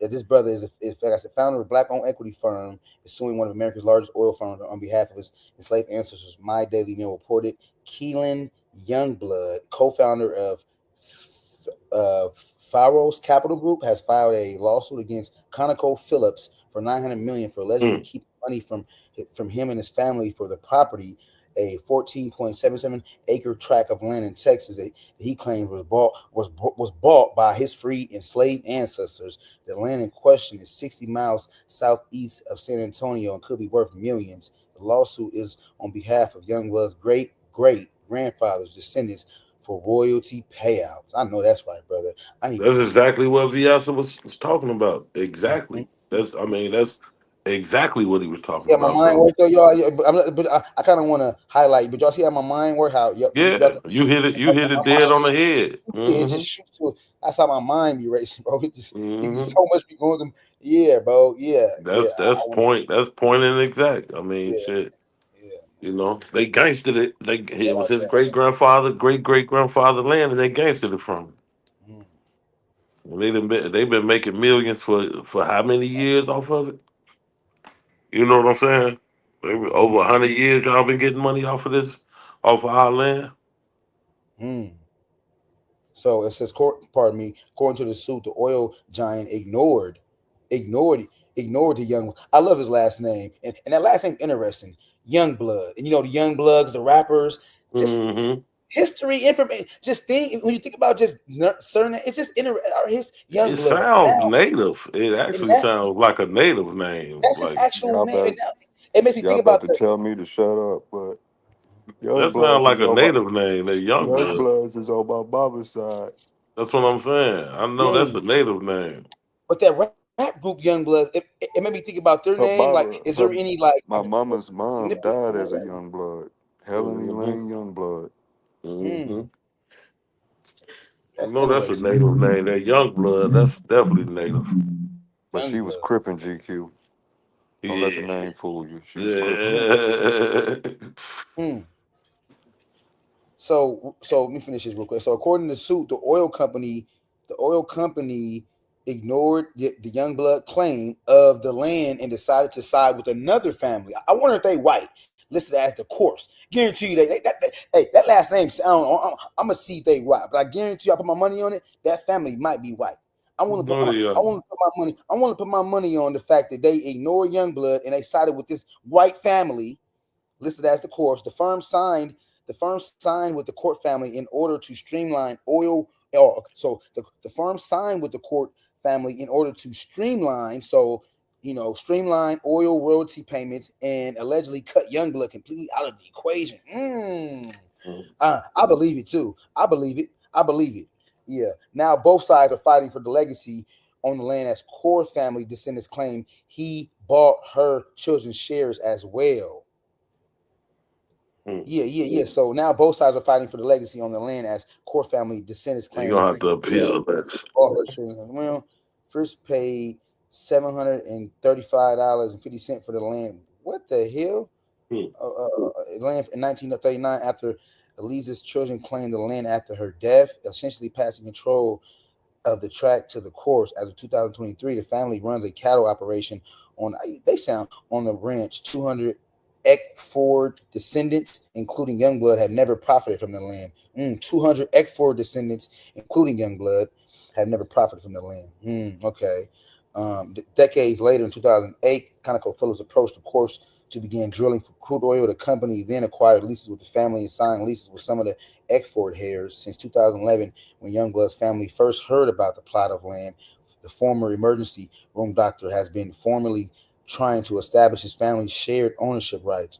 According to Daily Beast, Youngblood said in an interview with the Wall Street Journal that the fight is about legacy. Facts. This is about legacy, Youngblood said. I want to meet. Matter of fact, I need to try to hunt this brother down and try to interview him and meet him. I need some of that energy. I need some of that energy to let me see, because he's like a fighter. Pardon me. Okay, so he says about legacy. This is about legacy, Youngblood said. He continued to say that the outcome of this fight for many of my relatives, it could be transformative. Yes, it could be, brother. Yes, this is going to set a precedence for yes, this. Matter of fact, y'all think he's successful in this? This is going to set a precedence for reparation claims, you would think. I mean, or just not even that. Black folks that had their land pilfered and pillaged and stolen. Matter of fact, he talks about that in this book too. Just black land theft. That's black land theft is important too. That's for real. Yeah, it's still going on, definitely. Yeah, for real. So pardon me. A Texas jury confirmed during the summer of 2023 that the Youngbloods family were the rightful co-owners of the oil-rich land. I know that's right. Youngblood describes the victory as a win, especially for other black. Yeah. That's what I'm talking about. He said this is especially a win for other black families who may have missed out on the benefits from Texan land that not just even Texan. This is yes, as specifically for Texan, but I feel this can this can set a national precedent for other regions. Other regions can look to this as I was gonna say earmarker. I want to say that term or not, or just a reference point. Or they can earmark this as a reference point to, as far as, to help them in their any like potential eminent domain, any of those like nuisance laws they hit, those nuisance injunction type of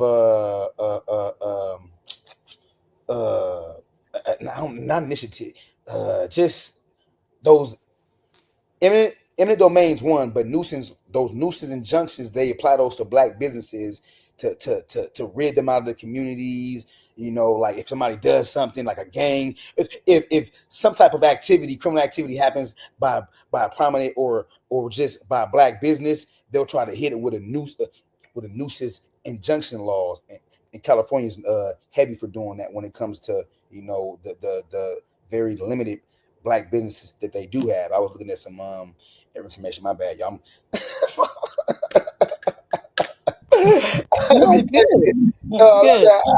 taking into it information, man. Woo, my bad, y'all. My mind get the So the brother is So remember, I was always saying, dang, if he's successful. So as I read, I knew about the case, but I didn't know the logistics, the full the yields, the ending conclusion of it. And he's successful. This Texas jury confirmed during 2023 that the Youngbloods family were the rightful co-owners of the oil-rich land. That's interesting, man. Yeah, that brother. What's the brother's name? I don't want to boss the brother's name. Oklahoma brother. Gullah, the brother that brought up the oil. That's crazy, man. What about the Youngblood? Yeah, no, I was referencing Gullah. Just call me Bubba, deity. Oh, Viasa. Oh, okay. Yeah, Gullah. Bubba. Yeah, okay. Just call him Bubba. Okay, yeah, I was referencing Bubba. So, and just so I'm glad the brother was successful, and because that is huge, man. I'm glad that happened, man. But yeah, y'all, we can get back to man. So that's what I was saying, y'all. It's and that's what lets me know that reparations is real, man. Like just anybody to come around, reparations is real. That's a prime example of it being, something that is not real in the sense that we'll see it, but it can be real in the sense that I would say my kids, another 30 to 60 years from now, I feel like that's pragmatic. Some say kids. Nah, bro. Nah, bro. My kids know nothing more than my kids. We ain't talking about my kids. No, we ain't we ain't doing that. That means there is some more delay tactics and more revising and more, that's what that hell means. Yeah, maybe the less you get too. 10 generations. No, hell no. Ain't another 10 generations from now. No. It is, and that's indicative off of, cases like I just read, and the concerted efforts that have been applied, even the Wes Moore vetoing the reparations bill, but disregard him vetoing that. If you look at the overwhelming majority in the House and the Senate, they was in favor for it. Yeah, it was Democrats. I'll give you that. Yeah, it was Democrats. Okay, but at the same time, you still had a Democrat governor that would veto it, but they can also override it because it was overwhelming majority. They can't override his veto, but the article is also saying at that juncture in time, the House is not doing vetoes right now. They got to wait till, et cetera, open back up to do the veto clause and all that, if they even elect to do that. But they can't do that because, like I said, it was overwhelming majority, which shows again, which is highly indicative of again that reparations is viable, it is pragmatic, it's something that is it's tangible, it's real. Based off that overwhelming support in the House and the Senate, regardless of the Wes Moore vetoing it, it's still like that element can be looked at. Okay, all right, yeah. So this notion that we can't make nothing exclusively for black folks, that dispels that notion too. Oh, nigga, we can't make nothing only for black. That Asian bill was only for Asians, Asian Pacific Islanders. Ain't nothing about black folks in there. COVID-19, in response to COVID-19 and Asians and Pacific Islanders, that's exclusive. That's exclusivity. So I don't want to hear nothing about that. We do nothing to do that. Shoot, man. Real though. Yeah, man. So yeah, keep hope alive. No, keep the fight alive, not hope. Keep Mm-hmm. Regardless of Obama, we gonna make it. Get it done, man. That's interesting, man. That brother though, yeah, I'm young blood. I ain't gonna forget that last name.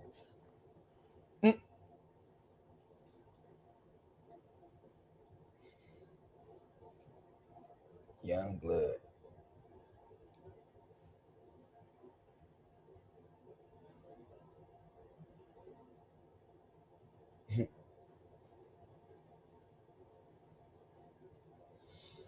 I know that's right, brother.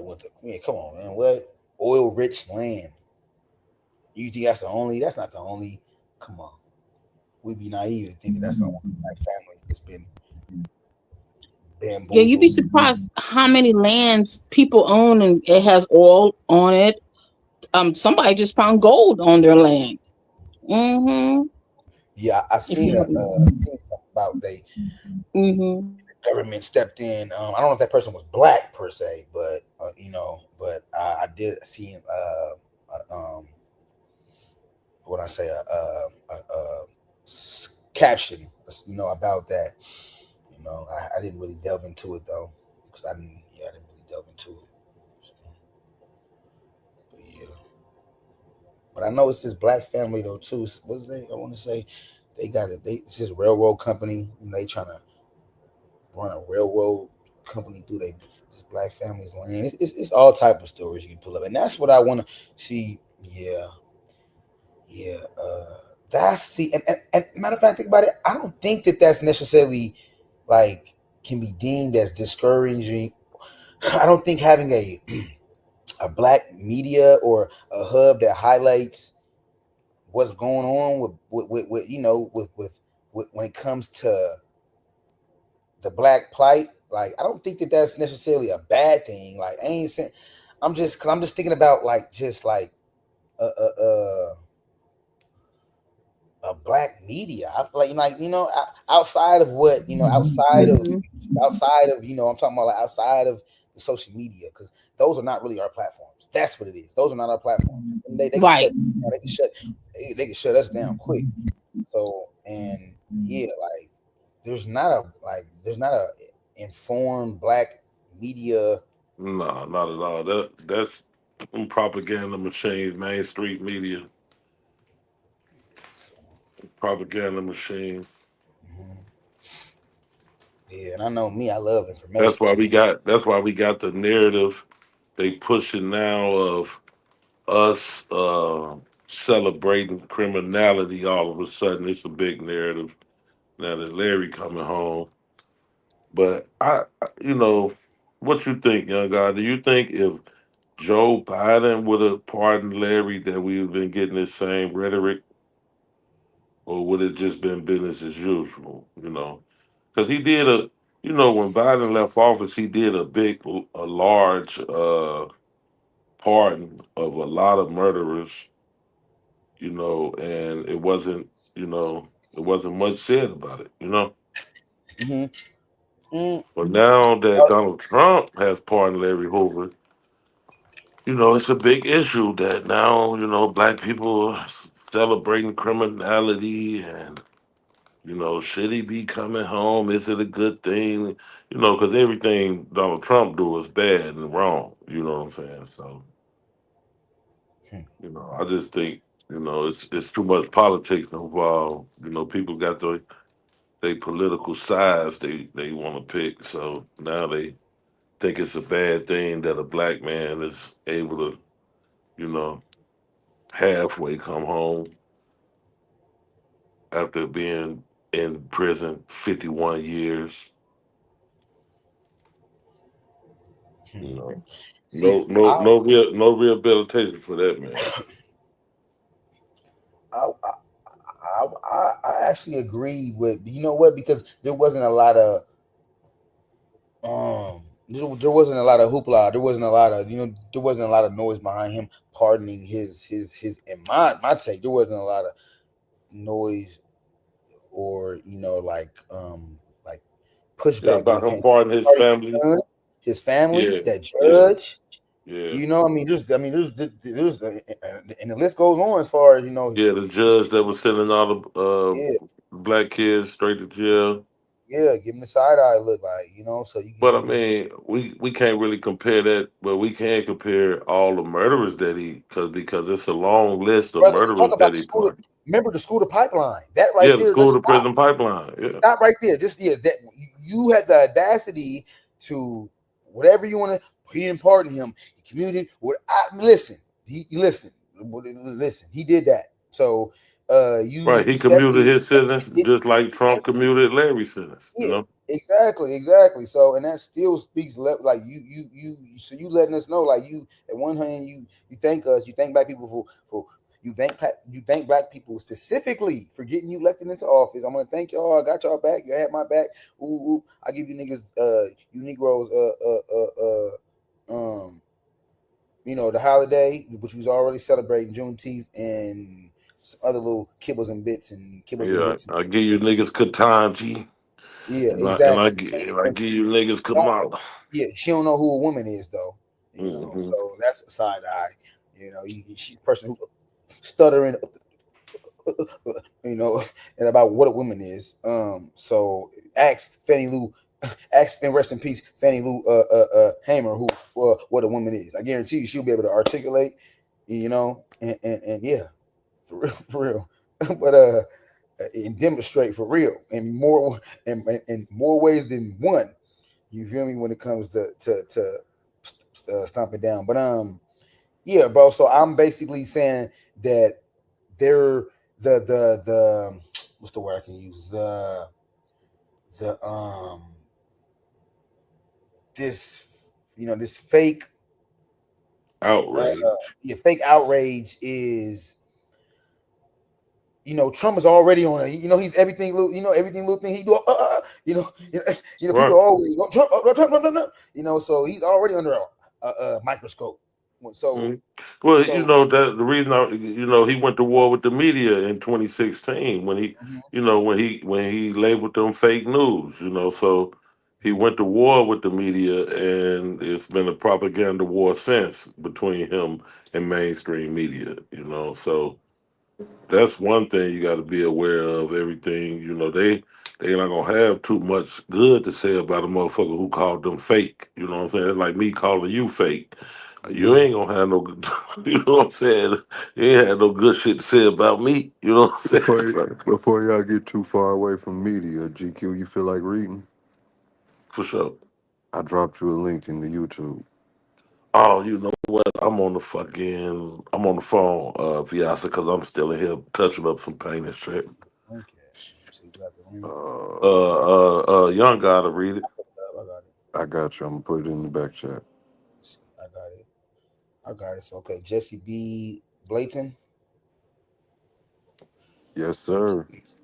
1897 to 1977. Was a radio entrepreneur, civil rights activist, professor, accountant, and businessman.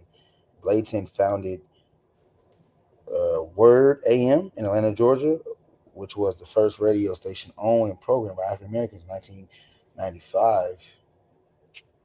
He posthumously entered the National Radio Hall of Fame. Okay. The first radio station owned and programmed. Okay, in Atlanta. Okay.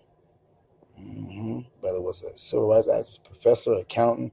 That's what I mean by we have a history of being. That's why that's why I take umbrage with black. You a jack of all trades? Like if you a real black, and when a black man tell me, I cut hair. My barber, he cut hair. He's a welder, carpenter. He know how to cut. He all that geometry. He know how to refurnish, rebuild, repurpose.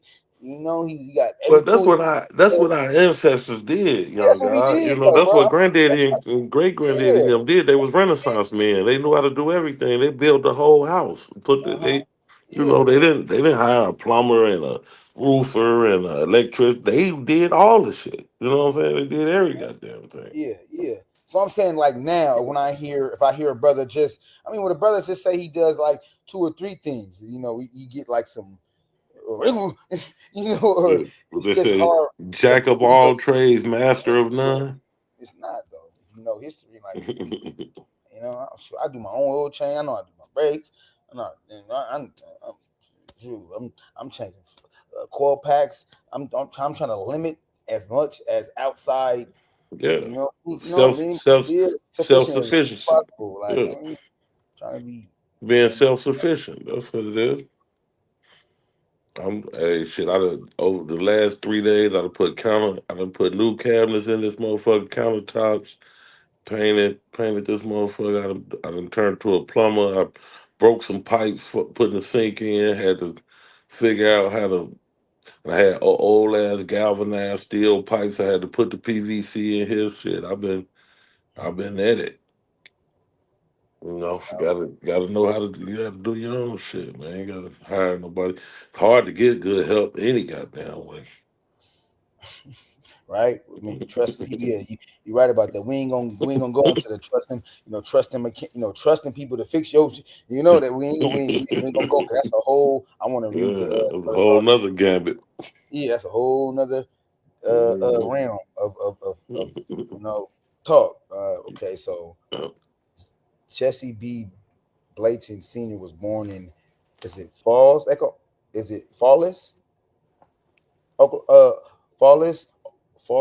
Oklahoma on December 6, 1897 to Lester B. Blayton and Maddie E. Carter. He attended Langston University in Oklahoma between 1915 and 1918.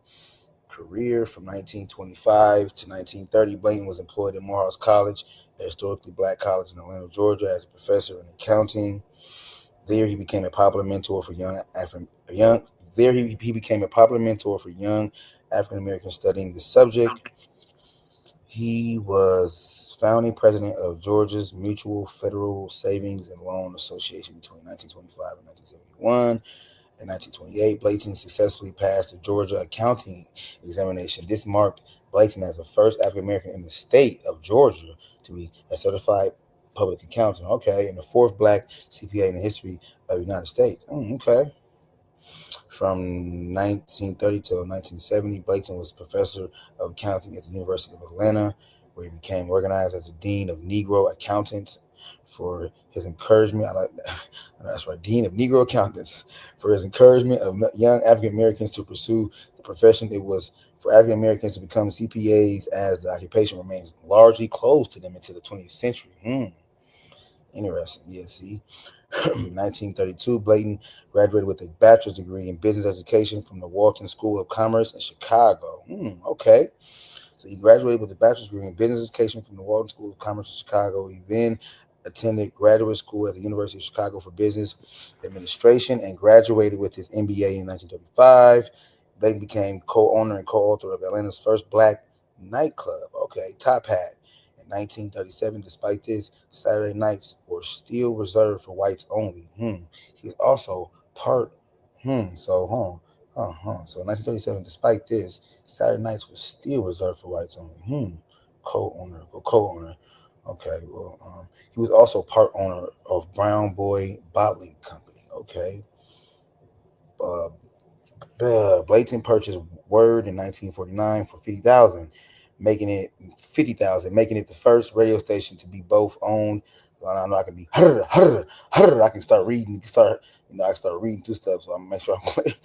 Okay, so boom, he bought the radio station for $50,000, making it the first station to be both owned and programmed by African Americans. Its programming was oriented. Its programming was oriented towards African Americans, pioneering a new program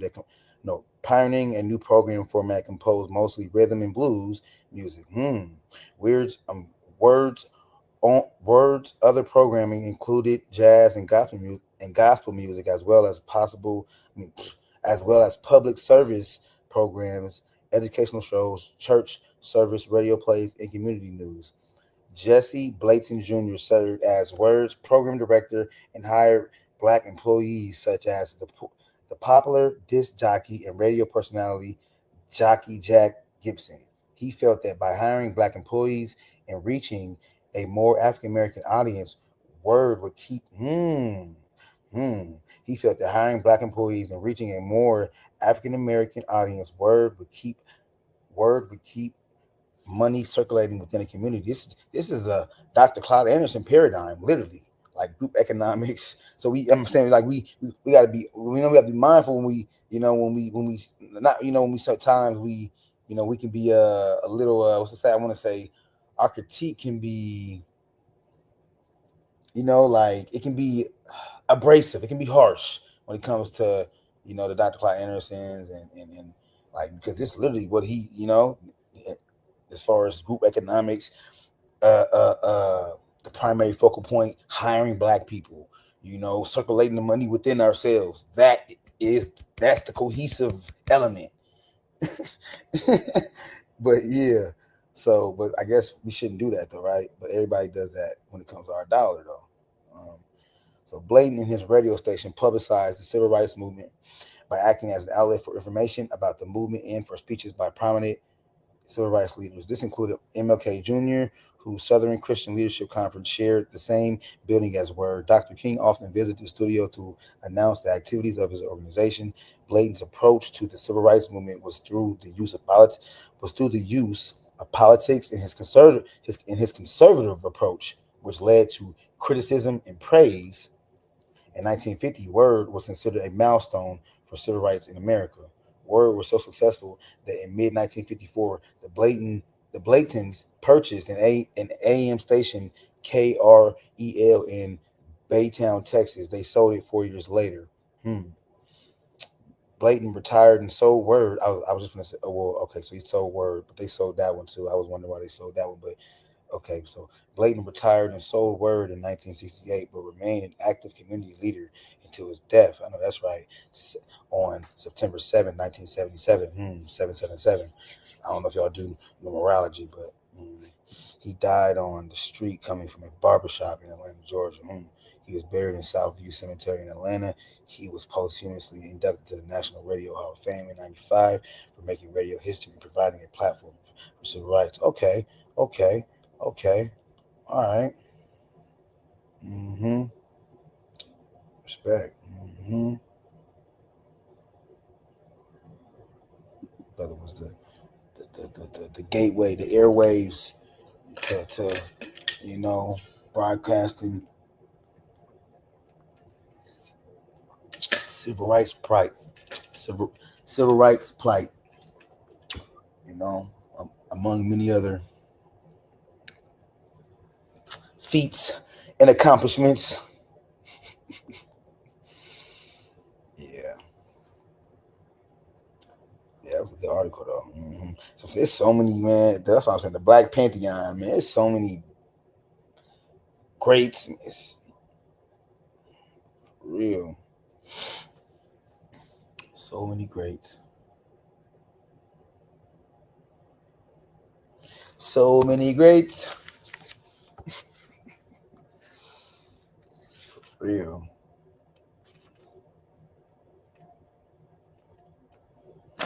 So many.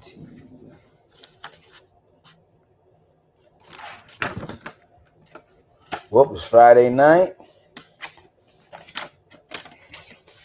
Friday morning or Friday night? It's Friday morning, man. Yeah, see. Yeah, I see that. Yeah, see the federal government just can't get away from them, man. The federal government's role in adult education. So, yeah, I'm about to keep that article. Where's that article at? Yeah, because I'm about to see. Yeah, I need these people to be having these landmark stories, and that brother, Youngblood. We're gonna think I'm talking about because Youngblood is it's used as like a what can I say, like a generic term. What's up, Youngblood? I'm actually no, this brother's actual name his surname is Youngblood. Keyland. Brother name is Keyland.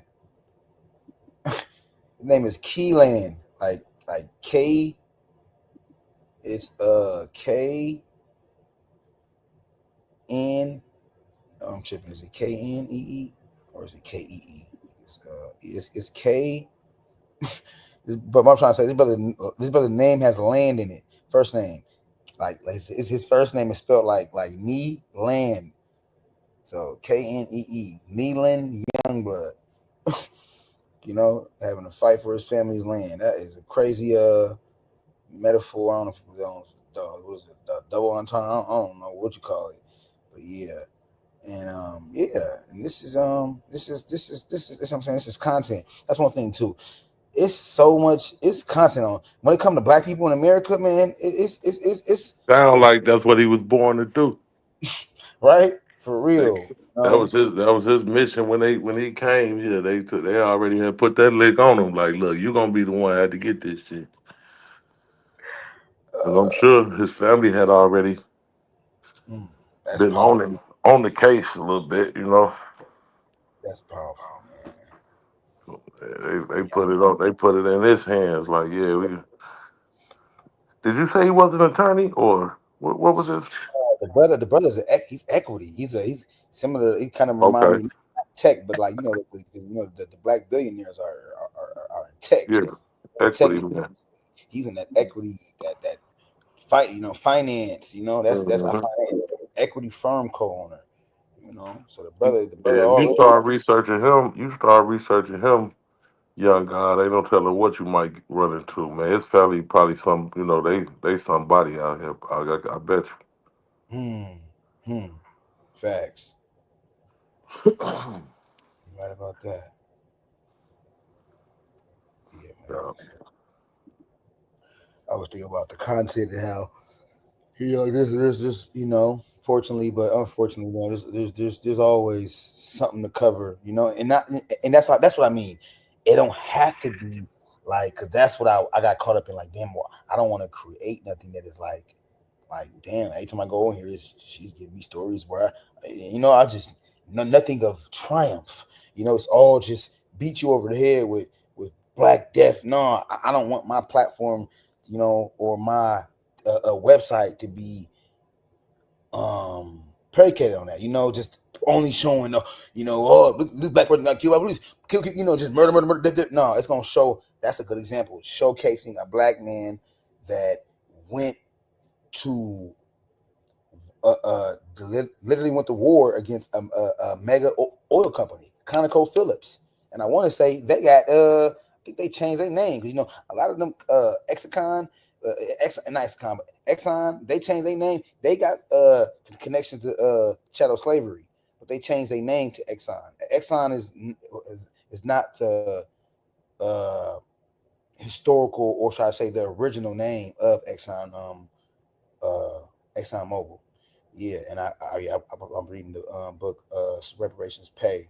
I remember that it was talking about Exxon Mobil and how a lot of these companies, private companies, changed their name, or just these companies that have connections to slavery, they're still around today, but they just modified their name. Try to say revised their name. Yep. So yeah, man. So yeah. Yep.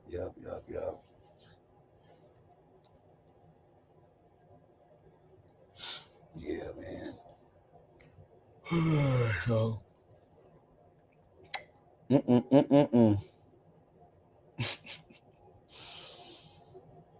information overload.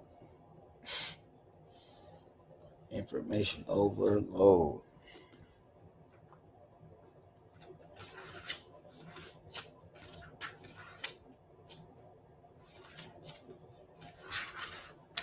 So let me see. What are we gonna say about this one? Yeah, we can see. Yeah, man. We can't do that. So, unsurprisingly, the most common challenges to reparations for Black Americans come from adults who are not entitled to them, both whites and non-whites.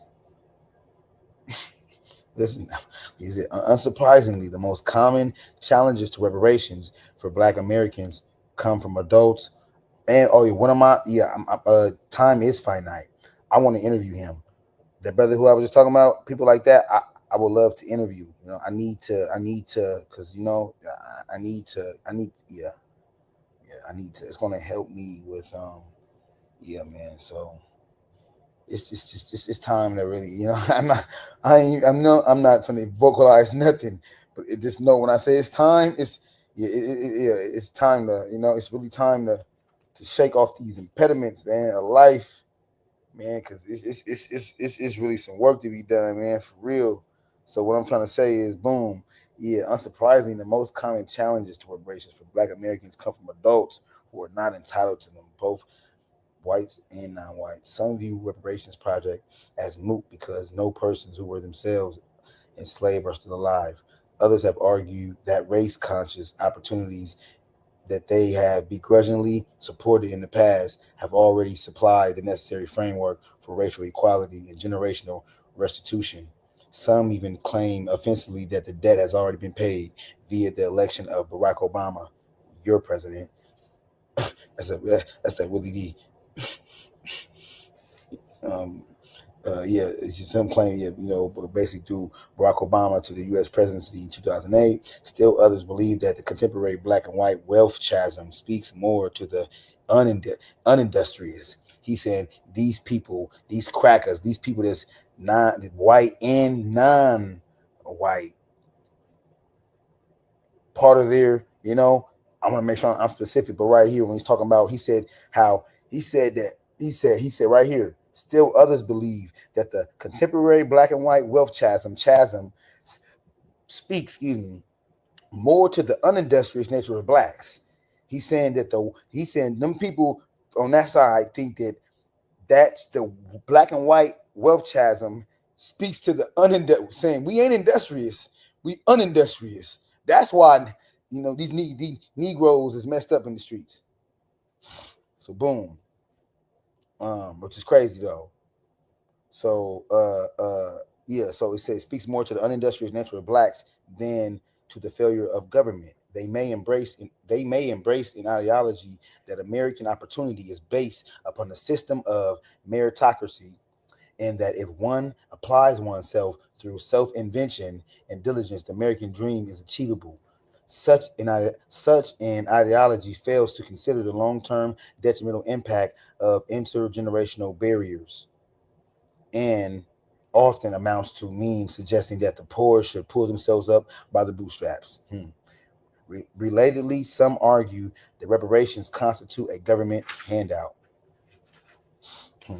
That's what I mean. It's Bernie C, he giving you the whole spectrum on. He giving you the anti-reparations argument. He giving you the whole.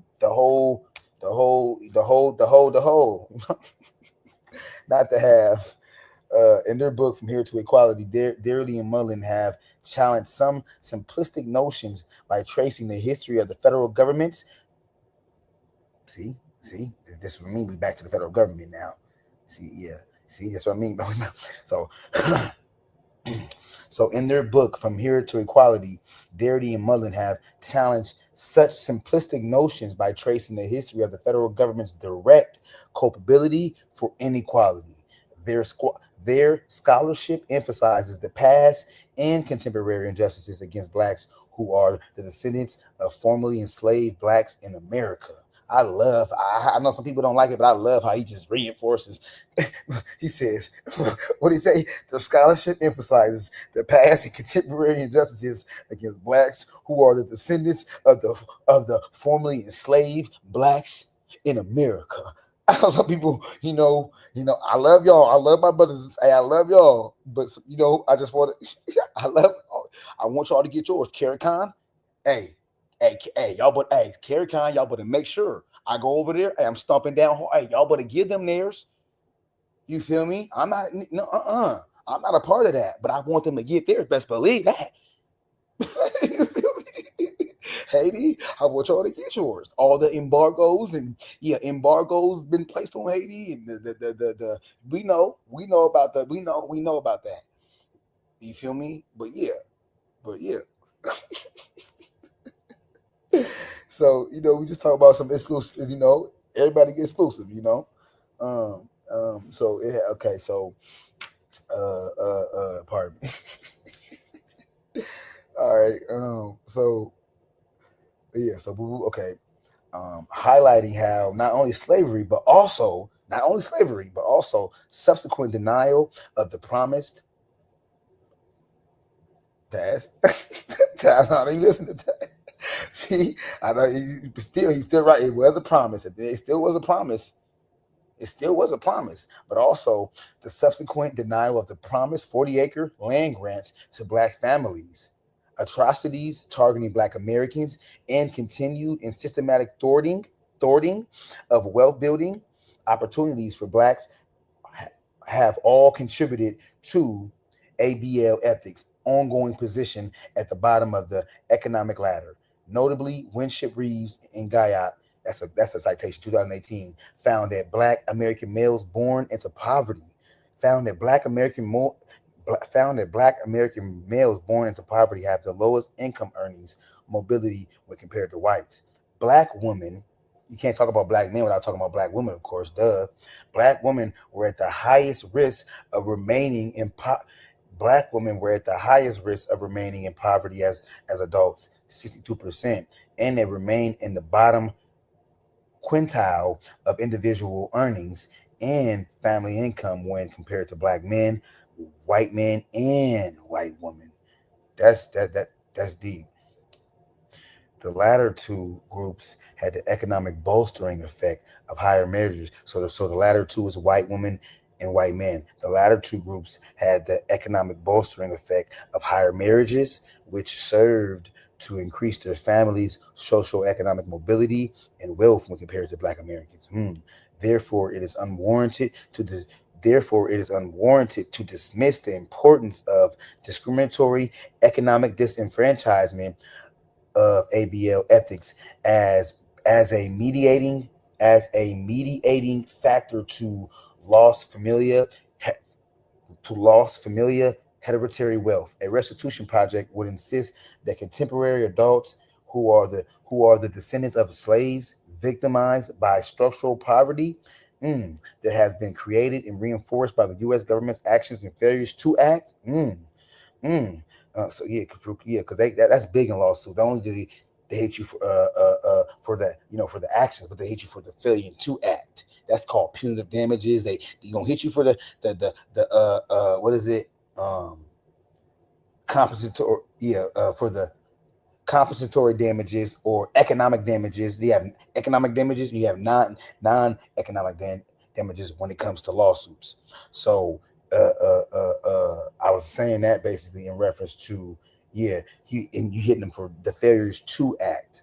The failures, you hit their ass. Yeah, the U.S. government has been basically the structural poverty that has been created and reinforced by the U.S. government's actions and failures to act be granted the direct payment owed to them, i.e. reparations, as an appropriate remedy. The federal government would not be providing a handout to Black Americans. Rather, it will be meeting its long overdue debt owed to a foundational group.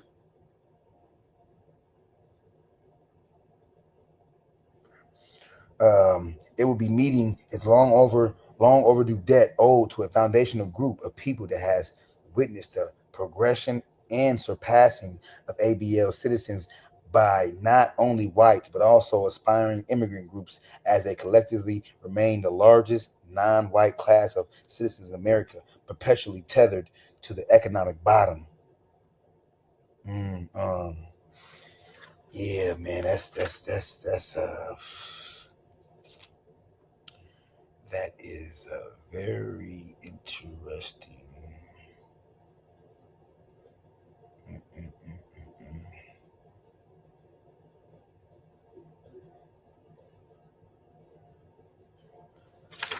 Very, very, very, very, very, very, very. Come on, man. Like, we ain't gonna talk about that, though. This is a debt, man.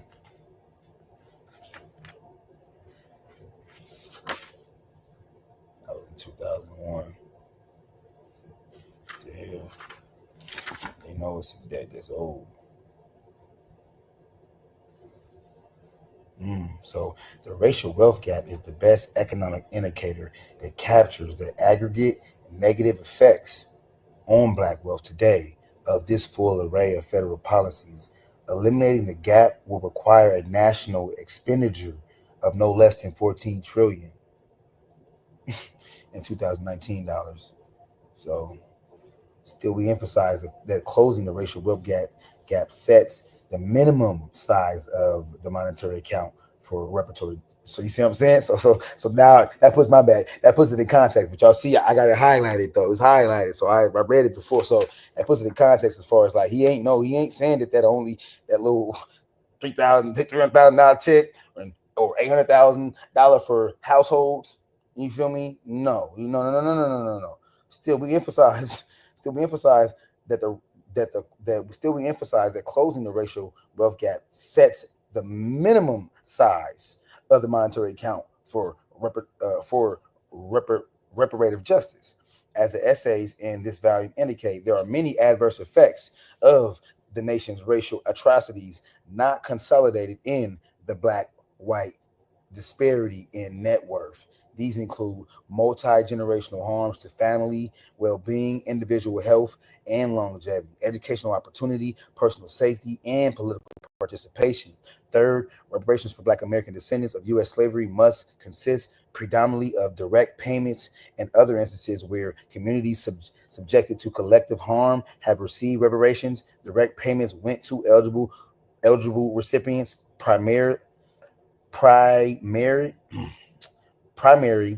examples include the German government's payments of restitution to the victims of the Holocaust and the U.S. government's payments of restitution to Japanese Americans forced into mass incarceration during World War II. Direct payments could take the form of cash transfers, but in the interest of treating reparations as a Black asset building strategy, payments could take less liquid forms like trust accounts or annuities. Regardless, individual recipients should have full discretion over the use of the payments facts, just as they have had in other cases. It's like, regardless of how it's, we need to be the beneficiaries, not no unspecified management, people who we don't know, this big ass corporation and people it needs people who the beneficiaries need to be super overseeing and in control of that. That's only right. It's only just. Fourth, the U.S. government must pay the debt. It is both the culpable and capable party with respect to culpability. Other entities, states. But let me reread that because like I said, I do feel Taz on the state thing, but I just can't get away from the U.S. federal government. I can't get away from that. And he highlights that he tethers them in, but he also overly emphasizes the federal government has to met out that money. They have to met out the funds. The federal government, the U.S. government must pay the debt. It is both the culpable and capable party with respect to culpability. Other entities, states, municipalities, churches, colleges, and universities, and families with a history of slaveholding and other types of anti-black violence certainly have engaged in immoral barbarity, but they have done so within the legal framework established by the federal government. You see how you don't get away. You see how you list that. You list out the series of other culprits pertaining to their involvement in our subjugation, but the federal government provided the medium. He provided the legal framework for them to do so. You see what I'm saying? You can't get away. You cannot get away from the federal government, respectfully, though. So, the federal government has sanctioned a past and present of American white supremacy. Therefore, the federal government bears the responsibility for the act of redress. That's deep. The federal government has sanctioned, has authorized a past and present of America. That is true. Ku Klux Klan, lynchings, and I mean, that is so true, though, when we think about just, the National Guard not being deployed, but they are deployed to whoop on us, though, huh?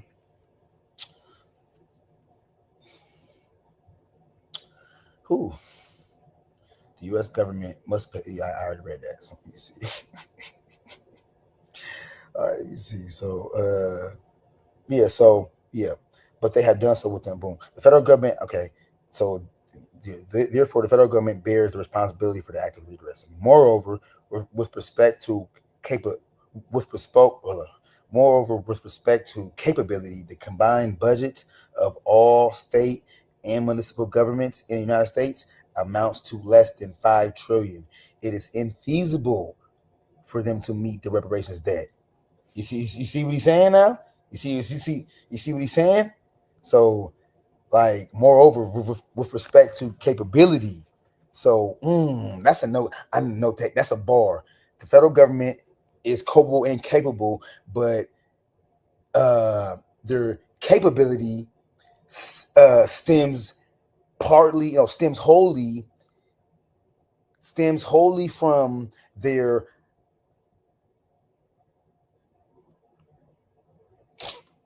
gigantic reach in funds, and then their culpability is pivots around the legal framework and the sanctioning of subjugation, that permeated and manifested itself in many ways. So yeah, man. Yeah. Reading, man, it really has it. I swear, like, the more you read, like, it literally, like,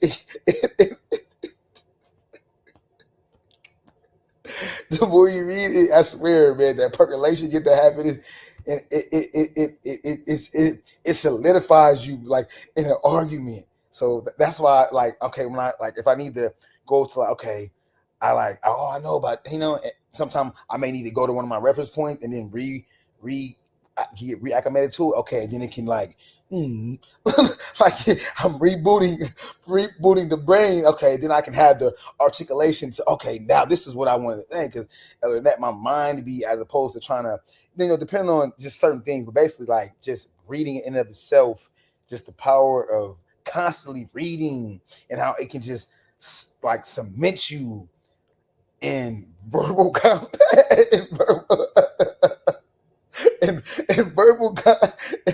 verbal healthy combat, though. It can really like solidify you and position you, and pivot, and and you can be just like, yeah. So just like, yeah, because I don't have to take his words and use it.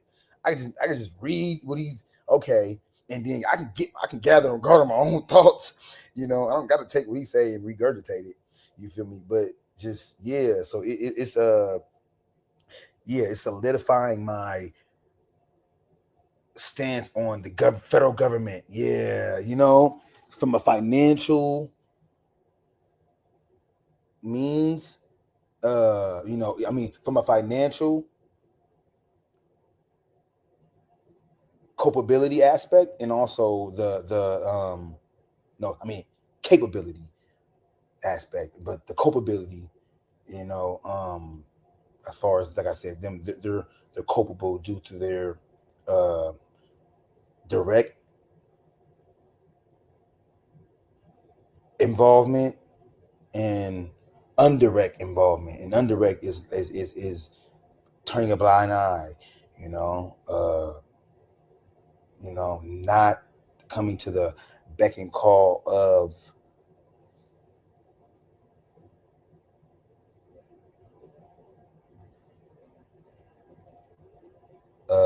this nation's most fragile and fragmented class. Yeah, for real, man. So,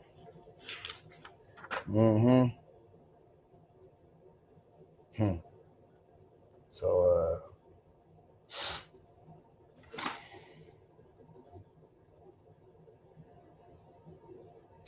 yeah. So in contrast, the federal government's recent response to the COVID-19 pandemic demonstrate that it can mobilize and spend huge sums of money. I love this analogy right here. This is another analogy that can be used too. It's a clear example. In contrast, the federal government's recent response to the COVID-19 pandemic demonstrate that it can mobilize and spend huge sums of money virtually overnight without raising any taxes. In fact, the federal government is not tax revenue constrained.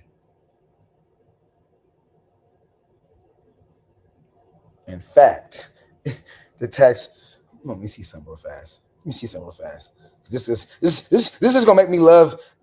Say what you airship. Use an airship. I love this, brother. I love the. I love the goal. The what is it? The concerted efforts, I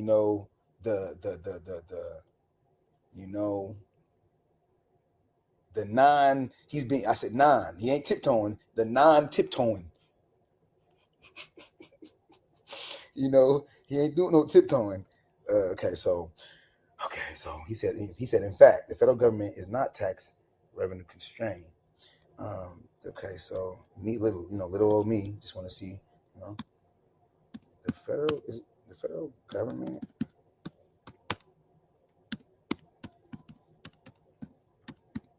I don't know. The federal government is not taxed revenue restrained or constrained, not restrained. Okay. All right. Let me see.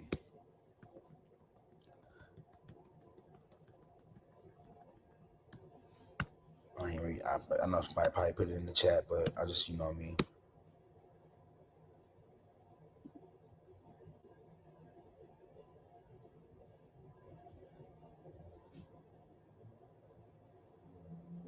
Okay, so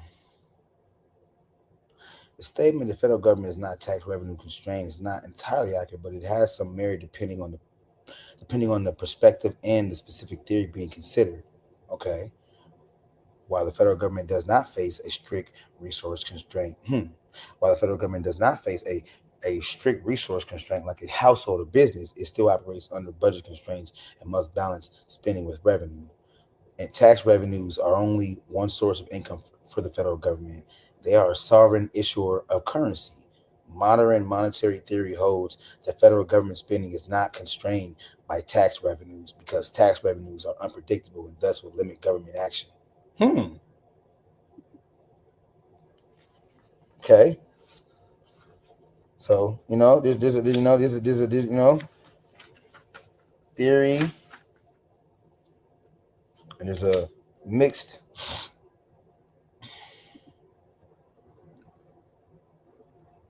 perspective on that. So, tax revenues are only one source of income for the federal government. Okay.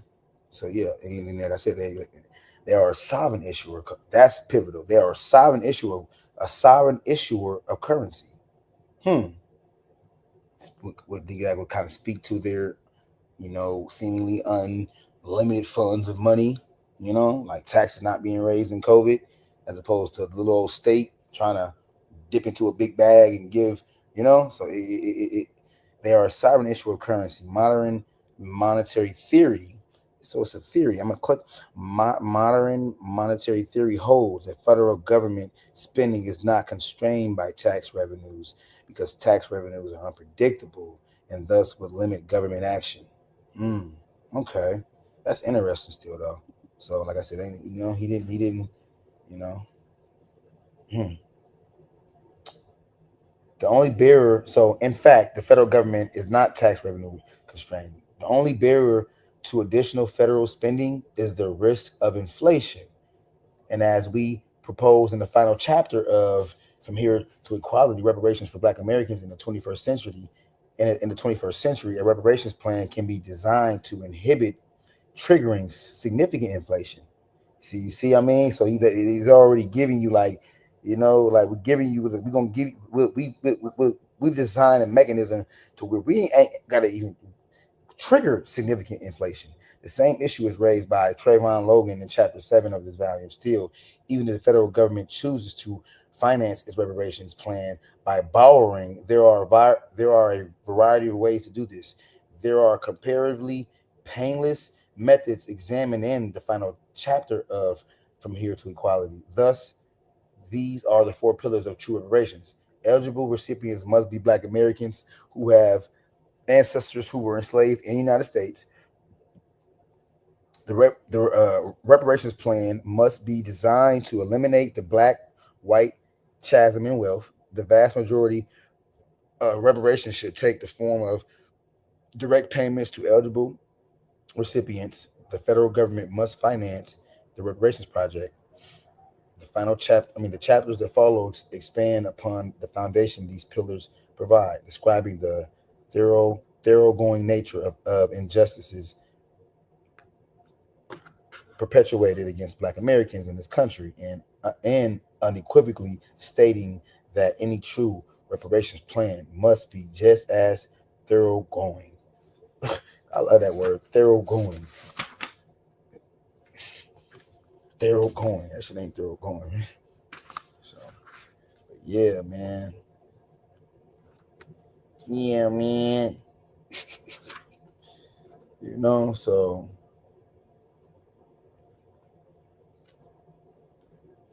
this is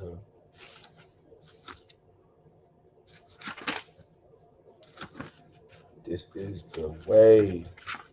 So I'm saying this is, like I said, he ain't lying when he said this is a handbook for racial justice. It's a handbook. Like, I don't even deem this as this is like a study guide. This ain't a book you read one time. No, this is like a study guide. You go back to this a billion times because there's so much information in here as far as like just even giving you, okay, as far as like what to, if you want to go on a quest of searching to establish a family tree, etc. Yeah. So You know. So some even say this. So look, no, I ain't gonna read that. Let me see some. Another point. I ain't gonna lie. Let me see. U.S. slavery, land. This brother got a land. He has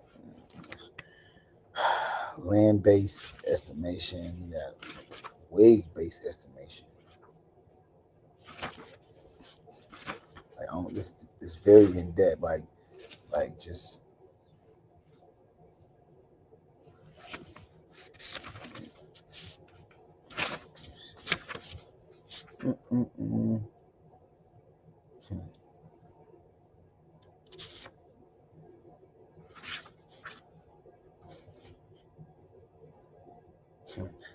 Estimating the value of lost freedom.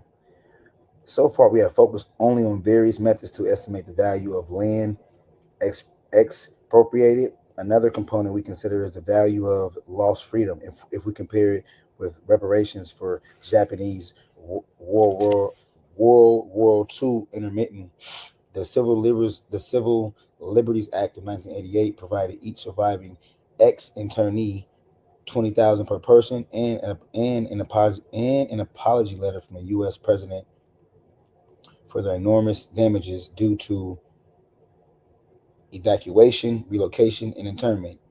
Internment lasted for 3 years, from 1942 to 1945, and did not involve slave labor. Encyclopedia Britannica 2019. Hence, reparations compensated for lost freedom at the rate of 20,000 / 3 years times 365 days times 24 equals 20,000 / 2,000 / 26,280 hours equals 0.76 per hour in $1988. In 1800, the earliest year for Friedman's inflation calculator, this would have represented roughly 0.11. The value for each year after 1800 is looked up on Friedman's inflation calculator. See column 3 and table 2.5. Like, he's not playing. Like, he has a column and a section, and you know what I mean. Like he's saying, like, for years for which data are available, 1800 to 1824, which is 10 cents, because the calculator does not accept 76 cents as an entry. The amount of $76.88 in 1988 is looked up, and the corresponding amount for 1800 to 1860 is divided by 100 to arrive at the estimate value of an hour of freedom in each of these years according to the same rate. The year 1861 through 1865 are not considered because no clear estimates for the enslaved population are available. Again, rendering the total amount of reparations for lost freedom incomplete. The years 1861 and 1865 are not considered because no clear estimates for the enslaved population are available. Again, rendering the total amount of reparations for lost freedom incomplete. The total amount in 1860 compounded at 3% is $326 billion, and at 6% is $1.648 trillion. These amounts can be compounded to 2019 using the formula RY equals R 1860. That's what I mean. That's why, because this brother has literally has created a formula.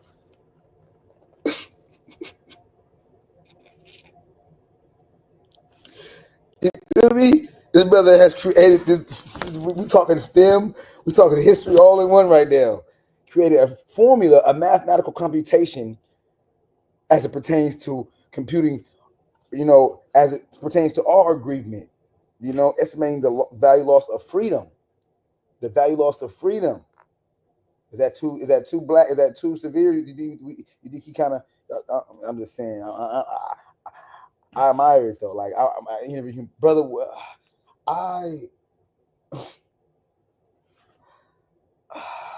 What made if I was a brother, if I was interviewing Dr. William A. Darity,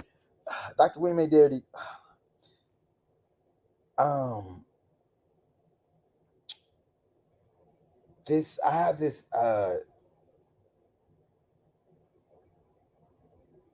deep pause.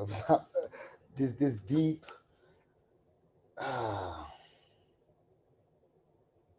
no, not even that. I have a what's the term?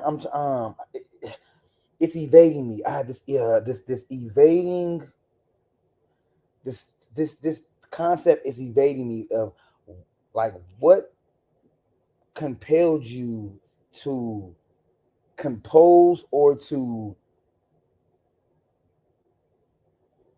cultivate a mathematical formula to illustrate in many ways when it comes to the land theft, when it comes to loss of freedom, when it comes to labor wages, unpaid labor wages. What incited you? What prompted you to not only articulate it, but to compose and impose and insert it within a text literature? What made you like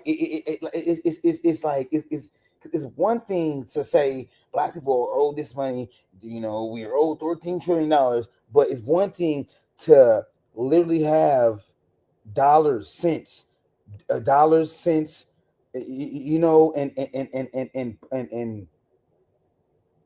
different mathematical equations and formulas and all that, different, just it's my bad, y'all. Of course I'm working on this, but this is how I would ask them what ultimately what prompted you to want to illustrate such a vivid picture, beyond the words, you have mathematical formulas matched up with dates and using the cents, per hour, and I mean just that whole conflation of data and numerals and it's like that's what it is, man. Like it's beautiful, it's beautiful. It really is. In the words of Wale. Oh man, like. Yeah, man. So it's yeah.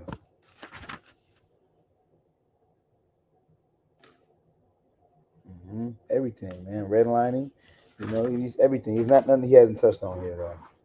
So, and then look, he even has an equation for redlining.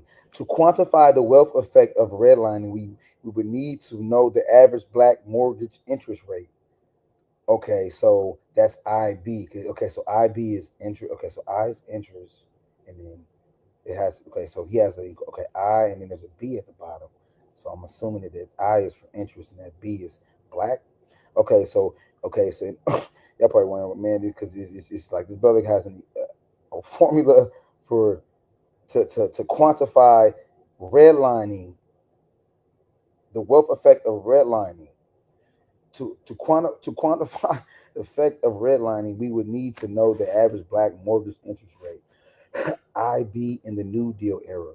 The average black home price, PB. Okay, yeah, PB. Yeah, okay. The average black down payment, DB, and the average duration of black mortgages, YB, parentheses is 12 equals NB. We would also need the corresponding figures for white mortgages, the white interest rate, IW, the average white home price, PW, the average white down payment, DW, whereby DW would likely be DW equals 0, and the average duration of white mortgages, YW, parentheses 12 equals NW. These figures could then be plugged into the following general formula to determine the total price paid for a given home, TB and TY respectively. So TB is black, and then I want to make sure. Yeah, I'm getting that right. Yeah. because the way I ain't gonna lie, the way he does it, you have to check because it's just so bro. Like you have to make sure you comprehend it. But I'm comprehending it like it's a formula, like it's an actual formula. T equals D plus yi parentheses 12. Like that's what I mean. Like you gotta respect it, bro. Like this ain't like he got a whole formula to computing and troubleshooting. Yeah, to troubleshooting. He's a troubleshooter. He's a he's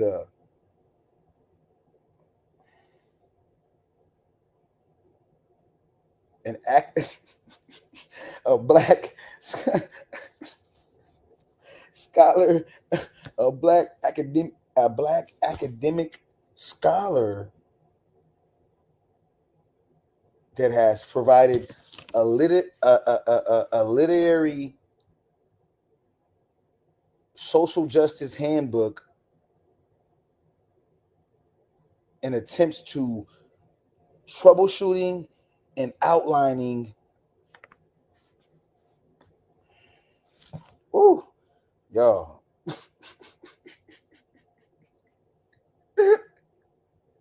yo, man, I'm telling you. Ooh, man, this is a lot right here, man. This is a lot right here.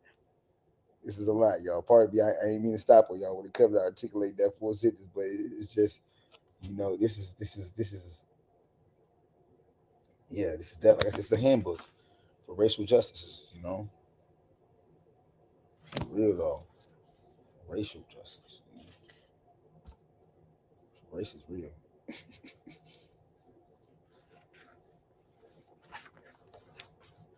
Shit, race is real.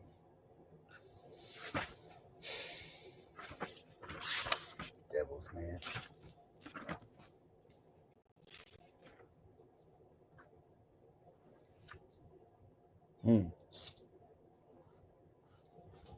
Mm-hmm.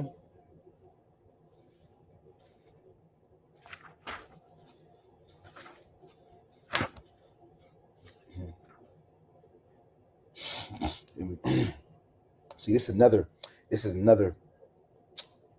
him harping on the federal government. Reconstruction. The Reconstruction period illuminates the power and effectiveness of the federal government to address structural barriers to educational equity, further reinforcing. Basically, the Reconstruction period illuminates the power and effectiveness of the federal government to address structural barriers to educational equity, further reinforcing arguments of why the failure of the federal government to act creates justification for remedies. See that failure to act? That we ain't getting away from that failure to act, but hell no. We ain't getting away from that, playboy. Federal government. They was watching the whole time. I might make that into a reparations. Feds. Let me stop. Because they was watching. Let me stop, man. Let me stop. I'm trying to be, Oh, I'm gonna have to.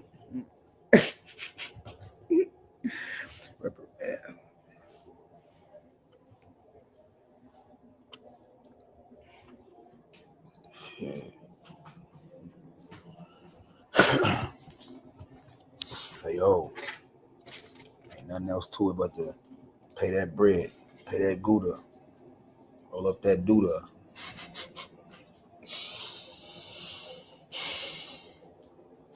Take a look. It's in the book. Ooh, y'all, that started to hit home now, boy. Ooh, man. Shout out to what's my guy from Philly, Freeway, man. He seen the brother and gave him his flowers. I forgot the brother's name. I'm gonna look him up. Who created it? Who was the face of Reading Rainbow? Shame on me for forgetting that brother's name. Freeway. Seen him. He sung that brother's song. He said, seen it, and he's like, man, he was a part of my childhood, man. Like, hey, that's for real. That's real, man. Take a look. Take a look. Nigga, it's okay. Don't be scared. It's all right. You don't be scared, niggas. Whoever. You know what I mean? Don't be scared now. Take a look now. You gotta be mindful now. You gotta take a look. It's in the book, but some of them books be crooks.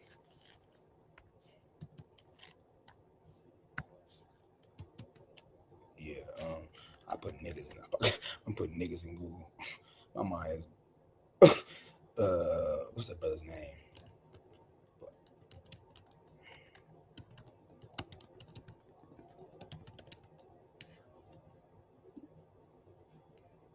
Yeah, LeVar Burton. Okay, LeVar Burton. Yeah. Take a look. It's in a book. A reading rain. That's that tenor. Y'all know them. Boom, boom. Y'all been in that church before. Y'all know them churches. I know the Kai service. You got you got the tenors. You got the what is it? The out. You got the three different series of boom, boom, boom, boom, boom, boom, boom, boom, boom, boom, boom, boom. You got the different inflections. Damn, I would have been getting smoked. Yeah, it's been a lot of shit in my area, but man, it's been very activity like.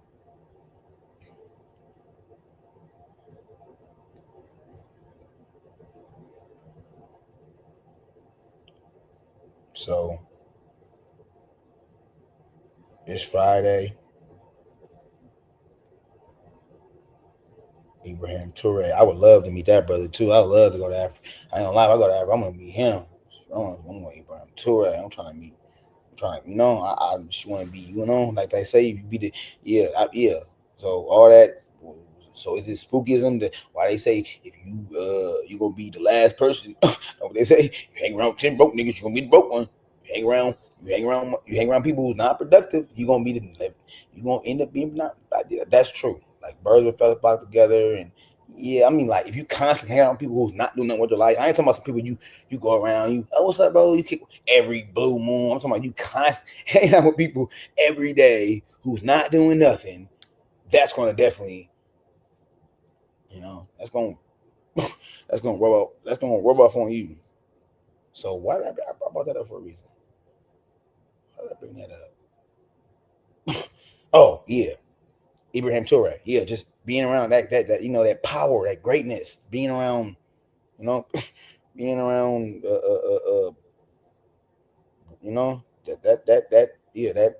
that tends to, that can, that definitely can, you want to be around people that's sturdy,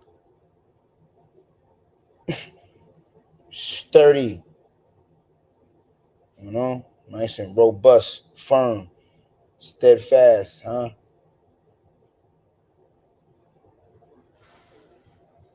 Come on now.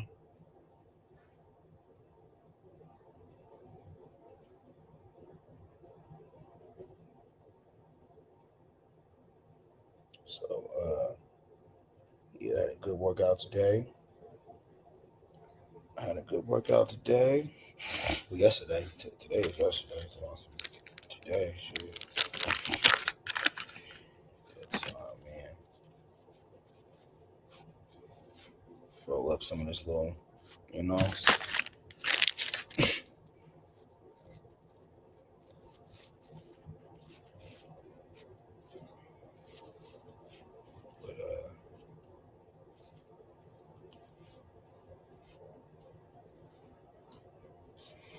what's on the next menu? What's on the chopping blocks?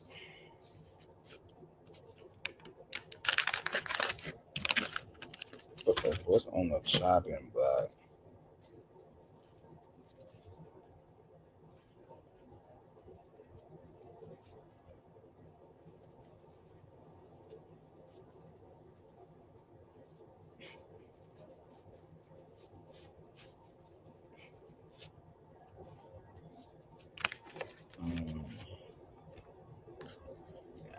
This ain't gonna. I don't think this is gonna be. I need to make it a little bit more, a little bit too small. I think. Nah, I just do. I need. Go ahead and roll this up. I'm up though. It's crazy though. I'll be up off that information.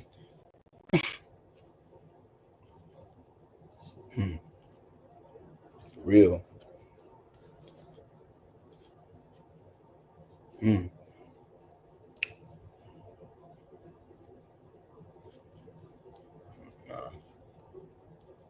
Yeah.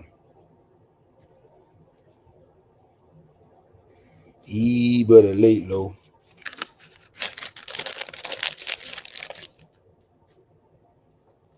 But a late low. I know you think I'm talking in. I wonder what thing. I ain't really hope so.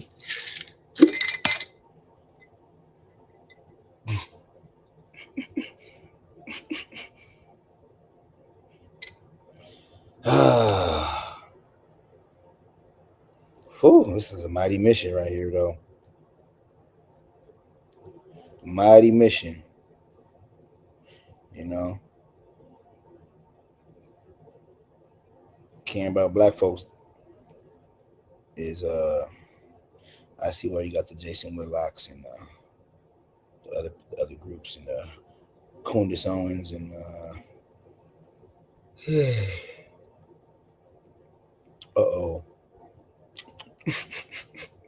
y'all can see that that yawning. Roll up some of this Khalifa Kush.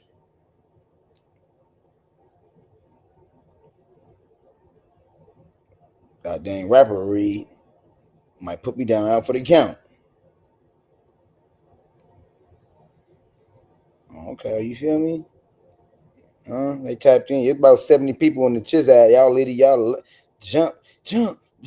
My people wanna jump. Make my people wanna jump. I got an ad lib for everything. Say something profound.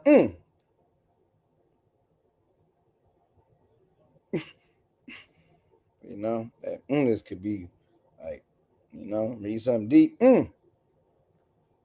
Say something deep. You know, that sound. Hey.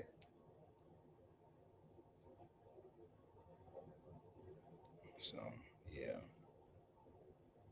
What's on the chopping block, man?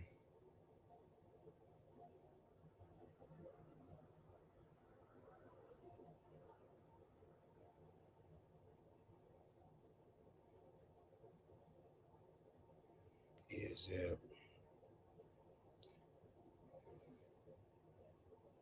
Ooh, I got the melanin.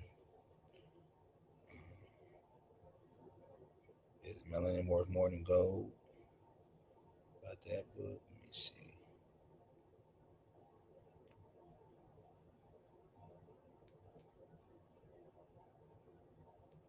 Yeah, man.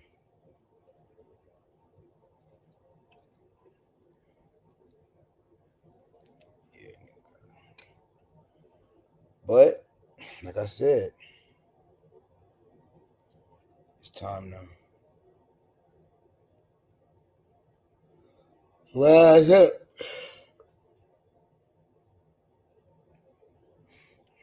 I'm just talking about Molly Cash. You know, you need to get just moving.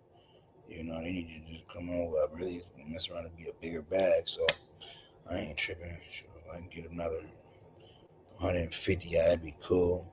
If I can get one, if I can get something close to 100, yeah, that'd be cool. I'm taking half that. I'm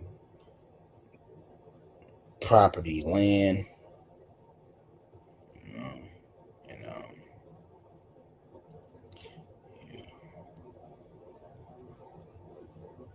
property, land.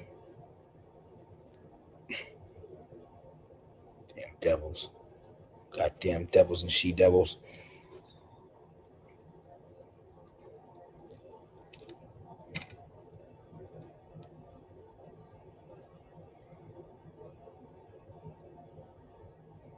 Until people figure out who can get it. What you mean who gets it? Brother, the framework's already been laid out, my brother.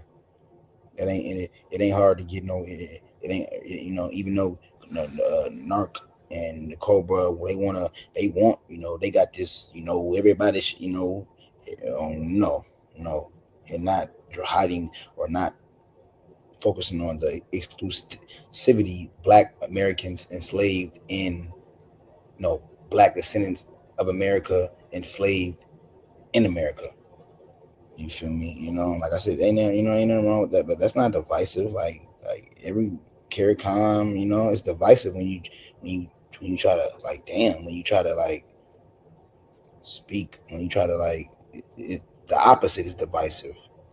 Like wondering why, well, damn, how come you getting y'all? How come why y'all gonna get that money? That shit is divisive.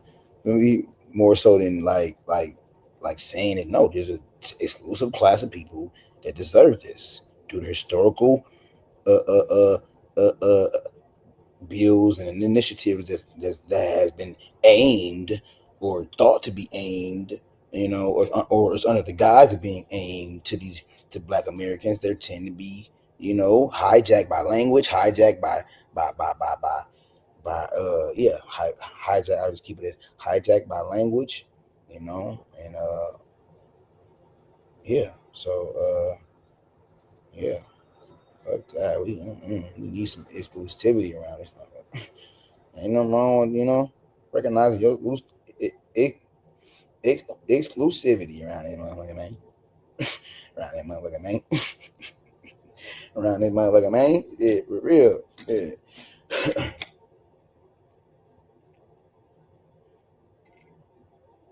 God damn it. We are special. We are exceptional people, man. Exceptional. Dr. Clyde Anderson, we're exceptional people. I wholeheartedly agree with you on that. We are definitely exceptional. We are exceptional class. For real. Ain't no pass on that.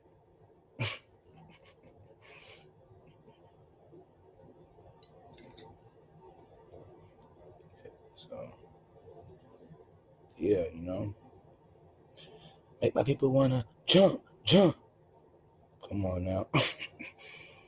Jump.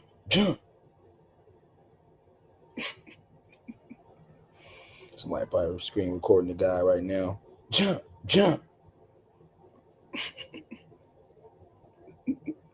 Yeah, I know. My mind always racing. It's racing. Come on now. Told you my mind always working around here. Jump. Don't you even make my people wanna. But yeah.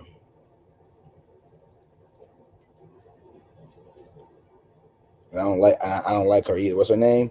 That I heard talk about that girl. She's Mexican, something. Curtin. She's a representative. You better thank a union member. She talking in front of a whole bunch of Black people. You better thank a union member. You better you talk like that? Are you trying to talking black accent or something? Like, why are you like you trying to mimic the way you think black women talk? Like, well, you better thank a union member.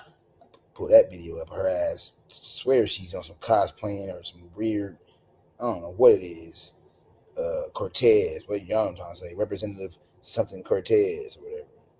She, I don't like. I don't Jack right, bro. I don't Jack right, bro. Yeah, niggas. Why are we rocking with Cortezes and Lopezes? Got ever since that goddamn L.A. Lopez. Her last it was a Lopez. I don't remember her name. I do recall the Lopez. Anytime I hear a Cortez,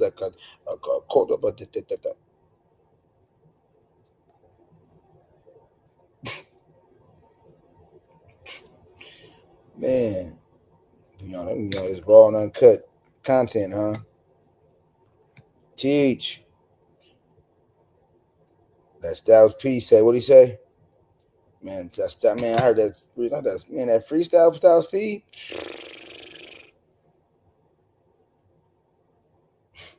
I slowed down. He said, that I exhale. What he said? Yes. He said, she said, trying to school niggas. Never trying to fool niggas. You feel me like that, brother? Like, okay, Styles P. Jones talking about something. He better than Styles P. Sit your ass down, Jim Jones. Bowling. You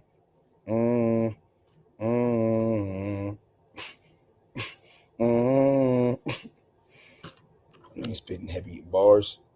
Like, cool.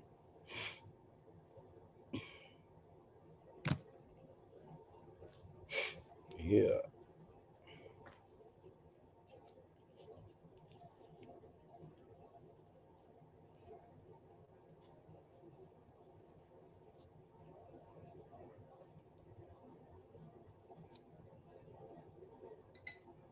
He said, I'm getting legal money. Thank God for the game.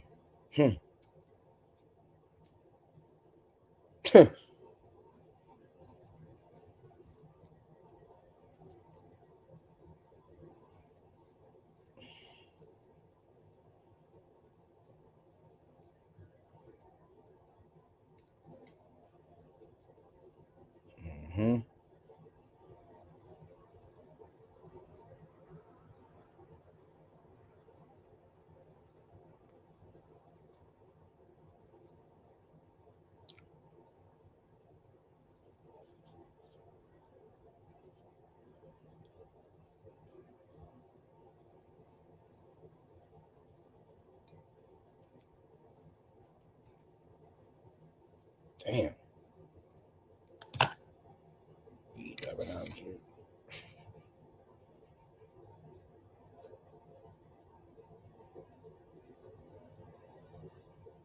I'm gonna say up, and I'm gonna say up.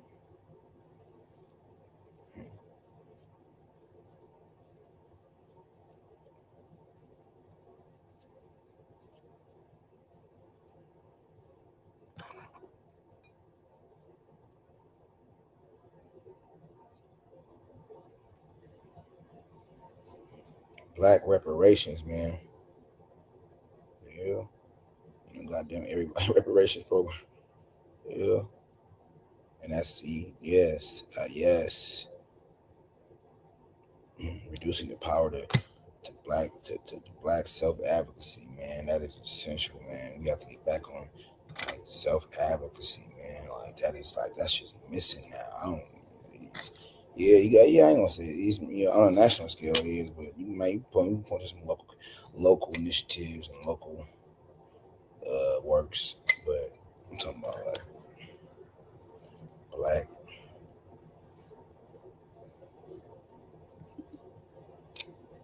initiatives. Oh, Edward Blunt, what's his name?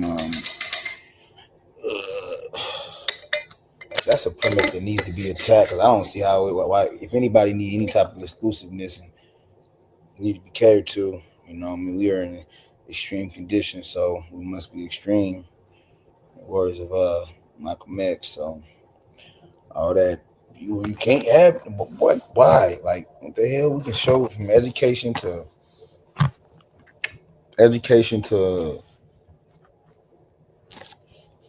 housing, judicial system. You know,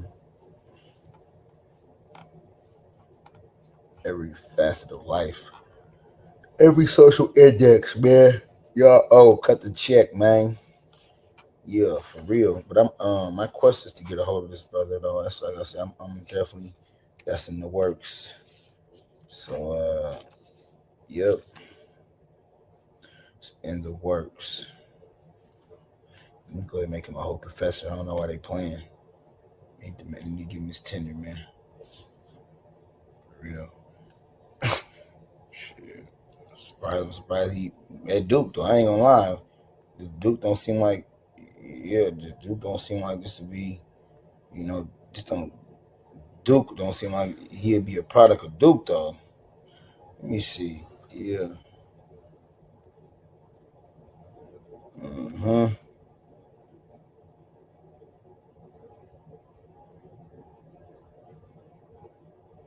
Yeah. So he's a professor. They need to give him tenure though. Get a better tenure. After they find out about this book, they're gonna hopefully they don't shit. You know, when you get to talking about that I ain't seen nothing about no goddamn white folks in that motherfucking milk. And people, why I say that, because we got to talk about them Democrats. What's his name? Mendez. I sent this to my elder. I want to say a while back, man. Let me see. What was the response to that? I sent him a picture of that. I want to say screenshot. Yeah, I did. We stay chopping it up, man.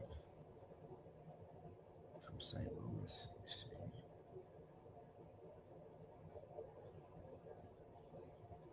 Yeah. This is it.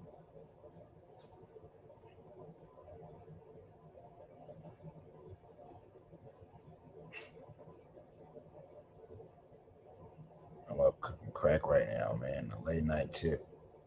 Curb serving. Man.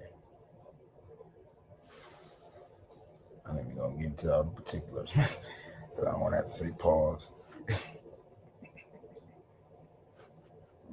Dang, what is that at, man? Let me see something.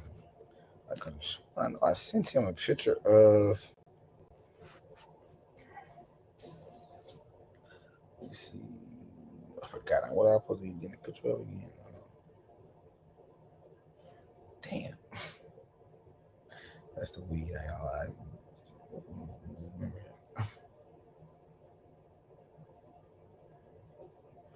Okay, so what was I sent a picture of? Let me see something.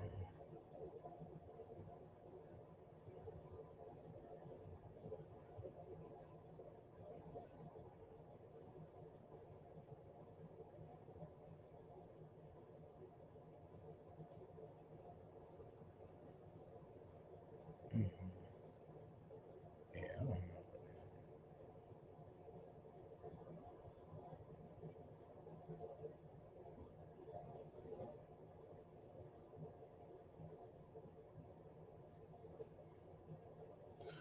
Well, I just got my African scrubber came in the mail today. My little, I got a loofah, but I got the one that's you take it, you can scrub your whole body. You would take the motherfucker, you do this.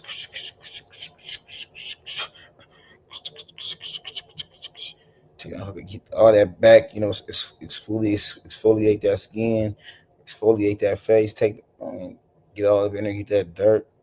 You feel me? I ain't gonna lie, just recently got heavy, started, got away from the white washcloths and stuff, because I don't use nothing that's not white to wash my face, because that shit got dye. It's not, you should never don't use color rags for your face if you don't, but yeah, go to the dollar store, they got 100% cotton white rags, and it's better to use that as opposed to like rags with dye in them, and but yeah, so got the exfoliator though. I'm on the exfoliate. I got the scrub, the face scrubber. Just get up in there and get that dirt. Get up in there and really get the moving shit around up in there, agitating that dirt, getting that dirt, percolate that dirt. It's time for the percolator. Percolate that dirt, man.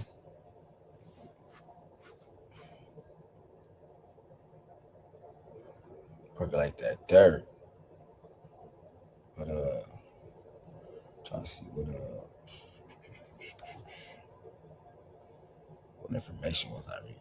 Oh yeah, so Harvard, after a 15-year battle, Harvard agrees in settlement to relinquish early photos of slaves. See what I mean? It's crazy. Matter of fact, we was talking about this yesterday, and I find myself the next I'll find stuff literally pertaining to what we talked about and this literally is what we were talking about as far as like historical or empirical evidence to corroborate, like enslavement. Like it's, like this is another example. Harvard, so their settlement to release 175-year-old photographs believed to be the earliest taken of enslaved people. Yeah, I want to see that. Release that. You see, they only see after 15-year battle.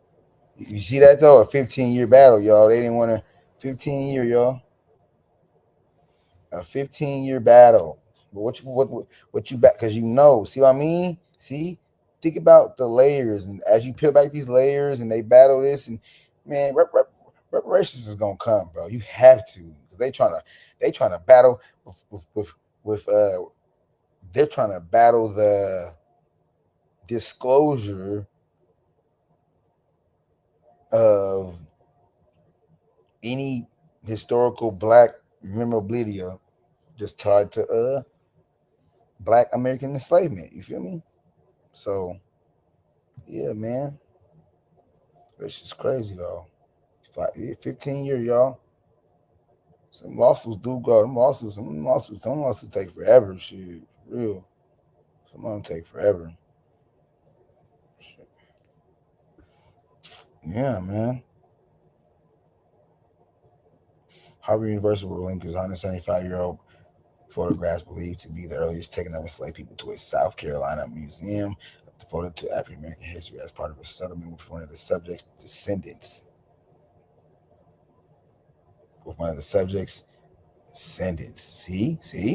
See that? You see how you see what I mean? Like, come on now, I'm a descendant. Yeah, the fuck, proud descendant. The photos of the subject identified by Tamara Lanier as her great grandfather, Rennie, whom she calls Papa Rennie, and his daughter Delia will be transferred from the Peabody Museum of Archaeology and Ethnology to the International African American Museum in South Carolina, the state where they were enslaved in 1850 when the photos were taken. A year, for Lanier said Wednesday. The settlement marks the end of a 15-year battle between Lanier and the nation's most elite university to release the 19th. Just fight these people over just a simple disclosure. They ain't asking for no more. So just of course, but now that's proof. We need that. We need that. We need that about you, man. Stop trying to what's that? Stop trying to stave off the inevitable to put off, or okay. So he's trying to stop the revealment of that good old y'all see me in real life time. Them yawns is coming. About to smoke this blunt, you know it's gonna be a wrap. That's that Kush pack too. But yeah, man, that's that. Nah, I'm really up though. I'm up, fighting my sleep like a baby.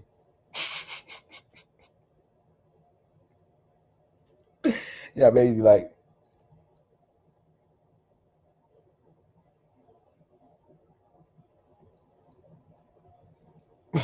Baby, like, my mom used to come in there. I'm turning the TV off. Like, oh no, I'm watching that. No, I ain't sleeping. I'm resting my eyes. All right, mom, you resting your eyes. Black folks, I'm resting my eyes, man. Resting my eyes. So.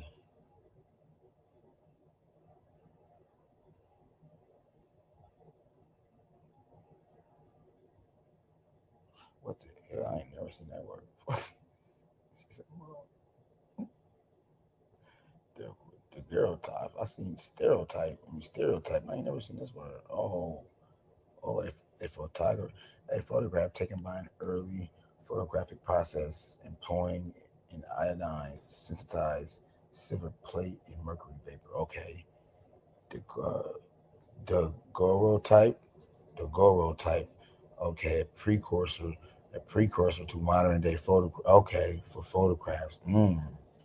Okay, so they didn't want to release the Goro type. The Goro type depiction. Okay, so it's some more like precursor to the modern day photographs. Lanier's attorney Joshua Kashkov told the Associated Press that the resolution is unprecedented victory for descendants of those enslaved in the U.S. And praised his client's years-long determination in pursuing justice for for her ancestors. I know that's right. See, you got, man. I think it's one of one in American history. Wow, one of one, because of the combination of unlikely features to have a case that dates back 175 years to win control over images dating back that long of enslaved people. That's never happened before. Damn, Kussoff said in a phone interview. I gotta do. Yeah, I'm finna put it. This is my new. Damn, that is deep. Yeah, that's deep though. See, that's what I'm saying. Makes me. That's on any motherfucker. Listen, man. Don't come. Hey, leave. Bye. Get the. We come on. Well, shit, man. Reparations, man. That shit, man. I don't know, man. I don't know, man. Shit. I don't know, man. Shit. That's it. You don't know, man. Shit. So some motherfuckers will come up here and be like, man, I don't know, man. Reparations, man. Man. Reparations, man. Man. like that's it. You know how vast reparations is? And you gonna come up here talking about some reparations, man. Man, I don't know if that gonna, man. I don't know, man. I don't know, man. Reparations, man. I don't know, man. How vast and intricate. Come up here and speak like you gonna start coming up here like mushmouth, huh? Reparations, man. I don't know, man. I don't know, man. Breathe, man. Reparations, man. I don't know, man. make a song, man. Let me stop. They're like, that nigga lost his mind. No, I ain't lost my mind. I found my mind. That's where a lot of people get it fucked. Nigga, I ain't lose my mind. I had found my mind. It was long. You feel me? Shit. Really? Shit. Like, niggas still looking for it, man. That ain't found it yet. You know, it's still, it never happened before. That's deep though, man. A complex history. Lanier, who lives in Connecticut, sued the Ivy League institution in 2019 for wrongful seizure of possession and expropriation of images of Renta Delali and 5 other enslaved individuals. The suit attacked Harvard for its exploitation of Ritten's image at a 2017 conference, and in other issues, it said Harvard has capitalized on the photos by demanding a hefty licensing fee to reproduce the images. See how they profit? They still see? You see? Listen to that. They're still profiting off of our enslavement to this day. So niggas like, Harvard, niggas be like, How they still profiting off of our enslavement today? I don't understand it. That's a clear example. They have historical black daguerreotypes that illustrate our enslavement. So, which is like the daguerreotypes it predates. It's the precursor to modern day photographs. So, like the real dated. I think it's like the. What do you say? You gotta some shit. Yeah, but come on, man. I gotta pay that. 2022, the Massachusetts Supreme Court ruled in Lanier's favor and reaffirmed the merits of Lanier's lawsuit against Harvard after a lower court judge ruled she had no legal claim to the images. See how you keep fighting? You gotta respect the ancestors, man. You see, the lower court tried to rule against her. Like, watch out, nigga. You ain't finna appeal this shit, nigga. The fuck are you talking about, nigga? You ain't taking that shit from me. Move, nigga, tripping. The state's highest court recognized Harvard's complicity in the horrific actions surrounding the creation of the daguerreotypes, saying that Harvard's present obligations cannot be divorced from its past abuses. Ooh, you hear that? Wow. Wow. See that language? I hope you listening, Taz. She had no legal claim. So they said the court said you cannot extract, you cannot basically Harvard's past abuses is intertwined.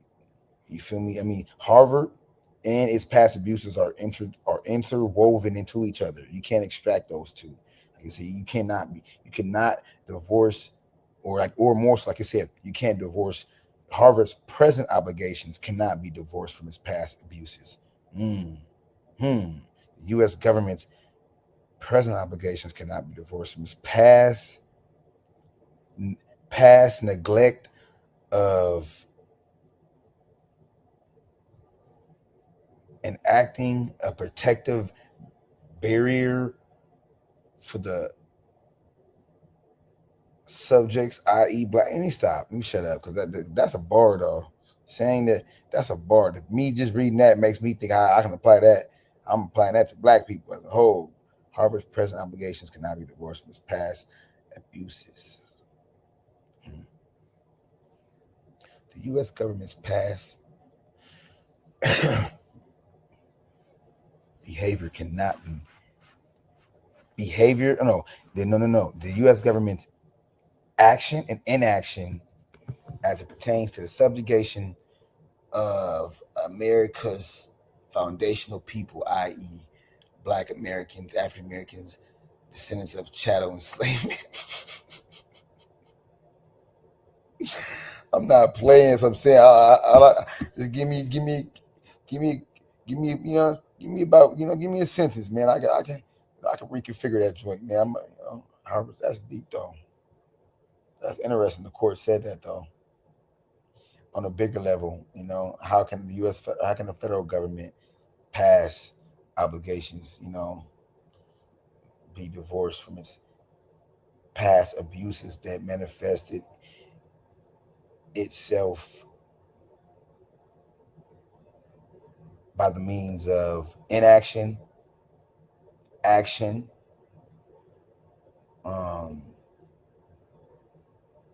like I said, action is by it's deep though. It's deep.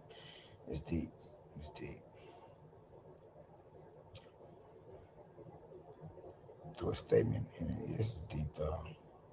The bravery and tenacity grace showed by Miss Lanier throughout the long and arduous process of returning these critical pieces of Renton and Dallas storage to South Carolina is a model for us all. She said it is. And with that note, it really is. Yeah, it really is, man. And with that note, man, that makes me think about a lot, man. That really does, man. So, yeah, I'm about to. I don't know. That's why I said I'm a big proponent of that. That this type of stuff.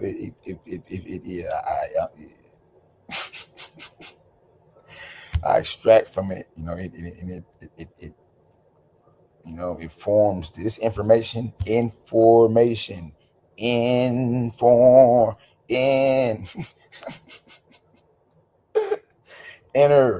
form.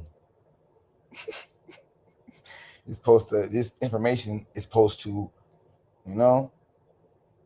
take form innerly, inform you, which takes form inwardly.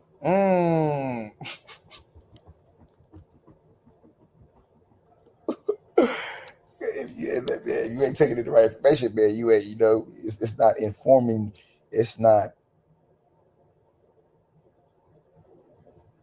forming inwardly. Inform, form in.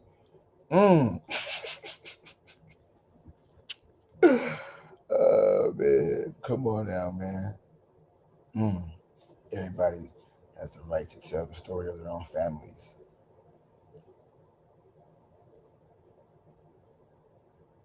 In Lanier's lawsuit, she asked for Harvard to acknowledge its complicity in slavery, listen to Lanier's oral family history, and pay an unspecified sum in damages. An undisclosed financial settlement was part of the resolution, with Harvard announced Wednesday, but Keshoff said Harvard still hasn't publicly acknowledged Lanier's connection to them or its connection to the perpetuating slavery in the U.S. Kosova said that is just left unanswered by Harvard. He said Lanier isn't expecting or wanting to hear from the institution, but that the settlement speaks for itself. In the end, the truth will find you. You can only hide from it so long. In the end, the truth will find you. You can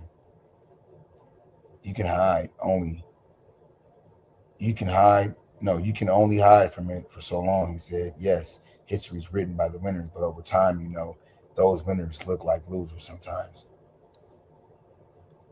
Deep. That's deep. She got to check out their ass too. Come on now. It wasn't just, I just want an apology. I just want you to give me back. I just want my daguerreotypes. I just want my daguerreotypes back, which is the precursor to photographs. Ancient pre-photographs. But yeah, so that's funny though, as far as like, not funny, but the money. We ain't just coming. No, we coming for that. Yeah, we want a check. We want some money too. Come on. Yeah, we don't just want an apology. Come on, come here. Get over here. Yeah, we want some money too, nigga. We don't just want an apology. We ain't want them. I love her energy. And I would love to. I love her energy though, man. I love seeing black folks like. That's what I'm saying. We out here, man. We stop it down. Niggas ain't out here kissing ass, man. We out here putting belt to ass in the court system. The hell? I love it, man. I love it. Yeah, I'm gonna have to keep that. Yeah, so I love that though, man. I love it. I was looking up the gas in Chicago. I think last time I checked it was about 3 something. It's cheaper than up here. It's about 330 something. So shoot. That was that. Ooh, that's that serious one.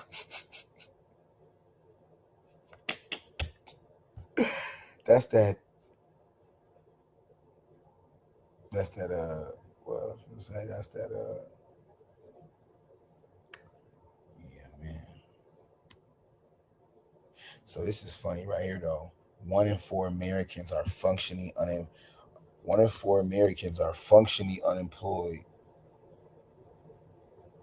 I pulled this article up today. I didn't get the chance to read it though, so let me see. While the unemployment rate remains a near 50-year low, another measure of worker well-being indicates that there may be cracks in the labor market.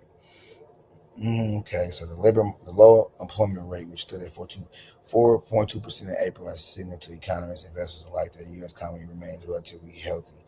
Employers are continuing to hire despite headwinds like tariffs and plunging consumer confidence, but another indicator suggests these pieces of governmental data may be painting an overly rosy picture of the economy, with a recent report from the Ludwig Institute for Shared Economic Prosperity finding the true rate of unemployment stood at 24.3% in April, slightly up from 24% in March, while the official Bureau of Statistics have remained unchanged at 4.2% over the same period. Leslie's measures, that's that people love institute people. The LSIEP measure encompasses not only unemployed workers, but also people who are looking for work, but can't find full-time employment, as well as those stuck in poverty wage jobs. Wow. So they're counting. So their study encompasses not only unemployed workers, but also people who are looking for work, because they're unemployed. They ain't got it. It makes sense. They ain't got a job. They looking. Looking means your ass still unemployed. So, and then but can't find full-time employment, as well as those stuck in poverty wage jobs. So they're counting them too. basically, nigga, you in a poverty wage job, so we gonna go ahead and throw you in the same bracket as niggas who ain't got this unemployed. Cause nigga, you ain't making no money anyway. You poverty, so that's fucked up though. I mean, you think, but then again, it makes sense because they're you know the what's that? The not non-livable wages. Nigga, it's like a fucking, you end up overworking yourself for a wage to keep you entrapped keep you ensnared into a goddamn rat race. So that's deep. So the unemployment data as it puts out has some flaws. See, everything's flawed, man. Everything's flawed, man. Like, everything is flawed, y'all. I need some Wawa. I need some of this Wawa inside me. H2O with some of that lemon. You know that lemon helps with the lungs and for smokers.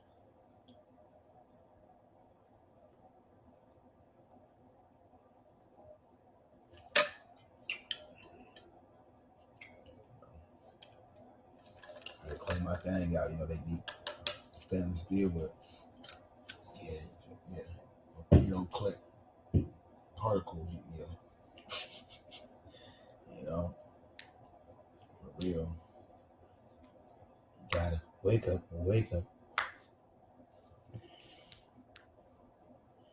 It's Friday.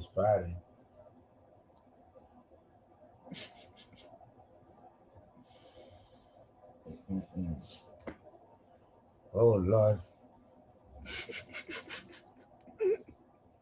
That's that Lil Wayne. Oh Lord. Please don't let me be. It's understood. That's that misunderstood. Oh, y'all know what time it is, right? People in the chat. I love y'all, man. I appreciate the ears, man. But it's time to lay this Black American descendant of the foundation of this goddamn country that we call America. It's kind of dark now. Hold on now. Danger. All right here.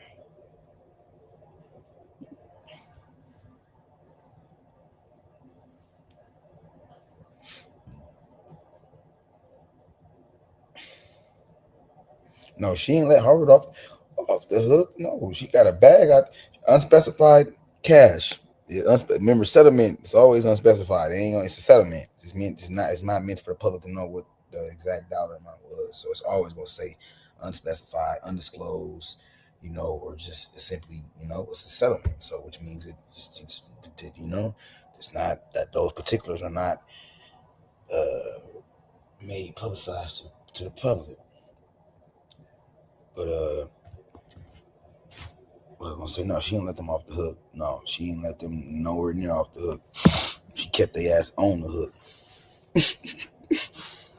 For real, she didn't let them go like a fish. She kept them ass right on there. Just stay on there now. And they didn't get off until that settlement came. So that's when she threw the fish back. Catching. This is a catch and release. Or no, that was not a catch and release.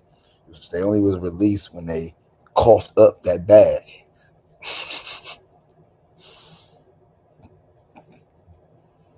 You know, you gotta release some fish, catch and release. It's a catch and release lake, catch and release pond. Boosie got to catch and release. In Atlanta, I think. He had his house, a whole little compound right in Atlanta. Yeah.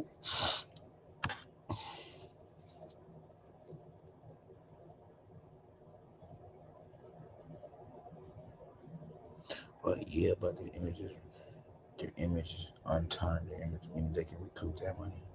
She said their image is unturned. Oh yeah, I mean, yeah. You know, plus they have the biggest. And don't Harvard got the biggest endowment, or when it comes to reserves, and they got like that. They got all yeah. That's Harvard is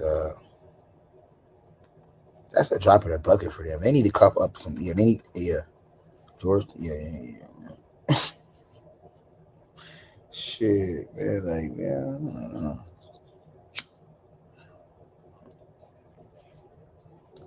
Yeah, okay. It's go. I already know it's a wrap. It's done. That I want.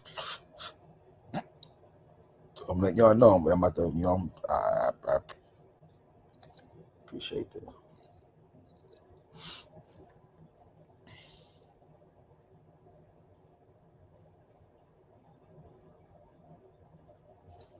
Yep. I'm gonna get up. I'm gonna knock out 300 push-ups, 300 squats. Knock that out. 10 sets of 30. Just knock it out. Just knock it out. Set of 30 push-ups, 30 squats. That's one. So really, I'm doing supersets. Yep. 30 push-ups, 30 squats, one. 30-30, two. 30-30, three. So, but yeah, so that's so a superset. So when you're really doing double, because you're doing two sets, but you're counting it as one. That's what I typically do. Hybrid, pull up, dip, one. Pull up, dip, squat, some type of workout, two. Core, let's keep that. Keep it. Yeah. Intensity going, man. 1, 2, 1, or I'll do 1, 2. Yeah, I'll do 50 squats, 50 lunges, 50 jump squats, 50 mid-range squats. Keep the muscles on tension. I'll do all 4 of those. Yes. Yeah, all 4 of those, and count that as one.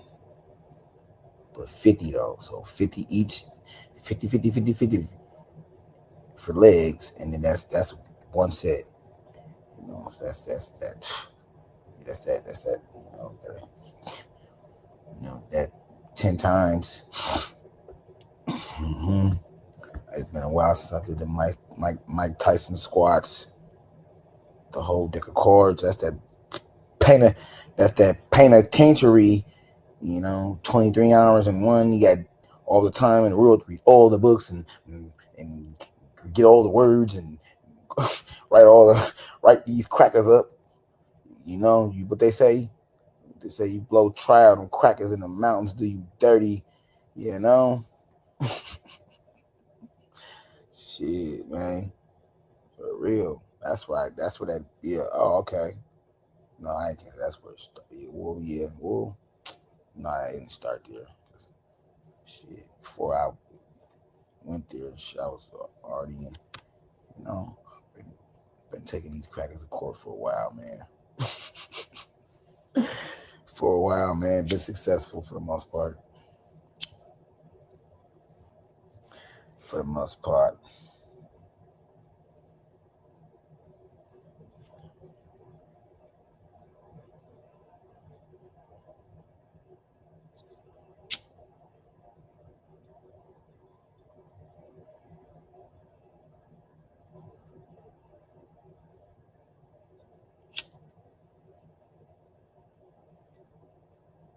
Yeah, I'm about to smoke this blunt, and then we're gonna call it a nizai. We're gonna call it a nizai.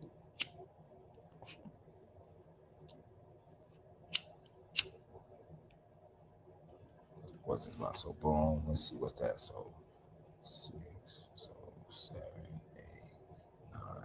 Yeah, okay, boom. Got my butt. Get my. I was like about my phone. Like a good 5-6 hours. I'll be good. Be up, reach and rise. So I'll be up again before 10 o'clock. Cause from then to now it's over 5 hours. Shit, for real. Yeah, for sure is. That's 6 hours, almost 7 hours. So I don't need that. I just need a good strong 5. Good strong 5. Oh, it's good. It's a done better. Reboot it. Reboot the cranium database. Reboot that joint.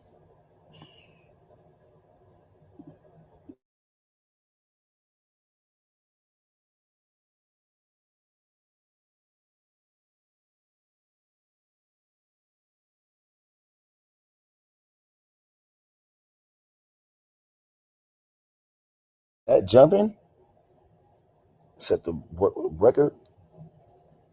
Also, what did you set the? Is the chat dumping? Is it live in the chat?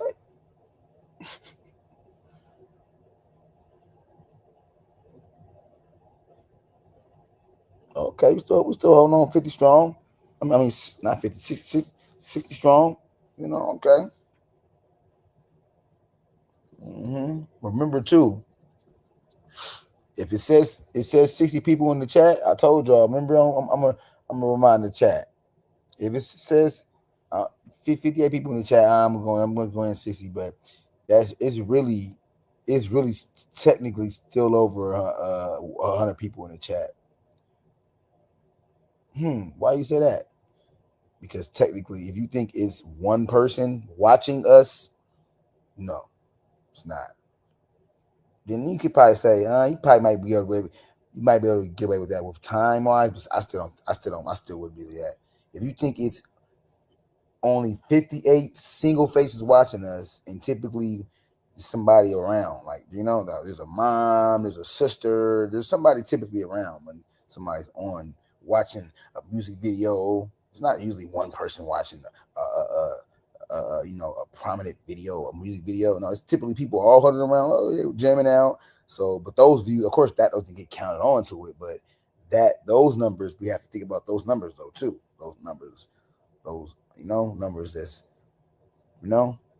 those numbers, the numbers that's unaccounted for, which is by way of family member, proximity, immediate people that's within those confines of the environment that's being dissected via YouTube. That's what reading do to you. That's what rigorous amounts of perusing and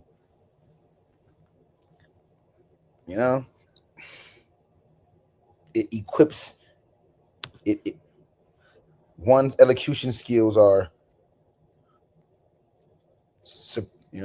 they're top tier, the top language groups. You got tier 1.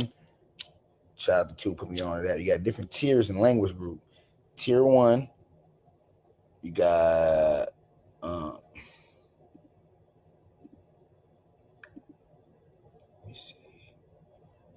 me see. Danger. You got the tier level. So you got tier 1, basic is everyday words. Tier 2 is more complex, frequently used in the academic context. And tier 3 is highly specialized content, specific words. Specific words. So yeah,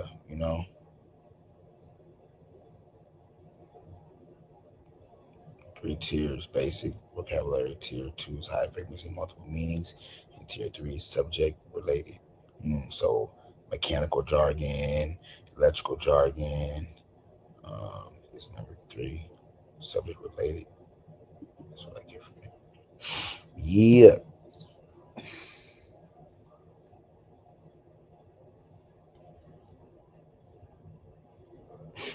We know that's a win. It's an individual win, but don't think that individual win cannot be applied on a global. I mean, that never happened though.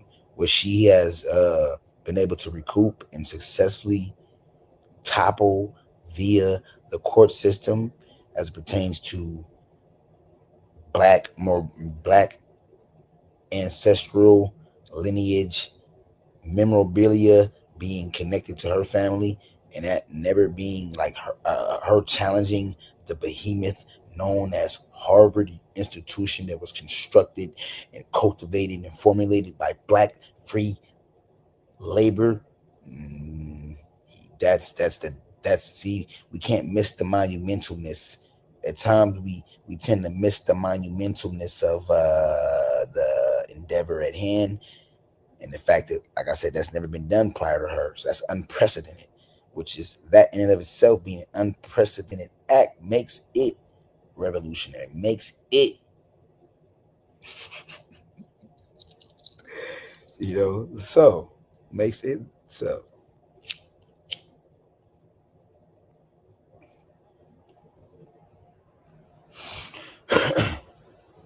You know, put that microphone up to my face. They got an FBI file on me, nigga. No, he's a black intellectual extremist. Fucking up. They know.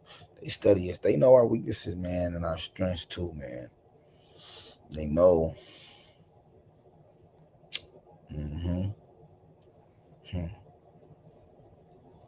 Drugs. Stop. It's Friday, y'all. It's Friday night. Friday on the west side, and I read my morning, and I turn it up. Yeah.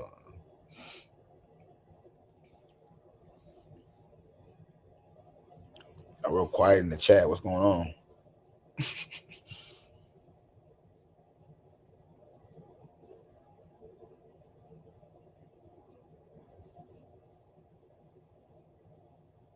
Don't be hiding off in the chat, Marley.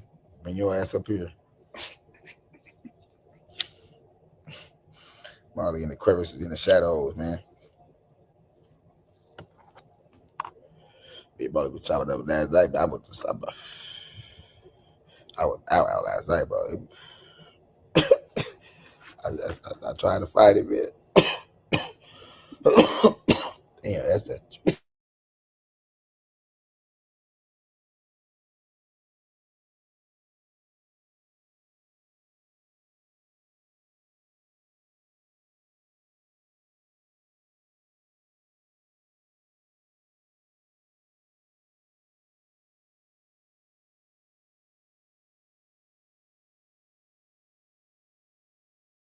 It's that killer pack, right?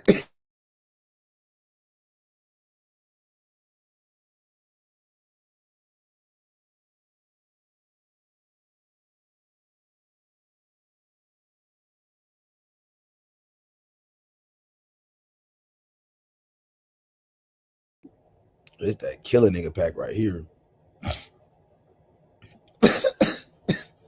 Stop it. Damn it, cut lips. Oh, man. And the cut roll the doobies up. So you need to be the one.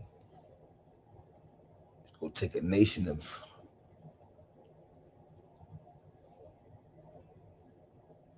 stomp down grassroots from the soil, and definitely say that, definitely got to connect with the Ibrahim Toure likes and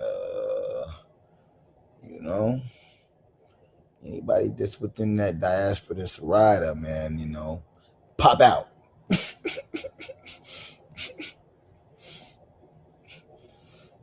Shit. God damn it.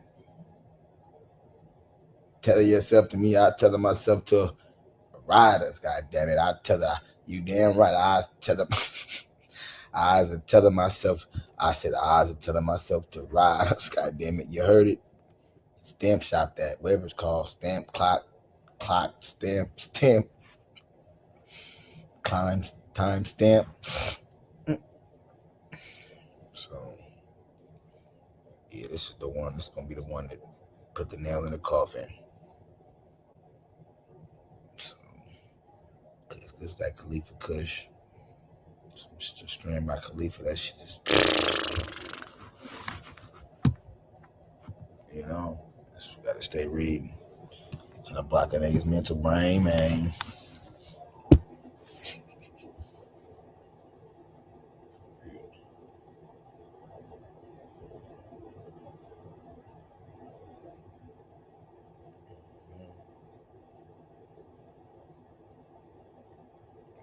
Afro-Asiatic is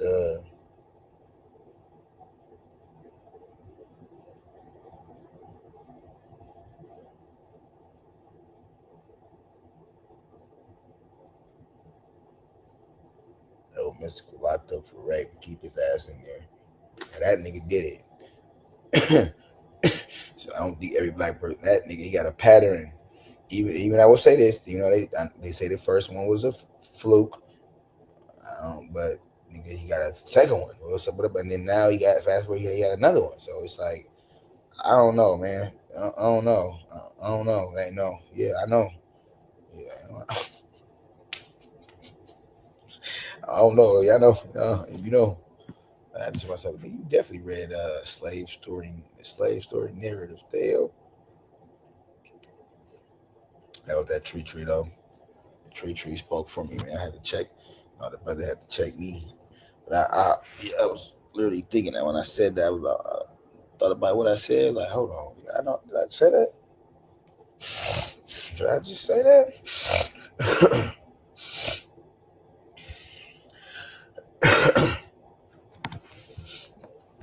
Might make some pizza tomorrow or something, man. Make me pizza and a salad or something, man. Pizza, salad, all that good stuff there, man.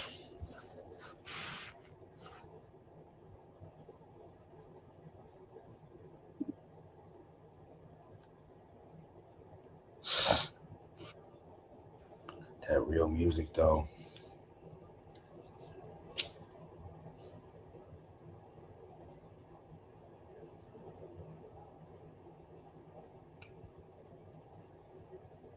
I need to check out that revised bill again too, because that means they revise it again. I'm curious to see what it entails. I need to put that on my mental note. I need to HR 40 revised bill revised 2020-45. Yeah, I need to figure out what's going on because I got to juxtapose that to that. At the end of the day, it's flawed.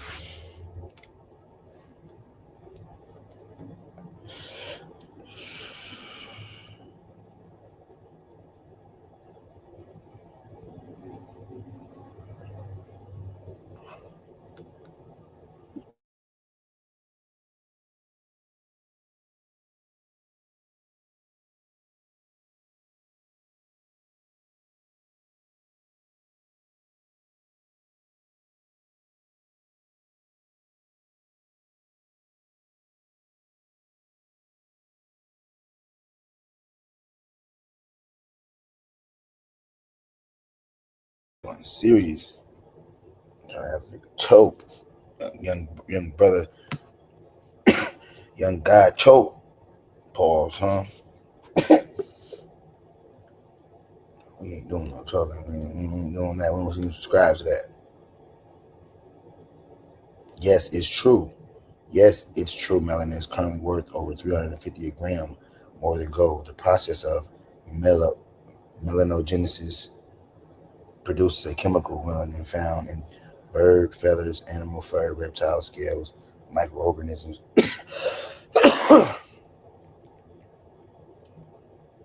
cephalopods, ink, and human skin, among other places.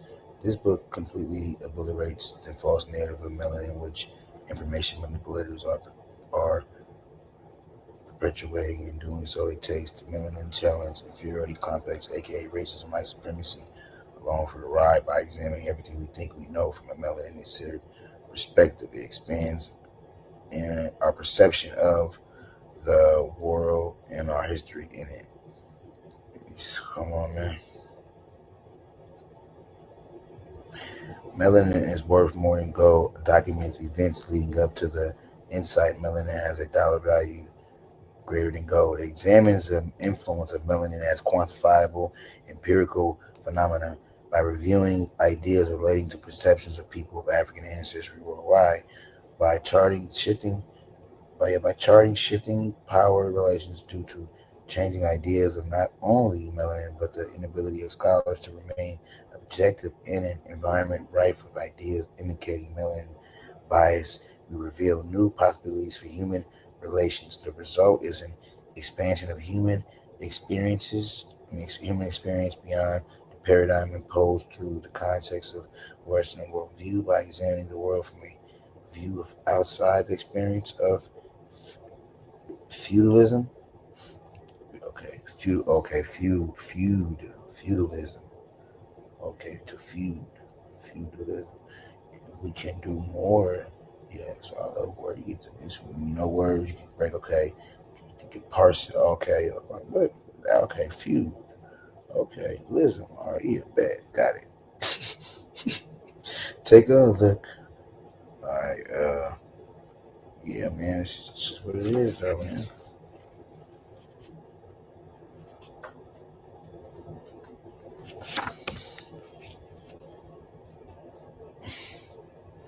Ooh, my stomach's starting to hurt.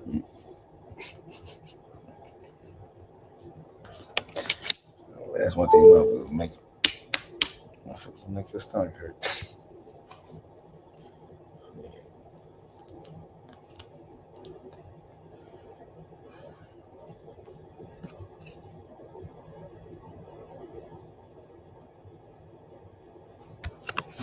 Yeah, that's a good point. How people about so was here. Real though. Ooh, yeah, man, my back, man. Stomach, little tummy ache around this motherfucker. My tummy. Yeah, and that kind of got tummy. Yeah, stomach, motherfucker. Stellar, yeah, stellar, excellent, yes, excellent. That shit was stellar, man. That shit was stellar. Just exercise. On a constant quest of exercising that brain, finding a plethora of synonyms to fit one dominant singular term. That's all. Keep that brain metabolizing, processing. Funny. That's why it can come off like, nah, it's not I ain't trying. It's just I just, scourging my thoughts and brain, striving to. Don't overthink it, though. You got it. You got it. Yes, sir. I think I might hit the record, right? For the longest panelist.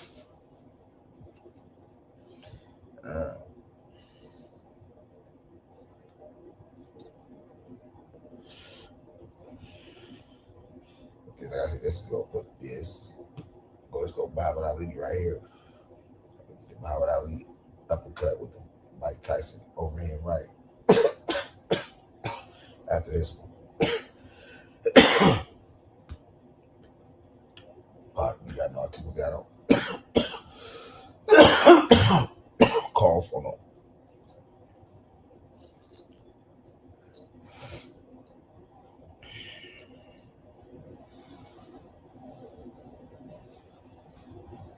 What happened to the Negro League?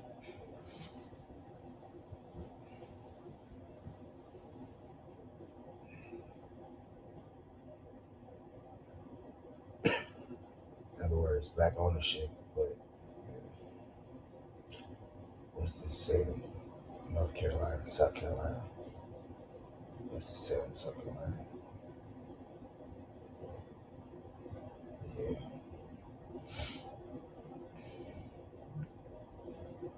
Can't stop this. We got some respect on these. Yeah, a lot of these, not a lot of them, of course, don't deserve to be uplifted and lauded. I would say uplifted. He's still on the ground. Lift this young brother up.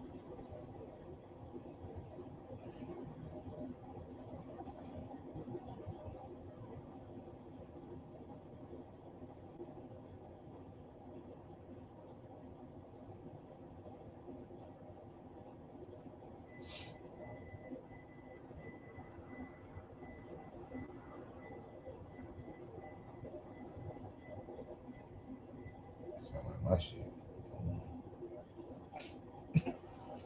That sound like my cotton.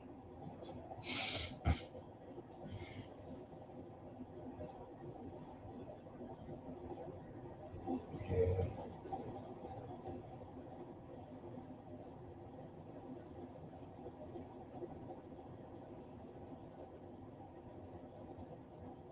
We be clubbing.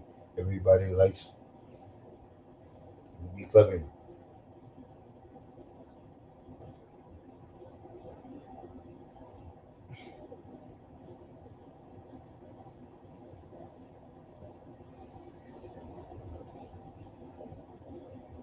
Yeah. Black. Yeah. I need to get somebody in the tech field or something. I need that. Yeah. Because I need a. I need some type of website. I need to figure out how. It's easy. Not easy enough that I can't do it, but I'm curious to see.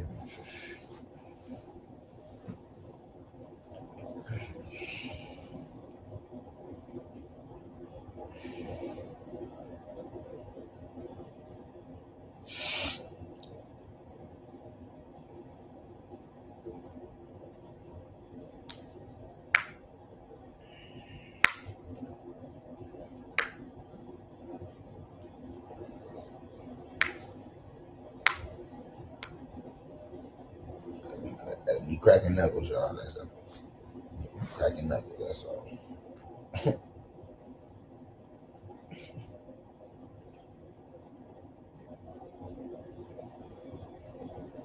They say cracking knuckles is bad for you, but that's not. You can't get arthritis from cracking. That's a lie. I looked that up a while back. That's pseudo. You can get arthritis cracking knuckles.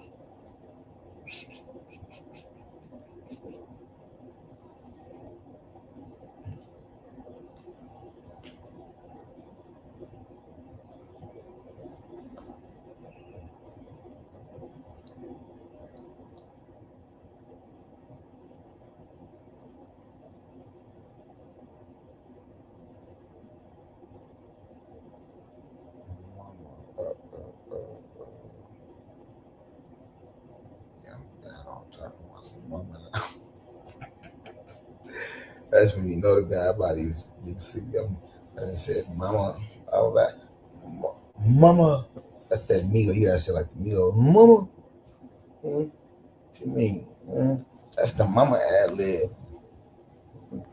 Can you help mama ad? Damn, man, I need my dude. I gotta cut my hair up. Hold up. Ooh, lint, dust, particles, material. Cover you up, buddy.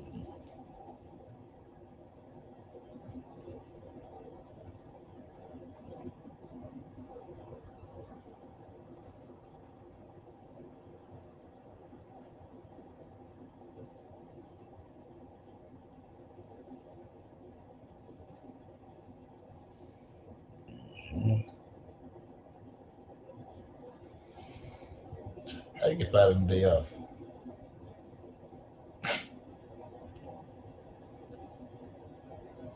Yo, it's good. Yo. New shit. Oh, you would moderate on the panel now? I'm not. There it is. Okay, whites are attacking black progress now. Now what? Operation Black versus the world. Pretty interesting topic and a sad situation that we got going on the planet, but it's our reality. That's true. So why is the world against us? Because the world is against everyone. You see?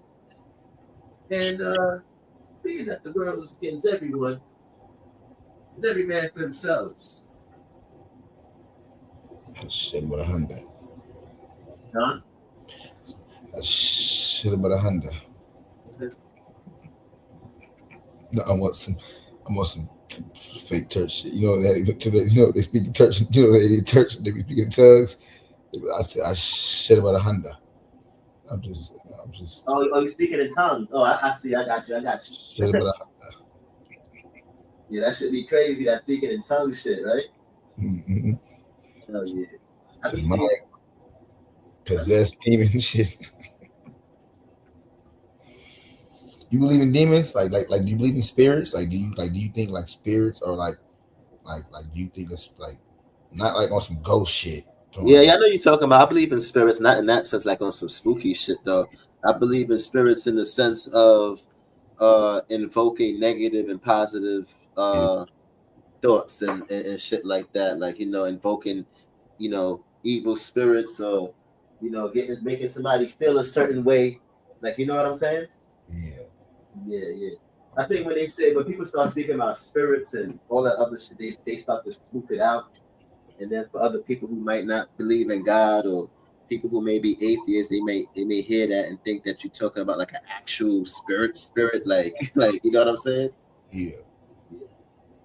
Oh, Marley, you believe in God, huh, Marley? Huh? I said you don't do religion, but you believe in God, though, huh? Yeah, I believe in God. Yeah. Okay. Yeah, I'm not into the dogmatic religion. Yeah, going to church every Sunday and Bible study, shit.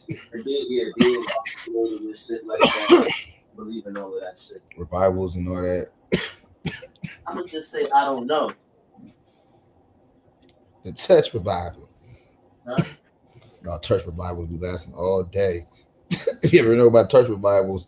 Church revivals and them when they had the revival, the conference, they be lasting all day and all night.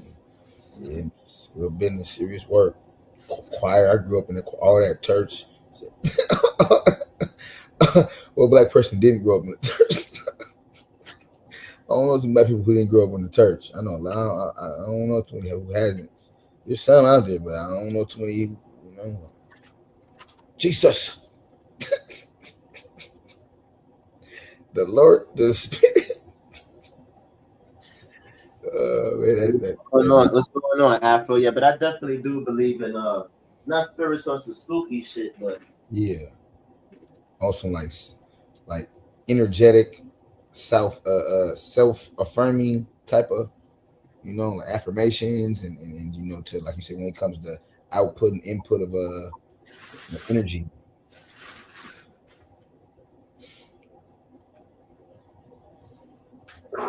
Yeah, babe.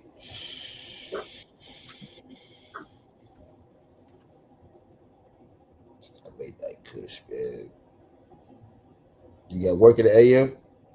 Yeah, I'm getting ready to go right now. Oh, you said I'm getting ready. Yeah, I'm making up my bed and shit. Okay. I gotta put my clothes on. I already took a shower and all of that, so. And I gotta work tomorrow. Okay. My other job and shit. Yeah, I gotta make that bread back that I spent on my vacation. He said I need that back, huh? I made it back already though. I ain't gonna lie, I made it back. Yeah, I know what you mean though. When you spit it though, you still want to get that back in the savings. Yeah, the savings, right. Yeah, right. I made it back though. I made it back like within a week, so I'm alright. It's not like in the week that I came back at least.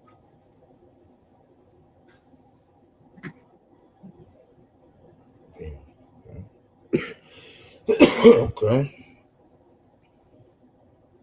Mm. Yeah, you say you about to leave. I'm about to shut it on down too. I've been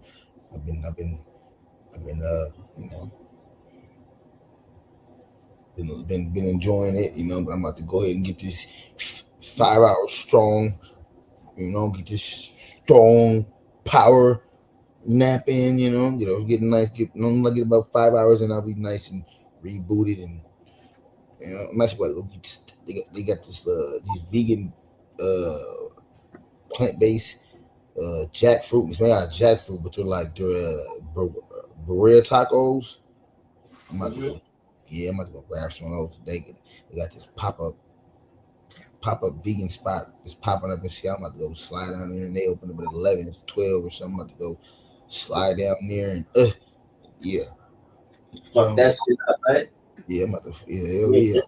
Just be careful with the vegan processed foods, though. The jackfruit's cool though. As long as it ain't got the soy, I don't want no soy. I don't want no soy. I don't want none of that shit. Like I said, no soy, no Beyond Meat, none of that shit. I fuck with the jackfruit though. Yeah. I stopped. I mean, I ain't gonna say I completely stopped, but I rarely eat that Beyond shit.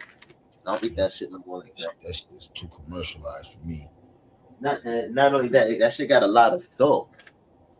Yeah, and it's no good. That shit ain't no good, man. That shit ain't no good, man. That Beyond,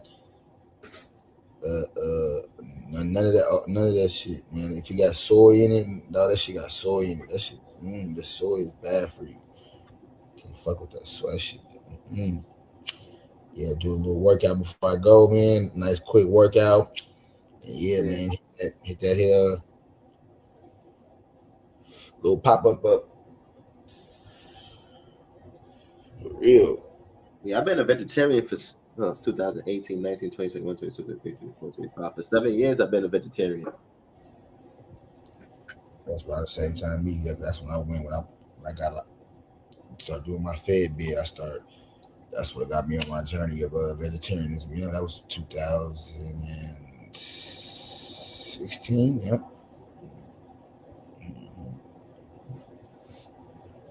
Yeah, man. I've been a vegetarian for a minute. Yeah, man. Loving it, man. Loving it.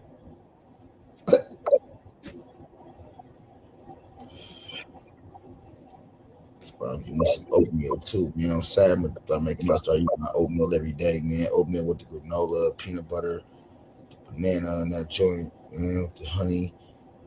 You know, I'm gonna start eating my oatmeal a day, man. I love oatmeal. I rock the oatmeal. Nah, you should do cream of wheat. Cream of wheat is better for us as vegetarians and shit. Is it? Yeah. Cream of wheat has more nutrients and shit like iron, potassium. We got all of that inside of it. Okay, yeah, I'm needs for their daily like the nutrients that we need in our body. Yeah. You should definitely go with cream of wheat, bro. Yeah, I love me some what they call it, porridge. I don't know what they call it, whatever, but I best with the oatmeal general, man. That's the peanut butter, with that honey, man, with that. Put a little bit of milk, put a little bit of that plant-based milk in there, so just a little bit. I like my oatmeal nice and not too thick, not too runny, just right in. I don't want no thick ass oatmeal. I don't want no too runny oatmeal, just right in the middle. Oh yeah, I tear that up. It's a wrap. Would you say a deity? I was talking about just hot, like hot meals, like oatmeal. Stuff like that. I would rock with grits though. I ain't a grits guy though. I don't do grits. So you got what? I don't eat grits though. I don't do grits. Oh no, I love grits, man. I just start eating some things now. The only thing about grits is like there's like really no nutrients you can get out of that shit. Like it's like what's in it like you could benefit from. You know what I'm saying? Yeah, that's why I be adding my own nutrients and shit inside of it when I make it. I would add my own nutrients because there's like really like no nutritious value in grits. Yeah, you gotta make your own, man. You gotta do that, man. Yeah. So that's why like when I'm boiling it and it's sitting, I'll put some sea moss in the end. I'll put things like turmeric to give it a certain color because I'm gonna put cheese in it anyway. Because the cheese is gonna turn it yellow anyway. So I'll put turmeric inside of it, Yeah, I put pepper inside of it, like crushed peppers to make it spicy. I call it Caribbean grits.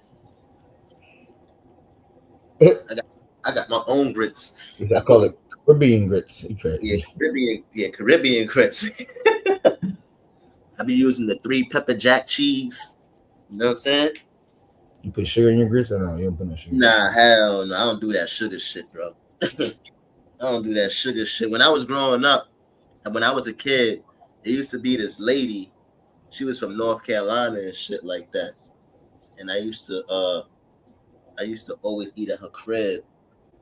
And her family was from North Carolina, she was from the South, and that's how I was introduced to like grits and bacon and shit like that and all of that.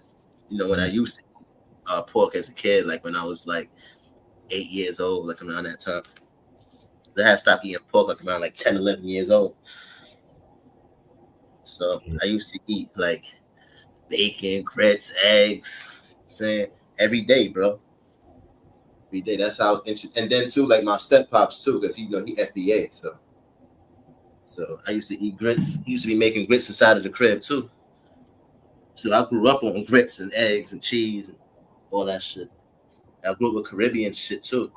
But Caribbean breakfast, I don't really liking the Caribbean breakfast like that. Yeah. They smacking like that. They hitting. No, I don't really like Caribbean breakfast, to be honest. I like more like the dinners and the lunches and shit. You know, it's in reverse with me. Yeah, I don't like like a breakfast though, American, like American breakfasts. Yeah, I fuck with that.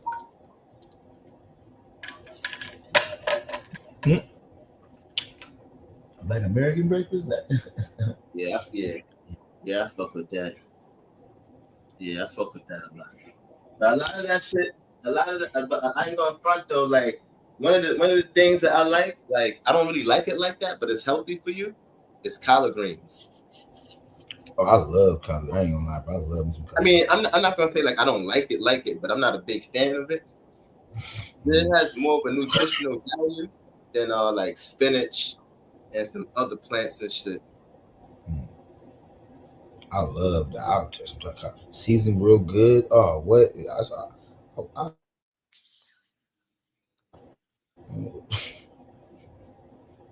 Oh yeah. I know melanated dairy. You know, dairy ain't good for you, but you know, I still like my dairy, and I do other things to compensate. I know the whole milk thing and all of that, and I know. But I like my mac and cheese though, so fuck all of that shit. If niggas can't make no better mac and cheese without that vegan cheese shit, nigga, I guess that's how I'm gonna die. I ain't trading in my macaroni pie. None of that shit, son.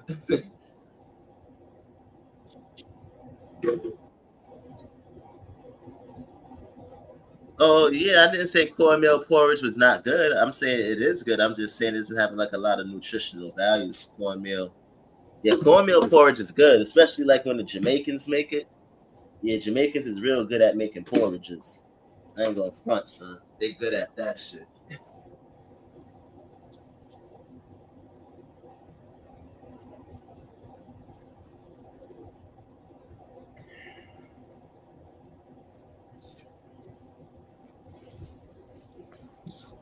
Yeah. Use it back to real quick.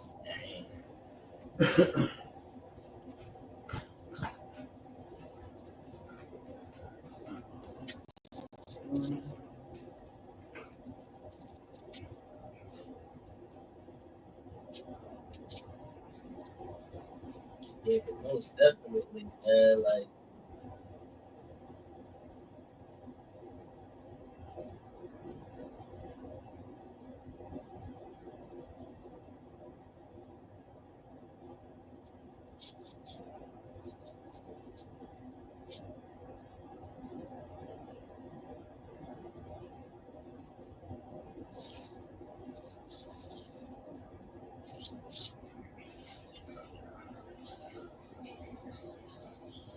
yeah, I like callaloo.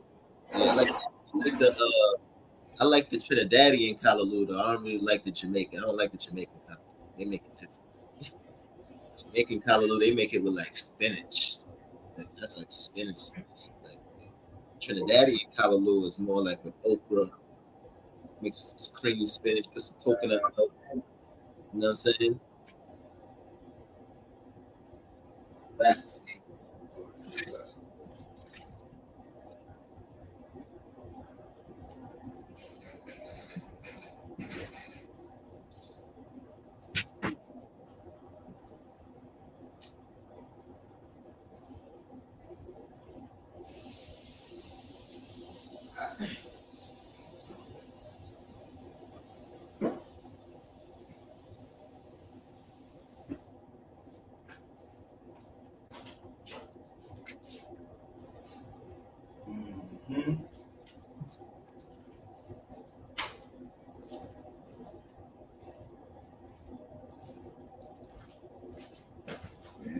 Friday. I ain't got no job. Oh nah, son. That nigga Corey wildin'. That nigga said Haitian food is better than Jamaican food, son. Yo, Corey, you wildin', B. Fire that. Nigga said Haitian food is better than Jamaican food. Nah, I gotta disagree with that, B.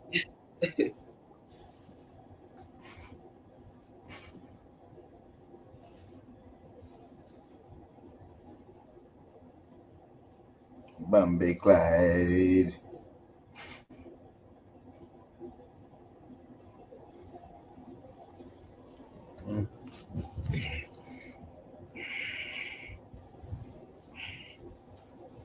Well,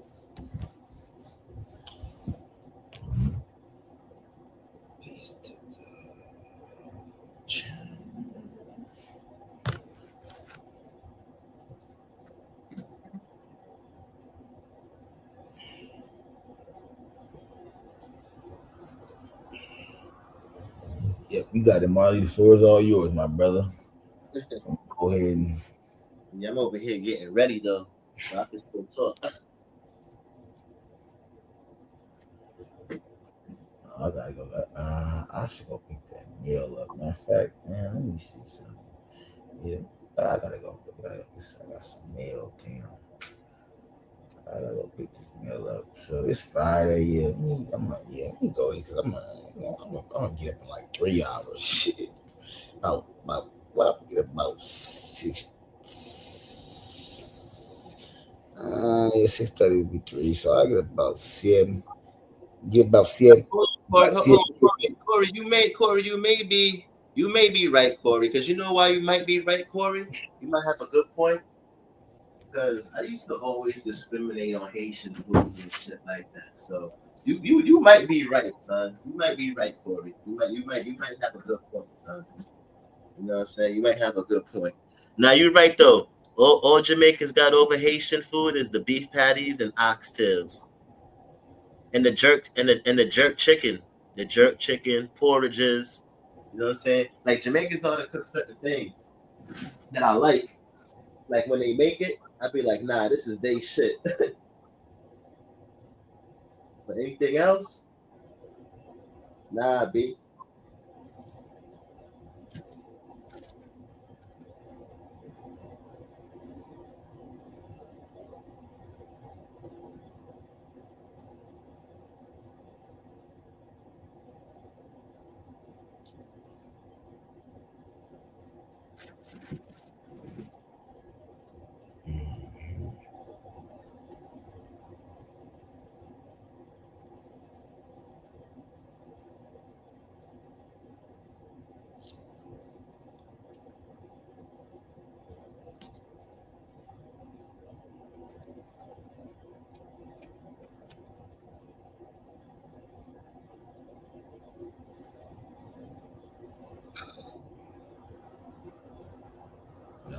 Now you might be right, Corey. You might be right, bro.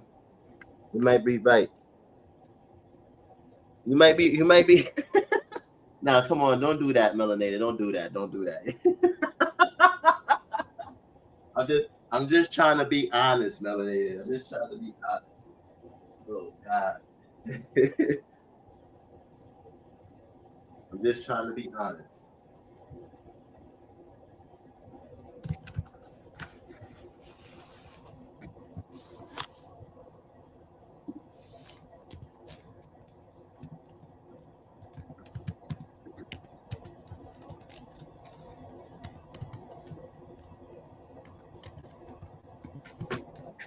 Yeah, and I'll be liking too in other groups.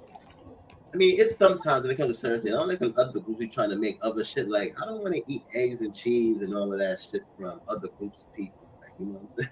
I want to eat that. You know what I'm saying?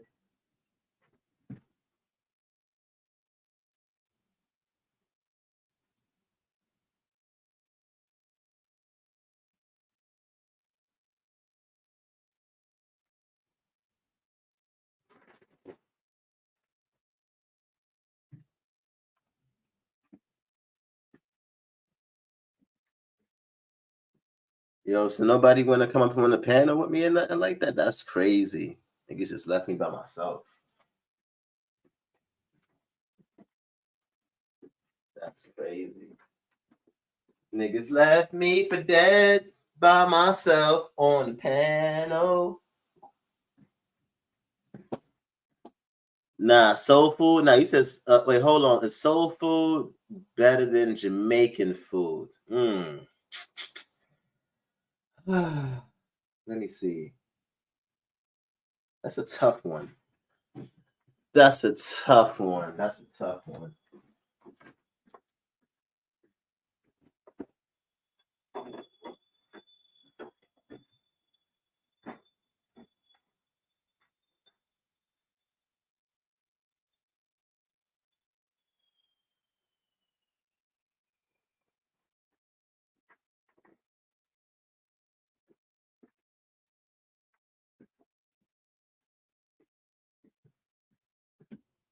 Nigga said it's all slavery food.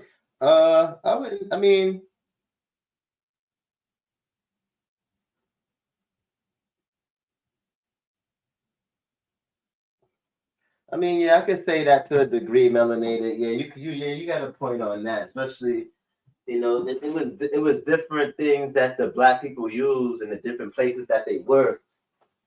You know, but it's definitely a lot of it. I don't know, man. But I don't really think I don't know. I don't know. What is the history about Caribbean dishes like? Like how did they come about? Like, you know what I'm saying? I mean, I know more about.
Yeah, it's true, Corey. It's true, Corey. Caribbean people, we got our own different type of dishes that's from like slavery and shit. You-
but curry is an Indian dish though.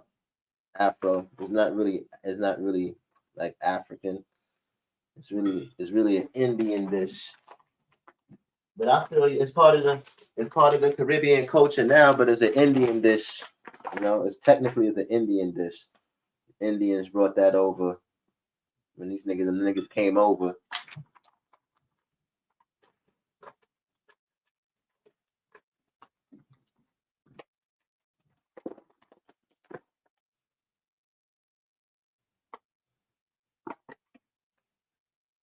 Nah, Trinidad.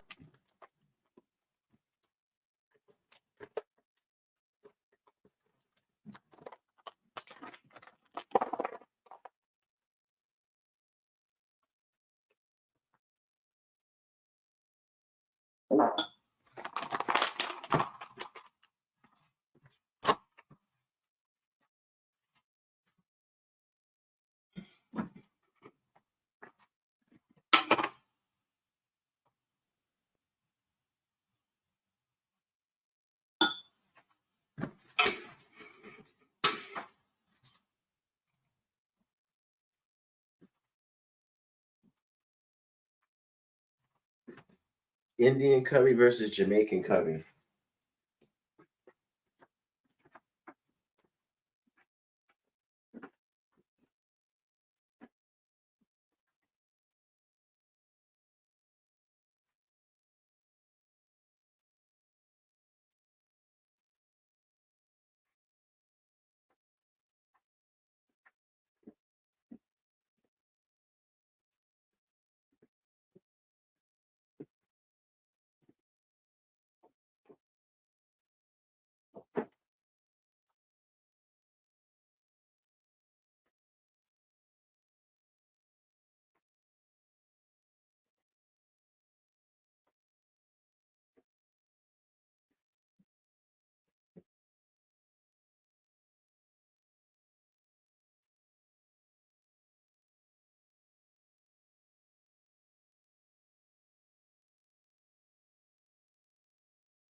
Nah, Trini food is the best though. I ain't going front, son. Trini food got it. Yeah.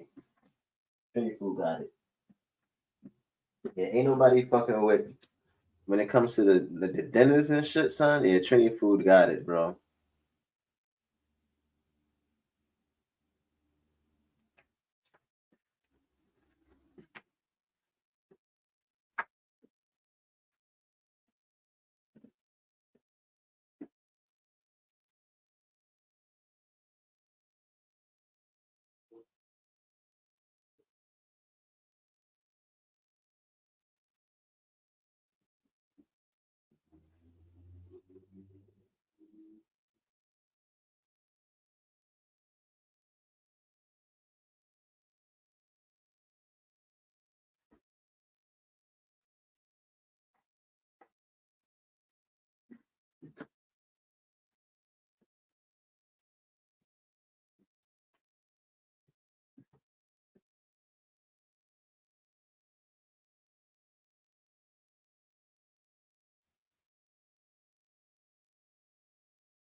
Nah, Guyanese curry not better than Trini curry. Y'all niggas is wildin', son. Y'all niggas is bugging out, B. Y'all niggas is bugging, B. Trinis make the Indian Trinidadian, son, make the best curry, son, in the world. Out of the Indians from India, I'm talking about Indian Trinidadians. Indian Trinidadians got the best curry in the world.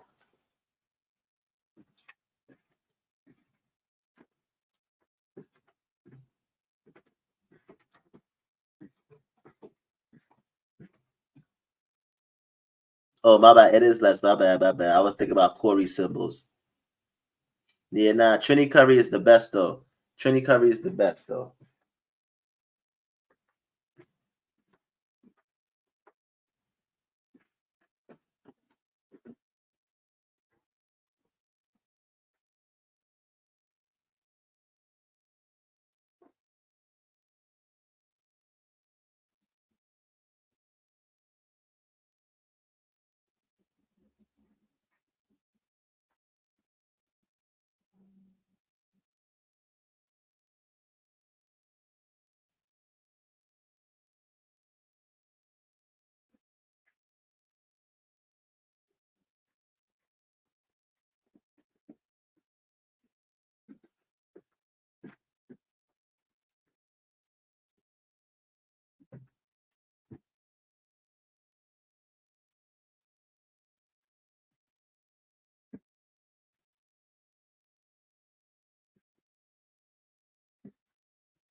Peace, peace, peace.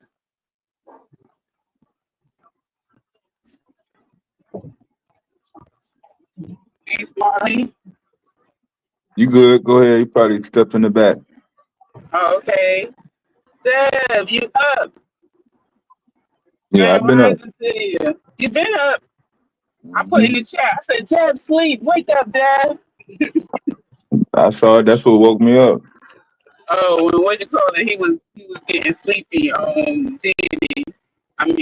Yeah, Diddy. He was I'm here. I'm here, Melanated. Just hold on. I'm making my tea. I'm coming right back. I'm coming right back. sleepy. Food early in the morning. I boiled me some eggs. I don't eat no damn boiled eggs. I want to eat some of the food that we're talking about. I want some good food. But see, now that I'm older now, I'm like, I gotta stay away from all of that. Caribbean soul food, Black American soul food, all of it. I gotta stay away from that stuff.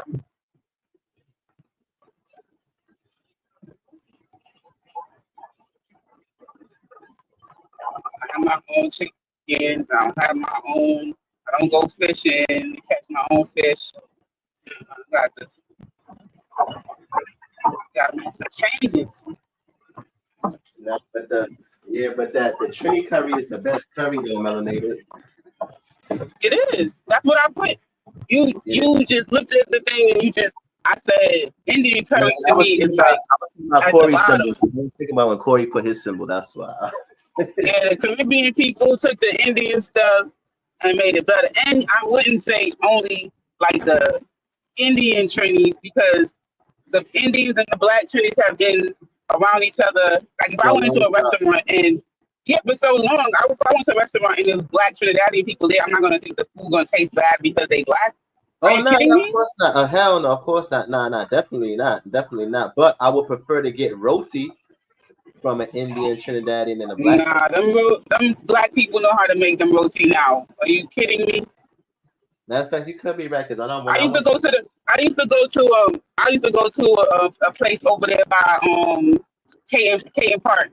Oh my gosh, the lady, I think she's on like Westminster and between like Patelia and Beverly, one of them streets over there. Oh man, the best damn roti ever. Nah, I ain't gonna lie. I had a roti in St. Vincent that was good too. So I can't completely say that.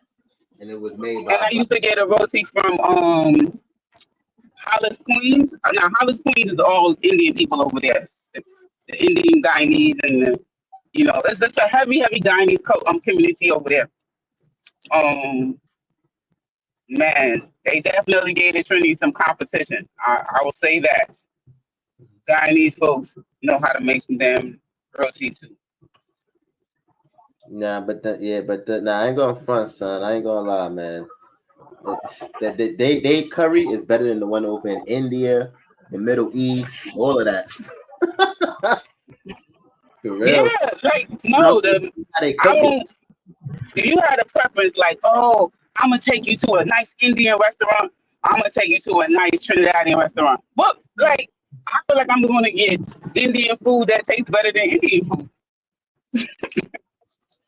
Like for me.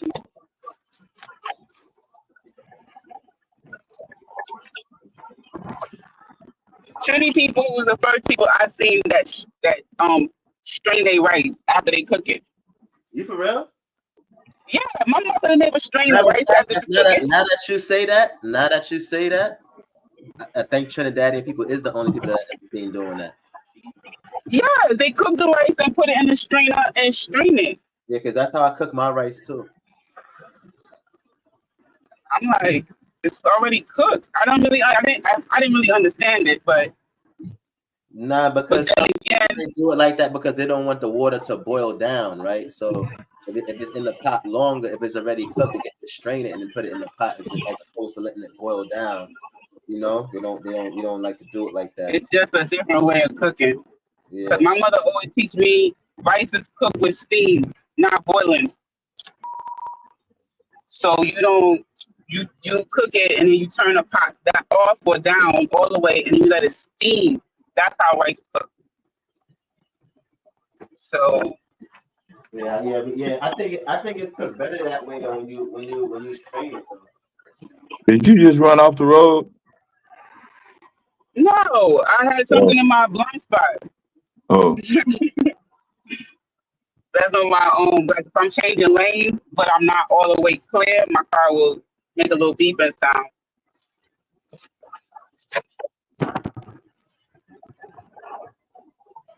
I'm an excellent driver, Deb.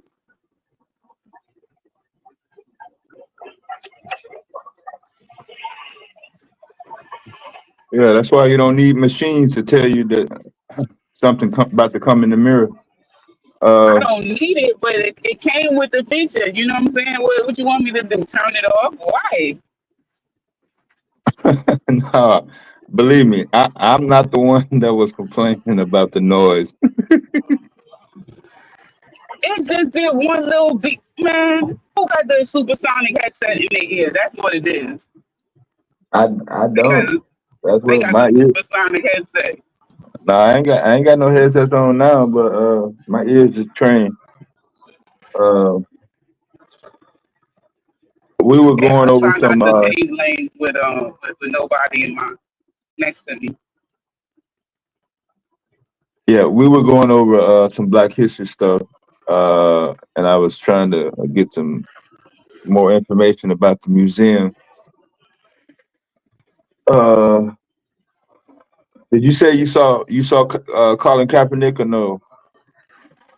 Kaepernick. I don't. Did I see Kaepernick? I don't think I saw Kaepernick when I went. But I mean, they might have added him. You know, it is a museum. They constantly like adding new exhibits and stuff, moving things.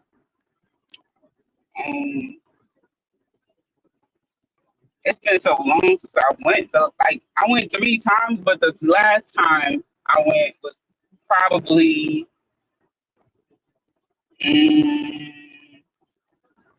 like 2020,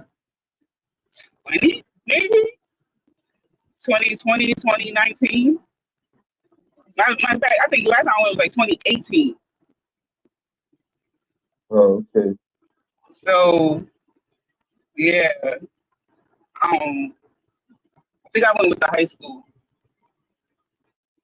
I went like 2 times with the elementary and middle school, and then 1 time with the high school students. So I don't remember.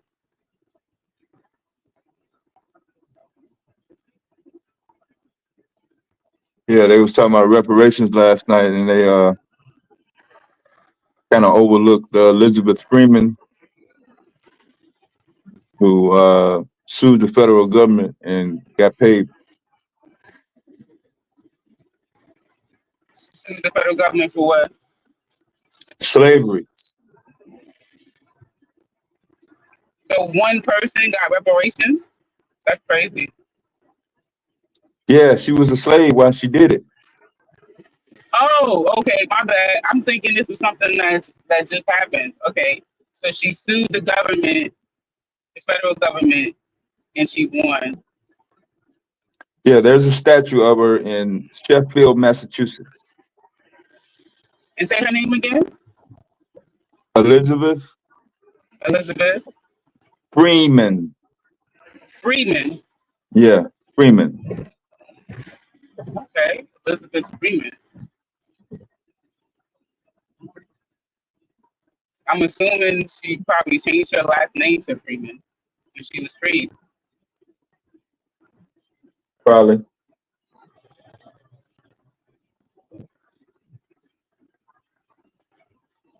Yeah, I definitely plan on changing my last name, getting rid of this damn colonial last name. My family, at least one of my family members had an issue with that. I was like, you just gonna have to have an issue. You still gonna be related though. That's one thing. So Yeah, that issue came up too because that was really the only way to keep track of family members when they got split up from when slave owners used to trade each other. well, it won't be the only way to trace me, so I don't have to worry about that. When I change my name, my name change is gonna be part of government documents. So my ancestors, my descendants, my descendants will be able to trace what my birth and last name was. So I'm good. I'm good. I don't know if it's like easier for a woman to be detached from their last name, but like let's say if I got married again and I changed my last name, you know what I'm saying? So like for me, it's gonna be easier for me to take a last name of Johnson or Smith or something versus, a name from a continent or something. No, it's still changing your last name. So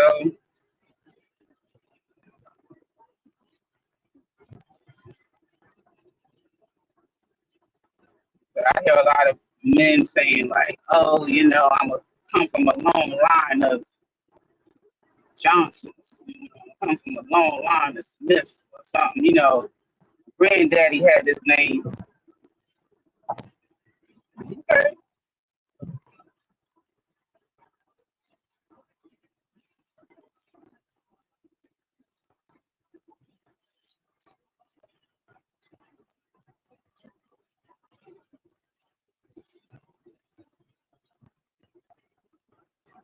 What? Vayasa? Bud again talking about melanated about to get an Aboriginal name. He got jokes. He got jokes. Melanated Smoking Mountain rainwater.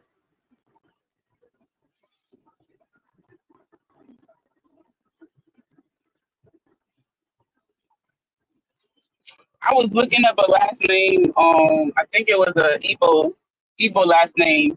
It had something to do with like the the person has returned or something like that.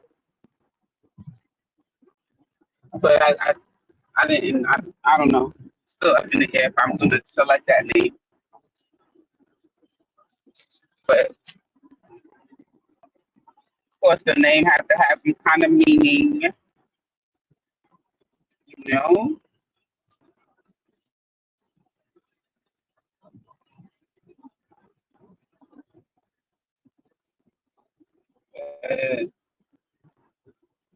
He's trying to be rocking with no damn Irish name too much longer.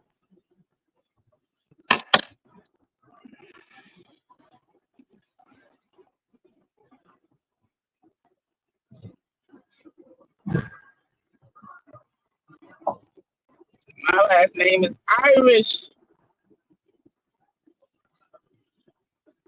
Damn, Irish was in the Caribbean giving us their freaking last names. Chuck.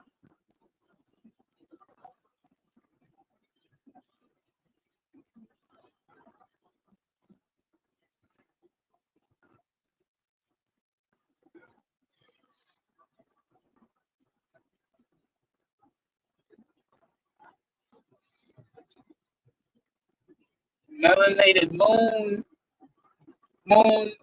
crust. To switch my last name to last name. Oh, you need to cut it out. Vayasa last name. That would be funny.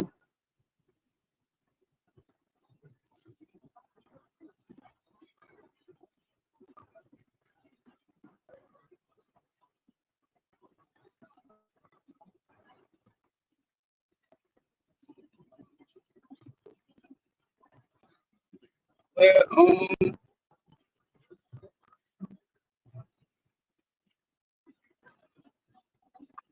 yeah, Elizabeth Freeman.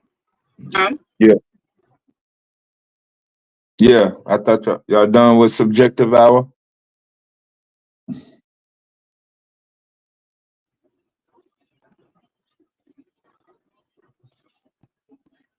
Somebody went You into a do? dead zone.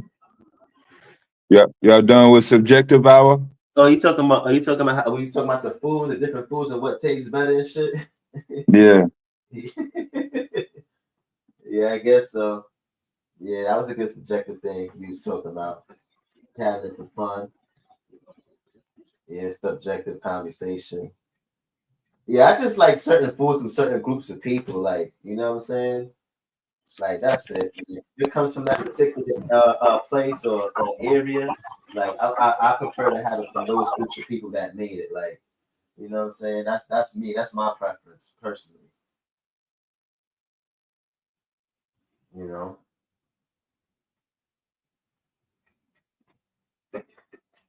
It's all good. Yeah. Like I don't want no Mark eggs. still talking about food? He's still talking about food? Oh, No. Nah. We going into something else. Oh, okay. Well, You about maybe to you're talk too about, far from the phone. we I about to can't talk hear you. about we about to talk about sports right now. Oh, I'm okay. joking. All I'm right, I'll be in joking. the chat. I'm about to take it. I'm joking. I'm joking. Yeah. Where's Psycho at? Oh my God, the conversation gonna get to sports or hip hop and Psycho around. My goodness.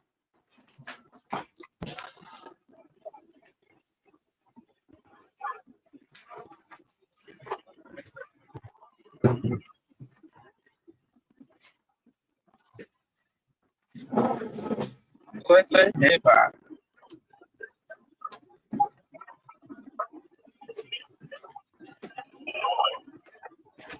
Dude, why traffic be so good on Fridays? Like, this don't make no sense how fast it is I'm getting to work on a Friday. The rest of the week, just respect.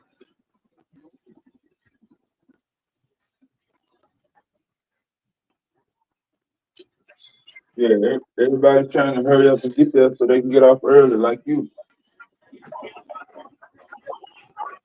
Man, I'm gonna pray to all the deities today that all of the children be in a right mind today and don't stress me out on no Friday. Yeah, I hope niggas don't come to work today neither, son.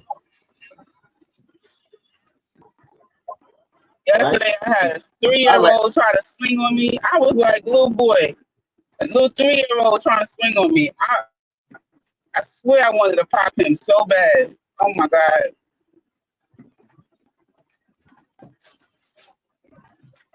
Y'all people need to be sending your kids to school and they hitting adults. That stuff is not cool. Out on his game. I had to remember this is not my baby.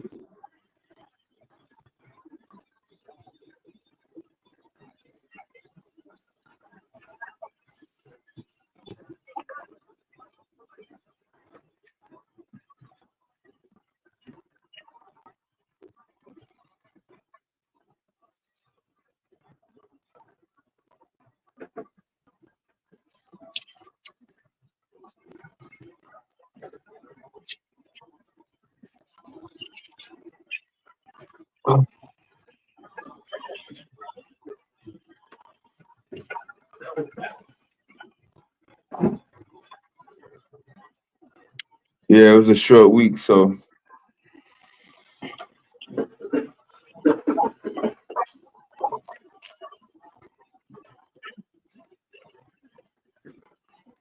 Y'all see my honorary Apple name in the chat? Melanated Swift Feet. It's my Aboriginal name. Swift. Swift Feet. Mm-hmm. You know, I've always been here. I'm Aboriginal of Brooklyn. You didn't know? No, I didn't know. King's Plaza was actually named after my great grandfather who was a king. Right? And then Queens is named after his wife, my great grandmother. So king and queen, see, y'all don't really know. I'm indigenous to Brooklyn That's and it. Queens. I've been telling them FBA, Foundational Brooklyn American. That's right. FBA, B, Foundational Brooklyn American. Marcy is the name of one of my ancestors from Marcy Projects, you see. And pink was one of their favorite colors. So we got the pink houses, you see. Then you know when the baby come out and their head is shaped like a cone, that's what we get Coney Island. Coney Island, you see? Yeah, we get Coney Island from my ancestors, they was innovative and they was like, man, this baby head shaped like a cone, and they started using the word cone and then we got the Coney Island, it's Right. really, really remarkable. Right. There you go.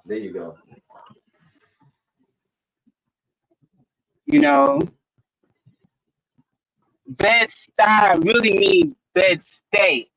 Like when you go to bed, you better stay your ass in the bed. But then the accent changed it from bed stay to Bed-Stuy. See what I'm saying? Indigenous, y'all.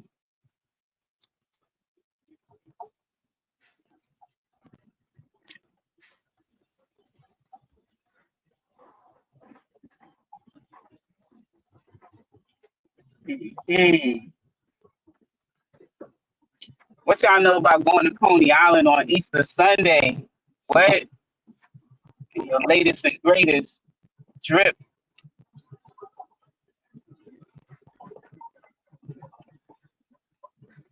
Y'all don't know nothing about that.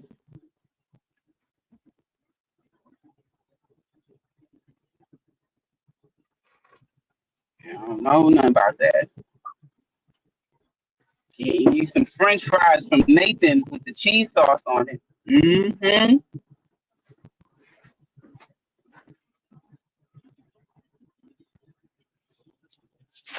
Marley's too young. He don't know about that.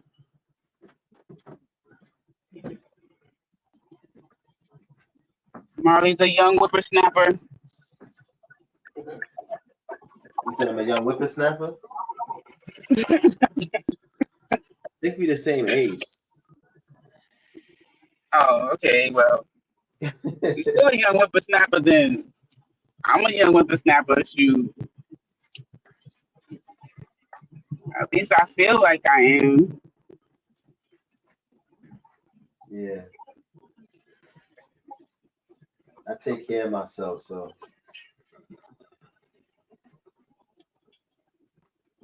And I got good genes. Got good genes. My grandmother said we come from good stock. And I take care of myself. Stress free. You know what I'm saying? Ain't got to worry in the world.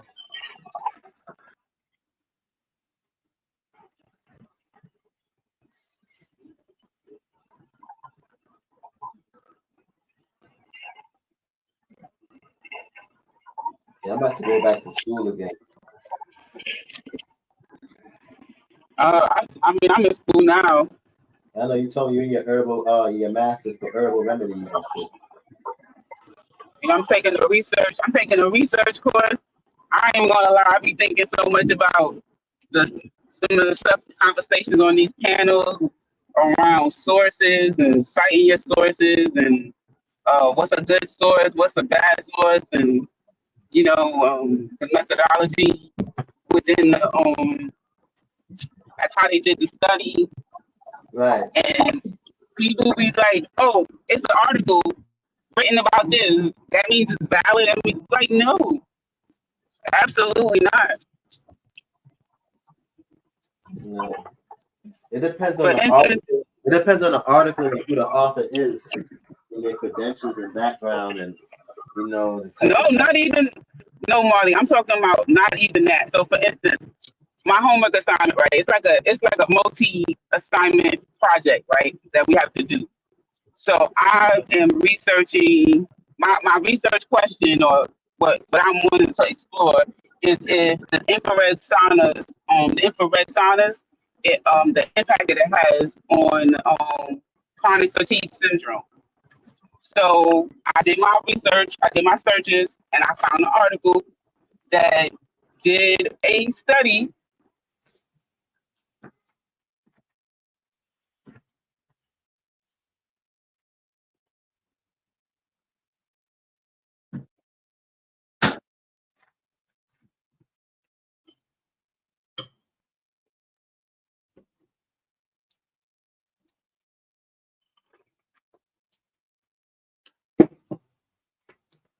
Participants are the same. The intervention or exposure. The intervention and exposure, are they the same? Yes, the interventions is infrared saunas, right? I had to answer, did it address my background question? So that was a yes. On all three of those things, that was yes. The next one is participants, intervention, comparison. So my question was to compare the infrared saunas versus just the regular saunas to see if the infrared actually address fatigue more or less. In the other article, they didn't have a comparison group. They were just wanting to explore what was the impact of using the saunas, right? Okay, when it came to outcome measures, there are screening tools that you can use that to assess chronic fatigue syndrome. This study they just asked the person on a scale of 1 to 10 how much fatigue you feel. That's this one question. What the hell, right? So when you're looking at the results are going to say that there were the intervention yielded some impact. But when you assess the tool that they use, you have to say that there is room for bias. There's room for, that person could have slept longer, right? They could have slept longer, and that's why they less fatigued. That's not a good measure. So is that study a really good study? No, it's not. But it does say that the infrared It's a qualitative study. It's not a quantitative study where you can. No, it's quantitative because they completed a questionnaire. But the questionnaire is not. They did a questionnaire. They did and they did like some. So hold on, the questionnaire, right? Is because the survey is based off of a person's the individuals how they feel, right? What they saying, how they feel, right? So it's kind of, I understand what you're saying, but that is still kind of like qualitative in the sense that they just giving their subjective, and you can't really like actually quantify. You're going based off of how they saying that they feel.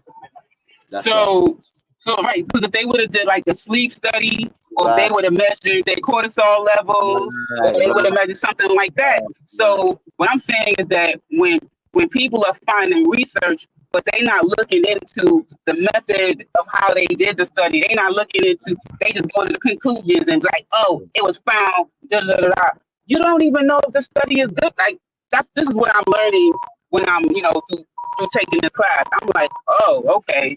So, just reading the abstract, that's not going to tell you everything. What class is that? A research class. General? I'm in a integrated health program. Oh, it is health. Okay. Mm-hmm. Yeah, health.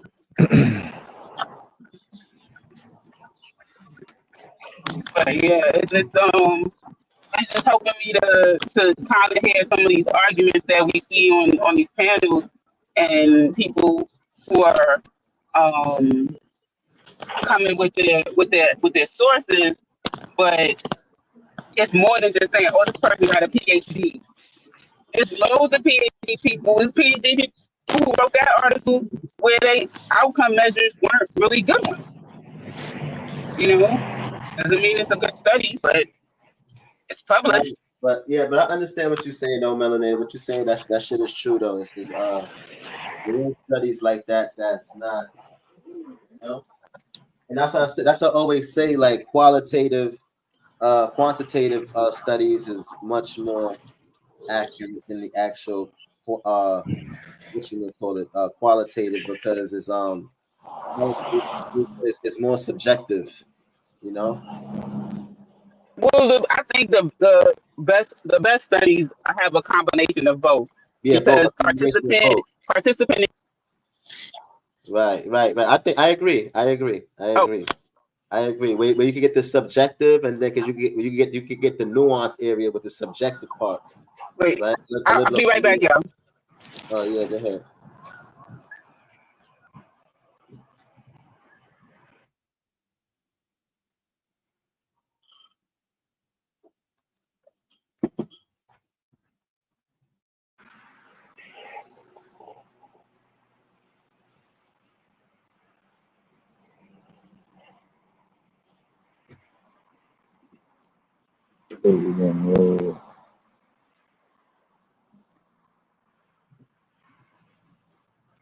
You don't have enough self-esteem to be in New York. Huh? Right. So, that's region banging. I'm just say Coney Island was built to remind us of the pyramid Earth. That's funny.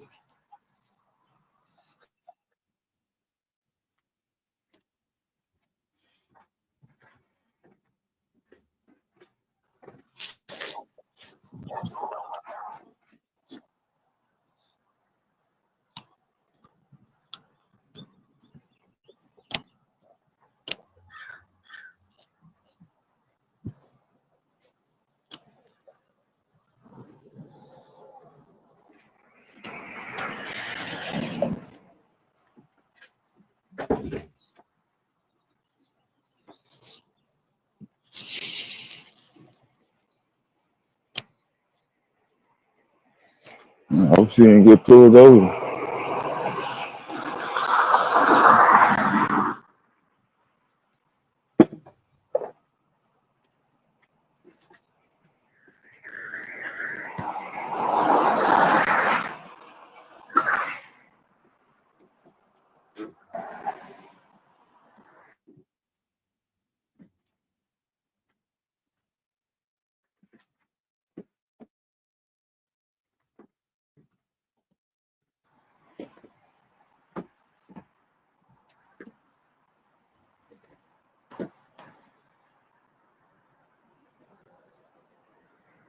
That's crazy. Molly said I don't have enough self-esteem to be in New York regions.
It's right here. I got it.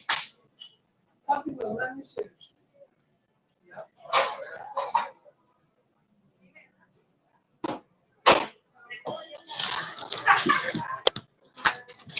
You work for FedEx? Not yet. Huh? Not yet. Oh.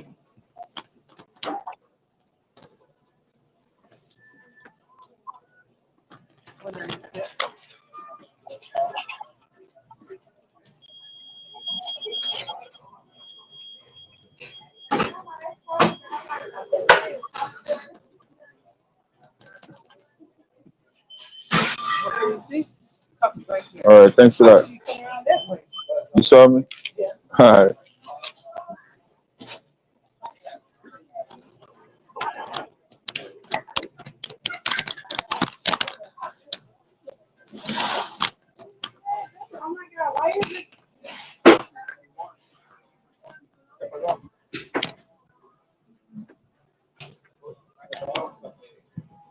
Y'all ain't never seen y'all order get handed to you before you pay for it.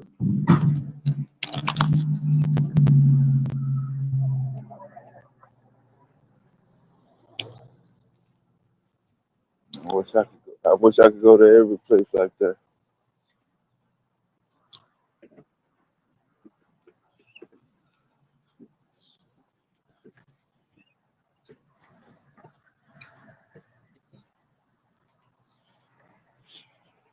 We got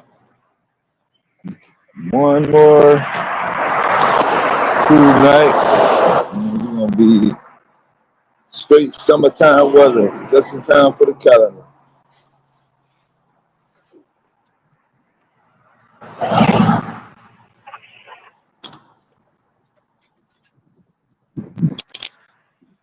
Hot as hell next week. Oh, did I get caught?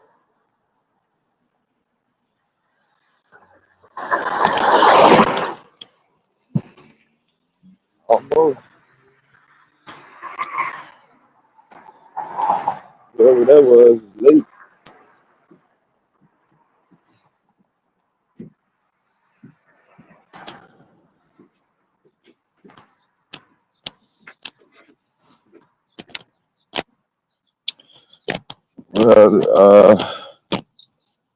Playoffs gonna be over soon.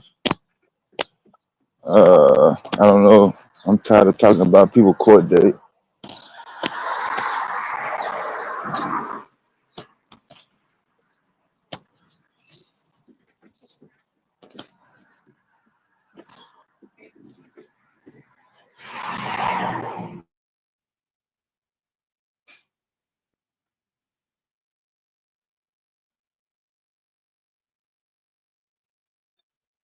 Talk about politics.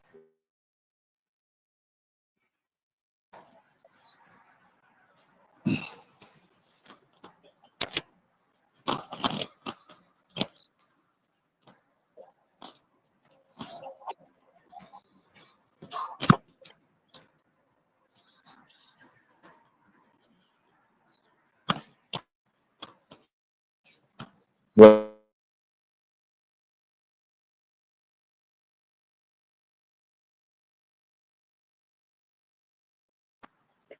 to have a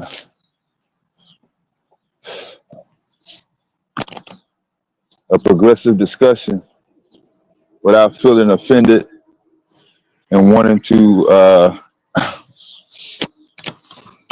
convince somebody that how they feel is not necessarily right, but the other person needs to make an adjustment. So to put it plainly, that's why we see a lot of discussions, no matter what the topic is, it's always, shouldn't say always, but in most cases, it's always, I don't have to show any proof. I don't have to do any research. Just believe me, because that makes me feel good. Yeah, that should be crazy. You said, just believe me. Yeah. Yeah, they crazy, son. And then they get mad when they get challenged. They'll get upset. Yeah, then they'll get upset when they get challenged. I'm like, damn, you got fucking AI, open chat GPT, fucking do the shit while you're talking to me.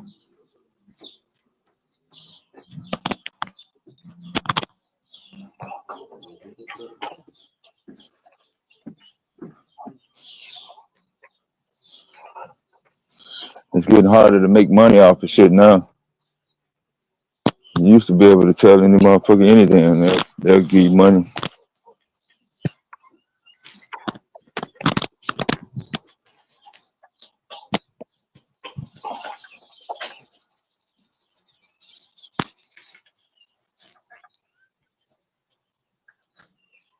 Is that a red bird?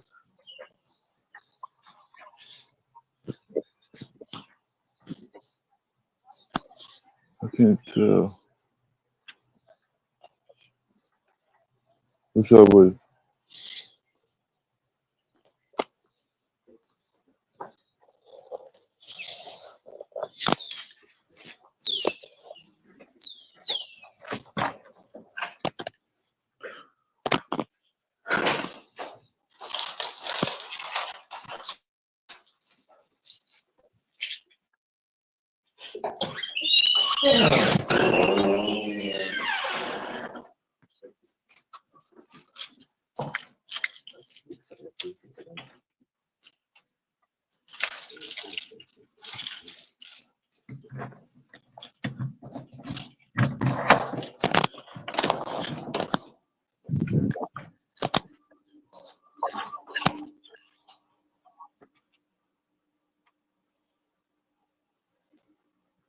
That's crazy, man. And then some people just really don't want to learn anyway. They just want to believe what they want to believe. That validates their belief already. We got people like that too. So,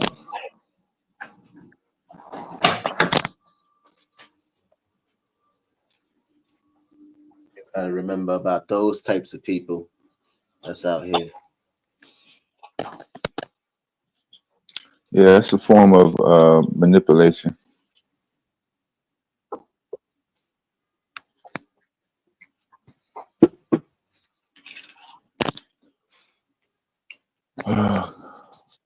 That's crazy.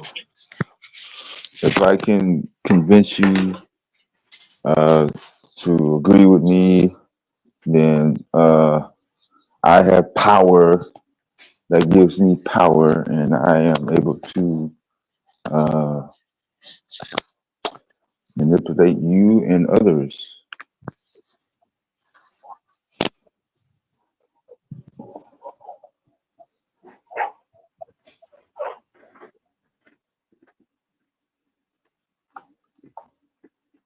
That was a problem. All right, man. This is crazy.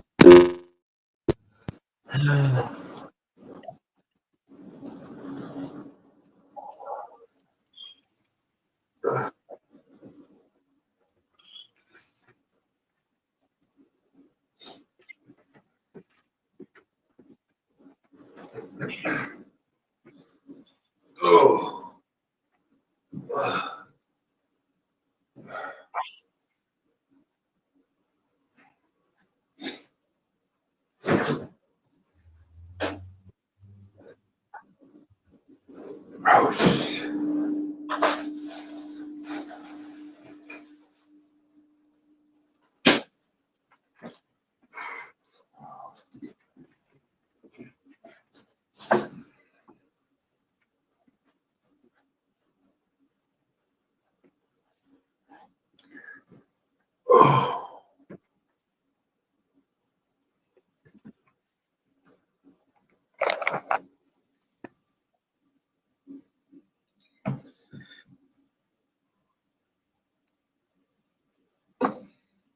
Yeah.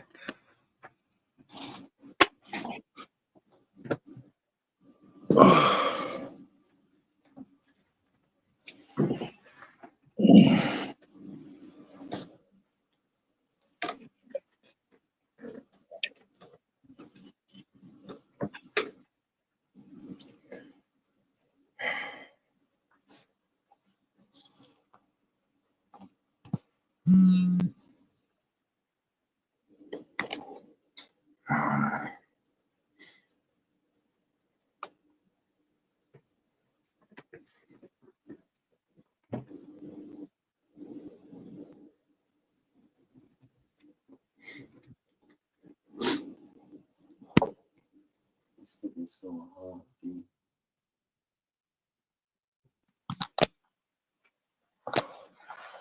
All right, let's see. Can we get going here on Friday morning?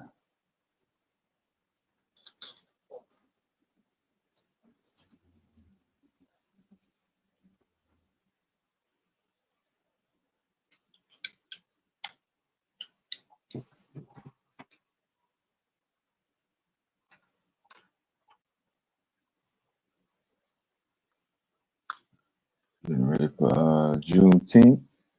for the Juneteenth festivities, or is next month gonna be known for something else?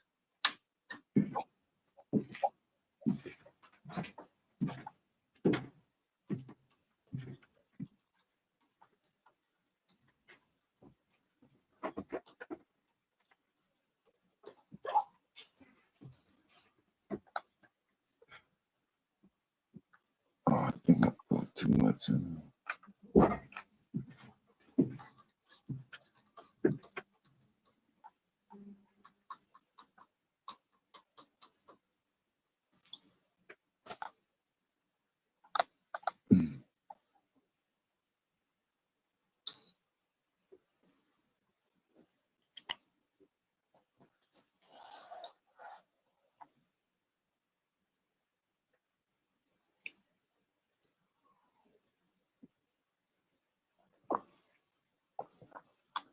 Yeah, this the morning crew.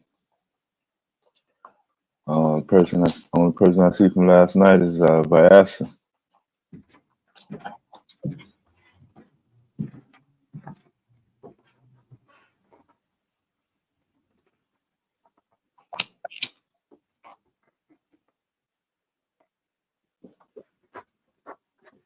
That KT dude, boy, he was kind of getting agitated. Oddly enough, he normally don't get agitated. You just keep talking, but Psycho wasn't having it.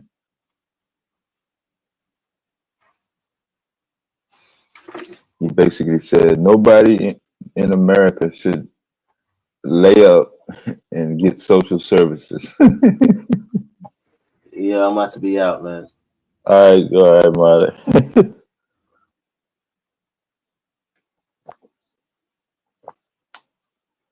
I was like, oh, okay. Yeah, I think he was up on the panel that time we was doing the political ideology quiz test.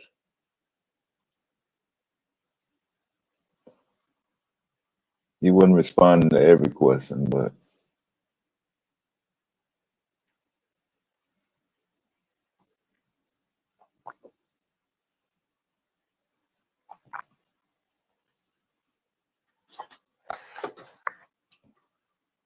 he definitely didn't give no leeway for those people that are not able to produce as much as others. And so when I say produce, I go for knowledge too.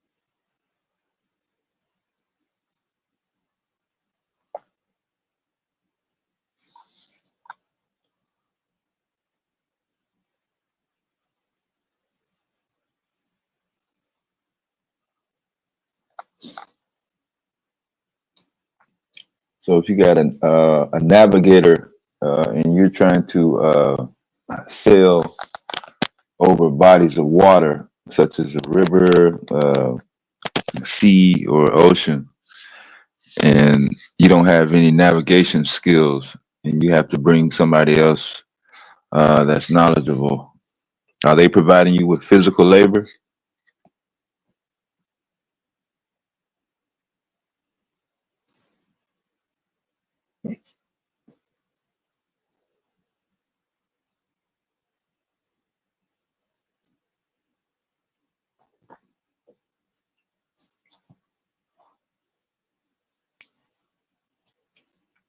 Being able to solve mathematical equations in your head without using scratch paper was to have said to be not a skill, as opposed to using a shovel or a hand tool.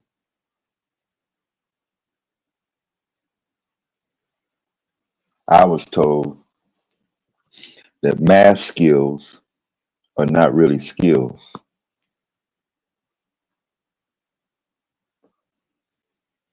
But I had to let him just go to sleep on that one. There's no sense in me getting into no argument about that.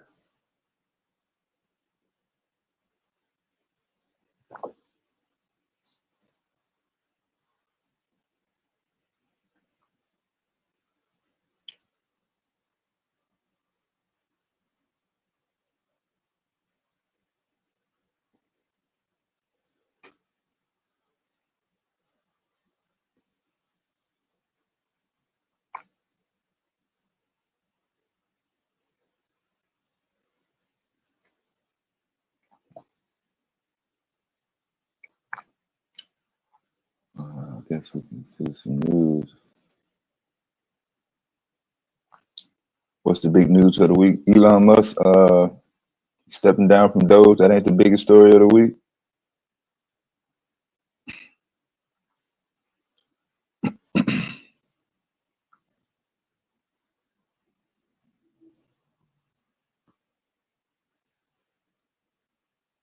I don't have my regular news feed tool up. This is gonna have to do right now because I'm supposed to be moving boxes in a couple hours.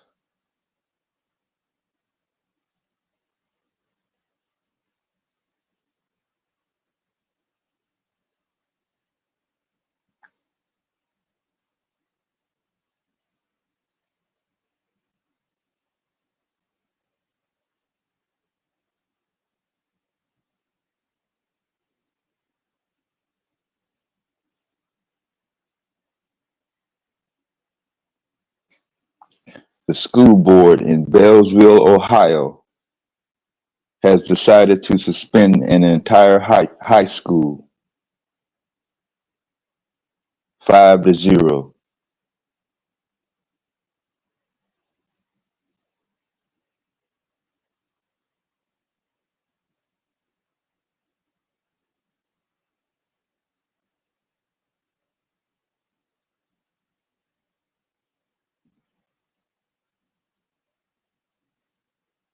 The 7th and 8th graders will go to elementary school.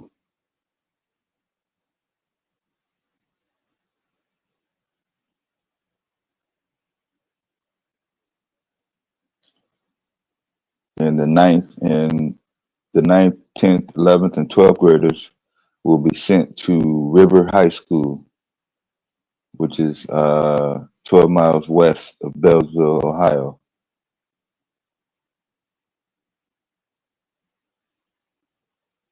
Depending on your zip code, some students will be sent to Monroe Central.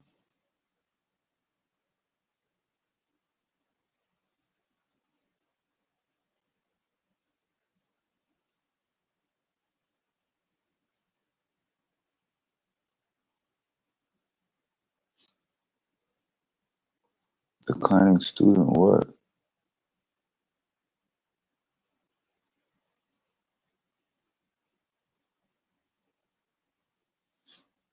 Must be a misprint.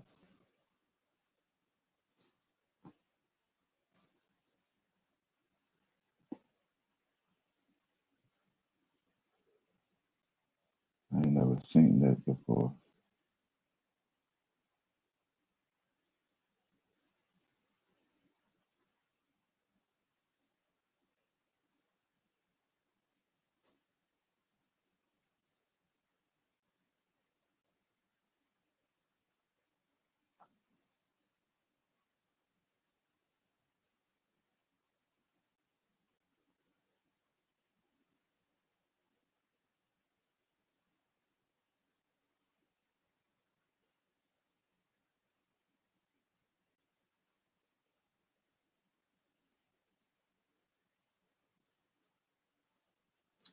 Meta, Amazon, and Google team up for a deployment.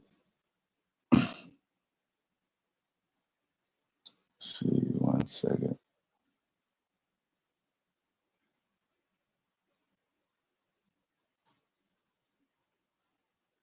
One of those pop-up ads.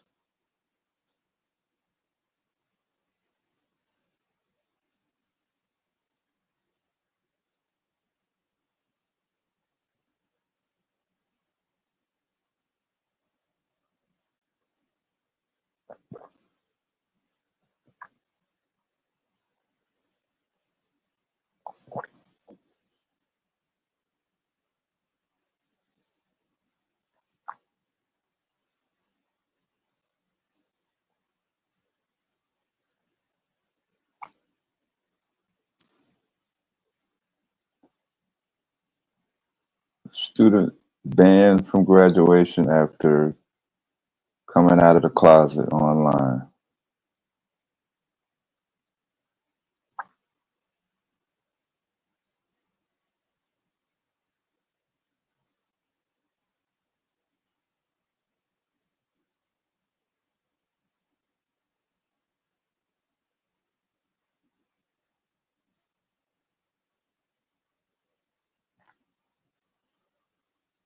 Man, it's been so many vehicle recalls.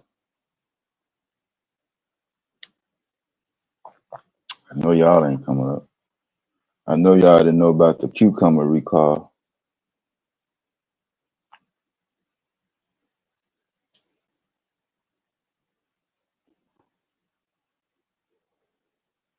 Y'all don't eat salad.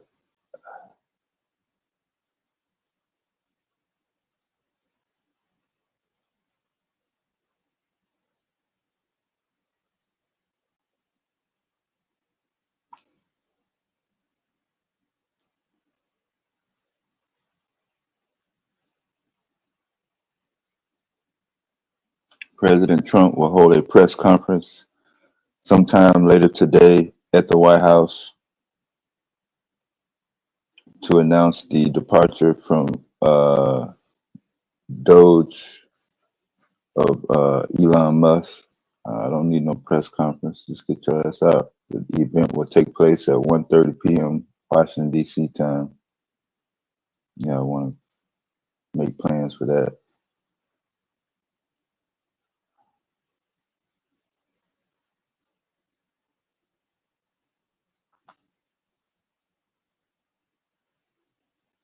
The Google monopoly case.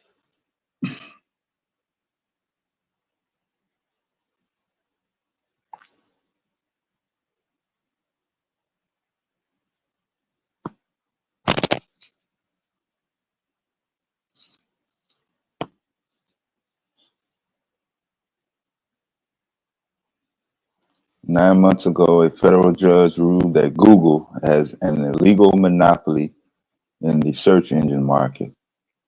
Today will be the final closing arguments phase, and the judge will be left to decide how the company will be punished, which will, some say, will be the biggest antitrust case in 25 years.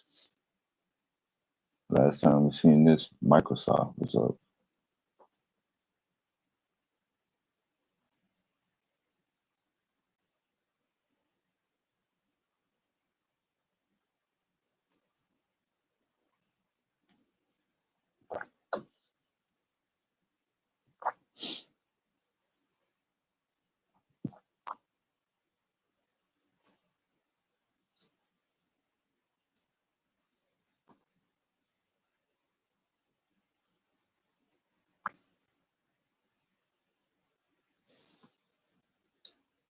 The Department of Justice filed its case in 2020, focusing on the company's contracts with device makers like Apple, Samsung, and other tech manufacturers. The agency argued it's unfairly boxed out other competitors.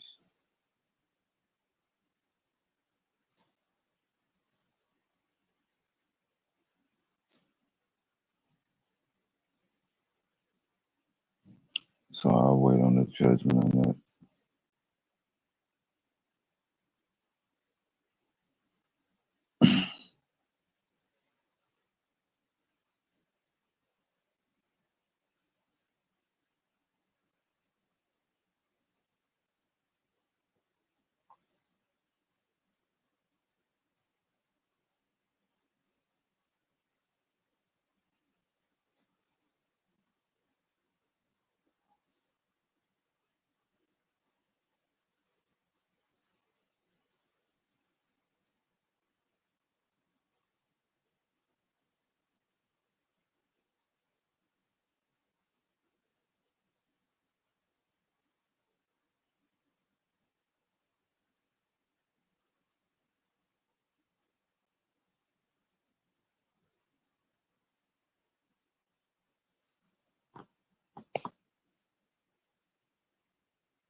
Mhm.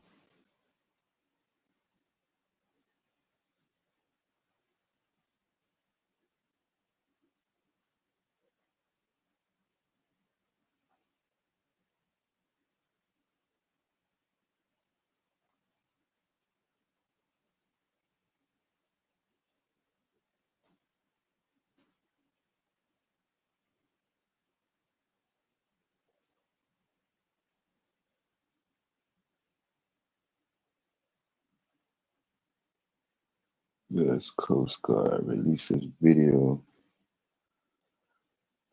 the moment the submersible Titan exploded.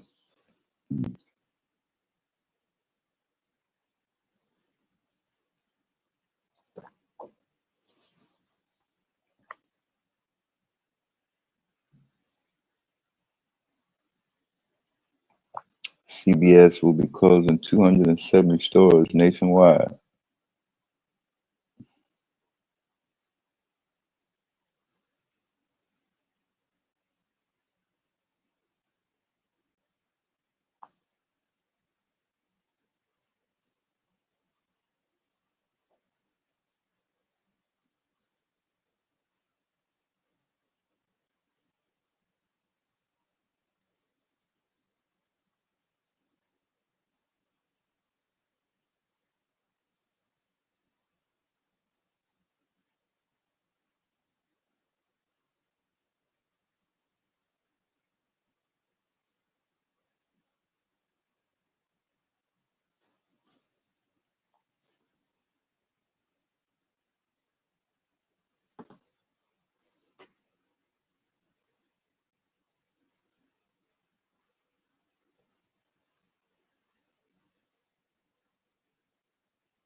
University of San Diego.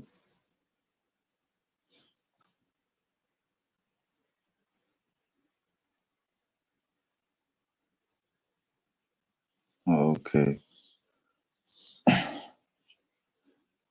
So this 3D printer printed out a robot and then the robot walked out the printer. That's crazy.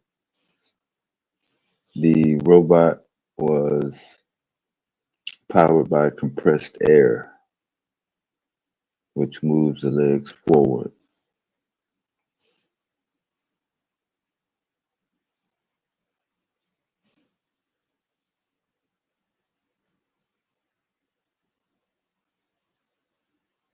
The robot took 9 hours to print and was developed by scientists at the University of Edinburgh.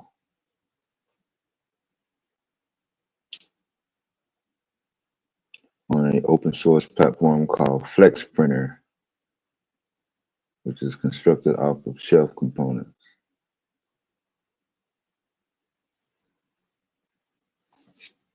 The robot is printed entirely out of flexible thermoplastic polyurethane. The material starts out as a filament which is heated to the melting point, then extruded out of a print nozzle to build up the robot's body's successive layers.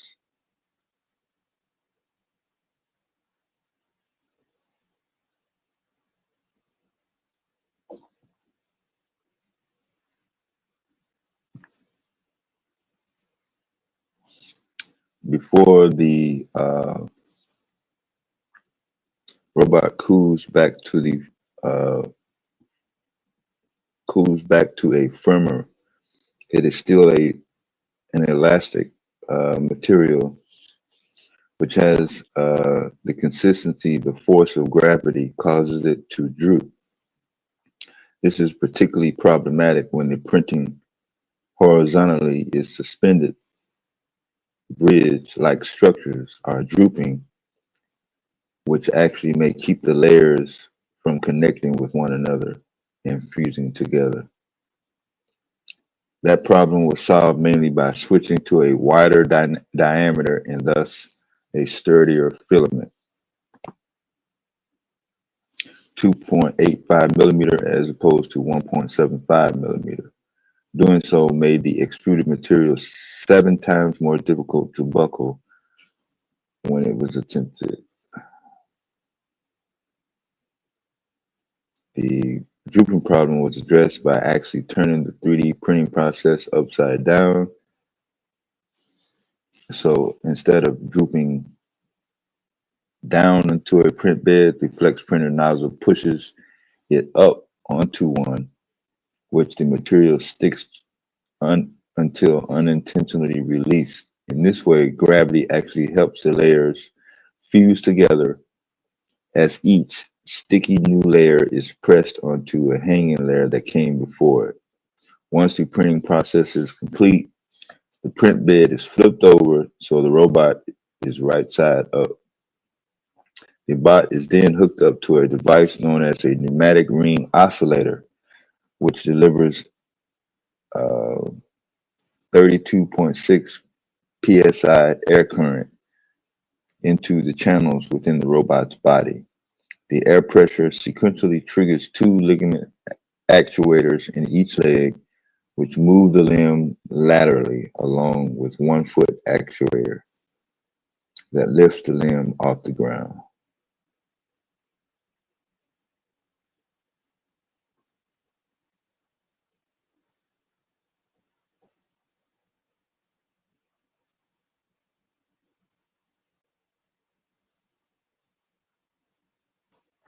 A paper on the research was recently published in the journal called Device. I want to check that out.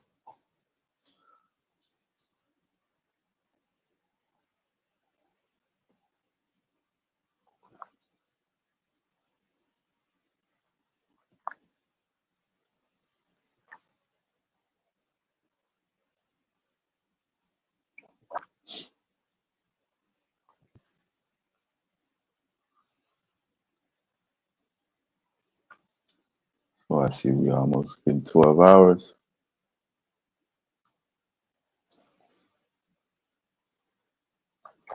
Nobody wants to come up.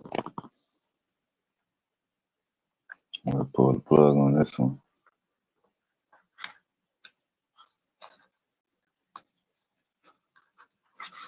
Since it's Friday.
So if you are on food stamps and you want to buy junk food, there is a restriction list if you live in the states of Iowa and Indiana.